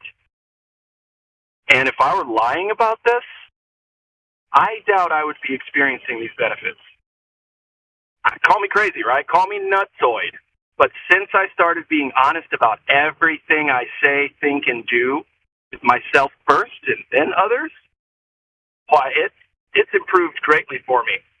I don't have that chip on my shoulder anymore. You know? It feels great. So you hear someone spill their guts like this. Well, like I said, this is real life stuff. The Globers and anti-flat earthers think that this is kind of like a funny thing to laugh at, but it couldn't be more real life. And we're changing the paradigm right from this server and a few others and a few other spots around the world. You know, in Brazil, there's millions of flat earthers, right? So, I mean, there's a tipping point. We're coming up to it, but it's justified. You can let go of the globe. Please, for your sake, please do that.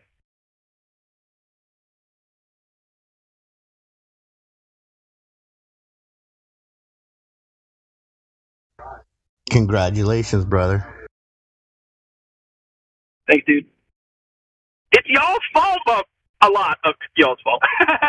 it's she and I's fault too, of course, but yeah.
Nice to meet you guys. Have a good night and talk to you soon. Ciao.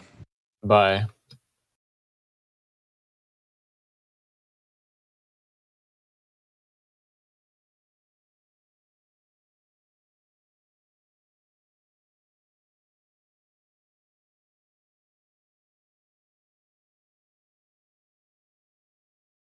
You guys, is there such thing as moon dogs? Because I'm seeing them right now.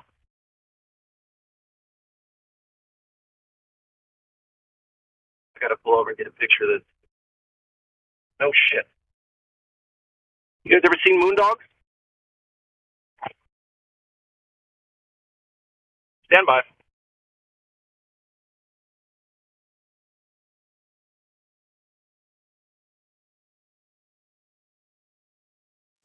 I got snow. Lots of snow. Are they anything like prairie dogs?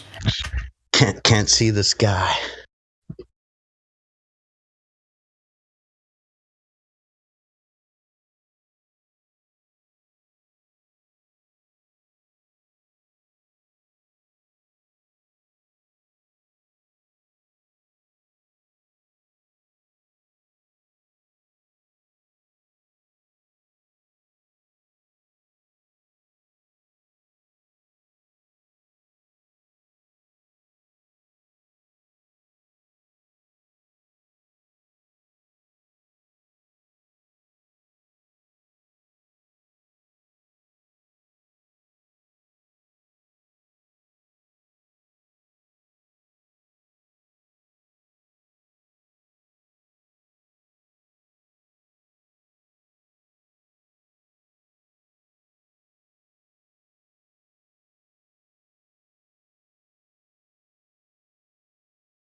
Other speakers, but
Anybody talking?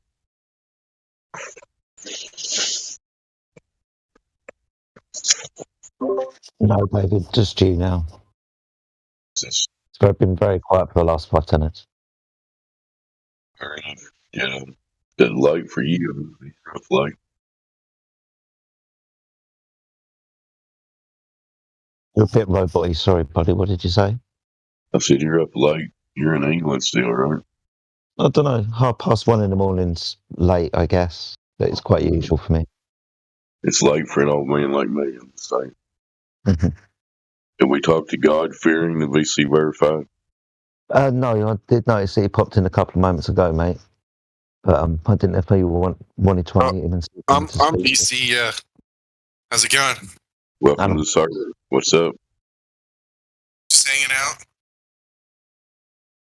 Well, we like to welcome all the new people, and we like to ask the first thing right off the bat. What do you think the shape of the Earth is? What's your opinion? Neutral. Still learning. It's okay if you think it's a globe right now. Nobody's going to jump in your throat.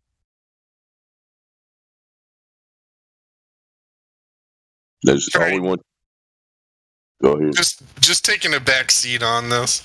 Playing some World of Warcraft. I enjoy the conversations you guys have. I'll see if I can put some input in here later on. Okay, you don't make you talk if you don't want to, but we were all taught it was a globe, and it's okay if you believe what you were taught. If you haven't looked into it, it's all good. We're just trying to share information. We just want people to think for themselves.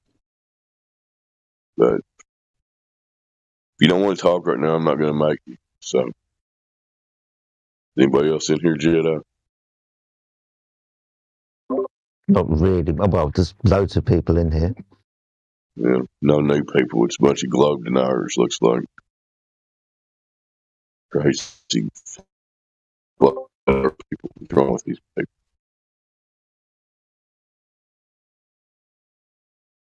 That was sarcasm. In case somebody's listening up there. I think most, if not all of us, thought we lived on a spinning ball, zipping around through nothing, going several different directions until we actually investigated it. And then, at least for me, the claims of the globe fall flat, unintended. Somebody else talk now, or don't.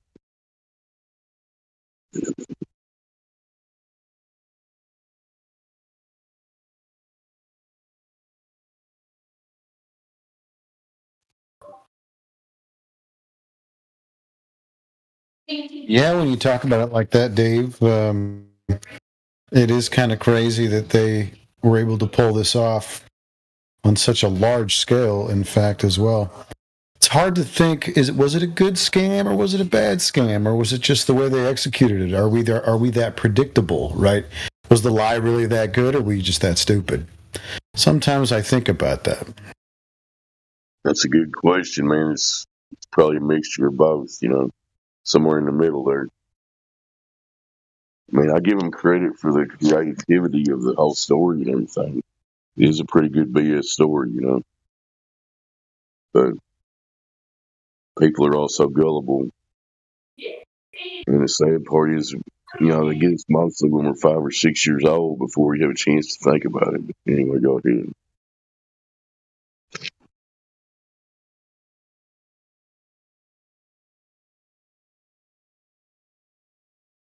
Yeah, I agree. I think it might be just a little bit of both. It's weird, though, because when I do remember when I was a little kid, right, just asking simple questions when I was presented with the globe model. And if my audio is unbearable because I got kids screaming in the background, somebody let me know. But anyway, yeah, I'll just. Yeah. Here's one that really I understood right away. If anybody's ever done this, right, they took if they ever had a chain or a necklace or something or a string or or whatever, and they just started to spin it on their finger, right? Because that's just what we do. We play with stuff because we learn lessons through playing, even especially when you're a kid. So you're spinning that necklace or whatever on your finger, and it's whipping around, and you can feel that tension, what they call centripetal force, which apparently is a pseudo force now, right? But you can feel that when you spin something, it wants to go in the outward direction, right? And when you cut loose of it, it goes in a straight line after all that angular momentum. And you just instinctively know that anything that spins from the center of that pivot point or axis or whatever is going to want to go outward. So we know that. And then someone comes along and says, yeah, you're on this ball that spins and everything sticks to it. And you just go, what? Okay, I guess, right? You know better. You know better than me. But the truth is that we just didn't know that we could challenge the idea, even because it was always given to us from a position of an authority figure, Like, the world is simple to children. It's complicated to people who call themselves adults. Because all this time, the simplicity of life on the earth is not difficult to understand. It's not even hard to really live on the earth if you know what you're doing, right? Because you're going to learn these lessons: how to grow food, how to drink from a clean water source. Like, natural life is easy. Living in this nonsense of we'll call it a matrix, right, is stupid hard and stupid complicated, and really nobody knows what's going on. So I think we all knew it instinctively already. Oh yeah. Of course, the thing that we're standing on can't be spinning, because we wouldn't be standing on it, especially if it was whipping at 1,000 miles an hour. So, I don't know. I look back and I go, I think we all knew this, but we just didn't know that we could challenge the idea, because everybody thought the same thing. We were all part of the hive mind.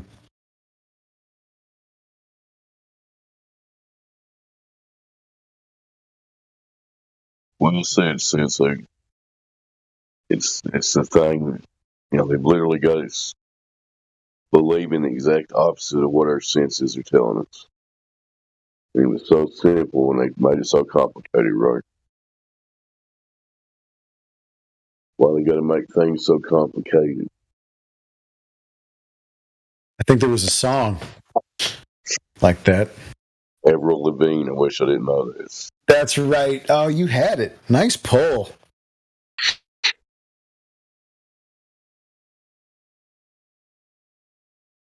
Scanning the list, and it's still deniers of the globe hanging out in here.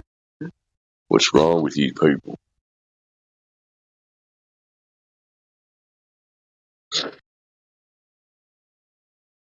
So I see that Modern Day Debates is doing a flat earth debate without Witsit.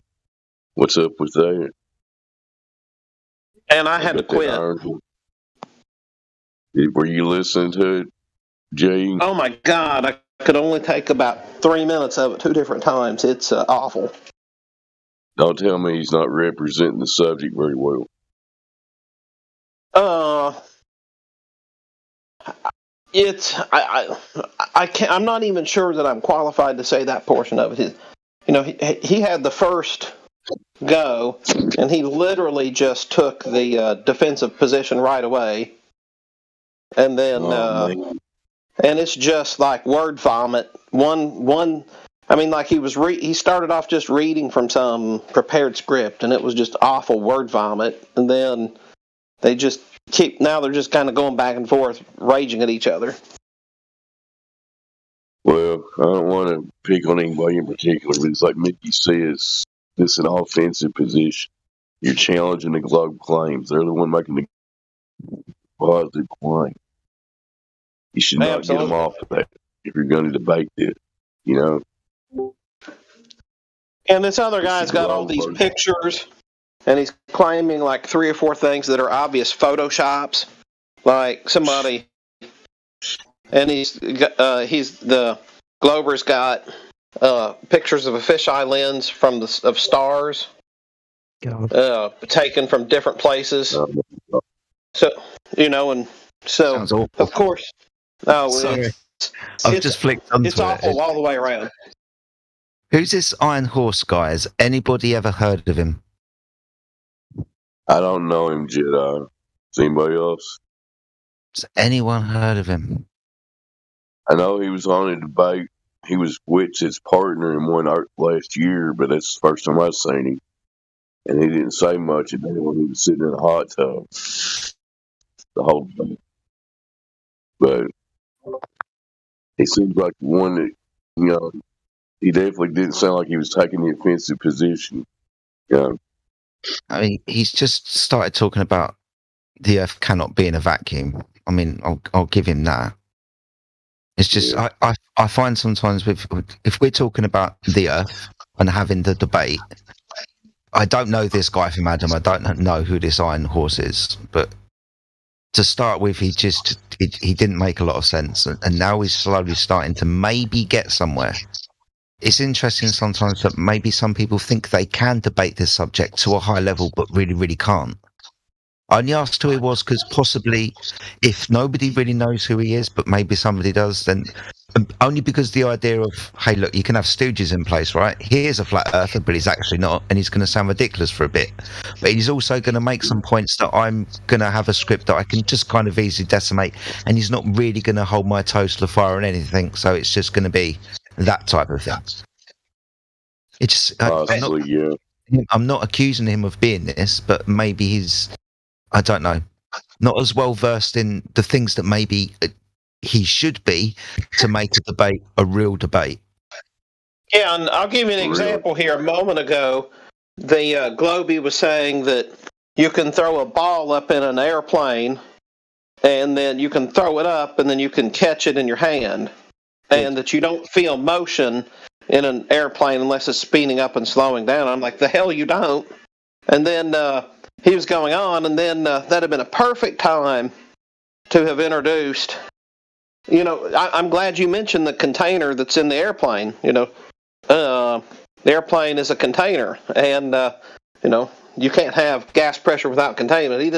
He never really took the offensive, but I'm glad he brought it up. But I could only take about 3 minutes of it twice. But continue on, guys. Well, I think Jedi's assessment could possibly be right. I mean, if you're going to represent this subject on a show like that, at least have your ducks in a row. At least have the basics down, you know, and don't go off into fantasy land and skyland with them. It sounds like what he's doing. Yeah, they're arguing how many trolls are down in Narnia.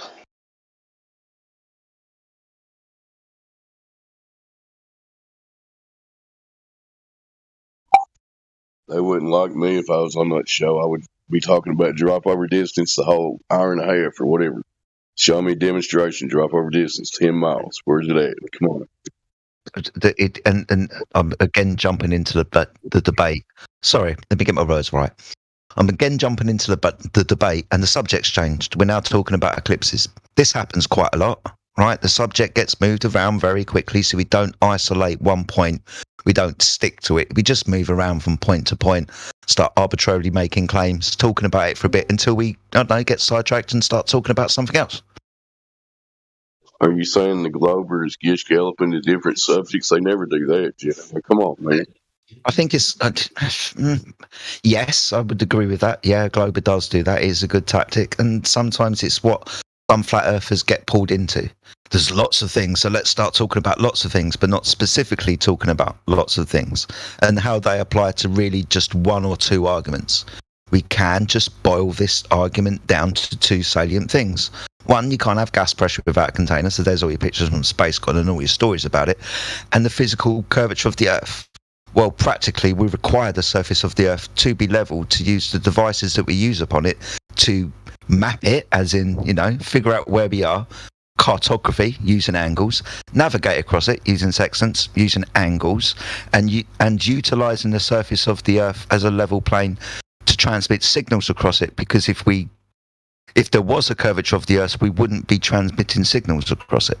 So we are practically using the level plane of the Earth every day, all of the time, and that's how we get around it and have figured out what it is. it's interesting as well that when they start jumping around in, oh look, eclipses, shadows on the moon, or the sun disappearing beyond the horizon. Yeah, that gets done away with if we can just start talking about what we actually think the horizon to be. Because if you think it's physical obstruction, it would have to be to cause shadows and shit and cause occultation for the sun in the morning and the evening when it's coming up and going down. Then that's physical obstruction. That's well, not and I'll tell you what else about it, my friends, is one of the things that I've been noticing is with our 3-year-olds that they are in a developmental stage called parallel play. And that's where kids of that age, for instance, if you bring another kid around them and that kid has a truck, well, then our kids want a truck to go play with the truck, but they don't play with the truck and interact with each other. They just do the same kind of thing side by side, and they call that parallel play. And that's what these debates are, is it's like, okay, I'm going to vomit out one thing, and then you vomit out your thing, and then I'll vomit out another thing, and then you vomit out your thing, and then we'll just sit each other vomiting out words. And then at the end, somebody can say that which one had better vomit than the other. That was brilliant. I'm glad you said that, because you brought it up earlier and I didn't exactly know what you meant. But now that you've brought it up again in this, I'm watching this debate and you've explained it to me again. Yeah, that's what they're doing. Hey, look what I've got. Hey, look what I've got. Let's just completely ignore each other and walk around the point and just continue with this parallel play. Yeah, 110%. Whereas, the better debate is obviously where you're not parallel playing, you're both are quote unquote playing. But go ahead, Dave. I don't want to cut you out of the loop, though. I was just going to say hi to Miggy real quick. He popped in here. He's got an opinion on this, maybe. This guy needs to be on the offense. He says like he's spending too much time in the sky and gets yelping around and shit. Miggy might not be near his mic. Just find a point and stick to it. Sorry, before Miggy jumps in, and I know he will. You've just got to find a point and stick to it and not let him start talking about other things.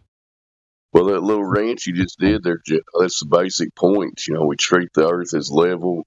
The whole navigation thing is a killer if people would actually comprehend what we're saying, Because all these sailors for hundreds of years, I didn't know they were on a ball, but they successfully navigated, right? How'd they do that? Level plane. It's been really interesting over the last couple of days because obviously the navigation using sextant's argument. But let's take a little bit of a step backwards as well. Mapping the Earth, cartography. So, for example, when we did this with the Royal Navy, the British Navy, or any boat at sea, when you're trying to map the entire area of, say, an island, you're a boat at sea and you get an angle to one kind of landmark, let's call it a tree over there on the left, and you get that angle to what's over there on the right. You get that angle. You then sail around a little bit more, and then you start getting more angles with other landmarks. Recalculating the angles that you've already taken from a different position, so it's a different angle. But eventually, over time, when you sailed around the island, you've mapped the coastline of the island. But you require angles to do that.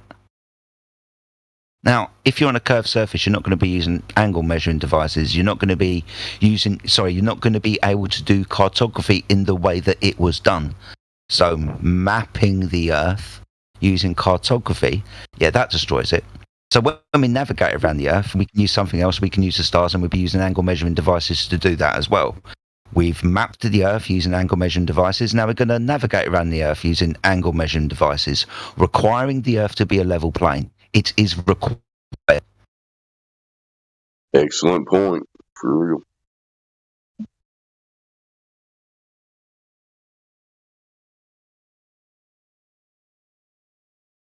I was just looking to see if there's any more new people here. Player one's got a listening pass. It means they can't talk, right? Yeah. Unless you unmute him and scare the life out of him. Can I unmute him? I'm on my phone. I don't know how to do this. I'm a boomer.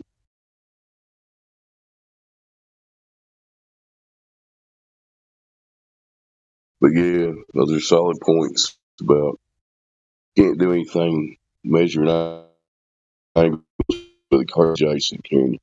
Curve baseline doesn't work when you're doing geometry. That's the right word, geometry. Yeah.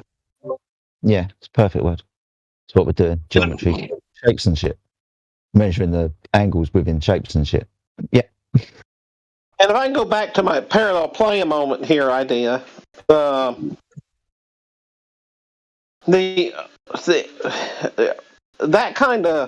that thought actually hit me this morning because Miggy and I were talking recently, and then I got thinking about a few things, and then this morning it just kind of dawned on me about the parallel play. But I realize it in political debates where you have the Republican versus the Democrat, and then they go and poll the Republicans, and they say that the Republican wins, and then they poll the Democrat, and the Democrat says the Democrat won, or their Democrat candidate won.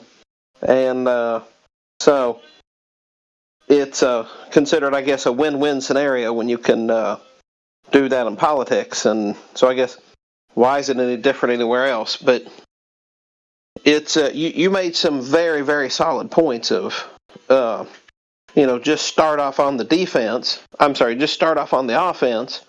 And, where's the measurement? How do you have, where's the measurement of axial rotation? Where in nature can you have gas pressure without containment?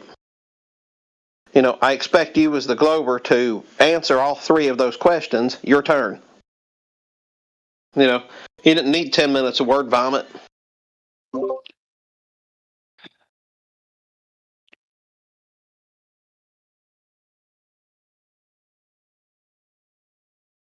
Yeah, we all know this. We're actually talking about objective reality that we all share and can demonstrate to each other. So that's not really a debate. It's really just demonstrating stuff. And those three things you just asked for. It's a ball, it's got to have curvature. It's in motion, you should be able to detect it. Gas pressure without a container. Pretty simple. This is me shut. No, you're fine. I'm not saying this about you, Dave. I'm not saying about this about a majority of people, but some flat earthers, when they make some claims, like, for example, the Earth being the floor of the universe. I mean, you really have to understand that subject before you can start making those claims, and you have to understand the conversation that's going on. If you're just talking to some guy like what's happening at the moment, saying, yeah, the Earth is, so the floor of the universe, you're just going to be invoking more questions, more quizzical looks, and what the hell are you talking about? The floor of the universe. Floors have depth, right? So yeah, with the claim is the surface of the Earth is level. Yeah, that's our claim. We don't know how deep it is. I wouldn't be able to say if it was the floor of the universe because I don't know what's down there. I don't know how far the floor goes down to be termed a floor. What the bottom, the end of something. Where reality stops, I think, is probably what we're more talking about. But when people say the Earth is the floor of the universe, yeah, we're on the floor, but we can dig down into the floor, and there's water further down in the floor. And it just bugs me when people say these things, throw them out there, and really can't follow it through. Yeah, that's a good point, because you're invoking things that you can't technically back up when you're saying stuff like that. So I hear you. Yeah, it's nice to talk about within these conversations that we have on this Discord server, but to throw those things out in the debate whilst throwing other things around as well. So this guy's made a few claims. We've been talking about gas pressure. We've been talking about eclipses.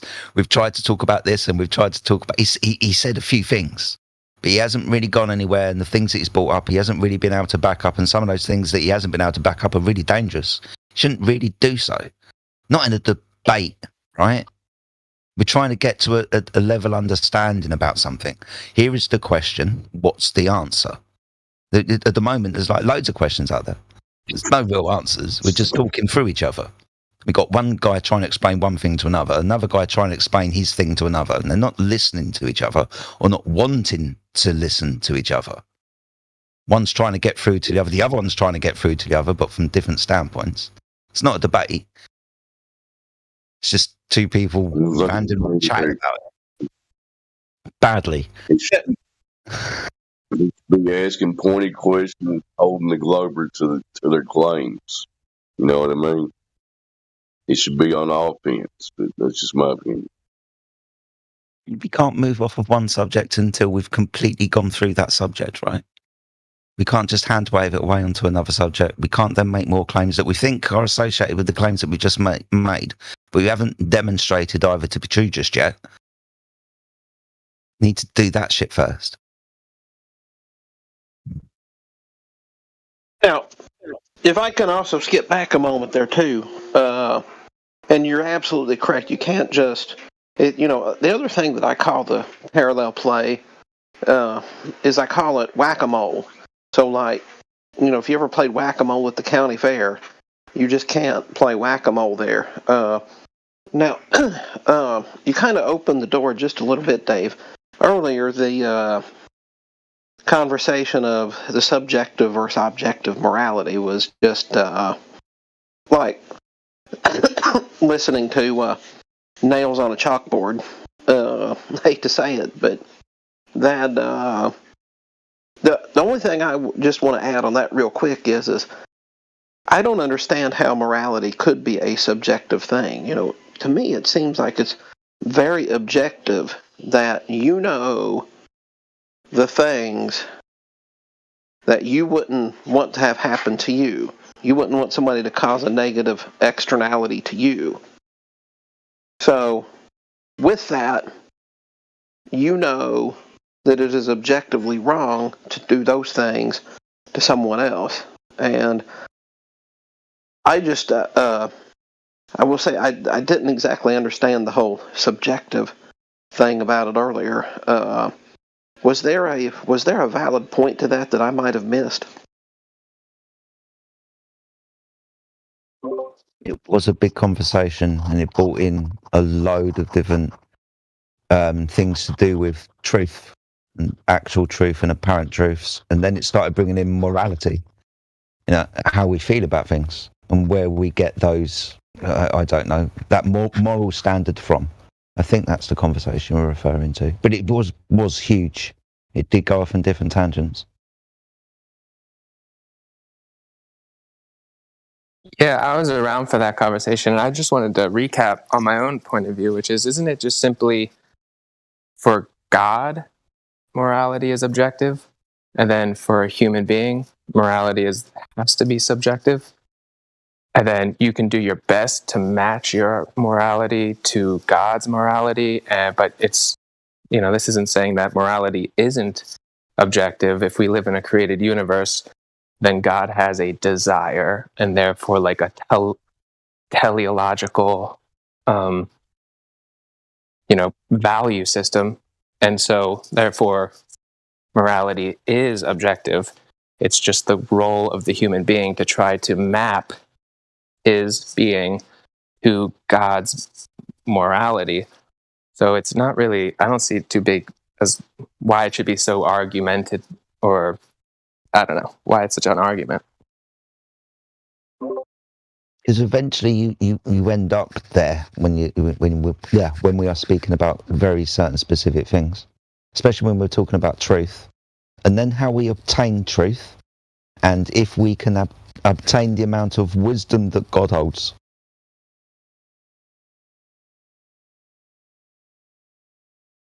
Like I said, the conversation was massive, and it got brought in from many different angles, but ultimately that's kind of where it was leading, or the seed of it, one of the two. Can't remember which. It either started there or was always going there.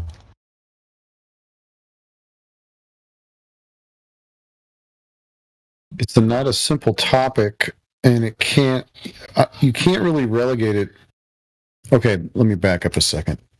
That topic is a part of a larger topic, which is what governs our existence, right? I think I'm finding there's a theme that everything is governed by laws not given by man in any way, shape, or form.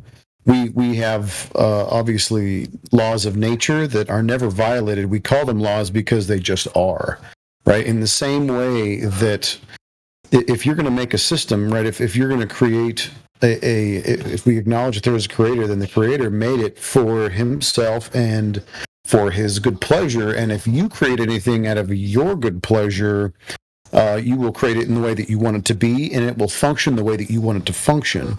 And so everything is instituted by God, the laws, the whatever you want to call it, and they cover a lot of different particular topics or a part of our existence. They just are, and we need to acknowledge that they are of Him, and they are His choice, and that He is the maker and we are the creation. Like, there has to be that acknowledgement. He already understands we won't adhere to His laws morally or spiritually because we've been given this choice, and we will ultimately choose a lot of the time for our own convenience and for our own benefit, and violate His law pretending to be the creator. And once we figure out that we're doing that, we have to acknowledge Him and then go, okay, well, you're the creator, you make the laws, and I am the creation, and I should obey those laws because they're good, and that's the way things are supposed to work.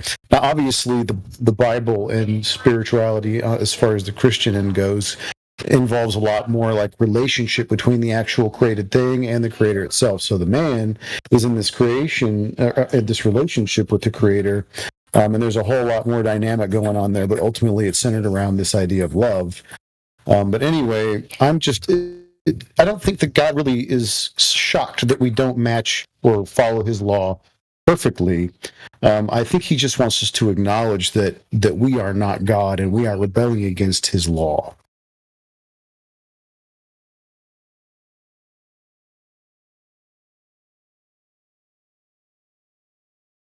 Yeah, that makes sense to me a lot, and that's kind of how I saw that whole conversation today, which is, I think it really does come down to, it's either you have a belief that there's a God, in which case there is objective morality, or the reason why it's a debate is because some people don't believe in a God, and then when that's the case in your model or in your worldview, then yeah, morality can be subjective, and so it really does end up coming down to, is this a creation of a creator, or is it a creation of a it just is, or whatever? And yeah.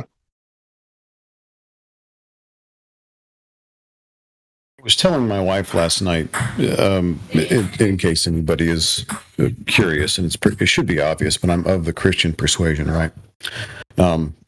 But all that aside, if the Bible asserts that God made man in His image, and I think this even got brought up earlier today, but since He did that, it's interesting for people to understand that God really actually has a sense of humor and He likes to laugh. And nobody ever thinks in those terms about God most of the time. Even though people will like joke around and say, oh, God's got a sense of humor. He really does, because we love to laugh. And because we love to laugh, that should give us an idea of kind of who He is, because we're made in His image. And so He loves to laugh. He loves to crack jokes. He likes to play pranks. He likes to run around in the rain. He likes to do a lot of these things that we experience and love because we are made in His image. And I hope that kind of enlightens people into this. Don't treat God as like the big guy with the beard and the clouds in the sky. The Bible does not make that assertion about Him. It paints a very different picture. And I think people need to get rid of that. It's also kind of like the illusion of the globe. It's the illusion of who God is. Like, they got to get rid of that. Challenge that. Go ahead. Okay. Sorry. I do apologise. I don't mean to jump in when you're talking through something. No, go ahead. So can you very quickly just restate again for me what you said, just a good couple of sentences? Right at the beginning with what you said. You were talking to your wife last night, and you thought that... Okay. And you kind of overlooked that... we overlooked that God has a sense of humour. We're built in God's image. God has a sense of humour because we have a sense of humour, right? Correct. Yeah. We laugh because He laughs. Cool. Does that mean that everything that people do is an aspect of God? So, for example, I can become addicted. I can hate. Is that also within the image of God? Because, yeah, we can laugh, but does that necessarily mean that everything that we can do is an image of God? Do you understand what I'm saying? Yes, I certainly do. And so let me wrap that up in a biblical scenario or a sense for you.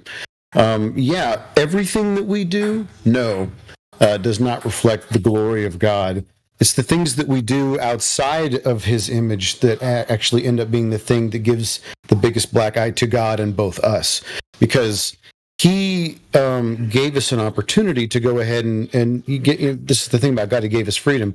Okay, well, why don't you go out and define for yourself what is good and evil? You have that option. I'm just letting you know that really might not end up very good for you.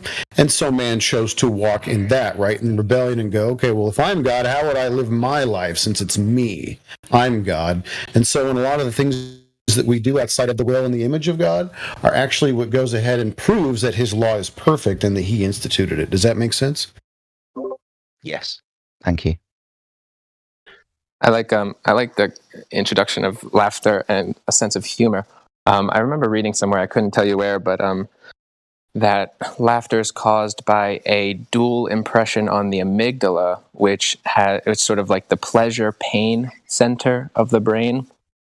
And for what it's worth, the idea is that we laugh when we have both a pleasure and pain impress on this part of the brain. It's kind of like a contradiction happens in the brain, and that's what produces like this sort of like laughing, biological thing. And, if you think of comedy and, laughter in general, it often is that, it's like somebody says something a little bit profane, but it's also it's kind of true, and it hits you at the same time, and it's start laughing. I kind of understand. Sorry, I kind of understand, because I wanted to facetiously ask if God can laugh, but can he laugh at the wrong thing? How we do sometimes, maybe a racist joke, maybe, something that's a little bit on the knuckle, right? Sometimes we laugh and we don't know why we laugh. Does God do that as well? Or sorry, I'll just finish off. Is that now the dividing line between what is right and what is wrong? Sorry, buddy. Yeah, that's actually what I was kind of getting at, is maybe laughter is just a human kind of expression where we're kind of have this battle over the heart of God and devil, or good and evil, and it's when both of them are impressed at the same time. Laughter is sort of when God and devil, or good and evil, are both kind of like co-mingling in our heart in a strange kind of way that it's sort of, we start laughing. So I don't know if God laughs, but I'm going along the premise that God does laugh, and God has got a sense of humor, but because he's God, he would only ever laugh at the right thing to laugh at. As in perfect humor, he wouldn't laugh at a racist joke now, would he? But we would. That's the difference between us and God. He's got the absolute truth, and we can laugh at crap. Okay, but can you laugh if there's not a blending of right and wrong? Like, what is laughter? It's yeah, I don't know. That is interesting. It's just. Can I get a better read on what you mean by laughing at the wrong thing? Like, do you mean like a dirty joke? Like, I'm just kind of trying. Yeah. Okay. Yeah. Okay. That's exactly what I'm talking about. Yeah, right. It's this idea that laughter is when you get the amygdala is impressed by two impressions simultaneously. One is a positive, and one's a negative sensory impression. And then when both of them are hit at the same time, we laugh. Can you smile, and can you like cry tears of joy, for just purely good things? Yes, but is laughter unique in such that it requires this kind of duality of right and wrong to be kind of signaled in the brain simultaneously?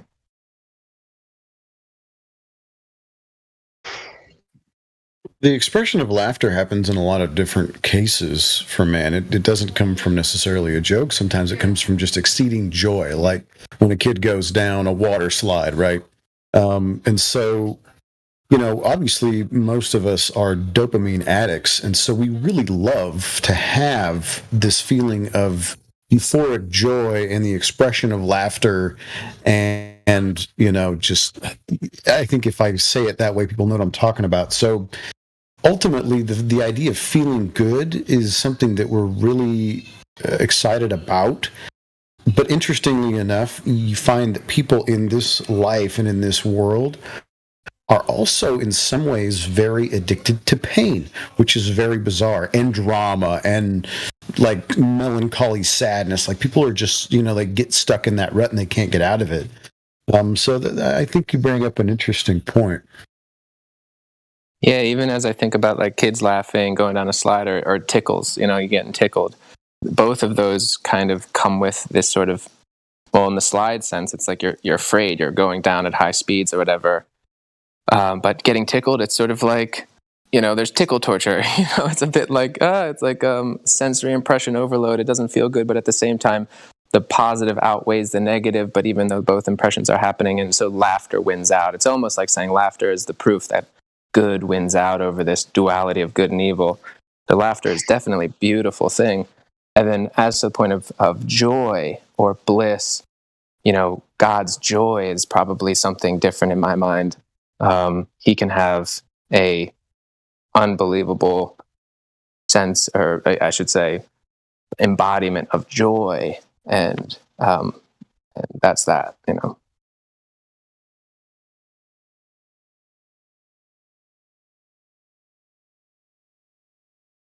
Yeah, this might be a bigger topic than we could try to decently scratch into, especially when we're starting to talk about like the nature of God. Ultimately, his ways are not our ways. I mean, the Bible makes this giant distinction that the creation cannot be the creator, right? So, I think we can learn some things about his nature through our experience, and a good bit of who he is, but not enough to decently go and define as a created thing would to a creator of who he is and how he is. Like, I'm glad to know that his omnipotence and sovereignty and power are way above mine. That I'm cool with that. That makes me feel actually a lot better.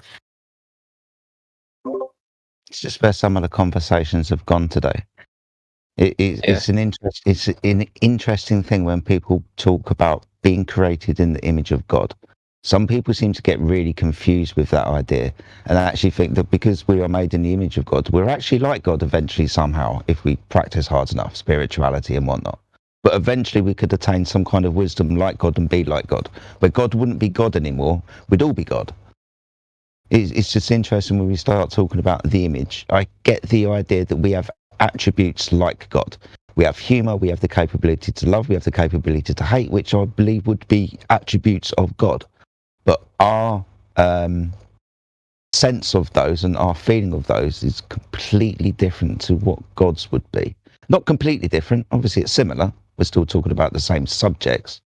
But his bliss, his humour, his this, his that, we're only maybe a poor image of that to make it sound a little bit easier to understand. Yeah, I did bring up this the image several hours ago, being made in his image, and what I've kind of thought about different ways to think about it or interpret that line in scripture, and one thing that I like to think about it as is, what if we use the word imagination for the word image, right? They're almost the same root, so but that puts on a whole new dimension of way of understanding. We're made in his imagination, and then that the analogy that draws is we're like living in a dream. Sorry, is the exact quote made in our image or made in his image? Right. There's let us make man in our image, and then there's also God made man in his image. I'm pretty sure the latter is also in the Bible. So yeah, I brought that up too. Yeah, there's this plurality of make man in our image, and then who's our us, and then there's in his image, which implies a singular. So who were the our? Was that God and the angels? I guess it's the Elohim or something, and is maybe where the word that is being used in the Hebrew version, and then potentially I don't know for sure. I understand what you're saying, but maybe the only other way, if it wasn't the angels and we're talking about plural, more than one, then that would be kind of the tri-Godhead, wouldn't it? Son, God, Son, and Holy Spirit. I don't know. I just want to be specific with what it actually says and apply the word imagination to it and get it right. because I like the way that could possibly be something, in his image or in his imagination or in our image or in our imagination, and who the plural were specifically. Yeah, it's a great question. So- I still don't know. I'll expand on that particular topic just as much as I can.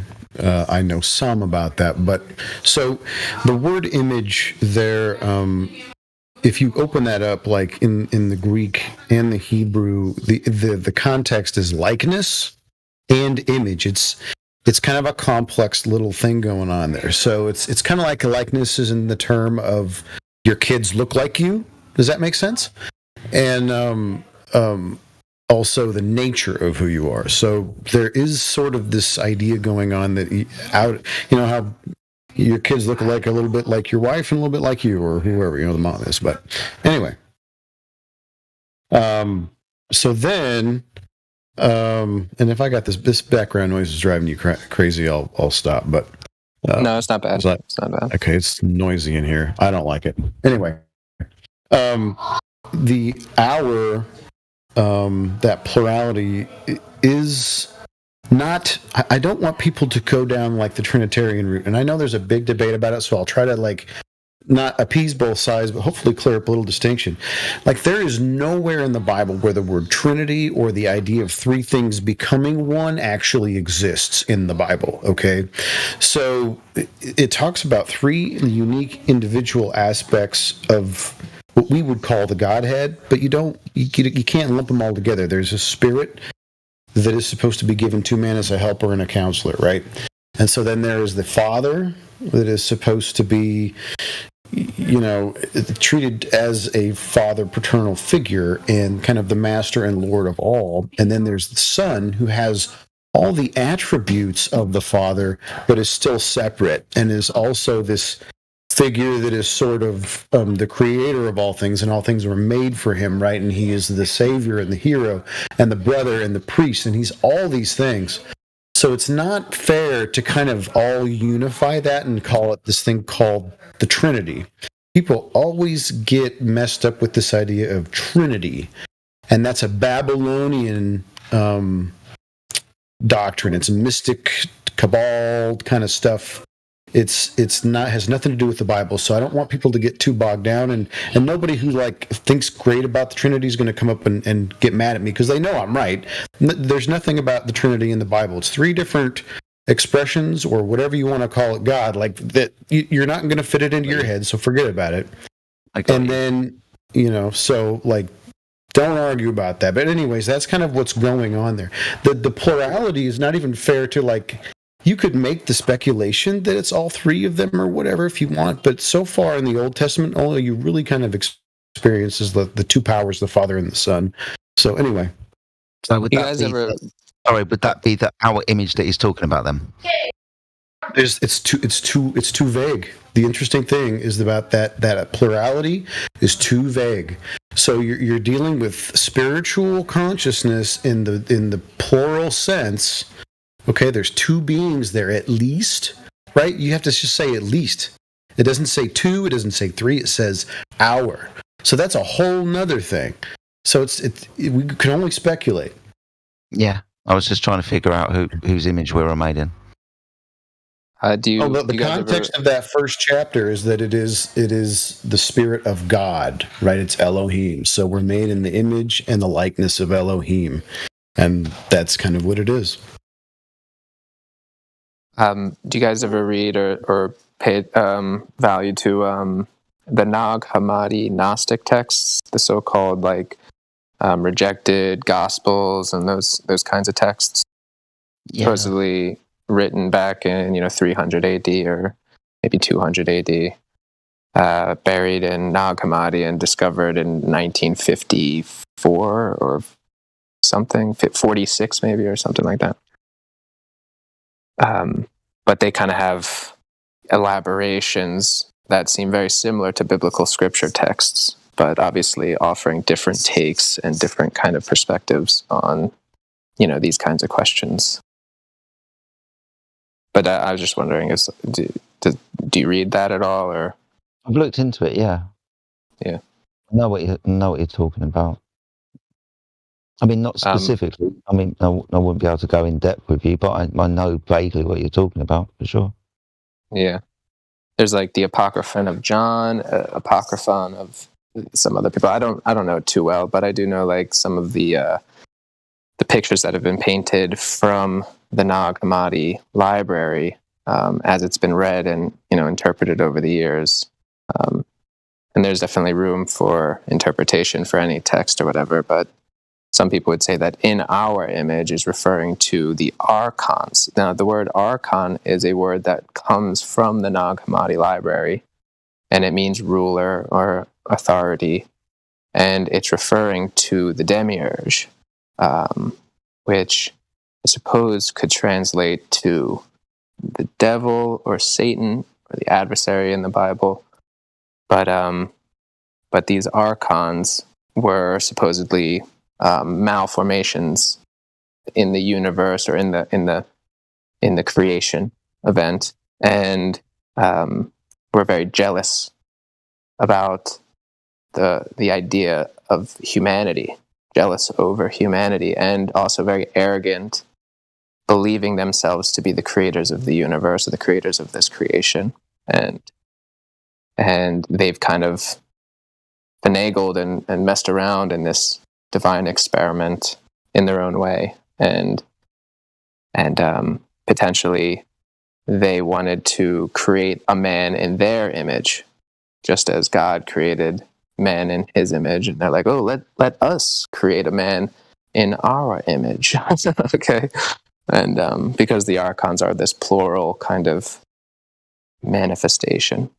Anyway, they're definitely the bad guys in the Nag Hammadi, and there's other characters in the Nag Hammadi that show up that are not even characters, but like figures in the kind of mythic cosmos of that body of text in scripture. If you call it scripture, I guess. I don't even know.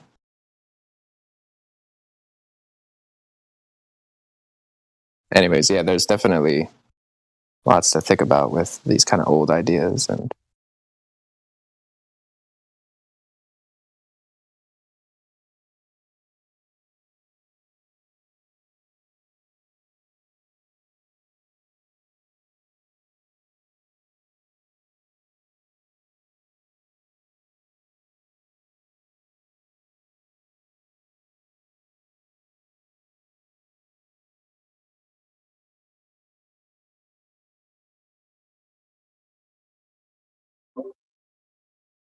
Cold Sun N, as written in the live stream. People would derive greater benefit if, instead of seeking the truth outside, they discovered the creator within themselves.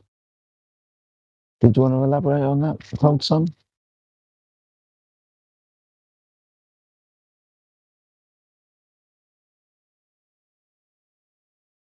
No? Okay.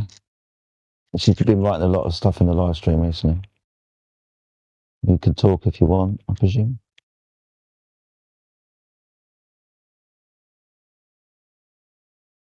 Don't have to, not forcing you to, buddy. You can type away.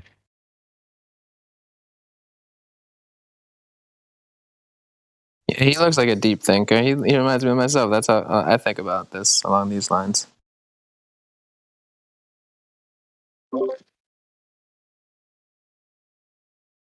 And yeah, it's sort of like what you have to think about. It's like consciousness and all that you perceive, and then, but very similar to what we had been talking about all day. Really, is morality, God's consciousness, and man.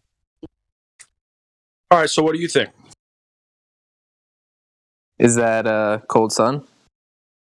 No, this is Glatflow. Y'all probably don't want to hear from me again today, but what do you think?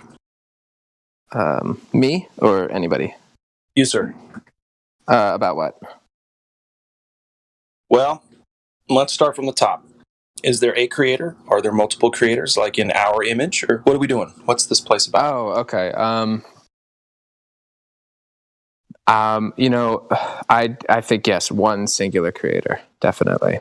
And in fact, there's this guy, he's supposed to have or was recorded to have the highest IQ in the world, highest recorded IQ in the world. I don't know if anybody knows this name, but Chris Langan. Does that ring a bell? Out of curiosity, he formulated. He's like 70 years old, so he was working on a model or theory of everything. But over the 80s, and he should have been getting a lot more attention from academia and from the world because his ideas are profound. In fact, they kind of were the first ideas of their kind regarding simulation theory. He was the first to propose a self-simulation hypothesis of creation. And his whole thing, and the reason why he wasn't included in academia for most reasons, is because he was like, yep, God is definitely real. That is definitely a reality or an aspect, a defining principle of reality. You have to have a global identity that is distributed among all of creation. And that identity at the highest level is God. But his whole thing is that he's like created this, he calls it a super tautological proof of God. And it's I don't know if he calls it a proof of God, but brother, listen, I appreciate the info, but I want to know what you think. Yeah, no, I'm saying after research and reading stuff that he has to say, even though it's really, really thick, intense stuff, I'm of the opinion that yes, there absolutely is a creator, and you can map it onto the Christian definition of God. Like that's an accurate representation of what God really is, in the sense that, well, in many senses, but So yeah, definitely. So if that's the question, the answer is yes. Cool. I do like, though, the Nag Hammadi insofar as maybe offering more context on the finer details of this this creation and how things have gotten so bad in the social order, right? And why there's so many evils happening, and like this belief in a demiurge or there's another word for it, a egregore, okay, like a thought form that kind of so you listen to Matt and over at Quantum of Conscience, don't you? Who? Quantum of Conscience, Matt? No, I don't. I'm actually the egregore idea. He loves that egregore idea. And there's the cartoon. Do you see that cartoon with the egregore coming out of people and like forming itself throughout culture and this big city, and you know what I mean? Have you ever seen that? Yeah. No, I haven't, but I'd be interested to see that too. Yeah, I'll see if I can find it. I really like it. But what I wanted to, and thank you for answering honestly, in my thinking and research and all that up until this point, I went through the whole demiurge thing and like Sophia and all of these ideas. Okay. And what really resonates with me, for whatever reason, and I'm not going to say, I firmly believe this. This is the thing. But what resonates for some reason is the saying, God got bored, so he created himself, or something like that. And it just always resonated with me. I don't know why, but then you bring up the whole demiurge. Well, is there an urge? Is there an urge? Or is there, because to have a demiurge, you have to have an urge, don't you? Yeah. So, that kind of thing. It is interesting because so the Nag Hammadi library, the Sophia aspect of that text, the archons, the demiurge as it's described in the Nag Hammadi, and all of this. Where did the demiurge come from? And I think at the book of Enoch that talks about the planets and the wandering stars and their retrograde motion being somehow, antithetical to creation in some way. They're trying to, and it makes sense to map on the wandering stars with the demiurge and these archons, because the retrograde motion of the planets or wandering stars are really unique in the celestial, manifold. And so I'm just trying to piece everything together, all the information that we have. But is the demiurge, everything must come out of God, right? There's nothing as separate from God. That's a fundamental. There's no separate universe that you can then look in on this creation and say, oh, that's God's creation. No, it's God. It contains all things ever, and it's just a fundamental axiom. fractalized itself to experience itself into a reality like this. Maybe God actualized itself. Yeah, like yeah, that's like self-simulation theory. Although I don't necessarily love the word simulation because it's such a tarnished word. It actually just reminds me of the Matrix and that always like computers and programming or whatever. But the word dream, I like that analogy much better. So if everybody says, "Oh, we're living in a simulation," or "How do you know we're not living in a simulation?" I wish they were saying, "How do you know we're not living in a dream?" Because that provokes the right kind of attitude, I believe, with respect to like, okay, it's just a dream, and then we're made in God's imagination. That's like a dream world. And I mean, yeah, certainly, it's trippy to think about, but yeah, I think that I can't yet put my finger on, there's a creator, because I have not met the creator. There's antecedents everywhere for creation, but I still just can't do it. But the thing is, if there were, I'd want to, before I left this meat sack, sit down with a version of it, like a Jesus character, and be like, all right, let's talk. Why did you do this? Why is anything here? What are we doing? You know what I mean? Okay, that will never happen. I know. According to Chris Langan, you don't really leave the meat sack.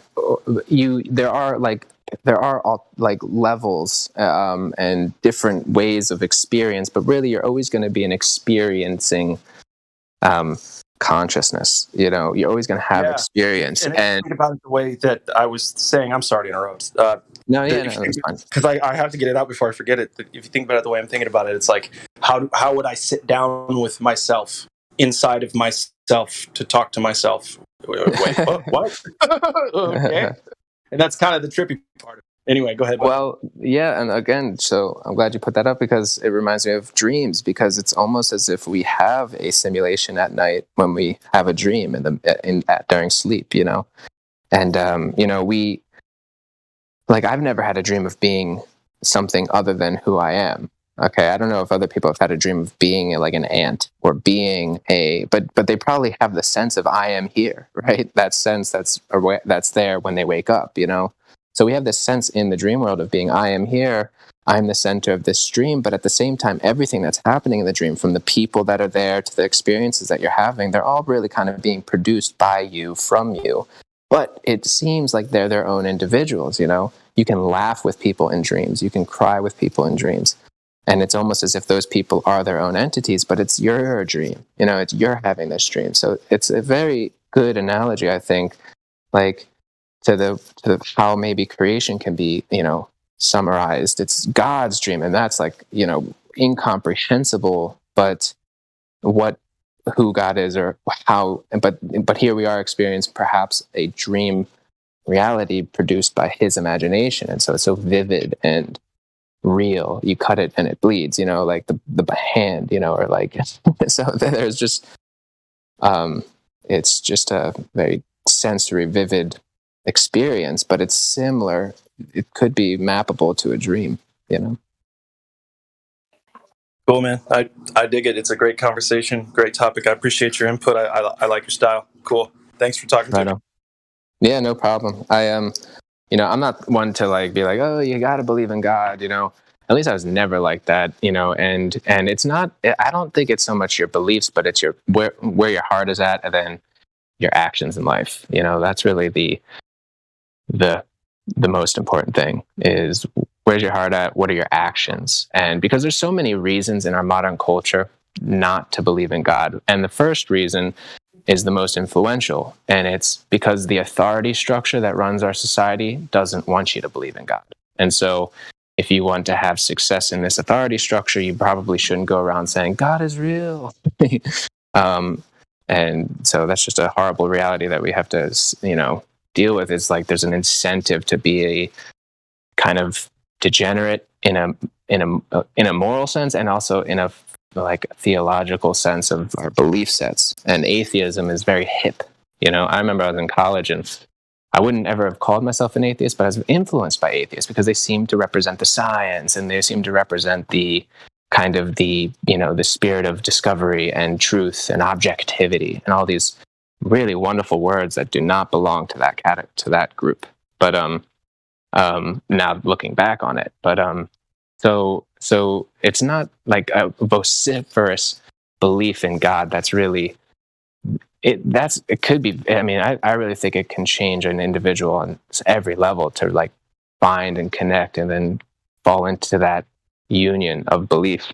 But it's really how you act, and in that way, we're all one brotherhood in a way. Most people you see, but there are definitely people who act terribly.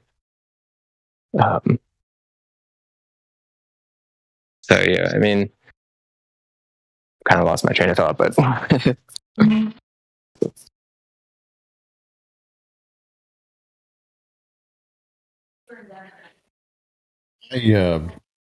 If you would allow me to just challenge your analogy of Skosh about the dream, only in the sense that are you? Because our dreams are fairly like, I don't know. A lot of the time, our intention does not play through the dream. Does that make sense? Like we are still not very much in control, even when we're dreaming, and it feels like you can make decisions, but sometimes they don't get executed. Dreams are very strange. Whereas, I mean, it's all like chaos and it's all like weird, you know, and you still feel out of control in it. Whereas, like, as far as creation is concerned, it seems like very intentional. And so when I think dream, I think chaos and weird. When I think our existence here, it seems very intentional to me, if that makes sense. Like it's very planned, very organized, and very well executed. Yeah, 100%. And I think maybe you could assess the health and spiritual development of a society by its members' dream states, you know? How many people are having nightmares and how many people are having lucid dreams. Now, like a lucid dream, I don't know if you've ever had one, but I think we all might have one once or twice, but some people have them a lot. And a lucid dream is like, yeah, whereas a normal dream is chaotic. Yeah, I would agree with that. And who's in control and things just sort of happen and you're just, you know, kind of being led and not being led. It's, yeah, chaotic. But then when you have a lucid dream, it's a wild experience. And you can do whatever. You can create the scene. You can direct the scene. You can fly. But it's not even right to say you're directing everything. You're like co-participating in the dream world, and you're just. It's such a sensory. It's a wonderful experience. I imagine it's similar to what the joy is of creation itself. You know, it's like, wow, creation, I did, you know, like, I don't want to put words in God's mouth, but it's like, you know, here it is. But it's more than just, I did this and I know everything that's going to happen. It's like vivid, wild, it's entertaining. It's, you know, it's a lucid dream, but you know that you're ultimately the power in the dream that can do, you know, you're the doer now. Whereas maybe all your projections or anything else that might be in the dream, they're not like subservient to you, but you know that you have the power to, because what a lucid dream is like waking up to the memory that you are dreaming. Oh my God, this is a dream. And while remaining asleep. And so that combination affords this sort of like, I'm in a dream and I know I'm dreaming, but I'm not waking up. So let me go ahead and do this, this, and this, and I can have fun and I can fly and all this kind of stuff. And so yeah, I said a ton right there, but yeah, like, so the analogy of a dream, it's better to use the analogy of a lucid dream, I think, to carry that forward to like the cosmos or the creation at large. But obviously, yeah, we're limited. In fact, the sense that we get from dream is sort of the sense of our limitation, you know, like, oh, you know, I can't direct my dreams and I'm just sort of, you know, shoveled from one side to the other. And, you know, but then when you get a lucid dream, you have a lot more control over the dream, and it's this like really excellent experience. And then, but then you can just extrapolate that at the God level. It's like he's just super lucid, and you know, but still, creation is totally worthwhile for him because it's invigorating and just joyful and yeah, exhilarating. But you can have a regular dream that's not lucid and have a joyful, wonderful dream. Yeah, totally. Yeah. Morpheus says to Neo, "You've been living in a dream world, Neo." If you think about it, when it's lucid, I think it's not as magical because you kind of know what you're doing and you know what you can do to somewhat. Whereas a regular dream, you have really no or little control over it. Yeah, that's fair. I mean, I see that. Yeah, so that you can, some people like to say, God died to be reborn in man. I don't know exactly how orthodox that is, but imagine, yeah, you're lucid in a dream, but you also want to have the experience of being subject to the dream. How do you do that if you're a almighty creator? You kind of have to die to yourself and then forget who you are. Then you have this sort of dream state where you're experiencing emotions that you would never experience if you were lucid. Fear of the monster instead of just banishing the monster, or, limited to, walking and versus flying. Okay. And, so.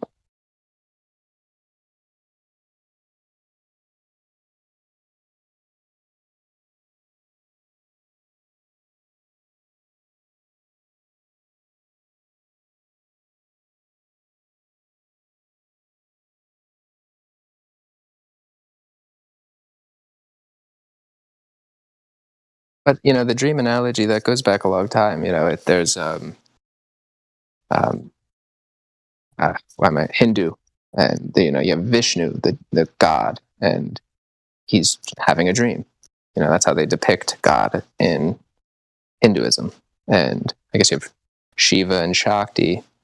I mean, there's millions of ways to interpret anything, but maybe Shiva is the power that wakes you from the dream, destroys the dream. When you wake up from a dream, you're like, oh, that was a dream. And it's essentially destroyed. It might live on in your subconscious, but then you might have the dream the next night and revive it or whatever. But, for all intents and purposes, it was just a dream. You realize it wasn't real, quote unquote, it was just a dream. So maybe Shiva is what wakes someone up from a dream. And then Shakti is that energy that kind of presses down on you like a blanket when you are falling asleep into the realm of dream. And so it's sort of this implosive charge that activates this sort of subconscious dream world. But I just don't like the word simulation to describe these things. Simulation doesn't do anything for me. All it does is it makes me think of a computer, and it makes me think of aliens simulating dream experiences, and it makes me think of like Elon Musk or something. We live in a simulation. And but it is like a term that satisfies. Can a simulation have a spiritual foundation? Yeah, definitely. It's just a word. It's like, whose simulation? If you want to say it's an alien's simulation, then I think you're going off you're going off track. That's what Elon Musk wants to say. It's like, okay, the universe is 13 billion years old. And given that, we have to assume that we're in a simulation by some logical deduction. Okay, and which means something conquered the universe or whatever and put everybody into a simulation, or we are living in a simulation. But that's just so not. That's like the classic I call it the archons, or the archontic interpretation of reality. It's like heliocentrism is like this system model. That's an archon. The archons did that, as far as I'm concerned. You could say the devil or whatever. But the real interpretation of the simulation is it's a self-simulation. It's God's simulation, self-simulated. That's the interpretation that leads to the human singularity, as opposed to the archontic technology singularity. And so that's all I need to say there. So how about this? How about that there's a creator who created a perfect dwelling place for a being that he loves so much that he sent his only begotten son to die for them in order to be eternally saved. And because he even loved this place so much, or loved it so much, he lets them have free will so they can decide between good and evil. And they can, through the very nature that they have been created to be, they can also build things, create things, even be able to think about things in a very complex way. And that's basically it. You're living upon a creation that was perfectly made for you to dwell upon or in it. And he also, because he wants to simplify things and keep it simple, he also created a book that was written by the very people that he used as a tool, so to say, not in a negative way, but certainly he wouldn't have wrote it down by his own, because he would have used the very human beings he has created that are capable of writing things down. And in that book he would manifest not only himself, but everything that would be important to life and the knowledge thereof. And that's the simplicity and wonderful truth about the very thing we live upon, and makes life very enjoyable and simple, because at the end everything is, regarding this, looking at from the perspective of someone creating all things, very simple. He just loves the things he has made with his hands. Yeah, definitely. Or maybe let's say with speaking them into existence. I mean, I don't know if he particularly made certain things with his hands. I can't say that 100%. But I think what man has created is like certain theories and make-believes that make everything so complicated and so far away from what we can read in scripture, to have to ultimately get to the end of saying, man, there's so many things I've looked into, so many theories, and actually, because there's so many complicated things and everyone has these ideas and that idea and that and this, and it could be this and that and blah blah blah, and it's a circle of nothingness that will end up in, actually we cannot really point our finger at something specifically, so we don't really know anything specifically, so at the end it's just things happening and maybe it's a simulation. That's where you end up, in complete, utterly confusion. From something in the beginning that would have actually been easy to understand, into very much heavily deep, deceptive confusion that doesn't bring you anything, but just, constant circle of, this could be that could be this could be that, maybe this, or maybe your intention this way, or so forth. There's no clarity in all these worldly, tries to explain something that has already been manifested in scripture in simple terms.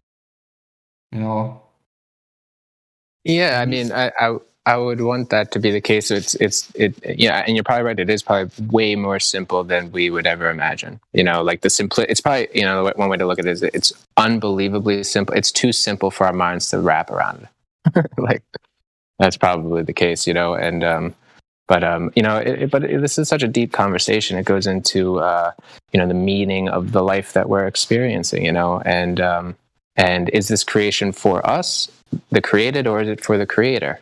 Is it for his sake? And to harp on that dream analogy, it really does so much for me, because, when we go to sleep after we're working on a problem in the office, or let's say we're writing a book and we're like at a really hard plot decision or something, and you get ideas in sleep, and you wake up the next morning and you sometimes have the revelation owing to the dream sleep that you had the night before. And so you can imagine God's dream being this plentiful, like many, many souls thinking about this dream world that was created, and like living and dying and trying to experience and make sense of things, and like survive and, and find love and do all this stuff. And then all of us is like individual tellers trying to make our own decisions of right and wrong, all funnel back up to the primary identity, who then has a realization. Okay, so he's having a dream experience that will then resolve something, and this is definitely taking it to the, the full conclusion of the dream analogy. God is a dreamer, you know what I mean? But so I don't say that, like, if it was in your words, or not in your words, but in other words, it's like, if it was that simple, maybe that's what the Bible would say, like it would just say, oh, we're in a dream. Okay, but it doesn't say that. But I use this analogy because I think it helps me a lot try to understand purpose and meaning and all of it. And And yeah, I mean, it's like maybe the Bible has survived history, and it's linked up with the Son of God, and who is that? Maybe that's his lucid dream identity in the dream world. It was like, can do anything, walk on water. But then, like, the Bible has survived. That word has survived. Maybe God's working on a book right now. like he's like trying to figure out how a story would unfold, and like the thing is that Scripture itself tells us very specifically, right? There are certain men that are so deeply deceived that it's mostly unlikely that they will ever come back to the simplicity or what the gospel actually means. It says in Romans 1, the wrath of God is being revealed from heaven against all godlessness and wickedness of men who suppress the truth by their wickedness. For what may be known about God is plain to them, because God has made it plain to them. For since the creation of the world, God's invisible qualities, his eternal power and divine nature has been clearly seen, being understood from his workmanship, so that men are without excuse. For although they knew God, they neither glorified him as God, nor gave thanks to him, but they become futile in their thinking and darkened in their foolish hearts. Although they claim to be wise, they become fools and exchange the glory of the immortal God for images of mortal men and birds and animals and reptiles. Therefore God gave them over in the desires of their hearts to impurity for the dishonoring of their bodies with one another. They exchanged the truth of God for a lie, and worshipped and served the creature rather than the Creator, who is forever worthy of praise. Amen. For this reason, God gave them over to dishonorable passions. Even the woman exchanged natural relations for unnatural ones. Likewise, the men abandoned natural relations with women and burned with lust for one another. Men committed indecent acts with other men and received in themselves the due penalty for their error. Furthermore, since they did not see fit to acknowledge God, he gave them up to a depraved mind to do what ought not to be done. They have become filled with every kind of wickedness, evil, greed, and depravity. They are full of envy, murder, strife, deceit, and malice. They are gossips, slanderers, God-haters, insolent, arrogant, and boastful. They invent new forms of evil. They disobey their parents. They are senseless, faithless, heartless, merciless. Although they knew God's righteous decree that those who do such things are worthy of death, they not only continued to do these things, but also approved of those who have practiced them. That's a very big portion of what we see in the world nowadays within people. I'll just say that it's being paraded on the streets, by the way. Who is just talking right there? Was that some? This is from the Bible. This is literally this particular text that is written is being fulfilled in the very things we see being paraded on the streets of these end times that we live in. That people think they can do whatever they want and even point the rainbow right beneath the heavens as a metaphor of pointing the middle finger up to the sky and say, ha ha, look, we do everything that we ought not to do. And literally within the scriptures it says he gave them up to a depraved mind. We see this depraved mind being paraded in the last days we live in. And if you can't see that, then I'm sorry, then you're obviously blind. We can see it in these movements that are being pushed in every little corner of society, even unto the kids, which we know what the Most High said about if woe unto him who, gets a millstone around his neck. Woe unto them who call evil good and good evil, and it would be better to have a millstone tied to your neck and for you to be cast into the sea than for you to offend one of these little ones. Amen. Exactly what's happening right now. We're living in the end times. I'm not saying that it can be still 100, 200, 300 years. I do not know.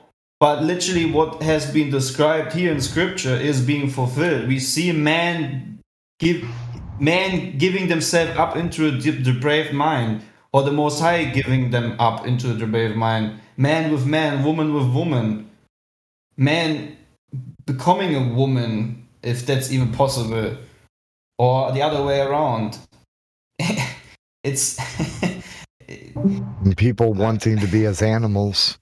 how much more, I always think, how much more real and precise does the Bible need to get to make people understand that this book is literally, in every way, it's describing present things and things yet to come, always right, and will be always right, to the very last revelation that has been written down. I would bet my every breath of life onto this book. Amen, bro. That's the thing, is that book, it resonates throughout history, throughout all cultures, everywhere. And there's connections for every nation and tongue. And the people who don't believe that, they don't realize that we all came from the same place. So obviously, you're going to bring your family traditions everywhere. So it goes everywhere. That book is international, and it always has been. And as much as not just a book. As much as being tried to suppress it, as much as people try to, wash it off or wash it down or keep it to the side, you can't delete it. You can't delete the word of the Most High. It will always be there. And it's like a mirror. It is a mirror. The world we live in is a mirror of us, of our state of being, our mind and body. Yeah, it says, again, in the very book, it says, "My beloved brothers, understand this. Everyone should be quick to listen, slow to speak, and slow to anger. For man's anger does not bring about the righteousness that God desires. Therefore get rid of all moral filth and every expression of evil. Humbly accept the word planted in you, which can save your souls. Be doers of the word and not hearers only, otherwise you are deceiving yourself. For anyone who hears the word but does not carry it out is like a man who looks at his face in a mirror and after observing himself goes away and immediately forgets what he looks like. But the one who looks intentionally into the perfect law of freedom and continues to do so, not being a forgetful hearer but an effective doer, he will be blessed in what he does." Correct. Yeah. I haven't heard that verse in a while. That's a good one. Yeah.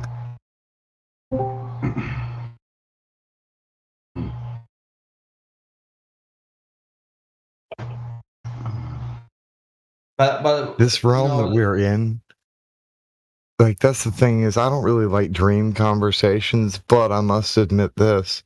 There was kind of, as it were, a dream state, but not exactly. I mean, we think before we do something, right? He thought about everyone, everything, anything that could be, and anything that would be, and anything that is, before it was ever spoken into existence. So there is like some aspect to what was said before that was true, but this is not a dream. This is the action. You know this what's is crazy? the result of action. I hear you there. And what's crazy is, like, if you sit and think about it, if you're talking, you can hear what you're about to say with your mouth in your head with your voice before you say it. If you just pay attention, it happens split second right before you think it and say it. Split second. So it's almost like, I'm being told what to say. That's it. There's crowd dispersal technologies. One of them is to re-echo your voice back to you at like the perfect timing, and it just makes you dumb. Like you can't talk because the reverberation back to you, to your ears. Blue screens your head. Yeah.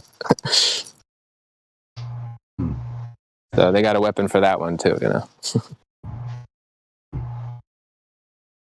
They also have something that uses UHF waves in order to make you feel like you're on fire by basically microwaving a layer underneath your skin, but not to the point where it can cook you. It just feels like you're burning. Yeah. Apparently. I mean, that's what they say. But I've known about that for like a long time. Like somebody told me about this way back when I was like 10, 12, 13. There's somebody related to military type stuff. And I'm like, what? And then I looked it up again later and actually said, like, this device actually exists. Holy crap. I've never seen it used on anybody, but just knowing that they got that, like, you know, on deck, like, dang. Those videos that you see of like little crowds of like 15 or 20 people, then like they shoot that thing at them and then they quickly disperse. Is that a real demonstration or is that acting? It looks pretty real. Like real. Yeah. They have things that we can't fathom, is the best way I could put it. Like there's no need to talk about it. They have stuff we can't even comprehend what's happening to us if they used it on us. Like you cannot understand the true form of the government's attack. Yeah. I'm gonna look that up. There's it's an enemy on a video game from the Super Nintendo called Gygus, and one of the attacks is What a you bunch can't of comprehend it. losers that have to do that, right? Oh, we got this tech that we control you. We can't earn shit honestly, so we're gonna make all this fucking shit, this evil weird shit to control people. Like, you don't have to do that. Yeah. Just be genuine, but then you'll get what you want, like, for free. It's kind of like the brute who, oh, yeah, I can't defeat you with logic, so I'll just smash you. Yes, smash. Yeah. See, if you weren't so dumb, you wouldn't have gotten smashed.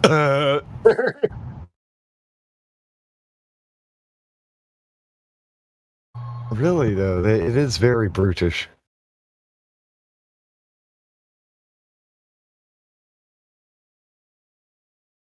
Okay, I think I found it.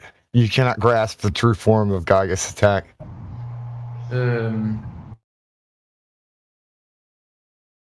I'll send a screenshot.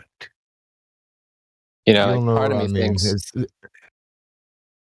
of me thinks the future is their technology, which is all mechanistic material power games, right? Versus, you know, I use the word like an illuminated human being who, you know, has the power of his psyche and, you know, truth. And it's kind of like an epic, you know, science fiction of like you create your own force field around you and you can like alter reality in some ways. And that's like the organic warrior's weapon, you know, sourced within. And then they have these external tools to try to destroy us. And one can win out. You know what I think is still very, like, from all the things I have tested in my life regarding power, I think the greatest power lies upon unconditional love. Like, if you have the ability to love unconditionally, even to a man who has just slapped you into the face, to see that man's reaction when you react with unconditional love, even towards your enemy, you will see how that is the greatest weapon of destructing your enemy. I think that's contradictory, but anyhow. I mean, maybe I'm explaining it in the wrong way, but if you ever countered hatred with love, you will see how love will always win. Yep. True love. If you love your enemy and they want to hate you and kill you, but you love them and show true love to them, it baffles them. It's like pouring water on a fire. They can't comprehend it. They can't fathom it. If someone kills you and you say, I forgive you, before they would do it, or you would even not show any, or see, a better example, if someone kills someone of your family members and you would show complete mercy, that is so much more torture for the murderer than you showing hatred and even trying to kill him, maybe. Well, the way I would translate, they have to live the rest of their life. Like the rest of their life, they have to spend the rest of their days knowing they don't deserve to be alive and that you should have killed them. The way I like to translate that is somehow unconditional love is a power that can neutralize their state of, you know, contrariness to humanity, to life. You know, they just hate life. They want to destroy everything, right? They're just antithetical to creation. They want to create a power structure, make God irrelevant, control all of humanity. Yeah. And, it's not like everyone. Just yeah, the I don't parasitic. mean to interrupt you, bro. But go ahead. Yeah. Hey, Well, no, I just wanted to say that how I'd like to translate the power of love would be it's not you turn the other cheek, they have to suffer in their own moral recognition or something like that for the rest of their life. No, it's like the power of life actually stuns them. They literally can't move, they can't talk, because they are also in a biological suit. They have mind to a degree, and is there some way to just completely neutralize or paralyze their deviant? Good way of explaining it. Yeah. The goal's to get them to repent, not freeze. Just turn around. I mean, but these are like ravaging lunatic mass murderers. I'll cut their head off, or I'll freeze them. Let me pose one question to you. Do you think that one of those can be saved? Because I think that there's somebody in the Bible that happens to be an example of that. Paul, dude was a serial killer. His MO was to kill Christians. Anybody who was a Christian, anybody who was like following this other thing that wasn't old school Torah Pharisaical style, he was killing them. Moses until he and stopped. King David too. Yeah, see, there's tons of killers in the Bible. They repented of what they did. They realized, oh snap, I did something super messed up, and their hearts were broken. So that's maybe they had a conscience at that time, and then that's what saved them, because then they realized what they were doing in this world, and they realized that they were here, and that that it's all about being in a conscious state of reality, of knowing yourself and being aware of you. Each one did have some event though too. Like David was kind of called out on his bullcrap. Like somebody showed up and said, "Hey man, you're kind of effed up, and here's why." It does take like kind of a witness to stand against them and reveal what's going on. And even then, that it's usually it's the person within themselves is what makes the difference. The idea of hell and eternal damnation and like perishing as opposed to death. You can perish, which is like you get like excised from creation. Your soul like dissolves. Deleted, actually. What's that? Kind of a perpetual deletion, actually, but it's not it's something deletion. that God's like, you suck, so I'm gonna get rid of you. It's more like we walk away from Him. We go away from Him. Yeah, and that process of going away from Him is hell, because by contradicting and countering creation, you have to then create your own little experience, and that experience is going to be the one that you were trying to perform in creation in the lifespan that you had. And then so God's like, nope, I'm not going to let you repopulate back into this experience. You have to create your own experience. And then they just devolve out into nothing, and they delete themselves. It's and anything that's not true. What is it? Well, he was trying to, what I think so you have to have yourself. If you don't have yourself, then you have nothing. Therefore, like he just said, you end up deleting yourself.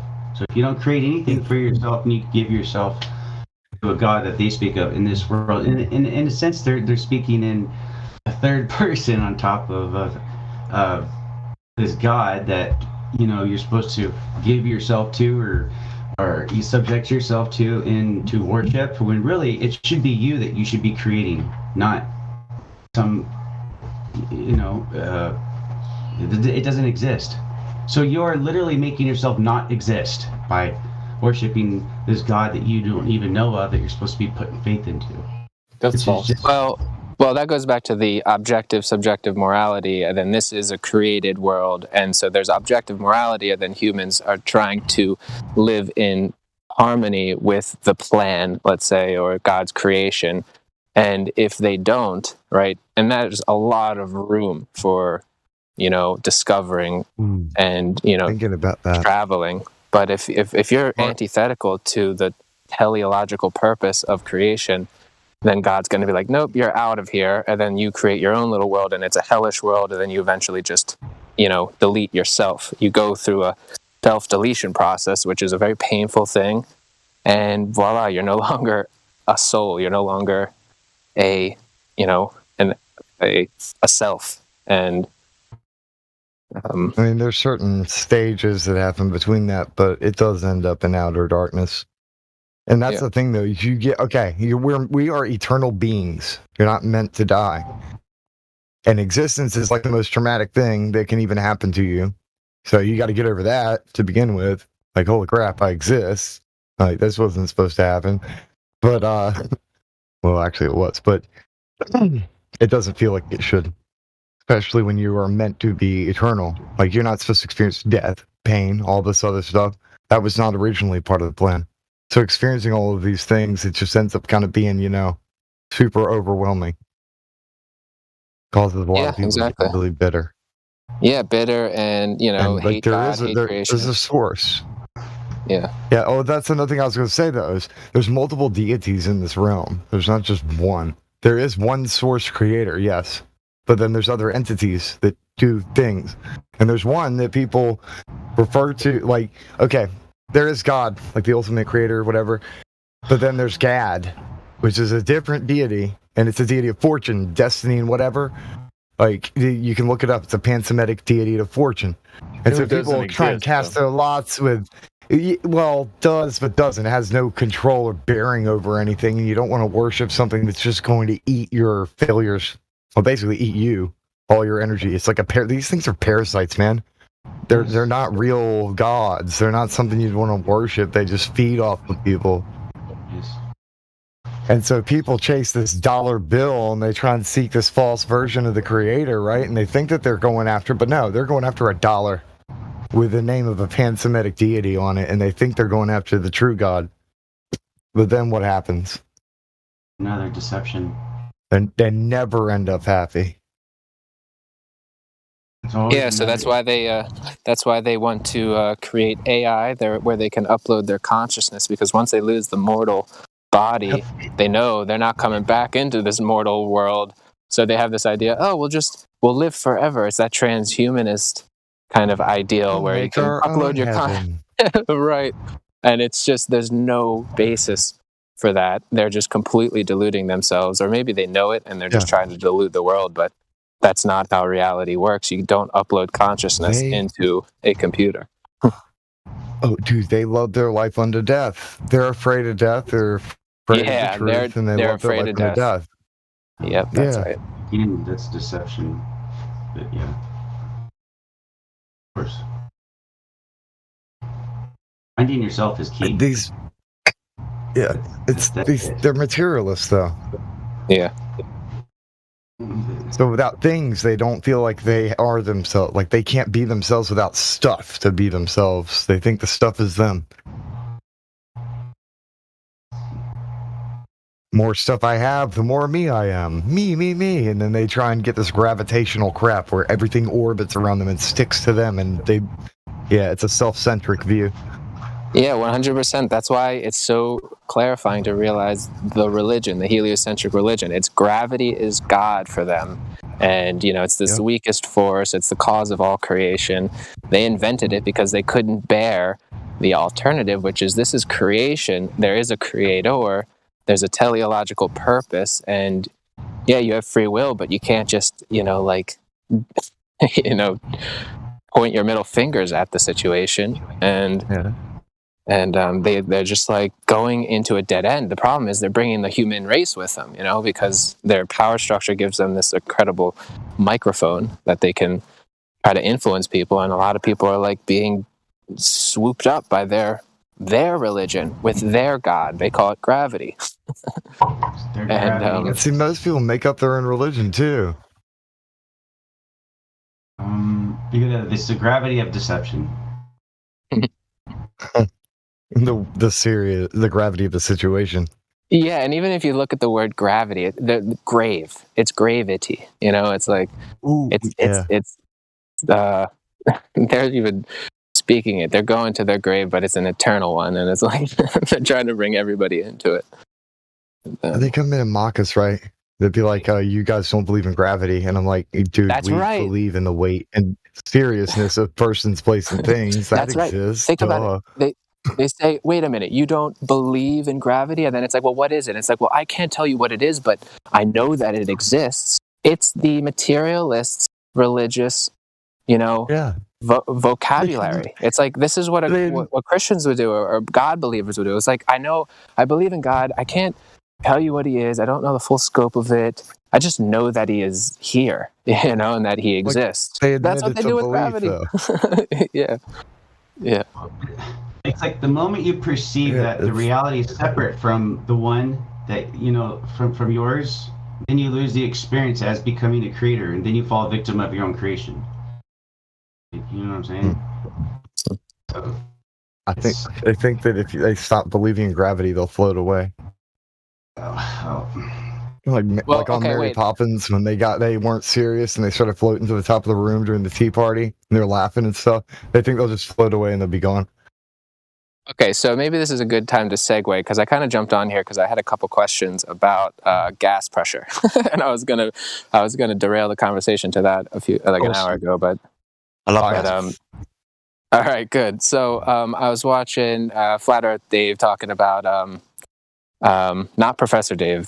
I sometimes confuse them in my vocabulary, but Flat Earth Dave. He's like, so the gravity model, which is the globe model, says, okay, no, there's no problem with what we experience as gas pressure on the surface of the Earth, and the fact that the globe and gravity hold gas to the globe. Okay, and I'm trying to hash that out in my mind, because we say, okay, look, we'll take an experiment. We'll have a vacuum box, or a box vacuum, and then within that box we'll have a smaller box with gas in it, and we'll open up the smaller box. And why doesn't gravity keep the gas down to the Earth? Why does the gas explode out into the vacuum box? Okay, and they're like, this disproves on second law of thermodynamics that it'll evacuate out into the vacuum, yada yada. But what they say is, no, that's not a problem, because in the box, or at least this is how I understand that they might say, is in the smaller box, the atoms or the molecules of air, the gas, is very tightly bound. Okay. And so they're repelling against each other. And so, when you open up that box, that small box, they're gonna repel against each other and kind of escape into the larger vacuum space. And what they say is that as you go up in the atmosphere, that is what's happening. Gas is dispersing, trying to seek, the least amount of space. Okay. And what ends up happening is, as you go higher up in elevation, less and less gas exists. So less and less of that dispersive force exists among the molecules of gas.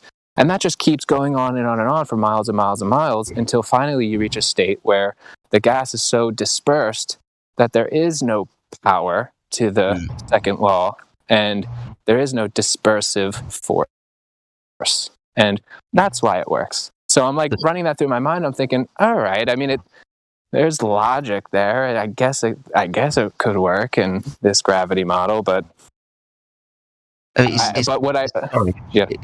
nice that they're making claims about what goes on, but ultimately, if they're going to say that gravity is going to be pulling the gas down, then the gas wants to go down always. But it doesn't. And I get that they say, all right, maybe it runs out of energy. No, it doesn't. When it gets higher up in the sky, it just keeps going. The only thing that's going to stop it is the physical limitations to its environment. Scientifically speaking, we can't even start with observing a phenomena, because gas doesn't act the way that gravity would suggest it should do or need it to. Okay, so, right. I mean, there's okay. Go.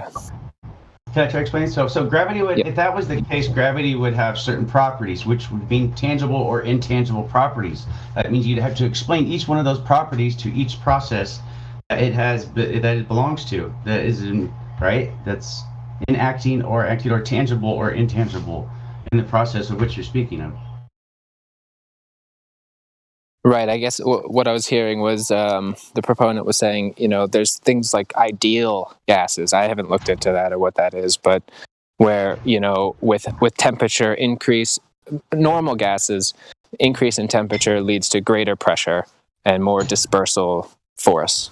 Whereas low temperature, there'll be less energy and less dispersal force. But there's ideal gases where that's reversed, where low temperature actually will result in more dispersal, and higher energy will result in less dispersal or something along those lines. I still don't know how that maps on, but I guess ultimately what they're saying is in the upper atmosphere, they're behaving more like ideal gases, and so you just have gravity is stronger than the minute dispersal force among these very distant molecules. Can you give me the elemental formula for an ideal gas?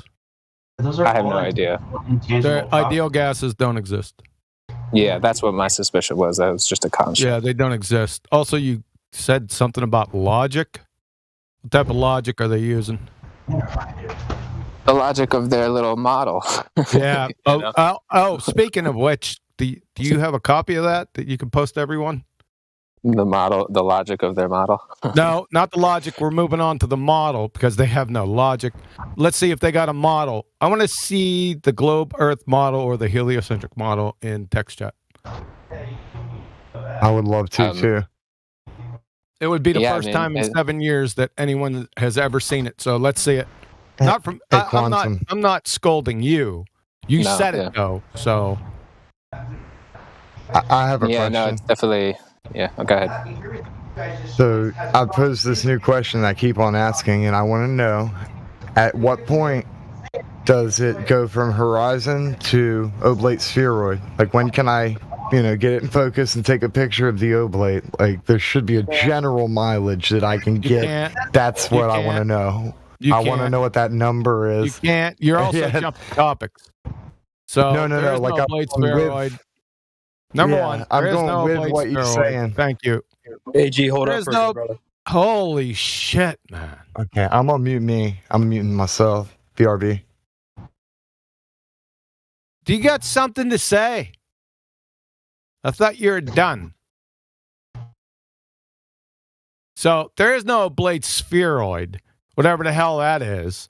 I mean, if that were true, then NASA would have to redact 50 years of their photos, right? So let's get beyond that. Let's get back to the gas pressure. So can somebody explain evaporation to me? Now, it doesn't have to be hyper technical. I don't need the white paper stuff. Just explain evaporation, the rain cycle, please. Distillation. Distillation. I'm not talking about distillation. The evaporation cycle. Same thing. It's similar, but I'm not getting into fucking distillation. Just the water cycle from the beginning. Well, if I invoke probably the much better explanation, which is static, electrostatics is really the God, please don't. What does have to do with electrostatics? Well, that's what I would imagine is what makes clouds form, and then what makes clouds. It's not. What's electrostatics? See, if we're going to go down this road, you're going to get your ass handed to you quick, but I don't want to go down here. Let's go to evaporation. So, do you want me to help you with it? So, there. You got please water. do. Yeah, go ahead. You got water, right? And then the water starts to evaporate for different reasons, right? What is evaporation of water? What happens? It turns into a gas. Yeah. The hydrogen bonds break. Not the hydroxyl bonds, right? Got it? They not intra, intermolecular bonds break. And then what direction does that gas go? Up. Bye-bye fairy tale gravity, right? Depends on how but yes, if it's heat, yes. Bye-bye fairy tale gravity, because the vector is, what did you say? Oh.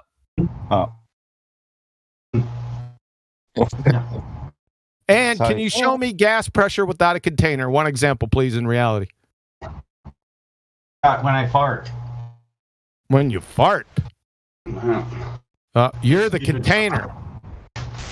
Mm-hmm. Yeah, that's right. Not, unless you're saying you're not the container. Is that what you're saying? No, I'm just a stupid joke. I was just being stupid. Stupid joke. Right? Okay, so wait, can I ask? Wait. The question's solved. See, I would have done this tonight if I didn't get overrun on Ballbusters with the other topics, because that was the topic for tonight, ironically. Can you show anyone gas pressure without a container? Simple, right? Go. No, definitely not. And then, there's no buts after that. There is no buts. Yeah. No. There is one. There's No, there isn't. No, the bleachers. It goes into so there has to be a dome that is surrounding our. Has to be realm. a container. Okay, that's what I meant to say. Yeah. Yeah, there has to be a container. Yes, to have gas pressure. Exactly, you got it. So your example was there has to be a container. Yeah, that's the argument. So what else apart from having to have a container were you then going on to say? No, I was just going to say that is a positive claim, and I like it. I like that that reality. That's the explanation for things. Well, it's demonstrably so. And the consequent of containing gases, and the gas is now under pressure because there's something for the gas to physically press upon. It's a necessary antecedent consequent relationship, isn't it? Mm-hmm. See, the thing is, if you were to, you were speaking about this earlier, your Russian doll example. Within the smallest doll in the middle, there's gas, and every other doll is a vacuum.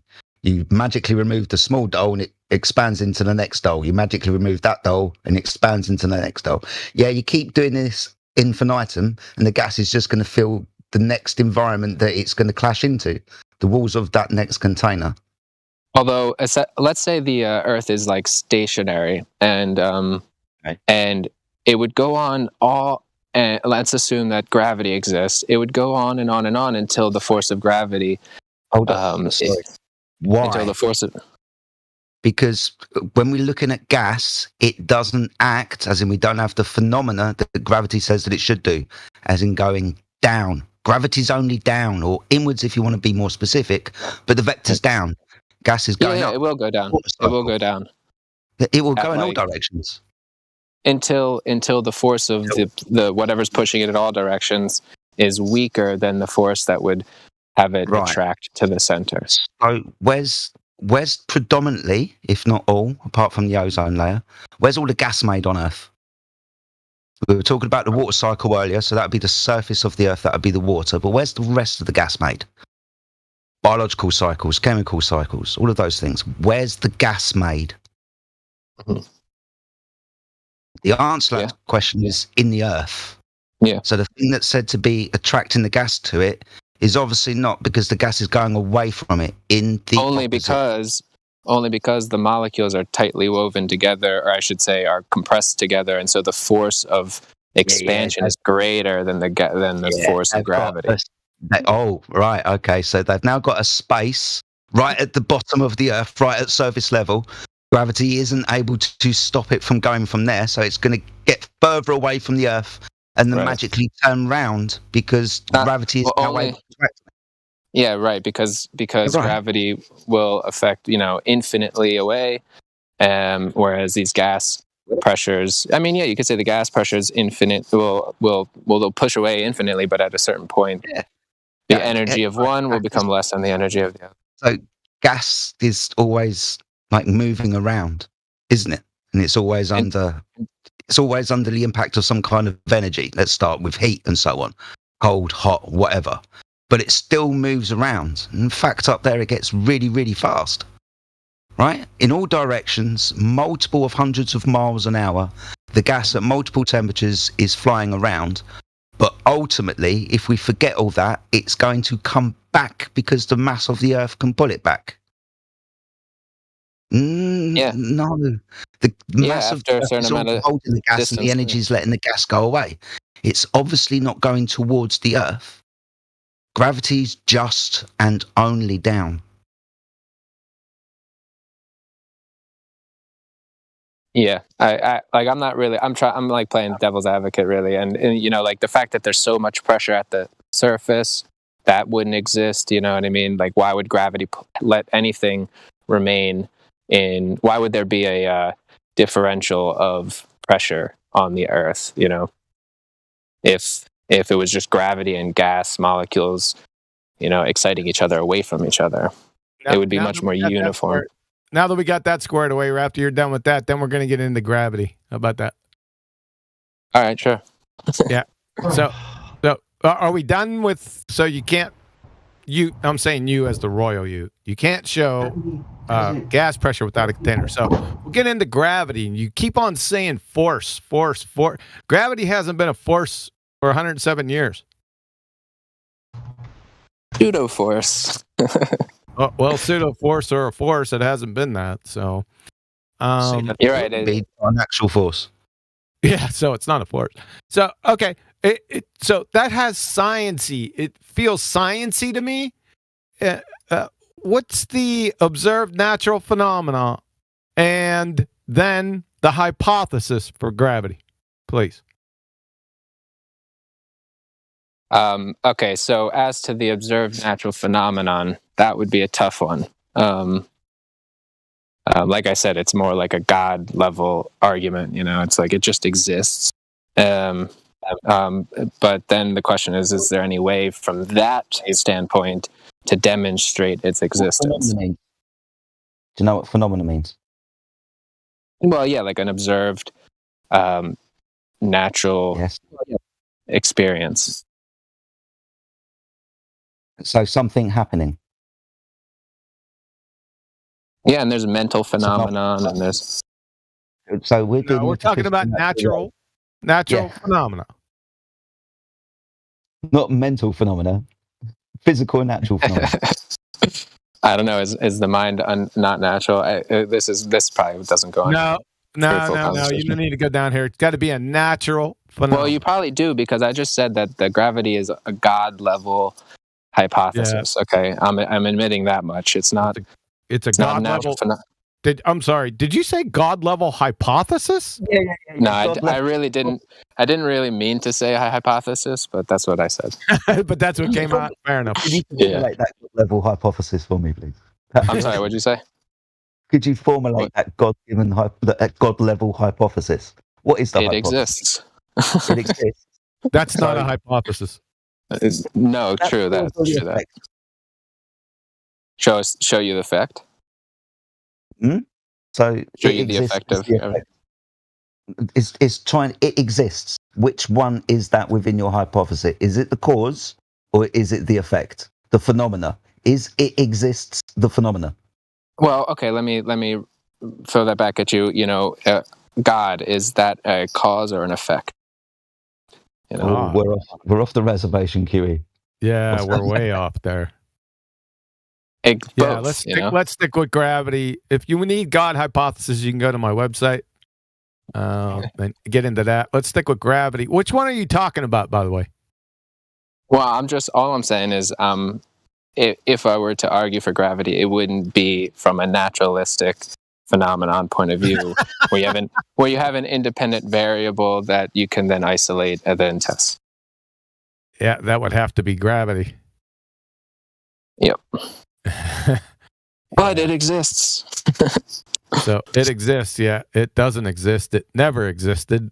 Well, it exists in concept, at least. It's in concept. What? Like unicorn farts. Yeah, or time space. Yeah, space time. Exact. Well, that's what I was asking you. Which gravity are you talking about? Yeah, definitely space time. Yeah, but either one is. So space time, right? Yeah. So that would be Einstein's theory of relativity, general relativity, right? Yes? Yeah. Yeah. That was published November 15th, 1915. In that paper... Are you sure? Are you sure that was the date? That was the date? It wasn't 1905? Yeah, 1915. Okay. General theory of relativity, not special. So, okay. Yes, I know that for an absolute fact. So if it's a scientific theory, an actual one, then within that paper, there has to be an experiment that was validated to confirm the scientific theory. Can somebody get that for me, please? Can you give me an example of a scientific theory that confirms, a scientific experiment that confirms the theory? A scientific theory that confirms a theory? No, a scientific experiment that confirms a theory. Sure, there's tons of them. Why would I need to give you one? We're asking you about gravity. Well, yeah, honestly, to be honest, personally, like when I think about proving or confirming a theory, I like the language of you need an independent variable, eliminate, extra cause, all, dependent variables. You just want to focus on the independent variable and then try to manipulate it and then see if it produces the effect that you're expecting it to produce. But what I do is I think of it as like, well, what is that independent variable in tested and confirmed theories? What is it? That independent variable that you're manipulating, what's it made of?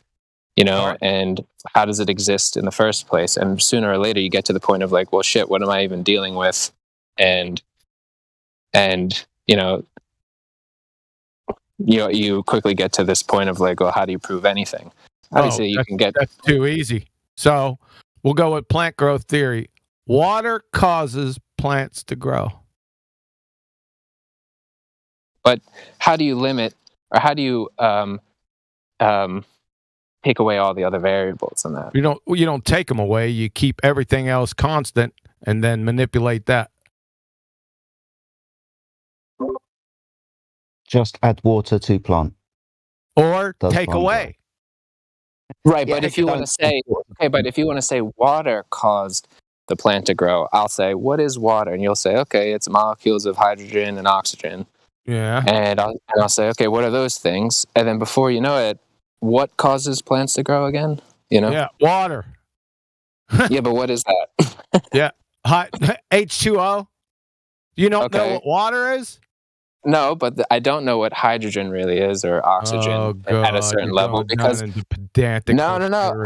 I am. And then, but no, ultimately, when you get to the question of causality, you have to go back to the creator, right? And then so it's like, well, so then no, you don't. No, you don't. If you're a moron, you do. But no, water causes plants to grow. Why do you? Oh my God!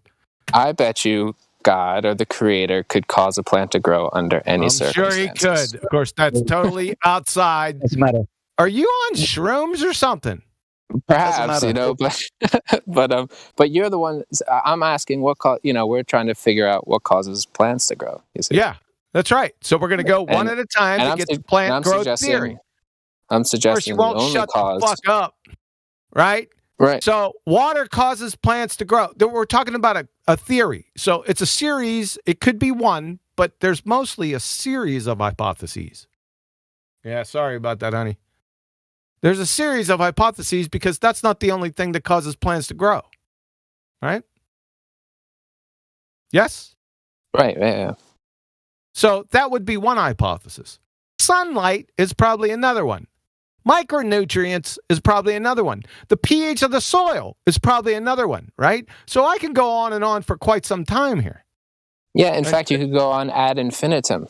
No, you couldn't go ad infinitum. Infinity doesn't exist in reality or in mathematics. And that's infinitum, by the way. Wait, it exists in mathematics, doesn't it? No, it doesn't.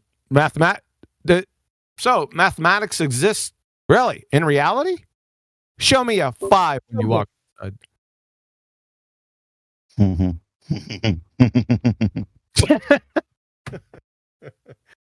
What's your definition of existence?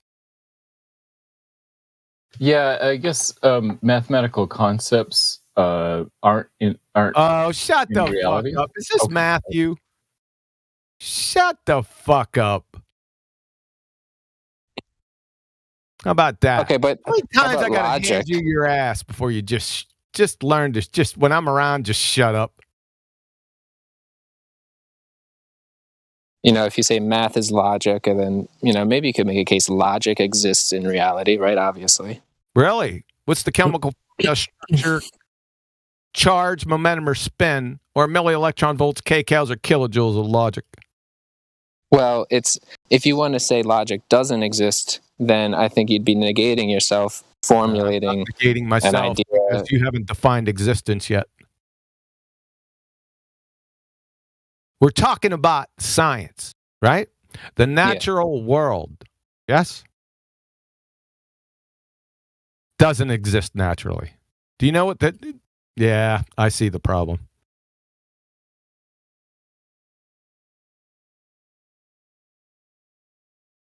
So, what are the categories of existence? Is there categories? Boy, I didn't think I'd be going down this road tonight. But you got to be flexible. Yeah, it's hard to play the devil's advocate for the globe and gravity, but this is how I would do it. Is I would go into the concept world and logic, and start begging the question of how do you know what you know, and it goes forever, really. I know that the Earth's flat, non-spinning, and contained. I know it. Okay, let me bring it back to Earth and try something on this realm. You say the Earth is flat. When does the descriptor flat ever apply to something that's not an object? When does the descriptor flat apply to what? Ever apply to something that's not an object? When would you ever say something is flat and it's not an object with a shape? Flat is a description of a surface. You would have to have a surface, and then a surface of something. Yeah, of an object. Okay. So when you say the Earth is flat, you're begging the question of what is it flat of? What is it flat of? No, we're not begging the question. Yeah. We're not making a claim other than it's observably, measurably, and practically level, and has to be so we can utilize the tools that we use to map and navigate the Earth. Angle measuring devices, for example. So utilizing this, we understand that the Earth, the water has to be level, or we wouldn't be able to use the technology that we use. Yeah, agreed. Making the claim any further than that, I don't know the bounds of the Earth, its limitations, how far it goes down or outwards wide, for example. So then you don't know it is flat. It could be flat for as far as we know, and then it curves into a platform. Yes, but we're not making a claim to a shape. But you are when you say it is flat. We're describing. No, it's not a shape. Yeah, it's not a shape. When is it ever invoked for something that's not a shape? When is it? I guess it's like, oh, that argument fell flat. You know what I mean? Draw flat. Draw the shape flat. Well, I can draw something that is flat. You know. Well, what I mean? let's get to some cowbell. So the Earth is navigatably flat, right? So in celestial navigation, they use sextants. You know what a sextant is? A little bit, yeah. Yeah, it's an angle measuring device. It's like a glorified protractor. Can you define? Yeah, its main mission is to measure elevation angles. You understand that? Right. Mm-hmm. Yeah. Can you define an elevation angle for us? With citation, please. Nope. No citations. Think about the words that are being used, right? Without providing the citation. Elevation. So an angle. What's an angle? Two straight lines meeting a corner point, for example. So that's how we get 90 degrees and 45 degrees. If we talk about an elevation angle, one level surface and a straight line up to something in the sky, possibly, to create an angle. Yeah? Okay. Yeah. Cool. So you understand that you can only measure an angle if both of those lines are straight. Right. Yeah. Awesome. If the Earth was a curved surface, we wouldn't be able to navigate the Earth or map the Earth using angle measuring devices, because angle measuring devices don't work on curved surfaces. Okay, no, that I follow that. Sorry, I was echoing there. So, I follow that. But what I just saw was you were in the realm of geometry, describing, straight lines, and then you invoked Earth flat, because Earth has to be flat in order to be able to make these measurements, because they have to be straight lines and an angle. But we went from geometry to now we're talking about the Earth. And that's right. Yes. What does geometry mean? Right. Okay. Good. So not okay. Good. What does geometry mean? Geometry, measuring the Earth. Thank you very much. All right. What we're practically doing when we're using angle measuring devices. All right, we use angle measuring devices in cartography when we're mapping the Earth, and we use angle measuring devices when we're navigating across the Earth that we've already mapped. We're also using angle measuring devices to get elevation angles to the sky. All of this utilage of elevation angles and angles in itself requires the Earth to be a level surface. If it wasn't a level surface, we wouldn't be using glorified protractors, sextants, angle measuring devices, because they wouldn't fucking work. Yeah, you're done. Elevation angle is the angle between the horizontal plane, and the line of sight measured in the vertical plane. You will not find another definition for elevation angles. That's it. It's over. That's simple. No. What's going to be over eventually is globe proponents